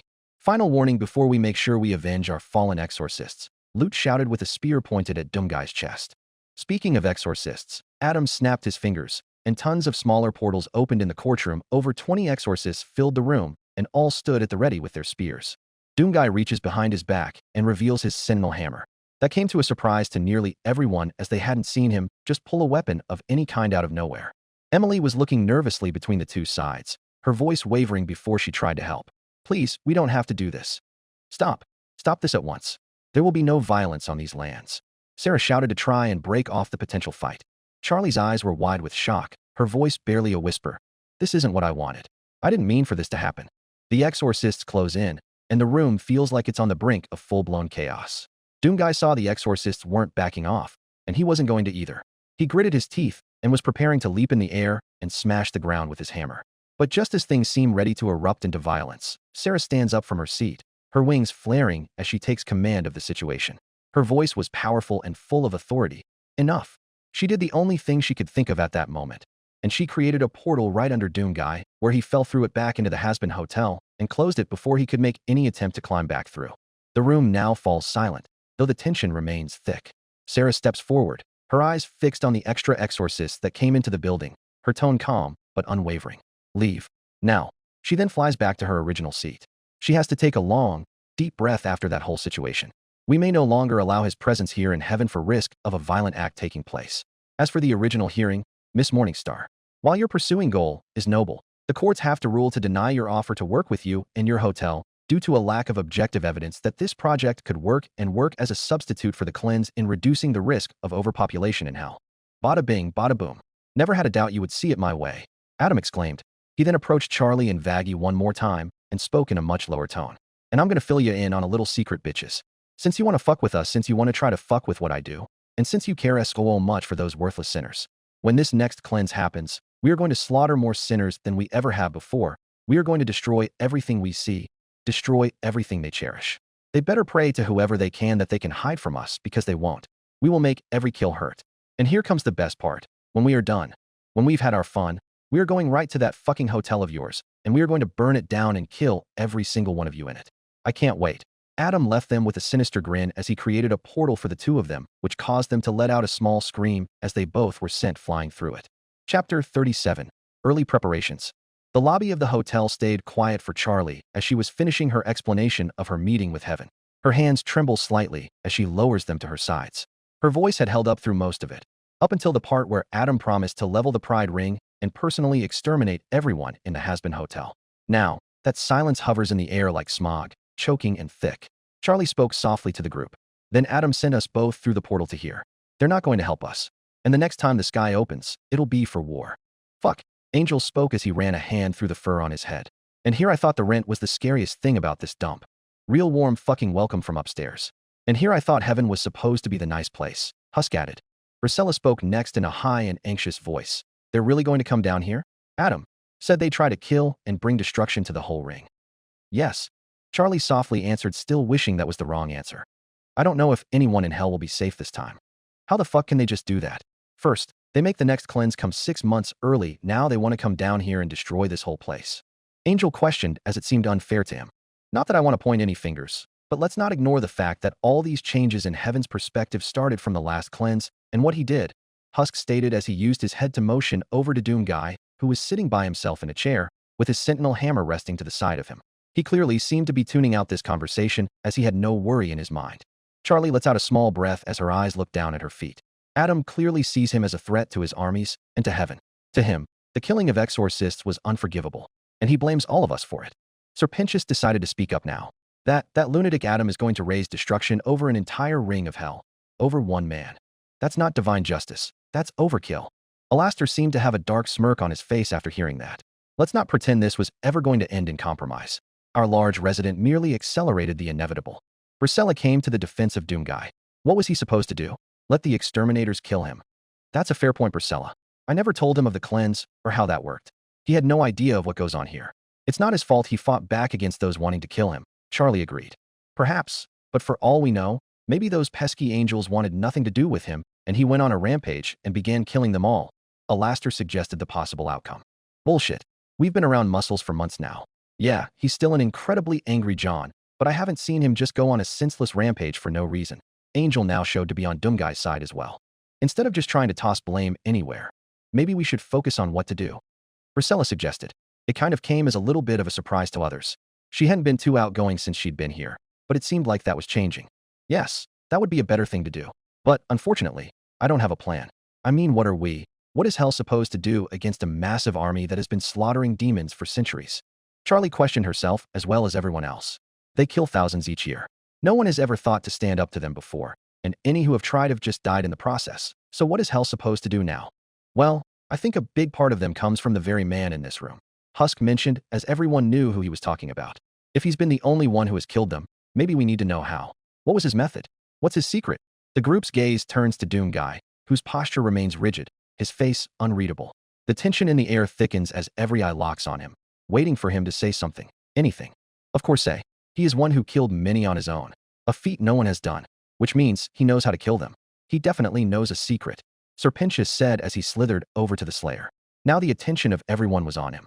So my good man, what did you do? You must have some kind of an advantage, right? Some kind of tech? Divine weapon? Something? He questioned to try and get an answer. The Slayer just stared at him with a stern look as always and did not speak. Oh, come on. This is no time for silence. This is important information. Angel then stood to the side of the Slayer and slightly bent down so their eyes could meet. Big guy, I know you don't like to talk, but like he said, this is really important. Can you please give us something? I mean, if I gotta suck your dick for you to give us, I'll gladly take the sacrifice. He said that with a grin to try and bring some humor into this tense situation, but he still didn't get an answer either. His grin faded away as he let out a small defeated sigh. God damn your commitment to silence. The truth was that Doomguy truly had nothing to tell them. As far as he knew, he didn't do anything special in order to kill them. He just fought like he always had. Sure, most of his weapons proved worthless against these beings, but it seemed like his pure immense power eventually did the trick, which he knew nobody in this realm had. So there was no point in speaking. Nifty then was practically pleading. Oh, come on. Can't you just tell us? Please. What did you do? Charlie then walked to his other side. Please. We need to understand. If we're going to survive what's coming, we need to know how you did it, so we can help. Maybe we can even fight back. Doomguy looks at her. His face behind the visor betrays little. A part of him almost felt like saying something to Charlie as he did trust her the most out of others. But nothing left his lips. Why won't he answer? Nifty questioned. You are not in danger or anything, are you? Like someone isn't threatening you with someone terrible if you spill your secrets is? Pentious suggested. Although Doomguy turned to him, you could see an angry, but also annoyed look that conveyed the phrase. Really? Who would threaten me?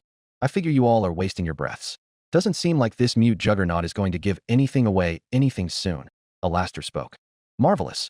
So we're all going to die, and the only one who's killed an angel refuses to give a single damn clue.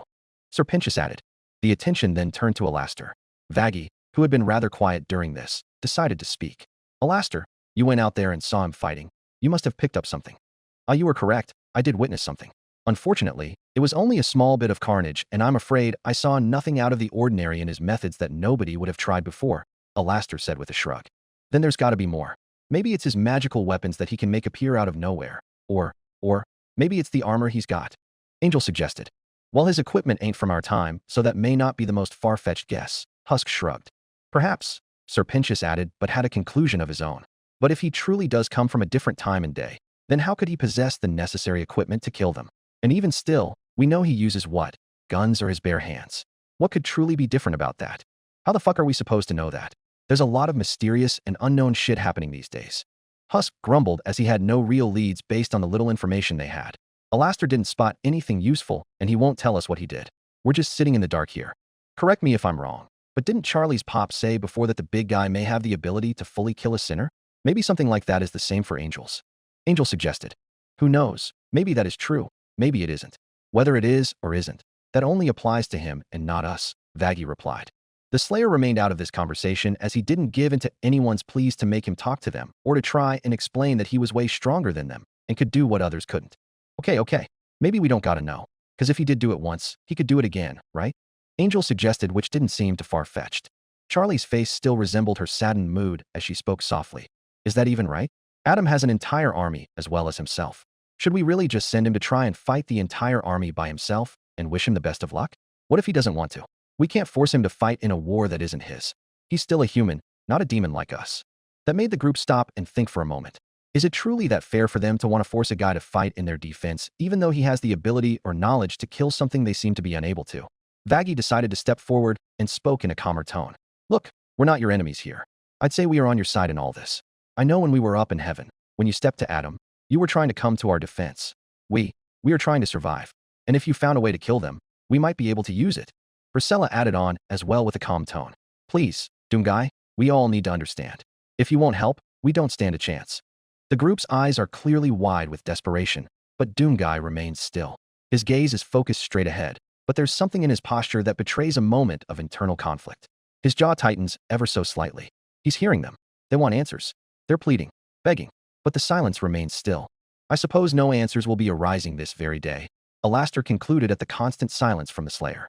The room is heavy with the weight of his silence, and it's clear that everyone agrees with Alastor in that conclusion. A battle, know a war was coming, and at this time, they would have no answer. Charlie, who was still feeling stressed and concerned, wasn't going to plead, beg, or get angry at Doomguy. She, in fact, speaks gently to him. I understand. You don't have to speak. I won't force you. She takes this time to take a breath. I think it's best if we stop crowding this area. I would take this time to make plans or possible arrangements if you wish.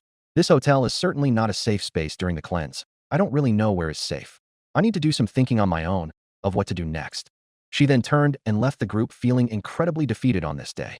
Exorcist Training Grounds, 2 days after the meeting. The Exorcist Training Grounds were more than active on this beautiful day in heaven. Although, with this increased use of the training grounds came the sounds of clashing blades, battle cries, and barking commands. Since the cleanse was very near, Adam felt the exorcists needed to be put through much more precise training to make sure what occurred last cleanse didn't happen again. You had exorcists working on training dummies, and these weren't just your ordinary stationary dummies. These were very advanced training tools that would actually try to strike back. Due to the threat they faced, they cranked the difficulty setting to the max so the army would learn better where to strike fast, strike hard, evade quick, and deflect. Eventually, you had exorcists then sparring against one another to test what they had been practicing. Others were practicing their accuracy with spear throws and wing formations, again and again, faster, harder. Their breath came sharp, their discipline brutal. At the heart of it all stood Adam. He watched, instructed, and observed more than he had ever before when it came to training. Let's pick this shit up, girls. We know what the fuck we are doing this for. I know I don't gotta give anyone any reminders cause it's such a special day. Adam announced, staring down the rows of exorcists conducting training. While it had only been 2 days of training, you could already tell they had improved in their combat abilities. Adam had noticed it and seemed quite happy. Fuck yeah. I like what I'm seeing, ladies. If those sinner pricks all over hell hardly had a chance before, they won't have any chance now. Fuck, I wish time would fly by faster than this. Loot flew over and landed down next to Adam, clearly noticing his good mood. Well, you seem to be in good spirits today, sir. Of course. Usually, I am never happy around the 6-month mark, but now I got a reason to be, Adam replied with his hands on his sides. Seems like the training is going well. It is going decently if I had to give my opinion, Loot replied in a somewhat serious manner. I'll loot you and your high standards. But I like them. Keep training them up, you know? Do your thing, Adam cheerfully said as he waved a hand. You know I can do that. Loot spoke while she took back to the sky and flew off elsewhere. Adam simply stood by still with his hands on his side and a stern smile on his face as he watched the various groups of hundreds of exorcists at once. His loneliness didn't last long as he was accompanied by someone else. Coming down from the clouds, flapping slowly and almost sideways, came Abel. When he landed, he stumbled slightly, catching himself. He looked around with a grin, brushing off his robe. Hey Dad, just here to crash the apocalypse. Don't mind me. Adam did not expect to see Abel here as it felt like he rarely saw him these days, or weeks, or maybe even years. He wasn't sure at this point. Abel? Well, didn't expect to see you. Yeah, I know. I usually leave y'all to your little training stuff. But I was bored, Abel said, pointing a finger gun at Adam. Wonder where he gets that from. Well, you know, not a whole lot exciting here. Just training, Adam replied. He wasn't sure what to talk about with Abel at the moment. Seems like they are really training. Sounds like you are really getting ready. More than usual, Abel noted as he took a gander around at everyone. Adam crossed his arms. We normally don't gotta. But we normally don't run into any fucking problems like last time. Was nice to figure out some oversized man caused us problems after we got back. Was really nice to figure out. Abel placed a finger on his chin. Oh, that man I saw come to heaven a few days ago. Yes, that guy. So, I am making sure we are ready for that large bitch. He will die just like the rest of those demons. Adam had a large smile on his face again. Is that all that necessary? Abel questioned. See when we go down to hell, and wait. What do you mean necessary? Adam questioned. His mind went on auto drive for a moment as he didn't expect Abel to ask that kind of question. Going down there and attacking that man, and those other demons that came here. They didn't seem like they were all that bad. As far as what I saw, they didn't cause problems, Abel explained. Yeah? They are an absolute threat to heaven and us. That guy killed some of my exorcists. He tried to start a fight with me during the meeting. Those bitches are threats to this whole place, and all we got going here.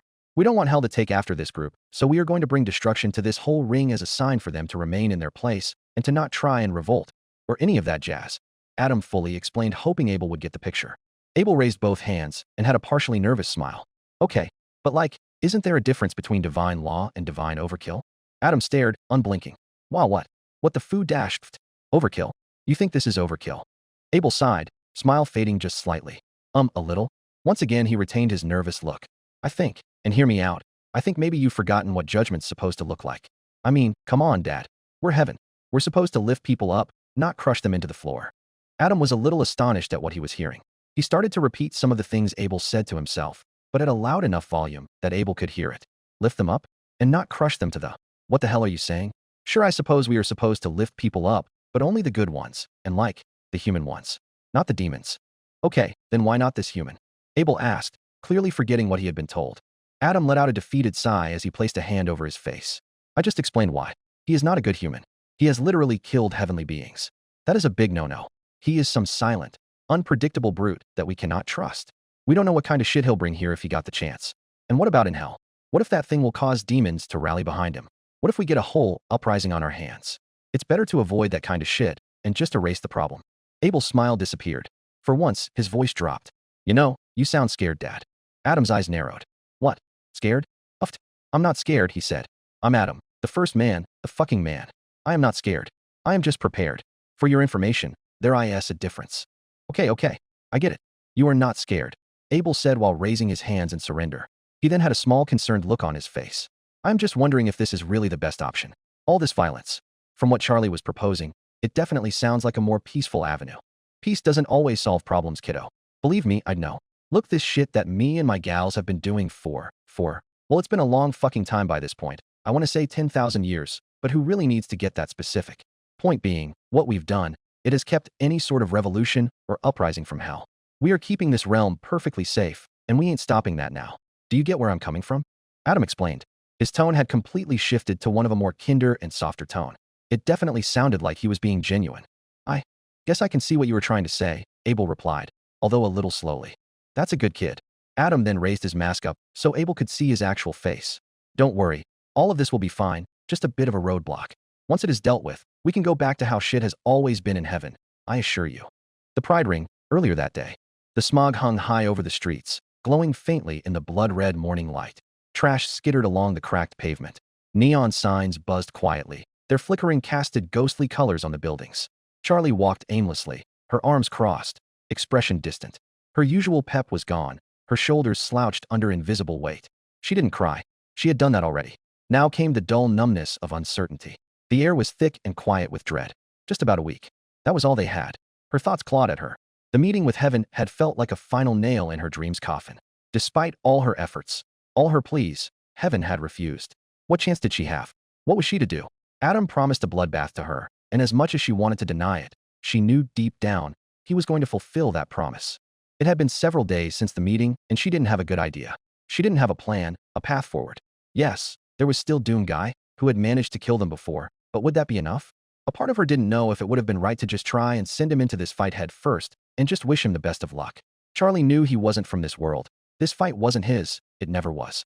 She wouldn't find it right to make him do these last few days. She had been quite distant from the others of the hotel, especially her girlfriend. She just found out that Vaggie had been keeping an incredible secret from her about being a former exorcist the entire time she had known her. She used to be one of the beings that would slaughter her people year by year, and she never thought to tell her that. What can she trust now? As she continued her walk through the streets, she couldn't believe the familiar face that she was approaching. Someone who, as of recent, felt like she only saw him behind a bar. She approached Husk sitting on the crumbling steps of a shut-down gambling hall. He was currently holding a half-lit cigarette. His wings were half-folded and his fur rumpled. An open bottle rested at his side, untouched. He looked as worn out as she felt. Hello, Husk. I didn't expect to come across you out here. What a coincidence. Charlie spoke first. Mainly because Husk seemed to be focused on something else. He hadn't even known that Charlie walked up to him. Princess, didn't expect to run into you. Husk replied as he took another puff of his cigarette. Don't tell me someone told you to find me. No, nothing like that. Charlie waved both her hands as she spoke. Her small smile that she gave Husk faded as quick as it came. I just needed to get out. Clear my head. Humph. Well, then I'm sure you will find out like I have that hell's not really the place for fresh air. Husk muttered, taking another hit. I know, she sighed, but I couldn't stay in there. Everyone's looking at me like I'm supposed to have the answers. Don't you? Husk asked, not cruelly, but honestly. That kind of tired honesty only someone like him could muster. Charlie didn't respond right away. The silence between them wasn't awkward, it was understood. Currently, I have nothing. I could barely sleep due to my mind being filled with worry. Husk gave a dry chuckle and flicked ash onto the sidewalk. Guess neither of us are sleeping too great. She had a small grin on that remark. She hesitated, then sat beside him on the step. For a while, they just sat in silence. Did you ever think things would turn out different? Husk didn't respond right away. Then, all the damn time. Charlie glanced at him. Like, what would you have done if things hadn't gone bad? He snorted, smoke trailing from his nostrils. You mean if I hadn't sold my soul to a 2-bit demon for a lousy hand of cards? He shortly paused. Hell if I know. Probably still be wasting time in a casino, drunk and angry, just with better clothes. Charlie gave a faint smile. Well, you wear the angry part well. Husk smirked, but didn't laugh. Charlie's expression softened. I'm serious, though. I keep wondering if I made a mistake. Trying to start that hotel. Trying to change things. What if there isn't a better way? What if they were right? Husk raised an eyebrow at that. You talking about heaven? She nodded. It really does seem that they don't want peace. They want order. It's like they already wrote us off, and nothing I do will ever be enough to change that. She then rested her head on her fist. Husk stared forward for a moment as he did his own thinking. It seemed like his bartender mode was activating again, as Charlie did need someone to talk to. Maybe it ain't about changing them. Charlie looked at him. Then who? Husk then met her eyes. Perhaps us. You already got folks at that hotel who support you, and this bat's hit crazy idea. Although Doom Guy is very easily the wild card, but the rest? They're with you because they see something. If I am being honest, I'm starting to wonder if I even know what that something is anymore, she said softly, practically at the level of a whisper. Husk shifted. Hope, maybe. Or just someone who gives a damn. Another beat of silence passed before Husk had something to add. You know, he muttered, rubbing the back of his neck. When I first got dragged into your whole fucking charity case circus, I thought you were just naive, plain stupid, delusional, even. All that smiling, that redemption bullshit. I thought it was just noise. No, I figured it was just noise. Charlie looked at him. But now, he sighed, flicking the butt of his cigarette into the gutter. Now I think, maybe it's not so stupid to believe in something, even if it's messy. Charlie blinked, surprised. That might be the nicest thing you've ever said to me. Don't get used to it, he grumbled. She smiled, and for the first time in days, it reached her eyes. Before she could respond, a voice called out from across the street. Princess Charlie? Both turned as a demon hesitantly approached from the far side of the street. Skinny, sharp horns, eyes sunken with fear. Another figure appeared behind him. Then more. In moments, the alley felt smaller, surrounded by a gathering crowd. Holy shit, it's a good thing I ran into you, because I have to know if this isn't some bullshit prank or trick since the cleanse countdown still hasn't changed. Is it true? One shouted. The cleanse, it's coming early? Why yes. This isn't a trick. There seems to have been a change to the schedule. We confirmed it yesterday. Heavens, not changing their minds, and are now set to do a cleanse every 6 months instead of once a year, Charlie explained. What? Every 6 months? I thought they just moved it up because they couldn't do it on the regular date? What the fuck is with that? I don't know why they wanted to do this. I tried to get them to reconsider, but nothing seemed to change their minds. And they promised that this year's cleanse would be the worst one. They would try to cause destruction, mayhem, and more deaths than ever before in a cleanse. I don't think the exorcists are lying. They intend to keep that promise, Charlie added. What the fuck? They the worst? No fucking way. But why now? What changed? We're not ready. Why isn't heaven waiting like they usually do? Why? Why are they trying to kill more of us than ever before? That ain't fucking right. Did you actually get to talk to them? If so, do you know why they want to do this? Are they pissed off? More demons pressed in, desperate, voices overlapping. Did you even try to get them to stop? How can they do 2 cleanses in a year? Fucking 2. And they are wanting to kill more than ever before. They'll probably slaughter us all in the coming years. This is fucking bullshit. I got a fucking store in hell. Are they gonna come down and just level my fucking business? That is a dick move. Wait a minute, everyone. One demon spoke up to get the attention of the crowd. Princess, you have that guy at your hotel, the exorcist killer, the human. He's killed them before. He knows how to do it, yes. Why yes? He does know of a method, Charlie answered. Fucking perfect. Then he knows how to kill them. How to stop them from killing us all and leveling the city. He can go and show those heavenly pricks a terrible time. Serves them fucking right. Yeah, what did he tell you? How did he manage to kill him? Charlie stood, her hands shaking slightly. I don't know, okay. That made the crowd of voices a little confused. What do you mean you don't fucking know? What did he tell you? Nothing. He hasn't told anyone anything. If you all don't know it by this point, he doesn't like to speak. We tried to get him to tell us, but he refused. I don't have any answers. More voices joined in, overlapping, desperate. What the fuck? Why? Why won't he speak? Is he even on our side? Can he protect the rest of us like he did against the exorcists? I know there isn't a fucking coincidence. He comes in and kills a buttload of them. And now they want to do 2 cleanses and kill more than ever before? Now he don't want to tell what he did? That is not fucking right. Charlie tried to raise her hands to calm them, but her voice caught. Please, did you even try hard enough to get him to talk? This isn't some bullshit secret to keep. Yeah, this is really fucking important. If he doesn't help, where am I gonna go? What the fuck am I gonna do against them? I'm fucking toast. She couldn't breathe. The weight of their fear crushed down on her. They were looking at her like she was some kind of savior. But she wasn't. She had no idea what Doomguy was planning. If he was planning anything. Then, Husk stepped forward. Back off, would ya? You lousy fucks ain't doing anything but overloading her with fucking questions. The crowd stilled, murmuring. Husk glanced at Charlie, then at them. She's trying to figure this out just like the rest of us. That human ain't a damn weapon you just point at a problem and expect fireworks. He does whatever the fuck he wants. And what if he doesn't fight for us? Someone whispered. Husk looked up at the smog-clouded sky, then back down. Then I guess you better go and do whatever the fuck you've been doing for the last hundreds of cleanses and hope you don't get killed. Charlie blinked at him, surprised. How is that supposed to help? Why is he not willing to tell us? Tell all of hell how he killed them. This could change everything. You think we have the fucking answer? Like she said, if you don't know, he doesn't like to talk. If you wish to know the answer, then you dare try to get it out of him, but good luck with that. For now, get the hell out of here and go about whatever shit you all were doing. If it makes you feel any better, once the princess knows something, she'll tell all of hell. A hush fell over the crowd.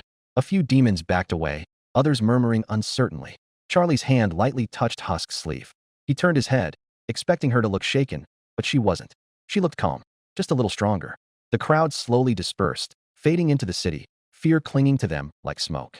Charlie let out a breath and looked at Husk. Thank you, she said quietly. He grunted. Didn't do much. You did, she insisted. You helped me breathe again.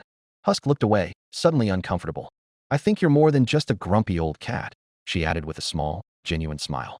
Hey, don't start spreading around bullshit like that around. Husk replied with a serious, but almost joking tone. Well, I'm assuming you still wanted to clear your head. Perhaps we should do that away from where all of those demons are going. Charlie let out a small grin again. That is a good idea. Let's walk this way, she suggested, which was just the opposite direction the crowd walked off to. The two of them began walking without a word, falling into an easy rhythm. The city around them stirred to life as it always did, sirens in the distance, firelight flickering behind cracked windows, the hum of the LED signs, and the occasional scream that no one paid attention to. Charlie walked with her arms wrapped lightly around herself, not out of fear, but habit. You know, she said, I don't think I've ever seen you stand up for anyone like that. Husk shrugged. You look like you were going to pass out. Figured someone should say something. He replied as he ended up lighting up another cigarette. You said the right thing, she replied. And that's not nothing. She didn't get a verbal response from Husk as it looked like he was lost in his own thoughts. Have you thought about what you are going to do when extermination day comes? Like I said, if you wish to leave the hotel, I would understand. Don't know yet. I've been stuck at your hotel for a while now. Not like I have a good place to go for the time being, Husk replied, and that was about as much as he would give there. Right. Charlie herself had some new thoughts that Charlie wanted to explore. Hey Husk, she asked gently. Another question? Husk asked in a bit of a sarcastic tone. Yes, you've been here a long time, right? In hell? Charlie questioned. He gave a non-committal grunt. Long enough. That's kind of the answer she expected to get. That's kind of what I figured. And with that, I don't think I've ever really asked you about you. He gave her a suspicious side glance. What? Now you're doing soul interviews? No. I mean, yes, kind of, she laughed lightly. But not for the hotel. Just for me. I realized I've spent so much time trying to get people into the hotel, trying to help them change, that I never really stopped to just know them. Especially you. Husk shrugged. Ain't much to know. I drank myself into a deal I couldn't win, lost everything, and ended up here. Classic tale. Not exactly redemption material. Charlie looked at him with a soft frown. I don't believe that. You're still here. That means something. You could have walked away from the hotel a dozen times, but you haven't. I'm just too lazy to pack, Husk replied. She rolled her eyes but smiled. I don't buy that either. He looked at her again, slower this time. Her expression wasn't judgmental. It wasn't pitying. Just open. You remember our good friend the radio demon? Even if it weren't for him, where would I go? Husk scoffed. It's hell, Charlie.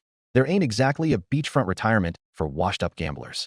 I know you have your thing with Alastor, but even still, I feel like there's still more a reason of why you stay. Charlie said, trying to dig deeper. He shot her a sideways glance. You a goddamn shrink now. No, she said a little playfully. Just someone who's starting to figure you out. Husk didn't say anything right away. Then, after a few steps, he said, it's not just about you. It's the others, too. Angel is. Well, Angel, Vaggy's a pain in my ass. Sir Pentious is something all right, and Alastor, don't even get me started, but it's the first place in a long time that feels like anything matters. Like we're not just floating in the dark. Charlie's gaze softened, and she didn't speak either. Just spent some time absorbing what Husk said. They walked a bit longer, turning down an alley that cut through a half-collapsed apartment complex. Broken neon signs buzzed overhead, painting them in shades of sickly green and violet. You ever think about redemption? Charlie asked after a moment. Like, if it's really possible? Husk let out a small breath. Fuck no. I don't know if it is possible or not, but I don't have enough of a care for it. If the others are so ambitious to make it happen, then they can go for it. You know you are just as worth being redeemed as everyone else, right? Charlie spoke as she wanted to make sure he knew that. Maybe, But that's just not something I care that much about right now, Husk responded as he took another hit. You know, Charlie said, her voice low, sometimes I think we know less about him the longer he stays. Husk raised a brow. Doom guy. She nodded. Everyone talks about what he's done, what he's capable of, but no one really knows who he is, where he came from, why he fights. Sure, we have been given some details, but I know there is so much more. Sure, I'm sure that guy has gone through a ton of heavy shit that we couldn't even dream about. Couldn't begin to imagine what goes on in that head of his, Husk muttered. Or maybe the guy's just a walking death machine with a vendetta, and that's it. To him, we are just demons that exist around him, and that's all. Charlie frowned. But he has helped me. Us. Without ever asking for anything in return, that has to mean something, right? Husk gave her a sidelong look. Or maybe it just meant he had a reason at the time. That doesn't mean he gives a damn about us now. Charlie slowed her pace. I want to believe he does, she said quietly. But sometimes, when I see him sitting in the lounge, completely silent, fists clenched like he's holding in a scream, staring at the wall like it's daring him to move, she shook her head. I'm not sure he even sees us. Husk exhaled smoke through his nose. From what it sounds like, that guy's been through hell. Real hell. Not the tourist version we live in. They say he lost everything, Charlie murmured. Family, friends, whole worlds, everything he ever cared about. And now he's just full of rage. Like that's all that's keeping him standing. Husk nodded. I've seen it. That kind of anger, it doesn't go away. It just sits in you, eats you from the inside out until all that's left is nothing. Charlie's voice dropped. Do you think he'd actually fight for us? When the time comes. Should I even ask him? Make him go out to fight a war that he shouldn't be involved in? From what it seems like from his past, he's been involved in too much war. I don't want to make the burden he carries worse. Husk didn't answer right away. The question hung in the air, thick and heavy. I don't know, he said eventually. I think if he does, it won't be because we asked. Or because he cares. Then why? Charlie questioned. She needed to know the answer to this. Because maybe, just maybe, something in him remembers what it's like to protect something that could have mattered. And maybe he's trying, deep down, to feel that again, even if he doesn't show it. Charlie was quiet for a long moment. Is that enough? She asked. Better than nothing, Husk replied. The two kept walking. A few broken signs buzzed overhead, casting twisted shadows on the cracked pavement. Charlie glanced up at the dull crimson sky, still heavy with smoke. I don't want him to be a weapon. I care about him, and I want him to care. About us. About what we're trying to do. Then you might be a skin the impossible, Husk muttered. But hell, that's kind of your thing, isn't it? She laughed, a little bitter. Yeah, it is. Another silence stretched between them, but this one didn't feel empty. It felt shared. Eventually, Charlie turned to Husk. Thank you again. For earlier. And thanks for talking to me. He waved her off, but didn't protest like before. She smiled. I mean it. You're more than just the guy at the bar now. Well, that's a fucking shame, Husk muttered, but there was a clear grin on his face. Hazbin Hotel, several hours later. Nighttime had struck Pentagram City once again. With it being night, that also meant that the nearest cleanse was about to be one day closer, and hell was not prepared for what was coming their way. Although, one man was still not fazed by the potential onslaught. Doomguy currently stood outside the doors of the hotel with his arms folded looking out at the city. He could certainly notice that it never looked dark in the city. All the big buildings, all the bright lights, all the different sections of the city, and you could mostly see the pentagram shape take form from all the way over here. While Doomguy had no concern for a battle he assumed would happen, he imagined he would have to have a stake in it. Overall, this is where he stood between these two sides, and that was the fact that he really wasn't on either. He wouldn't fight in support of this place. He did not like this dimension, and a good part of the demons here were not those that deserved to be fought for. They were just bad people. They wouldn't fully show who they were when he was around due to how scared they were of him, but he knew they were putting on an act. But for the demons in this hotel, while he still didn't have complete trust in them, he didn't mind them. He considered them allies. They did not try to bring harm to him, and they tried to treat him like he was truly one of them, something that Doomguy was not used to in the slightest. Now when it came to heaven, he will admit that those he had encountered, for the most part, fit the heaven vibe. They were kind, caring, and welcoming. The realm was very nice looking, and it seemed like all the angels there did deserve to be there. Except when it came to Adam. He didn't understand why the beings in heaven let Adam act the way he does, but that is someone who doesn't belong in heaven. He and his exorcists will pick a fight with him. If that is the case, then the Slayer will give them no passes. They will die, but if they decide against coming to this hotel, decide that it would be better to avoid the Slayer, he wouldn't seek them out until the end of times. They weren't the demons from his dimension after all. Doomguy heavily assumed they wouldn't take the smarter approach, so he remains ready for them. Doomguy sensed that behind him, the door to the hotel was opened and closed. Someone came outside, and he figured they would talk to him. Hey, I didn't know you'd be out here. Charlie Softy spoke with her hands behind her back. She was dressed in her sleepwear, as well as her hair was fully down and not in a ponytail like it usually was. I was doing some looking out into the city from the balcony up there and happened to notice you out here. She pointed a finger upwards to where the balcony was. Wondered if you maybe wanted some company. Doomguy looked down from the balcony, and then shortly looked back at Charlie before his gaze returned forward. Charlie knew to herself that if she started a conversation, he would be listening to her the whole time. I hope the others didn't come on too strong before with the whole talks about exorcists and all that. They are just worried, like me. I am sure they may be scared as well. All the sinner demons fear the exorcists due to the fact that they can fully kill them. That's it, no more second chances. Just slaughtered, like that. She took a moment as it felt like a tear was about to form, but she repressed it. If you think I am just coming out to do more pleading or try and make you tell me what you know, that isn't going to happen. And I want to thank you for everything so far. I haven't been fulfilling my goal with you. At least, my goal of trying to help you. Especially after hearing some of the horrible things you've had to go through in your life. All the fighting and the, oh shit. Charlie smacked herself on the forehead as she told herself and the others she was going to keep that to herself. Doomguy unfolded his arms and partially turned his head to look at her. It sounded like she found a way to learn information about his past. Seems like she knows more about what he is. That would make more sense of how they are learning his nicknames or titles such as Doomguy or Doomslayer. Sorry. Charlie spoke once she saw him look at her. I didn't want to bring that up in front of you because I truly don't know how much it bothered you. I mean, I feel as if it can't be easy seeing how it's had its effects on you. She tried to get a read from his eyes, but due to the darkness, she couldn't make out his face through his helmet. But like I said before, I'd be willing to help you with that if you desire, just like I'm willing to help everyone here. I feel as if I owe you. Like I started to get at before, I want to thank you. Multiple times now, you have come to my aid and defended me, like you did during the meeting. You stepped to Adam. That is incredibly risky to try and do that, but I suppose risk doesn't bother you, does it? She let out a small smile after that. As he kept looking forward, she kept on speaking. So with the future war that is coming this way very soon, I know that Adam sees you as a threat. I'm sure more in heaven do too. That makes you a specific target. They will be aiming for you. Adam and his entire armies of hundreds, maybe even thousands of exorcists all gunning for you. You are not safe, especially not here where they expect you to be. And now, like I mentioned, I won't make you. I won't ask you. I won't beg you to fight in this war. It's not yours. If you wish to go elsewhere, perhaps hide until it blows over. I will understand. I will provide this option to everyone to ensure their survival. I care about everyone here. I can't see them all get hurt, or worse. She looked and noticed that Doomguy then completely turned his body so he was facing her. She wondered if he was going to actually say something. She then got confused as she saw his left arm raise in front of him. She slightly jumped in fear as the blade attached to the forearm of his armor fully extended outwards. She then questioned if she did or said something to upset him and if the blade was meant for her. But then, she saw him raise his arm and point the tip of the blade directly at the sky right where the exorcists come from during every cleanse. He was then staring right at it too. It took Charlie a moment, but then, she suddenly realized what he was trying to tell her. Doomguy retracted his blade and returned back to looking straight out into hell. Charlie then let a smile cross her face. He wouldn't run, he would fight. That made her feel more secure knowing he was staying, that she had a guardian like him. Thank you.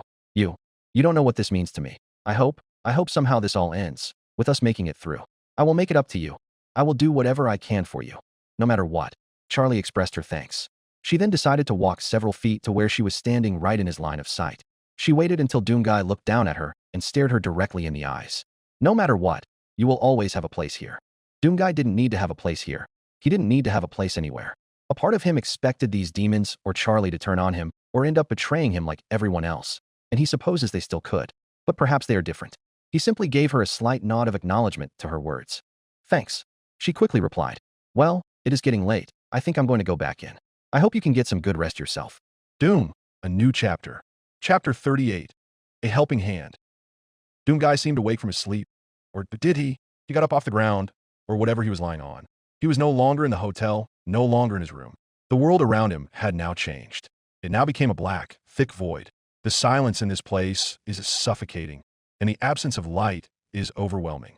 His every breath echoes in the emptiness, and he feels the familiar hum of his armor, the weight of his weapons at his side. Perhaps this isn't a dream after all. All of this feels real, too real. But at the same time, it feels unreal.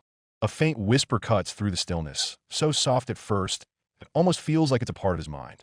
Then it grows clearer, a presence in the dark, pulling at his very thoughts. Well, what do we have here? A quiet, brooding figure standing in the dark all alone. This is quite interesting. Very interesting indeed. The unknown voice echoed through what looked like an endless void. Doomguy had no idea who this was.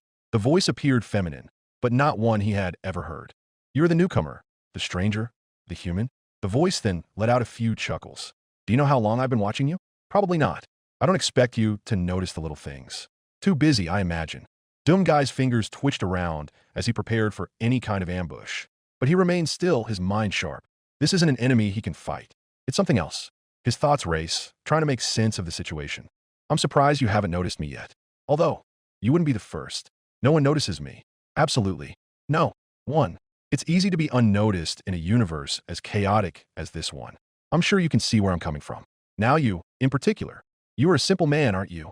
There's a slight chuckle again in her voice, almost as if she's enjoying the mystery of him.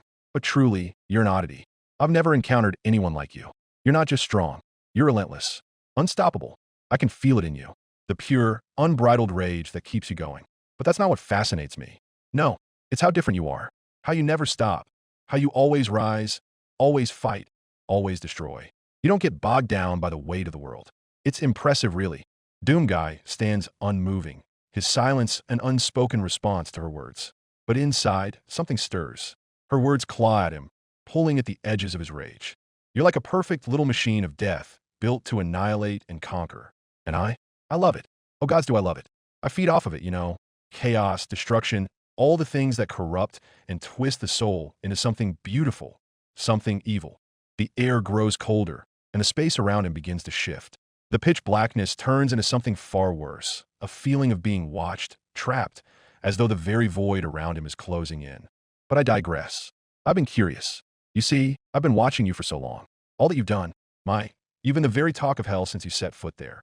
Did the unthinkable, killed the unkillable, went where no human has gone before. The voice paused, perhaps to create a more dramatic effect. But there's something I wonder. What drives someone like you? What makes you tick? You're not like the others. I've never seen anyone like you. There was now a sudden shift in tone. There's a strange stillness in the air now. She speaks with genuine interest, her voice softening. Tell me, what's it like to be you? What is truly going on in that head of yours, since you don't like to share it? What kind of weight are you carrying? Perhaps there is none. Why don't I just do us both the favor and Suddenly, everything changes. The air crackles with unnatural energy. A flash of blinding light momentarily blinds Doomguy. On top of that, he starts to feel some type of pressure in his head. He clenches his teeth and places a hand to his head. It felt like an unnatural pounding, like a bad headache. The pounding in his head began to fade, and so did the light.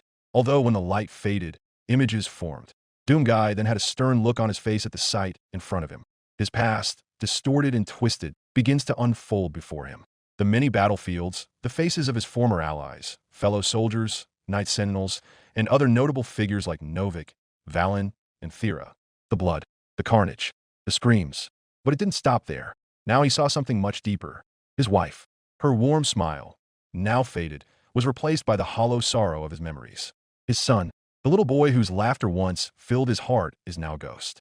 Daisy, his rabbit, had her fur matted, her soft eyes now filled with the shadows of his regrets. For a long moment, the silence drapes over them both. The voice said nothing, as it seemed like even she needed a moment to fully understand what she's just seen. The images shift, but her voice is still almost reverential. I've seen a lot in my time. A lot.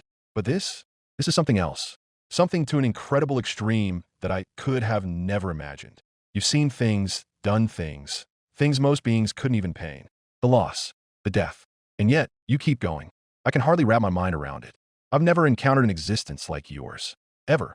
She lingers in the silence for a moment longer before continuing, her tone darkening, filled with a twisted joy. Your title, your name, is quite unique too. Doomguy.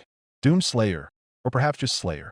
You see, Slayer, I thrive on areas such as this, the destruction, the bloodshed, the chaos, the sin, the agony of those who can't escape their pasts.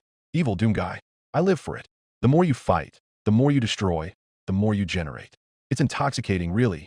This is my kind of paradise. Suddenly, the images grow darker. The once familiar faces of his wife, son, and Daisy twist and contort. His pain becomes a living, breathing entity around him, clawing at his mind, pressing in from every direction.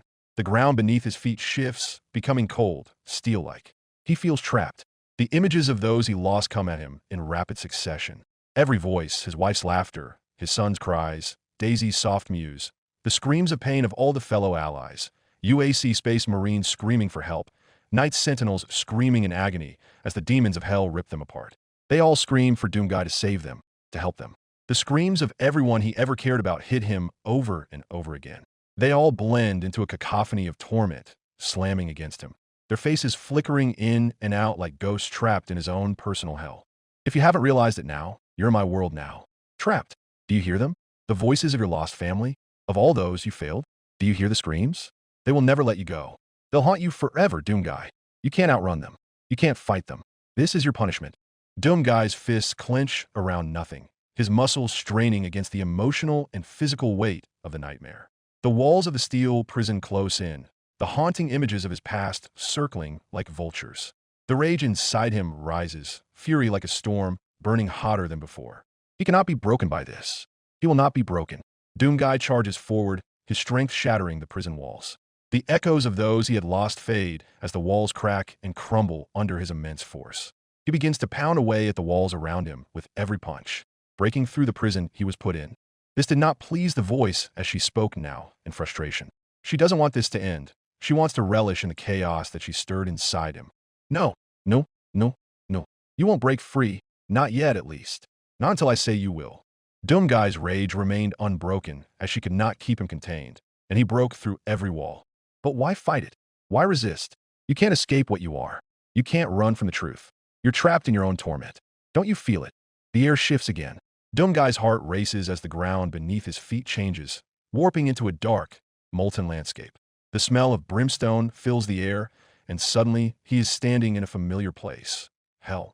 The heat is suffocating, and the familiar screams of agony are echoing around him. He sees a very familiar sight in front of him. Demons, a horde of them, appear in front of him. Imps, mancubus, hell knights, zombies, prowlers, and cacodemons. They surround him, yet their presence feels different. He figured they would, as this wasn't actually hell, only the illusion of it. Oh, you know this place, don't you? Of course you do. I saw it an incredible number of times when I looked into your mind, looked into your soul. This place that was your prison, wasn't it? Hell, not the one you find yourself in now, but this version of you was trapped for what felt like eternity. It was there that you died, wasn't it? Over and over again. Your pain, your suffering. A never-ending cycle, doomed to repeat. A cold, mocking laugh reverberates in the distance as the walls of the prison close in on him. The ground cracks open beneath his feet, and Doom Guy is suddenly there again. The endless torment, the demons that want to tear him apart each time he fell. He pushes forward, slamming his fists into the walls of the infernal cage. They crack under the pressure, but just before they crumble, another barrier forms, one even stronger than before. He was now in a new area, although it was now another area he had known too well. He was in Argentner. The entire city was engulfed in chaos due to the current demonic invasion. He then looked down at himself and noticed that he was wearing his older suit of armor with a shield saw attached to his left arm and flail in hand. And what about your time with the Night Sentinels? Was it Hell Priests? The Con Maker? Seraphim? The time before your downfall? You think that the past makes you strong? Huh. You were betrayed, weren't you? By the very ones you trusted. The ones you swore to protect. And then? You were forsaken, left to die, alone, forgotten by your own people. Oh, but you lost something here too. Something else you cared about. He's back in the time of the Night Sentinels. The armor he once wore is on his body, but it feels heavier now, weighed down by years of regret. In the air, he saw Surat, his dragon, flying through the skies, trying to reach the Slayer, but before he could, blood splattered from his neck as the stab wound given to him by Ozrak appeared again, and Surat came crashing down to a hard stop. Doom Guy found himself wanting to go to Surat, but the world shifted again. The molten landscape evaporates into an ancient, broken battlefield. Isn't it funny? You were their savior, their protector, but in the end, when the bloodshed was over, they left you behind. They all feared you, feared what you were, never seemed to truly accept you as one of them. You were abandoned by your brothers. No one came to save you, not a soul. The echoes of his comrades' cries ring in his ears. Doom Guy's hands clenched harder, but then, in the deepest pit of his fury, he shatters the images, breaking the chains that hold him to this moment. His fists strike the ground, and the battlefield cracks, splitting apart, but the wall rises again, taller, more imposing. After all of this, you're still fighting? That's new. But you can't keep this up forever. You can't fight all of this. You can't outrun the truth. The ground beneath him shifts again, this time into something darker. The flames of hell flicker in the distance, and the air grows thick with dread. He feels the all-too-familiar sensation of being buried, trapped, encased in a tomb of his own guilt. You still don't understand, do you? The endless regret, the guilt. You're not just a soldier. You're a man who has lost everything. All that you loved. Your family, your friends, your world. They're gone. Do you feel that weight? Can you even breathe under the suffocating weight of it? Suddenly, the walls of his tomb collapse. The scene shifts again, and now he's standing in the ruins of a destroyed home. His wife's lifeless body lies in the wreckage, his son's empty eyes staring out from the shattered remnants of their home. Daisy's head mounted on that spike, her small form reduced to a broken shadow. Surat's lifeless body lay still across the ground. The vision of their deaths haunts him, the blood, the screams, the chaos. Doomguy's eyes became wide again. A part of him felt like falling to his knees at the sight he never wanted to bear witness to again. His anger spikes again, no, his rage. This time, he lets out an audible yell as he rips apart the walls surrounding him, obliterating the visions with every swing of his fists. You keep breaking them, but you can't break me. You can't escape what you've lost. It's all a part of you. Every death, every failure. You can't change the past. You can't erase reality. The walls crumble, but another one rises. This time, it seems even more sinister, impossible to break. Its form a reflection of every loss he's ever suffered. It's a reflection of himself. And even now, you still refuse to let go. You're consumed by it. You are your rage, your regret, your never-ending war. And that's why I love you. You'll always keep fighting. You'll never be able to escape. Doomguy's fists crack the steel of the walls, the echoes of each impact ripping through the void. The noise of his fury is deafening, shaking the very world around him. The walls tremble, but still they persist. He doesn't stop. He can't stop. His rage burns hotter, and with one final strike, he shatters the last barrier, his will an unbreakable force. The remnants of the wall collapse into nothingness, the prison of his past finally falling away. The room then becomes dark once again. The endless void returns. It was over. Doomguy breathed heavily, not because he was tired, but because his mind and his body were so consumed with his anger, he could barely contain himself. I am impressed. You're strong. I can see that now. But you can't be invincible. She pauses, her presence lingering in the shadows. But there's a sense of dark appreciation in her tone now, almost as if she's impressed. You could be something more than I imagined. Strong enough to match me, perhaps. But your rage? It won't be enough to stop me. I'll return when nobody expects it. No one will be able to endure what is coming. I look forward to our meeting. The darkness swallows him once more. The nightmare recedes, leaving Doomguy alone. He now had officially woken up and was back in his hotel room. He looked down at himself, and it did seem like this was the real deal. He had not known it, but he was out for around 14 hours. He began to question the dream he just had. He knew it couldn't have been some out-of-the-ordinary nightmare. That voice, that being, had the ability to basically read his mind and see his past memories to create a hell for him to live through. For the majority, she would have broken them down by showing them their deepest mistakes, deepest fears, deepest regrets. This person had to be powerful, no doubt. Whoever that was, they were real, and they were planning something. Something big. If they spoke truth, if they were going to return, Doomguy would be ready and would not allow himself to be broken. That whole experience had just pissed him off. If this person were going to come, he would make sure he killed them, and he would make it hurt. The camera flickers through static before landing on the blazing 666 news logo. Aggressive metal plays for the opening theme, ending with a demonic cackle and a punchy bass drop. The screen cuts to Tom Trench and Katie Killjoy at their anchor desk. Seeming to be grinning through his mask, Tom Trench was the first to start off this latest broadcast. Good evening, Hell. I'm Tom Trench. His co-host Katie Killjoy followed suit. And I'm Katie Killjoy. And in case you were still wondering, yes, I do still hate everything. Tom still spoke in a cheerful tone to start the news. Tonight's top story: rising panic and falling population projections. That's right, folks. Heaven's Cleansing crew has bumped up the schedule, and they're swooping in like divine buzzards and just... He couldn't quite finish his sentence before he was cut off. 5 days. Katie cut in. 5 fucking days. So if I were you, I try to make sure I use some of this extra time wisely. A dramatic sound effect stabs the air. Behind them, the screen flashes. Cleanse accelerated. 5 days left, with eerie angelic silhouettes poised above a burning skyline. Tom, with nervous laughter, spoke again. You heard that right. The good old yearly cleanse is ahead of schedule, and is not so yearly this time. Wow, Tom, Katie said sarcastically with her fake smile. What a great observation. Real good work with that one. Yesterday, demons managed to come across the princess during whatever she does during her day. They questioned her about this early cleanse, and here's what she had to say. The news feed then cut to a new screen where one of the demons that was among the group that spoke with Charlie was recording the conversation. You could see Charlie past a few bodies and heads of nearby demons. This isn't a trick. There seems to have been a change to the schedule. We confirmed it yesterday. Heavens, not changing their minds, and are now set to do a cleanse every 6 months instead of once a year. Then you could hear the various reactions that came from the demons in the group. What? Every 6 months? I thought they just moved it up because they couldn't do it on a regular date. What the fuck is with that? I don't know why they wanted to do this. I tried to get them to reconsider, but nothing seemed to change their minds. And they promised that this year's cleanse would be the worst one. They would try to cause destruction, mayhem, and more deaths than ever before in a cleanse. I don't think the exorcists are lying. They intend to keep that promise. After that was said, you could hear more reactions and words from the group until eventually that segment cut out and went back to the regular newscast with Tom and Katie.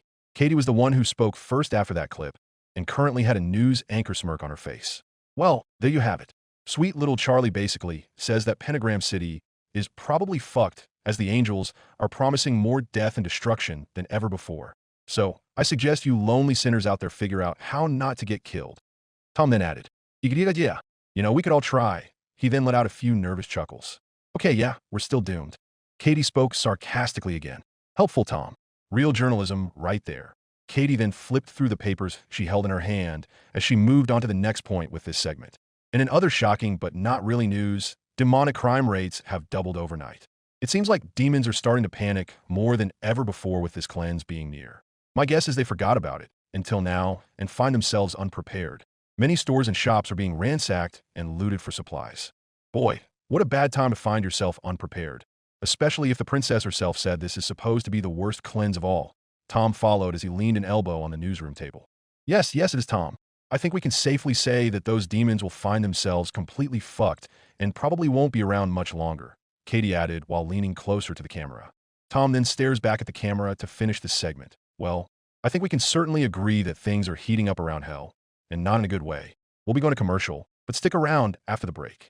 The theme music of 666 news plays, and the logo displays on screen as the news station goes into commercial break. Elsewhere in hell, there was a certain company that had been partially watching this news segment. It was none other than IMP as the cleanse was closing in. Clients were practically breaking down their doors to put out hits. Blitzo was at his desk, which was covered with folders, contracts, and paperwork. He's got one phone pressed to his ear, another ringing beside him, and a pen hanging from his lips. He's grinning like a lunatic. Yes, ma'am, I understand. Your ex cheated on you with his ex? And then they both fucked their other exes too? Well, that is something. If you want my opinion, I think that is grounds for a triple homicide. Yeah, okay. We'll get on that when we can. He slams the receiver down and picks up the other phone instantly. Who is this? Oh, and how you two? Well, shit. We can take out that bitch for you. Oh, you want it done tonight? Well, listen here, pal. You aren't the only one who wants some prick taken out.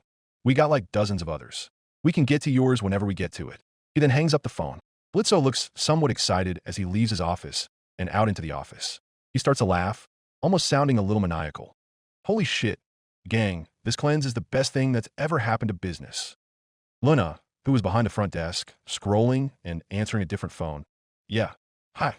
You want to kill your therapist because he told you to face your trauma? Sure, whatever. She writes without looking up, grabbing a clipboard with her tail and flinging it toward the file pile. Moxie walked into the room. He clearly seemed overwhelmed and was visibly sweating. Blitz. This is insane. We've had more contract requests in the last hour than we've had all month. Half of them are trying to fast-track revenge because they think they're going to die in the cleanse. Blitzo sits down in a chair and puts his feet up on a table. Exactly. You know what that is, Mox? That's an opportunity. That's desperation on a silver fucking platter. And I ain't fucking complaining. Millie, who is busy loading weapons in the back, gotta admit, sugar, I'm kinda with Blitz on this one. If they're gonna die anyway, might as well help him cross a few names off their hell list first. Moxie seemed bewildered. What the? Why, are you all insane? This is an actual apocalyptic event, and you're treating it like a Black Friday sale for murder. Blitzo said as he put a hand to his chin. First off, I don't know what Black Friday is. It's some event on Earth that humans are obsessed with. It involves a bunch of items being heavily discounted, which usually results in humans fighting one another. Luna simply explained it the best way with the limited knowledge she had on the matter. Blitzo removed his feet from the desk and put them on the floor. He then stood up and placed his hands on the table.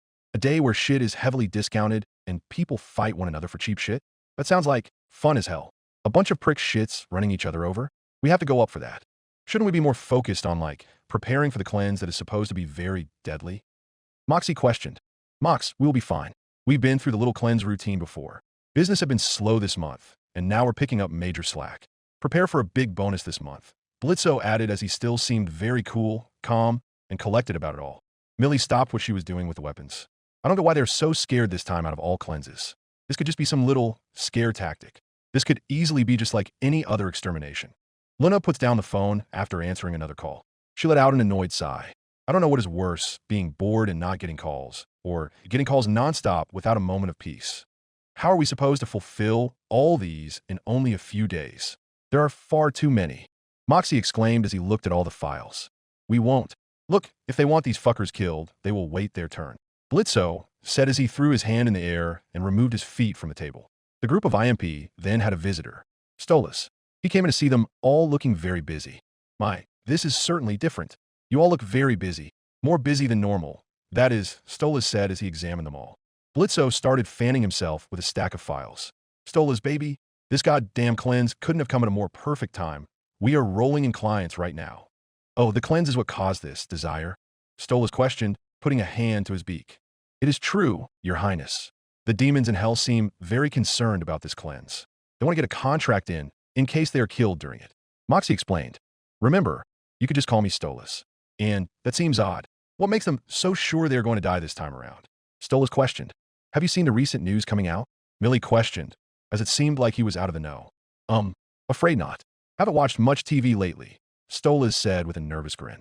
According to the news, heaven is promising the deadliest cleanse yet. I don't know how true that will be, but it apparently scared some demons shitless. Luna answered, although it seemed like she didn't get it either. Are you all going to be able to complete these requests in time? There are only a few days until the extermination, Stolas questioned. No, Blitzo said as he put the stack of files down.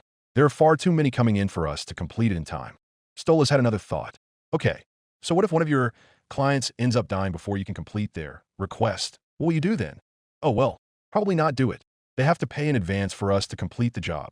If they just die, there's no point in wasting our time and risking our lives doing it. That's just somewhat free money at that point. Blitzo shrugged after answering. In a way, he hoped for that outcome as it definitely would make things easier on them. Stolas then took a seat himself on one of the couches in the lobby. I still don't know why everyone would be so afraid this year. What really makes this so much more deadly than others? Millie rested her axe on her shoulder. We don't really know. That fancy princess of hell said something practically confirming it. Yeah, it was Princess Chuck or something like that. Blitzo ended up guessing as he forgot the name. First off, Chuck, why would the princess have a name Chuck? We literally just met her in person not too long ago, Moxie said as he was once again questioning his boss's intelligence. Look, all I remember when we met her was that we got our asses kicked.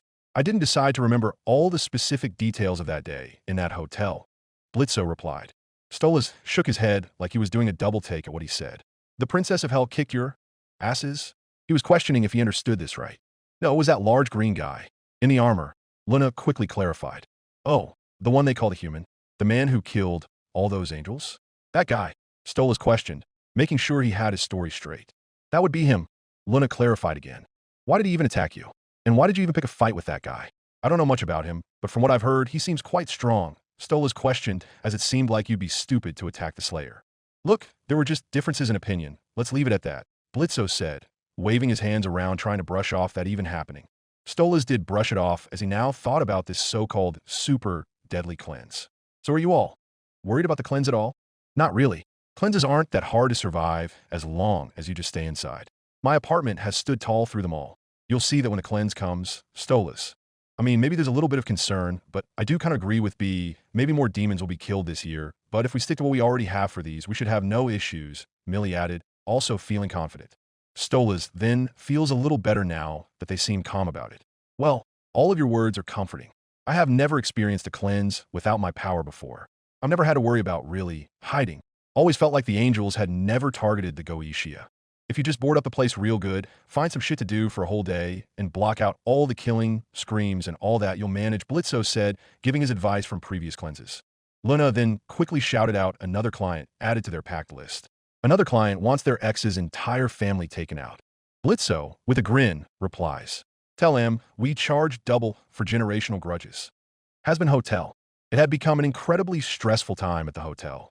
Time was ticking too fast for the Princess of Hell, and she still had no idea, no avenues, no plan. She currently stood on the balcony once again with Vaggie nearby. Things between them had been a little awkward now that Charlie figured out Vaggie was lying to her about her past life. But it did seem like Charlie was starting to push that aside as they had much bigger problems heading their way. Vaggie, practically pale, paces nearby, trying to hide her own stress. All of this is a nightmare. 5 days? We were supposed to have months. Charlie didn't change tones, didn't raise her voice. She almost spoke like she had accepted what was going to happen. I thought heaven might listen, that if we kept the peace, they'd, I don't know, give us a chance. Vaggie knew better. They don't care. Believe me, they never have. And now, everyone's expecting you to have some magic plan. Magic is a good way of putting it. How am I supposed to have a plan? I'm not even thinking about me. I'm thinking about all of hell. When those demons questioned me about the cleanse, and I gave them my honesty, it seemed to have sparked a panic. It seems like everyone fears for their safety more than ever before, Charlie replied. Vaggie then joined her girlfriend and rested her arms on the railing. She let out a small sigh. I wish I had a plan myself, or just anything, but I have nothing. What are we going to do? Perhaps an answer to their question was arising. The doors to their rooms swung open, followed by the faint sound of metal boots. The two of them looked at one another and then walked back into the room to see Doomguy, looming silently in the doorway. This was the first time he had ever come to their room before. Hey, Doomguy, is there something you need? Charlie asked. Her tone and facial expression turned to a happier one to mask her true feelings in this moment. Doomguy stood still for several more seconds before he turned his whole body to give them space to walk out the door. Both girls were confused about what he was doing, and then he gave them a head motion, trying to tell them to follow me. He then proceeds to walk down the hallway and away from the doors. Vaggie remained confused and questioned what this meant. What was that about? I think he wants us to follow him, Charlie said, starting to get the picture. Follow him? Are you sure? Vaggie wanted to make sure. I mean, come on, when have you ever seen him do that before? He must be trying to show us something, Charlie replied. With no better options, they hurried after the Slayer, and they followed. Weapons District 20 minutes later. The trio had been walking for a bit now, and practically nothing was said. This left Vaggie and Charlie in suspense about where they were, even going, and how much further they had to walk. Charlie and Vaggie whisper back and forth as Doomguy marches ahead, unfazed. Okay, why is he bringing us to the Carmine District? Just getting weapons doesn't seem like that will be the answer to all our problems, Vaggie whispered first. Well, hold on, Vaggie. There has to be something more to this. I mean, I don't think he'd waste our time. Unless he's getting weapons himself. But then again, why would he bring us out here for that? Charlie whispered back. I suppose that is fair. But we've been walking for nearly half an hour, and he's not giving us any ideas. For all we know, we're simply just passing through here, Vaggie questioned. She then started to see where they were going. They walked through a large factory filled with trucks, workers, shipping containers, loading weapons, and all sorts of goods for Carmilla Carmine's business. Eventually, they got to the entrance to Carmine's residence. They all stopped in front of a large metal door. What are we doing here exactly? This is Carmine's place, Vaggie questioned as she stepped in front of Doomguy. Doomguy took a quick look down at Vaggie before looking back at the metal door. He saw that a camera was watching them, so they were clearly seen. Charlie decided she would speak to the camera. Hello, Carmilla Carmine, or whoever is watching this camera. We just want to come in and talk? At least I think we are. The camera clearly focused in on Charlie. She probably won't even let us in, Vaggie said to Charlie. Doomguy heard that and did take it into consideration, so he took a few steps closer to the door. Both women saw that Doomguy was readying a punch as he was going to break the door down. Charlie's eyes grew wide as she grabbed onto Doomguy's arm. Whoa. Once Doomguy started to lower his fist and look at her, she spoke again. Doomguy, while I appreciate your problem-solving ability, I think that if you're trying to talk to the ones inside, it would be better to not try to forcefully break their door down. That may not lead to the best first impression, because, if you destroy part of their home, you may make them think you're here to fight them. Charlie was hoping she was getting through to him. Doomguy paused, his massive frame still as stone. He slowly lowered his fist the rest of the way. No brunt. Just compliance. The tension melted slightly from Charlie's shoulders. She gave him a small, appreciative smile. Thanks. Vaggie crossed her arms, still on edge. Well, I wouldn't thank him yet. If this doesn't work, I think he'll rely on that first option. Just as she finished her sentence, a mechanical hiss echoed, followed by the low sound of metal grinding against metal. The metal door opened upwards to allow them entry. As the door finished opening, Charlie took a breath and stepped forward. Well, I guess whoever heard us probably got scared that Doomguy would break down the door. Vaggie put a hand on her arm. I think it's safe to say he definitely would have if you didn't stop him. Odette and Clara appeared in front of the door to see the reason for the visitors. Odette was the first to speak. Who are you? Mother is not expecting any visitors today. Charlie walked to the side of Doomguy, whose large frame was blocking the way. Hello, I am Princess Charlie, and, well, I'm not sure why we are here exactly. Doomguy wasted no time on introductions, as he simply walked past them into the building. Odette and Clara made no attempt to stop him when they met him the last time. His boots thudded like war drums on the smooth obsidian floor. He walked past all the pillars and stopped briefly in front of a large staircase. And at the top of the stairs, waiting, unmoving, unreadable, stood Carmilla Carmine. Carmilla then looks down at them and wonders what brought them here. She sees the familiar face of a slayer, but has never conversed with the princess of Hell or Vaggie, whose name she did not know. "Why have you come here, to my place?" She speaks in a very serious tone, her eyes piercing down on Charlie and Vaggie. But truth be told, Charlie and Vaggie still had no idea why they were brought here in the first place by Doomguy. Charlie blinked, clearly caught off guard. We're not really sure," she admitted, glancing toward Doomguy. "He brought us here. He hasn't said anything, but he clearly meant for us to follow." Vaggie took a step forward, brow furrowed. I narrowed. "We've been walking behind him for almost half an hour through the Carmine district, and he hasn't said a damn thing about why. Just kept going, like this was always the destination." Carmilla didn't answer right away. Her eyes lingered on the slayer, then drifted away as she began to slowly pace. The clinks of her pointe shoes echoed throughout the room. Her voice, when it returned, had lost some of its formality but gained caution. "If he brought you here, then that is his business," she said slowly. "Not mine." Charlie exchanged a confused glance with Vaggie. "Wait, what? You mean you don't know why?" Carmilla descended a few steps. "He and I have had conversation. Brief one, but I did not summon him, nor did I ask for an entourage." Vaggie's tone sharpened. "So, then why the hell did you let us in?" There was a pause. Carmilla's eyes didn't blink. "Because it seemed like you all weren't going to leave, and it seemed like he threatened to knock my door down himself." Charlie's voice softened. "So, do you have any idea why we're here?" Carmilla's lips parted slightly, not in surprise, but in hesitation. Her answer came slower than before. "No, not exactly," she replied, still deflecting any knowledge for them. But even as she said it, her gaze flicked to Doomguy again. There was something unspoken between them, a shared truth wrapped in silence. He said nothing, as always, but his presence seemed heavier now, like a judgment made manifest. Charlie's voice cracked just slightly. "Please, Doomguy hardly communicates anything to us. I know that he brought us here for a reason, to see you. If he thinks you know something, then I think he's right." Carmilla stared at her for a long moment. Then her gaze lowered slightly, as if weighing something beneath the surface. "I don't know what you're looking for, but if you're hoping for a miracle," she said quietly, "you're in the wrong place." She turned to walk away. Charlie spoke up again. "Wait," she shouted out. "There has to be something more you aren't sharing. You must know about the cleanse coming in a few days. Heaven promised that they would bring the deadliest one yet. They want war with us. They're coming for my hotel and everyone in it. He had to have brought us here for a reason. Is there something you know?" Carmilla stopped mid-step, her back still turned to the group. For a few seconds, the only sound was the faint hum of the workers outside, loading the weapons into trucks and cargo boxes. She stood still, too still. Charlie took a tentative step forward. "Please," she said again, more gently this time. "You don't have to trust us. But if you know anything that could help us prepare, we need it. We're not ready. Not for something like this. But she motioned to Doomguy. "He must believe you can help us. Otherwise, he wouldn't have brought us here." Carmilla slowly turned, her expression colder now, more guarded. "You think I know something because he dragged you to my doorstep without saying a word?" Her voice was sharp, defensive, like a blade not drawn, but gripped tight. "You think I have some secret that makes the difference between surviving and being slaughtered like the rest of you?" "Bakhi step beside Charlie." "No. But it's starting to sound like you do." Carmilla's crimson eyes narrowed, but something faltered behind them, something subtle, just for a second. She broke eye contact, her gaze drifting to Doomguy again. He remained where he stood, motionless. But to her, he may as well have spoken 1,000 words. She sighed, barely audible, then spoke quietly. "There are things I have buried. For good reason." Charlie leaned forward slightly, her voice low. "If this cleanse happens the way heaven says it will, there might not be a hell left for secrets." Carmilla still insisted on staying quiet and refusing to tell them what she knows, until she looked over at the man she now knows as Doomguy. His head dipped ever so slightly, the faintest movement, but loaded with intention. His fists clenched at his sides, not in anger, but in insistence.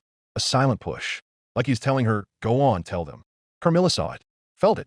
Now, he wanted her to speak aloud what she swore she never would. She closed her eyes.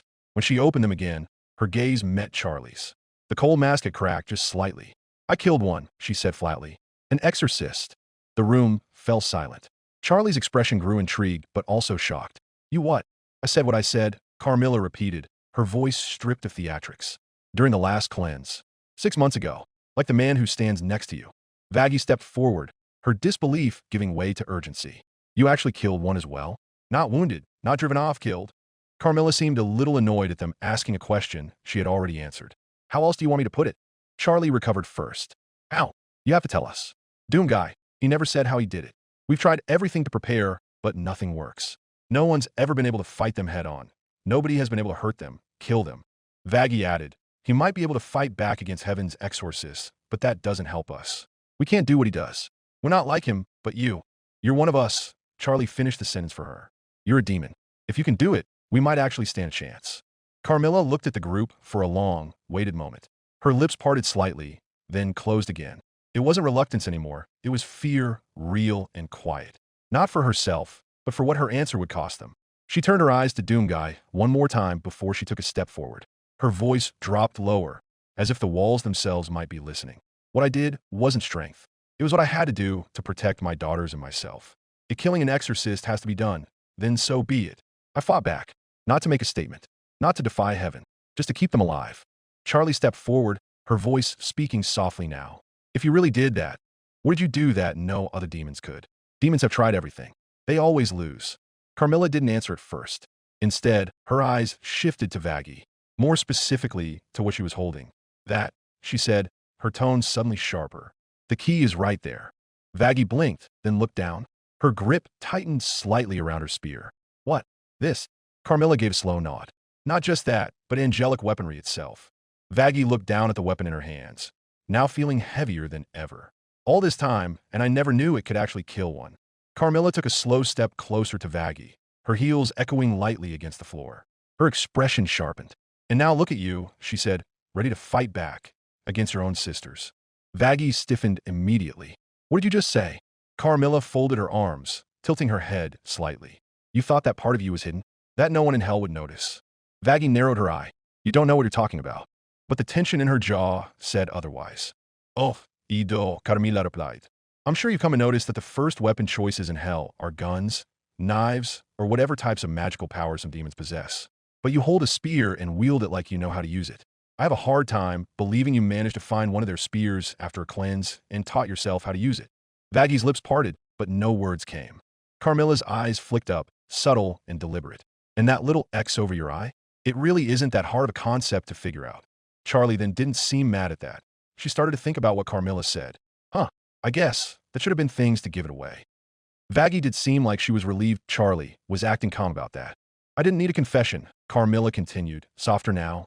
You're not the first to fall from heaven's grace, but you're the first I've seen who's trying to rise against them. She gave the faintest smirk, eyes now tinged with something like admiration. And that's what makes you all dangerous. Charlie stepped forward, her hands clasped tightly, determination shining through the uncertainty in her eyes. Carmilla, she began, voice steady but earnest. Your weapons, if they're truly capable of piercing heaven's forces, then they could be the difference between us surviving the cleanse or being wiped out. We need help. Real help. She paused, searching Carmilla's face for any sign of mercy or understanding. I know you don't owe us anything, but I'm willing to pay. Whatever it takes. I'm the princess of hell, after all. I have resources. Her gaze softened.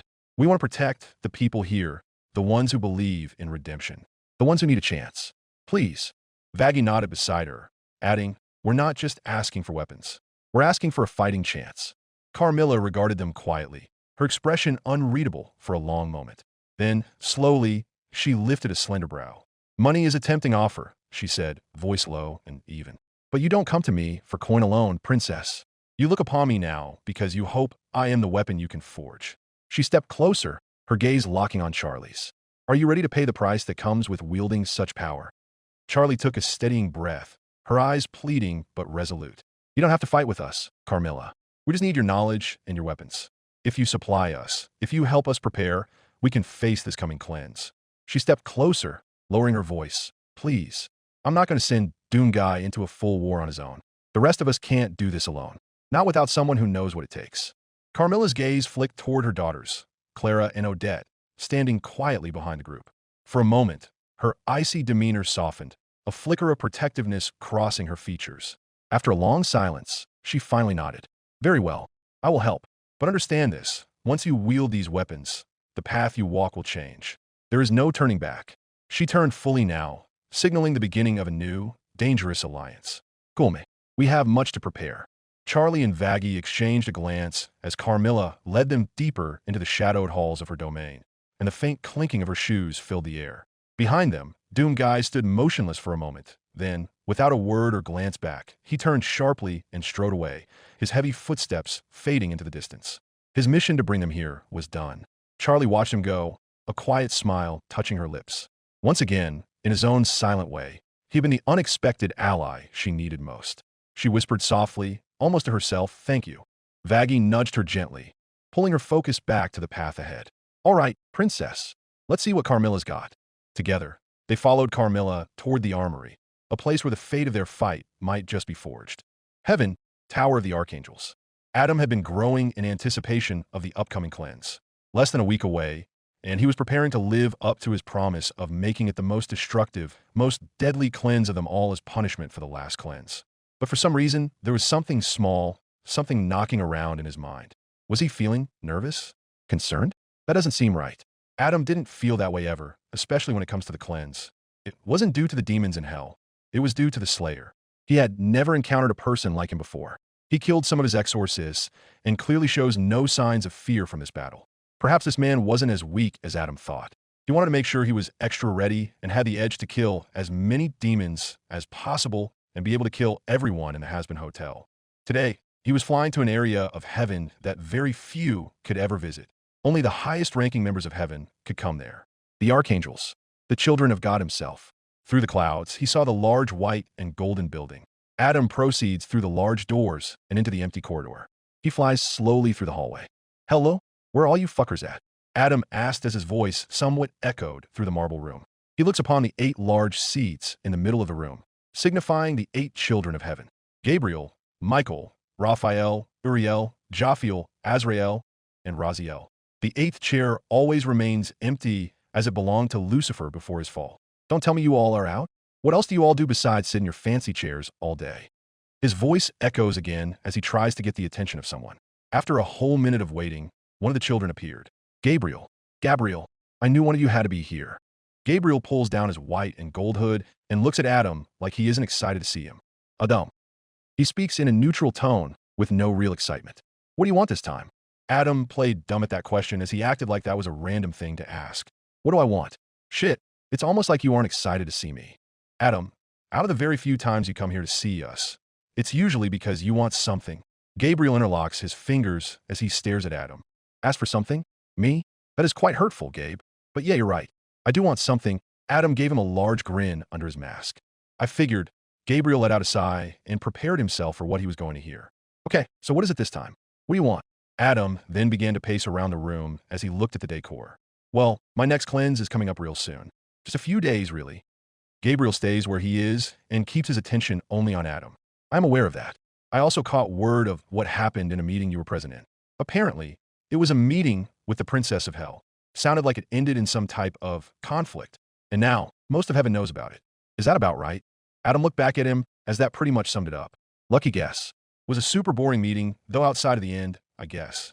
That big guy tried to fight me? Of all people. For no reason, really." Gabriel didn't agree with that, as he knew how Adam was. "I'm sure that's the case." "Exactly. Now I made some promises about this cleanse. Said me and my girls were gonna fuck shit up. Make it the worst fucking cleanse of all fucking time. You get what I mean?" Adam explained in the most Adam way possible. "Do you have to explain that while swearing?" Gabriel asked, feeling not amused. "I do actually," Adam replied, which caused an annoyed look to come to Gabriel. Adam got back to speaking. "Now with that, I need a bit of a boost. See, we really want to exterminate as many demons as possible. Avoid any type of uprising or any of that. Shit, you know." Gabriel looks confused as he raises an eyebrow. "What do you want me to do about that?" Adam then walks back towards Gabriel, trying to give hints about what he's looking for. "Well, I have heard rumors of a little invention you going on in secret. Are you catching my drift?" Gabriel seems lost for a second until he starts to figure it out. "That is not a good idea, Adam." "Is it though? I think it could give me the boost I need." "Don't you?" Adam spoke, trying to convince him. Gabriel ran a hand through his golden-colored hair. "Adam, that machine isn't fully ready. It's still very much a work in progress and hasn't been perfected. We have barely tested it." Adam still seemed persistent. "Oh, come on, Gabe." He then puts an arm around Gabriel's shoulder. "A machine that is able to infuse someone with heavenly energy? That's genius work in the making. Gabriel slowly removes Adam's hand. It's not safe. This isn't something we've been able to do before. If a regular angel were to try to use the machine, more than likely, the energy would be far too powerful. It would overload their bodies and kill them. For stronger beings, like you more than likely wouldn't die from it, but it still may be too powerful for you to handle. You did say probably, so there's a chance it will work. Adam spoke, feeling confident to try. Gabriel sighed.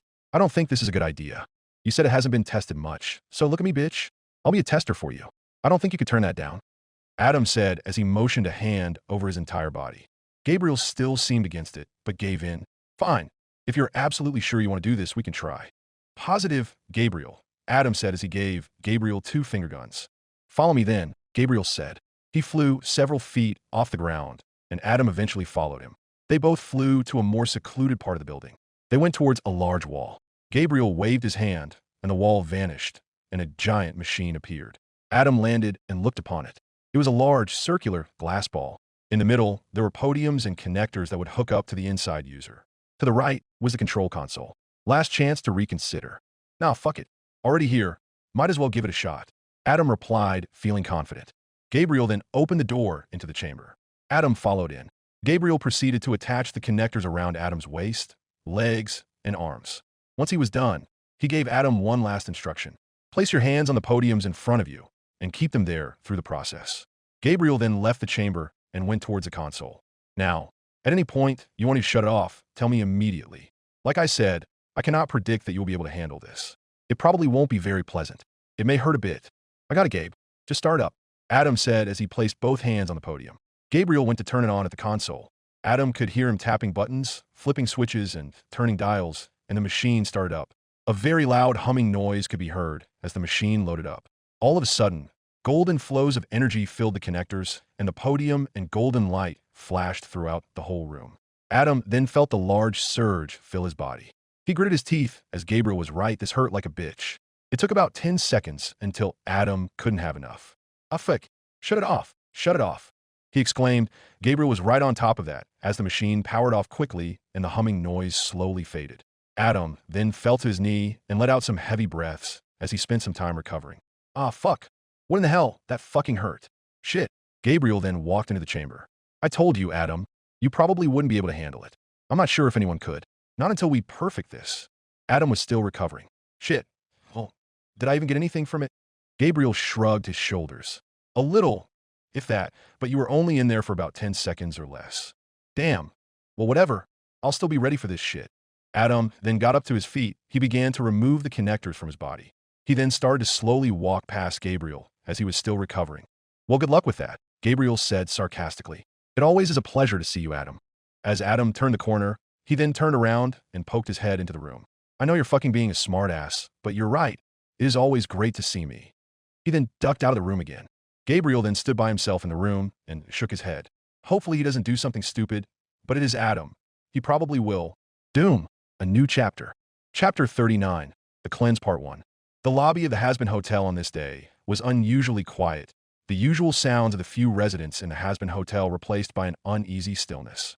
Husk was sitting on one of the chairs by the bar with his head resting against his paw. He had a glass of something strong, but it was hardly touched up to this point.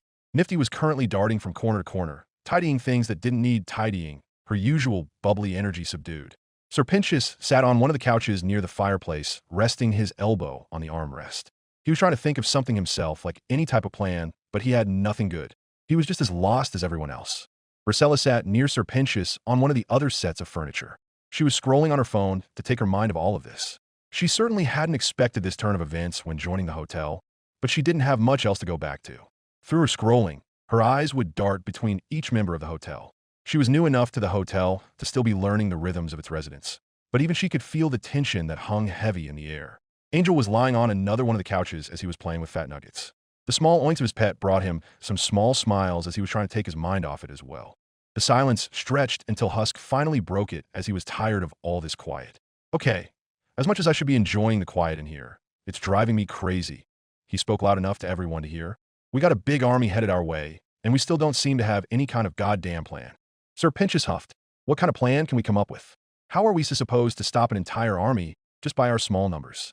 We don't even know how to kill one of them. Nifty paused mid-sweep, looking up. I mean, maybe we should at least brainstorm? I have an idea. We could stab them until they are dead. Her voice shared a tone that easily said she believed in that idea. Well, that seems more easier said than done, Nif. Angel turned his attention away from fat nuggets to speak. Don't think stabbing an exorcist will work out to good when they have larger weapons to stab with. Priscilla finally spoke, her voice steady but quiet. I mean, at least we still have Doom Guy. He's killed them before. He could fight back against them. I'm sure he could. Husk then took a sip of his drink. He swallowed before speaking again. Not to discredit him, but it sounded like he only faced groups of them at once. This is going to be a whole army. That is a different fight altogether. The group all looked at her, some surprised at the practicality in her voice, some unsure if it was the right time to trust a newer member's judgment. The room remained tense, each of them lost in thought, knowing the next few days could very well decide the fate of the hotel and everyone inside it. Angel leaned more on the couch he was on and put fat nuggets on the cushion next to him. He crossed his arms and had a frown tugging at the corners of his mouth. His voice carried that usual slick tone. Look, I don't mean to be the buzzkill here, but what the hell are we supposed to do, huh? He gestured vaguely around the room at the others. Doom Guy's one thing. He's like some freaking walking apocalypse, you know? He can kill those Halo freaks. But us. He allowed a sharp laugh that held no humor. The second Adam's army shows up, we're toast. Doesn't matter if we're in here, out there, or hiding under the freaking floorboards. We can't stop him.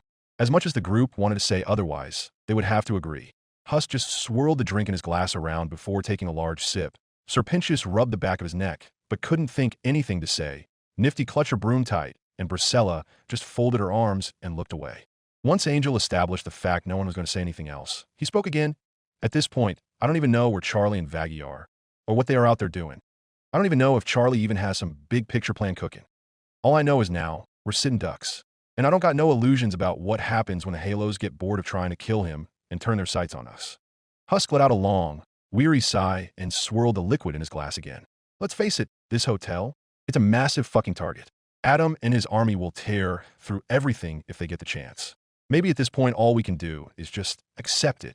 Priscilla's eyes flicked between Husk and the others, her jaw tight. She had barely been here, and a part of her wasn't ready to surrender. Not yet at least. But it really seemed like their situation was dire. Angel let out a humorless chuckle. Well, ain't that cheery. Accept your fate and maybe survive. Sounds like a fun night at the Hazbin Hotel, don't it? Sir Pentious let out a sigh, his eyes darting around the room, as if searching for an answer in the ceiling. Or maybe we don't have to stick around at all, he suggested, his voice tight with unease.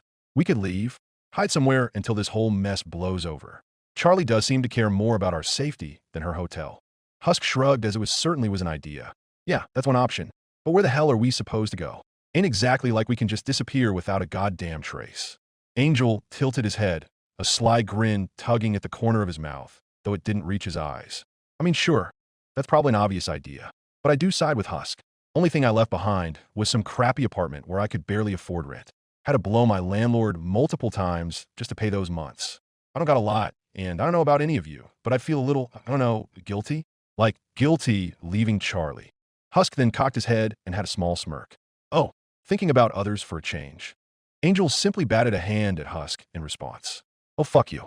Sir Pentious also couldn't help but side with Angel. As much as I do not want to agree with Angel, it is a valid point. For one, it might keep us safe for a while, but it won't stop the fight, and it won't stop them from hurting others. We can't just abandon the hotel or Charlie. Husk cut him off with a low grunt. Doesn't matter if the odds are stacked against us. Staying or running. We're still in the same shitty mess, Pentious. The front doors creaked open, and the sharp click of boots echoed through the quiet lobby. Cherry Bomb strolled in, adjusting her shades with her usual cocky swagger. What's up, bitches? She called out, her voice loud and alive, a spark of chaos cutting through the suffocating stillness. Every head turned toward her. Angel perked up slightly, a flicker of his usual self showing at the sight of her, but the rest of the group hardly moved. Husk just slouched deeper into a chair at the bar. Pentious didn't seem to have any real reaction to seeing her. Nifty blankly stared, and Priscilla didn't really know how to react. She had never met Cherry before. Cherry's smirk faltered as she scanned the room, her single eye narrowing. Well, geez, she said, hands on her hips. What's up with all of you? Why does it look like hella depressing vibes in here? Somebody die or something. Angel sat up some and gave a weak chuckle, rubbing the back of his neck. Something like that, babe. We're just, waiting on doom, death, and exorcist to come knocking. Cherry tilted her head, seeming confused at this sudden attitude change when it came to the cleanse. Well, I'm okay. What's the sudden downer attitude with the cleanse? Not nothing we haven't been through before. Angel let out a hollow laugh, shaking his head. Oh sure, babe, except this time we got Adam and his whole big-ass army himself gunning for us in this place. This ain't your average annual massacre. It's personal now. Cherry blinked, her smirk fading as the weight of his words sank in. She pulled her shades down just enough to peer over them, her sharp eye darting between the group. I'm sorry, what? You're telling me Adam, like that Adam, is coming here? For you guys? Husk groaned, pinching the bridge of his nose with his paw. Not just for us. For the whole damn hotel. And guess what? We got nothing. No real plan, no backup. Sitting ducks. Cherry then leaned slightly back on her heels. Well, fuck me. When the hell have I missed? I have never heard of the Exorics just specifically gunning for anyone, so what did you all do to piss them off like that? Sir Pentious twiddled his fingers together, trying to find a good answer. Well, it is a bit of a long history, to say the least. Lots of things have happened for sure. Cherry then put her hands on her hips. Care to share it? Because now you all have got me incredibly curious. Angel picked up fat nuggets and put him on the other side of him. He patted the seat next to him on the couch. Take a seat, sugar. We'll give you the rundown. Cherry did take a seat by Angel. From then on, minutes passed. Angel recapped to the best of his ability, with the help of Husk and Sir Pentious at times to share all that led to this. The meeting that occurred in heaven with Charlie, Vaggie, and Doomguy. How Charlie tried to convince Heaven about her hotel, only to be denied. How a fight nearly broke out with Doomguy and Adam. How Adam promised to make this cleanse as dangerous as possible and would come to destroy the hotel and everyone in it. Cherry, then leaning her arm on the side of the couch, whistled low. Well, that is quite the eventful few days. That big guy, Doomguy was it? Tried to fight Adam. Man, that guy is fucking awesome. Priscilla then spoke up in front of Cherry. We know he will help us fight in this, but we don't know if that is enough. Cherry tilted her head, studying her, noting the unfamiliar face. And you are? Priscilla, she answered simply, meeting Cherry's stare without flinching. Cherry gave a small smirk despite the mood. Guessing you're new. I ain't got the slightest memory of your face. Priscilla gave a small nod. Yeah, I've only been here a few weeks at most. Cherry tried to lighten the mood with a joke, which was also more of a teasing joke, as well at their expense. Seriously, you all sound like you got it covered. You've got one of the most badass humans I've ever seen. The Princess of Hell herself, that chick with the spear, Hell's most famous slut. She winked at Angel, who gave a weak smirk in return. The drunk bar cat, the old man, the radio demon, the maid, and the new chick. What a perfect group. Angel gave a half-hearted snort and a small chuckle to go with it, playing along just enough. Yeah, perfect. Real A-team material. Husk grumbled into his glass, his tail flicking. Funny. Real funny. He spoke as he flipped her off. Sir Pentious puffed out his chest as his tongue flicked in irritation. Hold on a moment. I refuse to be reduced to the old man in this so-called team. Nifty blinked and tilted her head, holding her broom close. Wait, does that mean I'm a maid? Oh well, I mean I am tidy, but... Priscilla shifted uncomfortably, her eyes flicking toward Cherry. Being called the new chick made her feel like an outsider all over again, and the weight of the group's hopelessness pressed in harder. Angel leaned forward, resting his elbows on his knees and flashing Cherry a crooked grin that was a little more serious than his usual. Hey, you could always join our little circus act, you know? We could definitely use all the help we can get in this fight. I know how much ass you can kick when you feel like it. Cherry raised a brow, and a smirk came to her face. Huh, flattery will get you everywhere, Angel cakes. She adjusted her shades again, pretending to think it over, but her tone shifted just slightly, lower and more grounded. Thing is, you're talking about an army. Like a holy army. And for what you all have been throwing on the table here, none of you even know how to kill an exorcist except for Doomguy, who's just one singular person. That's kind of deal breaker, don't you think? Angel's grin faltered, but he didn't back down. Yeah, well, you're not wrong. But hiding ain't gonna do us much good either. At least if you're here, our chances are better, whether it's a tiny bit better or not. Husk let out a low grunt, not even looking up from his glass. Or it sounds like another person to die alongside us. Cherry let out a fake groan, an exaggerated groan, like she was actually annoyed. Man, you're like, such a bummer. She also dramatically rolled her eye. She then turned her head around the lobby, looking for a certain person. Speaking of Doomguy, where's that large guy at? Angel shrugged, folding both sets of his arms in front of him. Beats me, doll. We think he went off with Charlie and Vaggie somewhere. But who even knows where, or what the hell they're even doing? Nifty tilted her head, frowning slightly. They've been gone a while, haven't they? What if something happened? Sir Pentious waved a hand, figuring everything was fine. Oh, Nifty, I'm sure everything is fine. Perhaps Charlie and Vagatha went out to clear their minds, to think of a plan. As if on cue, the front doors opened again. Every head in the room turned just as Charlie and Vaggie stepped inside, the princess leading the way with a brightness in her voice that hadn't been there in days. We're back, Charlie called out, her usual cheer back in her tone. This came to be a bit of an odd reaction to the hotel's patrons. Charlie had been feeling down, stressed, hopeless lately since the meeting. Now, with only a couple days left until the cleanse, she looked lighter, her shoulders less weighed down, her smile genuine as she glanced around at everyone. Vaggie followed close behind, more restrained but not as tense as before, just like Charlie. Angel raised his brows, perking up a little in his seat. Well, look who finally decided to show. You two have fun on your little mystery date. Husk muttered from the bar, without looking up. Better be more than a date if you're going to stroll back in here, smiling. Charlie's gaze swept the group, taking in the heavy air that lingered despite her entrance. I think things have been rough over the last few days, and perhaps hopeless in a sense, but we now have the start of a real plan. Once Charlie said the word plan, it immediately piqued everyone's interest as they thought she wouldn't come up with one this time. Sir Pentious spoke first. Well, that is great news. What sort of plan have you and Vagatha concocted? Charlie had a smile come to her face. She stepped to the side and motioned to the doors going outside. Well, why don't you all follow me outside, and I can show you. Without waiting for more questions, she turned and walked toward the doors. The group exchanged uncertain glances. Husk moved reluctantly from his chair, Nifty scurried behind him with wide eyes, and even Sir Pentious straightened a little, intrigued despite himself. Cherry, ever curious, shrugged her shoulders wanting to see too. Priscilla followed cautiously, not quite sure what to expect. Once outside the hotel, Charlie and Vaggie revealed a large collection of boxes filled with angelic weapons. It ranged from all different types of guns, explosives, knives, also fancy types of swords and spears.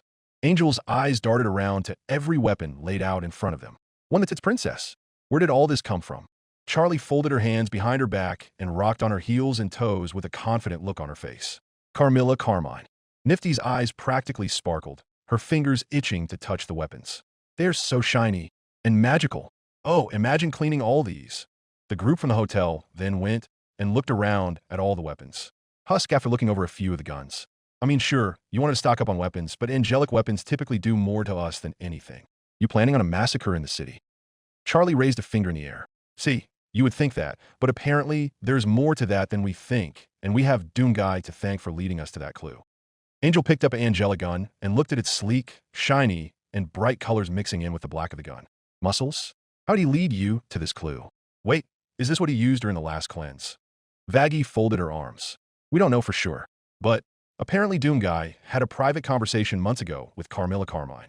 During that conversation, she revealed that she had killed an exorcist during the cleanse. She did it with angelic weaponry.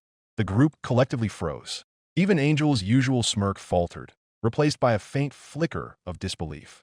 Husk's ears twitched, and Sir Pentious raised an eyebrow of interest. Cherry tilted her head, a mischievous smirk forming. Wait, hold up. Are you telling me these shiny things right here can actually take down one of those? Nothing's supposed to be able to, right? Charlie shook her head. That's what we all thought. But Carmilla, she explained that with the right tools, Angel's weapons can pierce through their defenses. It's not easy, and it won't be without risk, but it's possible. Cherry snorted some, finding the humor in that. Seriously?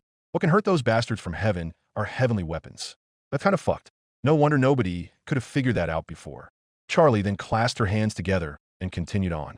So, thanks to some convincing, we were able to get Carmilla to supply us with lots of weapons to help us during the fight against Adam. Husk spent some time looking over and even feeling some of the weapons with his paws. Well, these are certainly some nice weapons you got from her. But even though we found a weakness, we are still very outnumbered. Charlie rubbed her hand on the back of her neck a few times. That is still true. We'll certainly have to be strategic about this. I am entrusting the battle plans to Vaggie, since she has experience with battles and the exorcists. I'd also ask Doomguy, but I can't for obvious lack of communication. For now, feel free to try out the weapons. The group was still looking around like they were trying to get a look and feel of every type of weapon. Angel picked up a pistol and pointed it around while Cherry leaned over his shoulder and found a few grenades. And then, like a bad radio tune suddenly tuning in, Alastor's voice cut through the area. My, what is all this delightful commotion? The air itself seemed to warp, shadows bending as the radio demon stepped into the group's midst as though he'd been there the whole time. Why, these trinkets seem familiar, Alastor spoke, his gaze sweeping over the collection. He crouched just slightly, claws hovering over one of the weapons. Yes indeed, these come from her, don't they? Charlie's shoulders stiffened as she stood up more confident again. Alastor, she said cautiously. Doomguy, Vaggie, and I went to Carmilla Carmine. She gave us these weapons to prepare for the exorcists. Alastor's grin widened, his eyes glowing faintly as static buzzed in the air. Carmilla Carmine. Wouldn't have expected she became so eager to help. Do tell. What will these do to help against those pesky angels? We have figured out their own angelic weapons can hurt and kill the exorcists. These weapons are our only real chance. Vaggie explained while motioning her hand to all the weapons. Their own weapons. Alastor let out an amused chuckle. Oh, the irony. Well, Charlie, my dear, you turned a hopeless slaughter into a proper spectacle. His eyes narrowed slightly, though his grin didn't falter. But I do wonder, did Carmilla happen to mention why she was so eager to arm you against heaven's little lapdogs? Charlie hesitated, then answered carefully. We didn't do in much details about that. It took some convincing. Also, Doomguy being there probably helped as well, but she at least allowed us to have these. That's good enough for me. Cherry piped up, tossing a grenade in her hand. Hey, who the fuck cares why she gave you this? You got all these angel-killing toys. That's all you really got to care about. Alastor put his hands neatly behind his back, pacing in a slow, deliberate circle around the gathered demons. Well, this is all terribly exciting.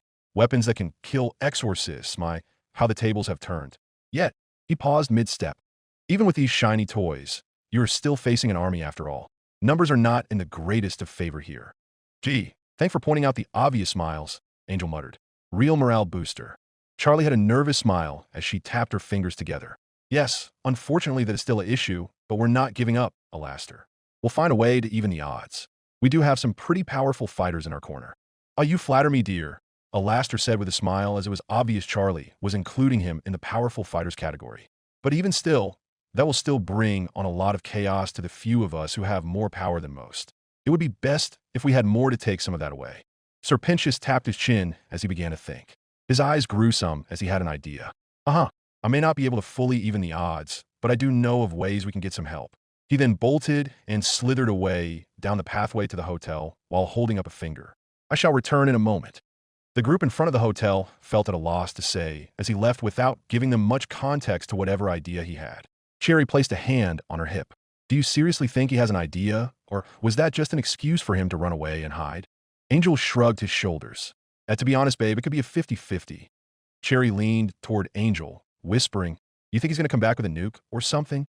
Angel shrugged again. Wouldn't be the weirdest thing this week. Angel then turned his attention back to the weapons and grabbed a pistol and twirled it in his hand again, glancing toward Charlie with a grin that didn't quite mask his nerves. So, Princess Sunshine, any chance we can give these babies a test run? You know, make sure they actually work before the angels start raining hellfire? Charlie hesitated for only a moment before nodding. That's actually a good idea. The more we familiarize ourselves with these, the better we'll be when the exorcists arrive. She looked around, tapping a finger against her chin. Only problem is, where can we even train? The hotel's not exactly built for weapons practice. Vaggie then immediately shot Angel a look as she knew he would have a mischievous grin on his face. Don't even think about it. Angel groaned and his shoulders drooped. Ugh, so fucking lame.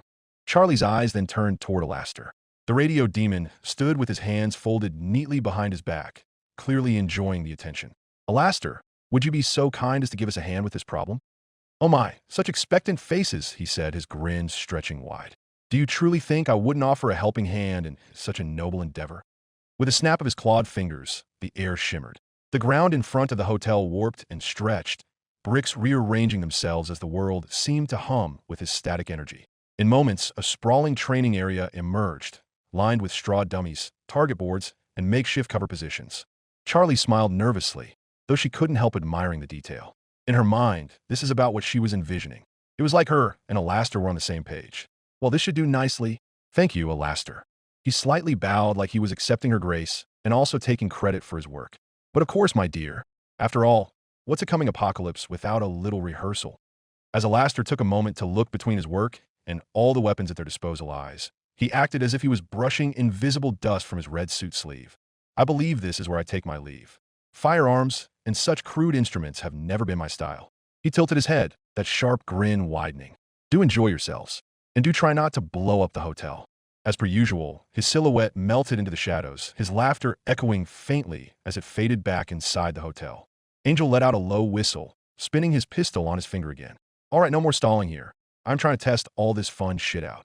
Cherry grinned and bumped his arm. Damn right.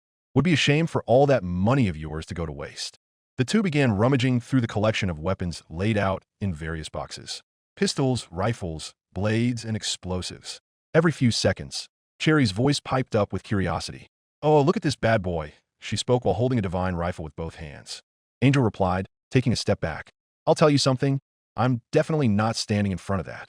Meanwhile, Husk stood a bit apart from the others, scratching behind one ear with a claw as he looked upon all the different weapons.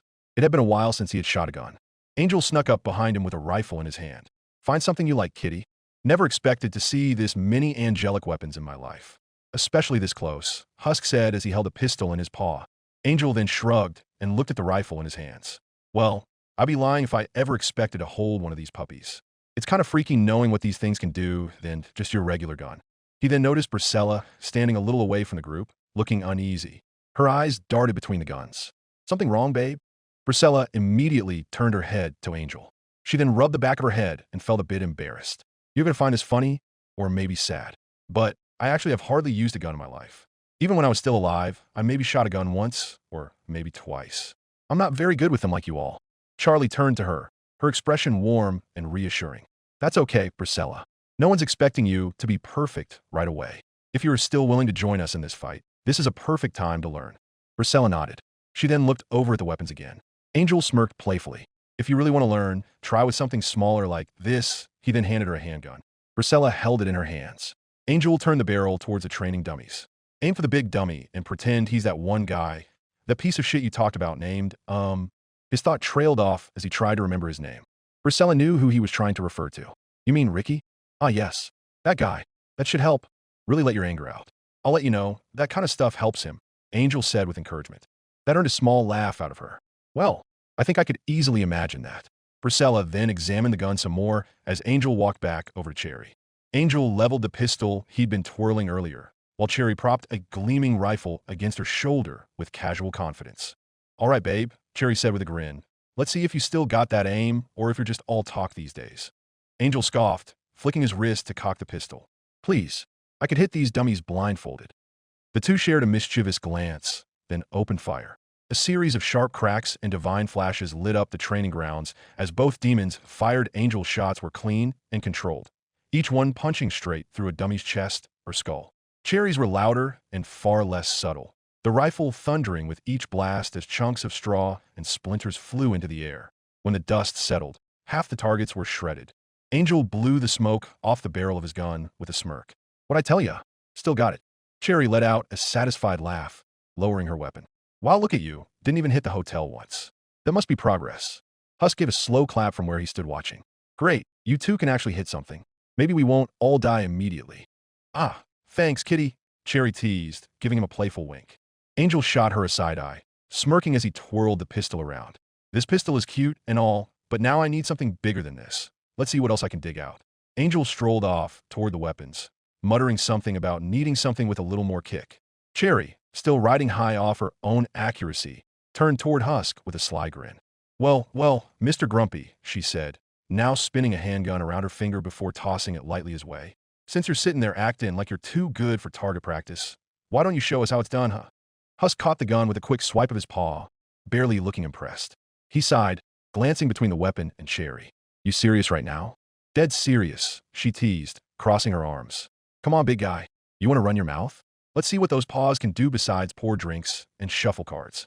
A low growl rumbled in Husk's throat. "You really don't know when to shut up, do ya?" Cherry tilted her head. "Not my best trait, no." Husk rolled his eyes and stood up, stretching his shoulders with a grunt. "Fine. If you want some kind of fucking show, I'll give you one." He stepped up beside her, ears flicking as he looked down the range. The weight of the gun looked awkward in his paw at first, but once he raised it, his movements shifted. Smooth, focused. The lazy bartender act slipped away for a brief second. He fired off 3 clean shots in quick succession. Each one cracked through the air, hitting the dummy square in the chest. Cherry blinked, surprised. "Okay, didn't think you actually had aim." Husk blew out a short breath, lowering the gun. "There's a lot that you all don't know about me. Let's just say I have had my fair share of shootouts." Angel let out a low whistle from across the courtyard. "Damn, Husk. Think you could do that again? That was kind of hot." Husk just handed the gun back to Cherry with a dry look. "I could do it again. Do I want to do it again?" "No." Cherry took the gun back with a chuckle. "Fair enough, old man. Still, nice shot." Angel practically let out a dramatic gasp, his eyes lighting up like a kid in a candy store as he spotted something gleaming, a sleek, brightly trimmed angelic Tommy gun. "Holy hell, would you look at this beauty?" he exclaimed, almost trembling as he picked it up. My favorite kind of gun, but with that heavenly touch? Oh, I think I'm in love. Without waiting for permission, he aimed downrange at one of the dummies before unloading a rapid, thunderous burst of glowing rounds, shredding the target in a flare of light and smoke. He then lowered the smoking weapon. Yep, I'm keeping this one forever. The sound of the rhythmic, heavy footsteps cut through the gunfire, and talking like usual. Each heavy step increasing more and more in volume as the loud sounds of the Praetor's suit could not go unnoticed. Doom Guy emerged from the pathway, going toward the hotel. Angel Dust leaned against a crate of rifles with his usual swagger, resting his new Tommy gun on his shoulder. Well, hey Muscles. Charlie said we got you to thank for all this holy hardware. Gotta say, Doom Daddy, you allowed Charlie to spoil us. Cherry walking up beside Angel with a crooked grin. Have to say, never thought I'd get my hands on any of these. Thanks to you, you really know how to make a girl feel armed and dangerous. Angel held up a few of his hands, not bothering to wait in silence for no response. You don't gotta say anything. We can feel the gratitude radiating from behind that helmet. Doom Guy's head slowly turned to look at the collection of weapons and the new training area that seemed to randomly appear. He saw that a few of the targets were already shredded to pieces. He then slowly walked as he did more of a silent scan of the weapons. The guns here differed quite a bit from the ones that he uses now. When he got his full fill of looking, he then started to walk past them toward the hotel entrance. But Angel called out, "Whoa, hold up, big guy. You're not going to test these bad boys? I mean, come on. We're all supposed to be training here. Can't get too rusty, right?" Doom Guy froze mid-step. The silence that followed was heavy enough that Cherry glanced between them, grinning at the tension. Slowly, he turned his head toward Angel. The visor of his helmet hid his face pretty well per usual. If you could see his face better, he was basically giving a look that said, "Really?" Angel didn't see the look and thrusted the Tommy gun toward him with both hands. "Come on, just one shot. You gotta show us how it's done." For a few seconds, Doom Guy didn't move. Then, without a word, he reached out and took the gun. His large hand held the grip with one hand. With his large size and frame, he made this weapon look like a toy in his grip. He then stepped toward the range, still holding a two-handed gun with just one hand. He held it straight up and then pointed it down the range. He practically obliterated the target in front of him as he hit with great accuracy. His strength, his focus was so good, he made the gun have no recoil at all, no recoil, no flinch, just calm, calculated precision. When the clip clicked empty, Doom Guy lowered the weapon, checked the barrel with a quick glance, and handed it back to Angel. Husk folded his arms and let out a type of approving grunt. Well, doesn't look like he is any kind of rusty.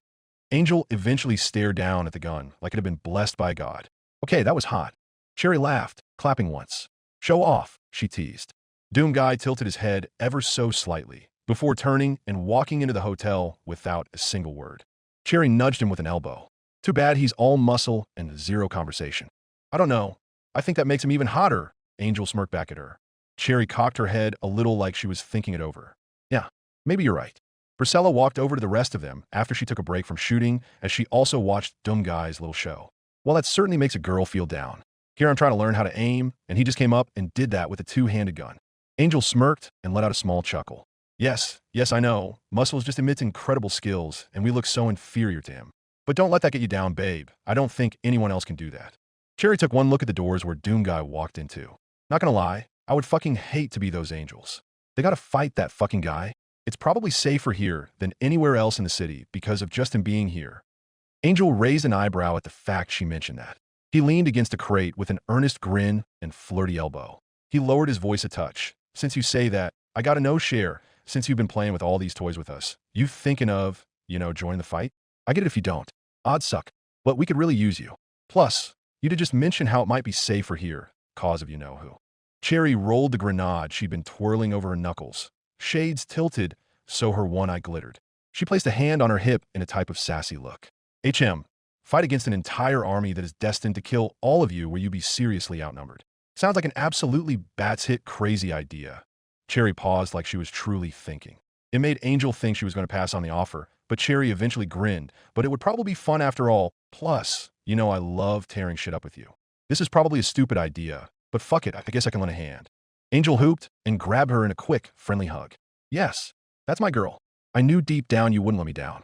Great. Now our chances of actually coming out of this thing alive went up by the slimmest amount. Husk decided to share his input on her joining them. Negativity, Husk, negativity, Angel said back as he broke off the hug from Cherry. The group of them then started to talk again as Charlie and Vaggie still stood off nearby as they supervised to make sure things didn't get too out of hand. Vaggie then looked back at the doors to the hotel, remembering that Doomguy walked into them a few minutes ago. Vaggie had been meaning to speak with him about something. She found this to be a good time. Charlie noticed her gaze looking towards the hotel like it showed a look of concern. "Hey, everything okay?" Charlie asked to Vaggie. Vaggie nodded, but her tone was lower, more serious. "Yeah, just give me a minute. I want to talk to him about something." Charlie tilted her head slightly, concern flickering for a moment. "About what?" "Just strategy. A plan that I've been coming up with," Vaggie said after a pause, offering a reassuring half-smile. "Don't worry, babe. I'll be right back." Charlie smiled and gave her hand a squeeze. "All right, don't be too long. I want to hear this plan of yours." "I won't," Vaggie promised before turning and heading toward the hotel doors. As she pushed through the entrance, the noise from outside dimmed behind her. The interior of the Hazbin Hotel was quieter with the faint sound Alastor's radio static somewhere deeper inside. Doomguy was easy to find. He was sitting in the lobby with his helmet in his hands. He used his right thumb to try and rub a spot off of the helmet. Vaggie had gotten so used to him wearing a helmet, it was odd to see his face, especially one that had such a serious and mean look all the time. Vaggie wondered at times if his eyebrows ever become tired as they were always pointing down. Vaggie stood right in front of him and spoke. "Hey, got a minute?" Doomguy looked up from his helmet and looked her in the eyes, his face still as serious as ever as he looked at her. Obviously, he did have a minute, as he didn't have too much on his plate right now. Vaggie held her hands together. "So, I've been doing a lot of thinking of a strategy for Extermination Day. I don't think this needs to be said, but you're the main piece to our defense strategies. Here, I can explain it a bit more." Vaggie pulled up a large rolled-up piece of paper. She unraveled it and laid it on the floor, the edges curling slightly where it had been rolled for so long. It was a drawing of the hotel and the area around it. Doomguy did look down at it to hear what she had to say. "Look, we all know now that I used to fight as one of them, but because of this, I do know where their mindset will be here, especially after the last cleanse. You'll be the main focus. Adam will want you dead first. He always has taken personal offense when someone makes him look bad. You did that when you killed members of his army and at the meeting. To make it as easy as possible, he fucking hates you. Because of that, you'll draw their attention of him and the other exorcists. From the last cleanse, you have shown you can take on groups of them all on your own, and clearly you have the power to do it without immediately being killed. Now, I say that you will make a push into their attacks, do what you do, and start taking down as many as you can, which will keep the exorcists and Adam focused on you." Vaggie then looked up from her makeshift map to look him in the eye. She spoke a little slower and rubbed her neck with her hand as she spoke.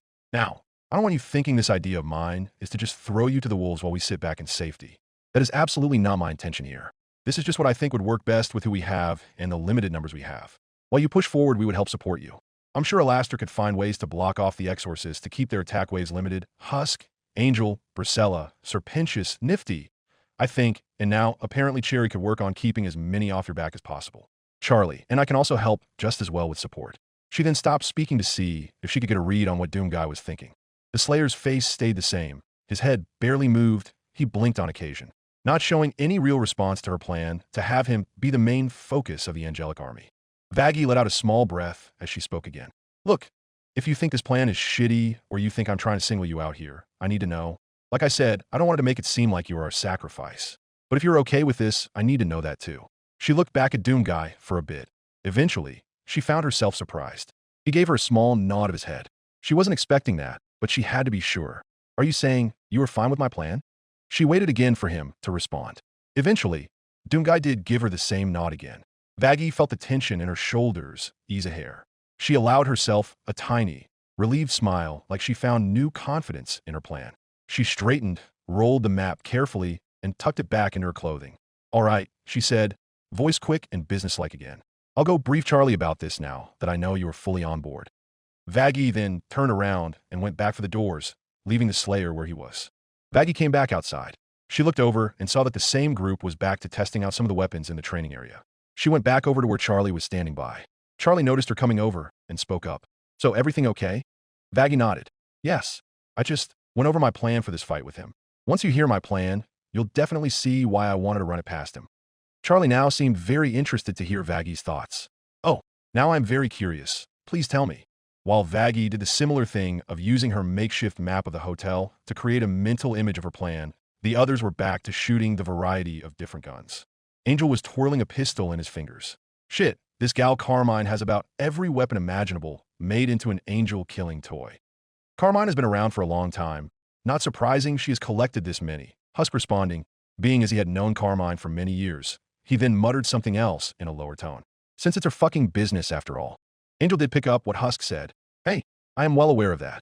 I'm just saying. He then stopped spinning the gun and tossed it to Husk, who at the last second caught the gun. Now go on and shoot some stuff I want to watch, with a wave of hand and a flirty tone behind it. Husk raised an eyebrow and looked at the gun. And why do I have to shoot this while you watch? Angel's tone turned into a more pouty one. Because it will be hot. Now, just do it all right. Don't make me beg. Unless that's what you want. Husk groaned. I'll shoot if you stop talking, but knowing you, that's a long shot. He then started to aim down at a target. Before he pulled the trigger, he stopped himself when he saw Nifty down near the targets, cleaning away the debris from the targets. Nifty, the fuck are you doing? Nifty looked back at Husk. Cleaning. This whole area is an absolute wreck now that you all have been using those things. I have to make it all clean now. Angel snickered some. Nif, it's a training area, a gun range. Who cares if it gets dirty? When we get in this big battle, I'm sure this place is going to get a lot dirtier. That's why I have to keep up. If it gets too dirty, then it will be even worse. Gotta clean, gotta clean, Nifty said as she still continued to clean away. Priscilla still seemed confused about Nifty as a whole. So, why the hell does she have such an obsession with cleaning? Like, it seems she takes it to an extreme. Husk gave her a short answer. Better you don't bother trying to figure that out. You'll get more confused. Oh, all right. Priscilla ended up accepting that answer for now. But then, she heard the loud sounds of a vehicle heading their way. I'm not the only one who hears that, right? Eventually, the vehicle came into view. It was a custom-built tank that rolled up onto the pathway to the hotel and parked itself. The top of the tank opened, and out came Sir Pentious, followed by 10 of his egg bow eyes. Tada, I told you all I had something, he said as he gave the tank a few taps with his hand. What in hell is this thing? Vaggie questioned as she came over to look at it. Sir Pentious stood himself up straighter. This is a vehicle of mass destruction created by me. It can help us with adding some more firepower to our arsenal. Plus, we all get the assistance of my eggies. Charlie came over as well and did seem more interested than Vaggie. Oh wow, Pentious, you really made that by yourself? That is absolutely correct, Charlie. It had gone through some complications, but it is back and ready for action. Sir Pentious proudly announced. Cherry, however, let out a snicker. Hold on a minute. Is that the fucking tank you tried to use to take me out all those months ago? Sir Pentious' eyes went a little wider as he hoped she wouldn't remember that. I am no. Well, Cherry walked and got closer to it. She had a wide grin on her face as it was all coming back to her. Yeah, I remember this thing. That's when I saw the big guy for the first time. Didn't he destroy this shit with you in it? That is in the past. Old grudges have since been ceased, and now this is here for helpful purposes. Sir Pentious stood up straighter and gave the tank a few taps. Priscilla then observed the tank Sir Pentious brought, but her attention was more drawn on the smaller beings he brought with him. She stopped when she caught sight of several small, round figures waddling near Sir Pentious's tail. To her, they looked like eggs painted with cartoonish faces. I hope I'm not overstepping here. But were those things? She pointed at a small group of egg bow eyes. Sir Pentious turned to see what she was pointing at. These? Why, these are my eggies. My egg bow eyes. There are some of my minions here to assist us with this great battle. One of the egg bow eyes looked up and gave her a small way. Hello, strange lady. The egg boy exclaimed. Priscilla was a little off-put by it, but she gave a small wave and nervous smile back. Hi. Oh yeah, I'm sure they'll come in great handy for this, Cherry muttered with her arms folded. Priscilla leaned down to look at them all. They didn't look like the most intelligent fighters out there. They're adorable, she admitted, her tone a mix of fascination and confusion. Do they actually fight? Because they certainly are a bit small. Sir Pentious immediately responded. But of course, do not underestimate my eggies. While they may not be the largest bunch or the strongest, they can still provide us with extra firepower. They do know how to shoot a weapon after all. With all this firepower we have, they are perfect for taking down angels from a cover position. Ooh, one of the egg bow eyes said as he picked up something off the ground. This is really shiny. Can I keep it, boss? Sir Pentious then looked at all of them and let out a small, nervous chuckle as it seemed to be convincing them that perhaps they weren't built for fighting after all. Priscilla covered her mouth to stifle a laugh. They're quite the team, Pentious. Vaggie then stepped in looking at the egg bow eyes. And you are sure that they will only shoot the exorcists? And not any of us? Sir Pentious put on his proud and confident tone again. Absolutely, I am extremely confident that they will. Oh, okay, like 90% sure. Besides that small percentage, I am confident in my eggs. Charlie didn't seem to mind. If they are willing to help us, Vaggie, who are we to judge? Every little bit helps, right? Vaggie sighed and placed a hand on her face as she couldn't deny that. Yes, I guess that is true. She then let out a small sigh. This has to be the weirdest team I have ever seen assembled. Charlie let out a small, nervous laugh. Weird? Maybe just a little. She glanced over at the others again. Okay, Charlie admitted, stifling another laugh. Maybe more than a little. Angel spoke up like he was actually offended. Hey, this don't seem like a weird team to me. Seems like we got what we need. Vaggie raised an eyebrow to his statement. Really? We've got a mad scientist snake with talking eggs, a pyromaniac anarchist, a perverted spider, the princess of hell, a superpowered human, the radio demon, a bartender, and someone who is figuring out how to shoot a gun. If that isn't the strangest team assembled, I don't know what is. Whoa, I'm only somewhat perverted, Angel said, holding up his hands. No, you're not, Husk immediately said in response. Only towards you, sugar, Angel replied with a few flirty chuckles. Charlie looked at the group, and even though Vaggie was right, this was a very weird army. She had confidence in them. You know, for all our quirks and rough edges, we may be a bit of strange army, but you all are trying. You all stayed and are willing to stand and fight for something good. That is more than I could have ever asked from any of you. Oh, you flatter us, Angel said, clearly trying to keep up his usual facade, but you could tell he did appreciate her words. Angel then had a smug grin come to his face. All right, whores, enough with all this sentimental stuff. Let's get back to blowing stuff up. What a great idea. Couldn't have thought of that better myself. Cherry agreed as the two of them started digging through new weapons. Eventually, the doors to the hotel opened again, and Doom Guy actually stepped back outside with his helmet on his head again. The sound of the others testing weapons and joking around gradually dimmed as their attention went fully to him. Angel looked up from the crate he was sorting through to look at him. Our savior himself is back. I know you want to try out more of these bad boys. Cherry did something similar to Angel. Probably not. These weapons are all probably lame compared to him. Doom Guy observed them from his spot. Like usual, he just stood there tall, immovable, his armor glinting under the crimson light. His helmet turned slightly as he scanned the area again, the makeshift firing range, the weapons scattered about, the group that had become their unlikely army.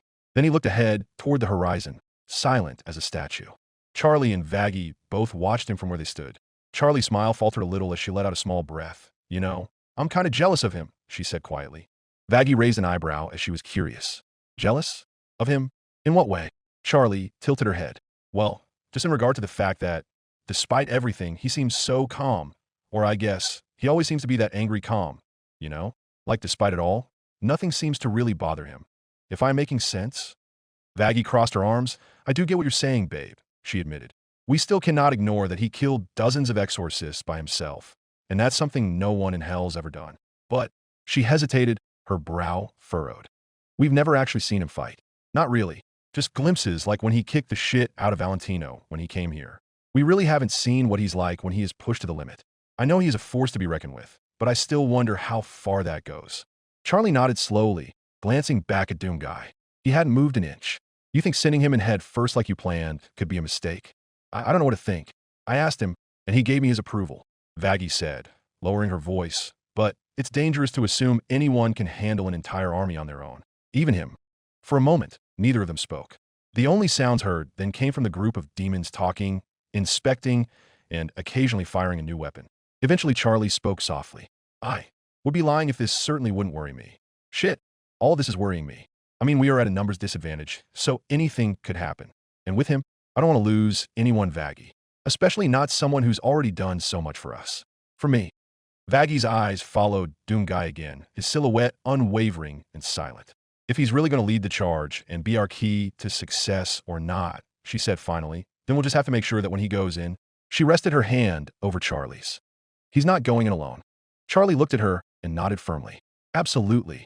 Doom Guy stood rigid, scanning the courtyard and the training grounds with his usual silent intensity. Occasionally, his visor caught glimpses of the others testing weapons or laughing, but his focus remained elsewhere. Then a tiny voice piped up from below. Whoa, you are really big. One of the egg bow eyes spoke, pointing a finger at Doom Guy. Hey boss, who is this giant? Sir Pentious whipped his gaze around to see one of his egg bow eyes in front of the Slayer. Ah, yes, that is the human. I mean, Doom Guy. Is that correct? Yes. Doom Guy. The egg bow eyes looked back up at him. Doom Guy? Huh, that's a funny name. Doom Guy, meanwhile, remained completely still, as if the entire exchange didn't exist. His eyes moved, slightly scanning the odd creature in front of him. Another one of the egg bow eyes came over. Wow, he's huge and strong and scary. Is he our friend? Pentious paused for a moment. Why, yes. Precisely. Our friend. Very friendly. Just extremely intimidating. But on our side. Very friendly? Sure you aren't thinking of someone else? Husk, questioned as very friendly, was not at all describing the Slayer. Well, okay, no, but you get the point I am trying to make her. He is our ally, on our side, our comrade and armistice for this battle ahead. One of the egg bow eyes placed a hand to its shell. Say, boss, he kind of looks familiar. Have we fought with him before? Sir Pentious then tugged at his collar as he thought of an answer to say. Well, no, not in that way. Cherry placed a hand on her hip. Yeah, more like the opposite of that. The egg bow eyes seemed to need their thinking caps for just a simple answer to their own question. One of them asked another question, but it was still way off. So, we fought. Someone else. Sir Pentious put a hand to his face. No, nothing like that. Look, forget any potential past we have with him. All that matters now is he is our ally in this fight. The egg boy seemed convinced to change the subject. Oh, who are we fighting again? These are supposed to be our extra support? Husk questioned, clearly not seeing the vision Sir Pentious painted here. Are you still sure these eggs of yours aren't going to shoot us by mistake? Angel questioned from earlier. Sir Pentious paused for a moment to think of an answer. 80%. This just keeps getting better and better. Husk muttered, clearly going back to his grumpy mood again. Sir Pentious then felt like showing his egg bow eyes could be up to the task. He started slithering back and forth between weapons. He would grab a few guns and hand one each to an egg. After 5 total round trips, he spoke to them. Now, my dearest eggies, these guns you hold are not just guns. These are angelic weapons, capable of harming the exorcists themselves. Not toys, not souvenirs, tools of glorious precision. They all let out noises of amazement looking at the guns and their bright glow. Were the exorcists again? Sir Pentious sighed, as they should know what they were. You have seen them? Okay, the exorcists are angels from heaven.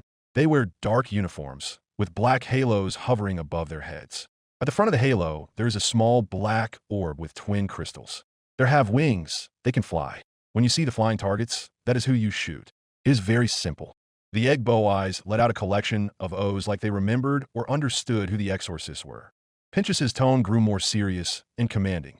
And hear me well. These are not regular guns that we have used in hell. When fired at a demon, they will truly kill. Full stop. No resurrections. No oops, fixes. Only shoot the exorcists. Do you understand? Do not shoot anyone you see around you here. Yes, boss, they responded back with their form of understanding. Angel watched, grinning, but with an edge of concern. All right, now I gotta see how they shoot. Come on, Pentious. Let them have a go. All right, fine. Eggies, take those targets there and imagine they are exorcists. Show everyone your skills and fire away. Pentious commanded out like he was controlling a small army. The egg bow eyes did point their guns at the range. All 10 of them began firing. There was a barrage of bright bullets flying around. While they weren't perfect shots, they did still hit the targets for the most part. Priscilla hovered nearby, watching with a little bit of jealousy. Well, shit. Even they are better than me. Angel then put an arm around Priscilla and spoke to her. Don't beat yourself up. You still got a few days. Plus, between you and me, I'd still be more confident in you not shooting my ass than them. Priscilla did let out a small chuckle. Don't worry. I probably miss you anyways. Oh, see. You are funny. Angel replied back with a smile as he pulled his hand off her shoulder. Alastor, who eventually came back outside through all the sounds of gunfire, twirled his cane a few times. My, what a charming little auxiliary force. How delightfully theatrical. His smile suggested he was entertained. There was a twitch in his radio-static lace smile as he walked around. Oh, the sheer dysfunctionality of it all. How perfectly suited you are to fight an army of exorcists. Absolute mayhem in the making. The angels in heaven will be positively bewildered. This all is a cacophony of chaos. And I must say, the entertainment value is simply irresistible. Well, while I won't disagree with you, Al, on our army here, perhaps some charm, chaos, and dysfunctional is what we need. They wouldn't expect that group to succeed, so we could prove them wrong, Charlie said, trying to appeal to Alastor, but also to the rest of the group. Alastor folded his arms behind his back as he stopped pacing. Oh yes, my dear, I'm sure this delightful circus shall play itself out. Perhaps we will watch as the impossible unfolds after all. The show is almost here. Let's see if we all are ready for it.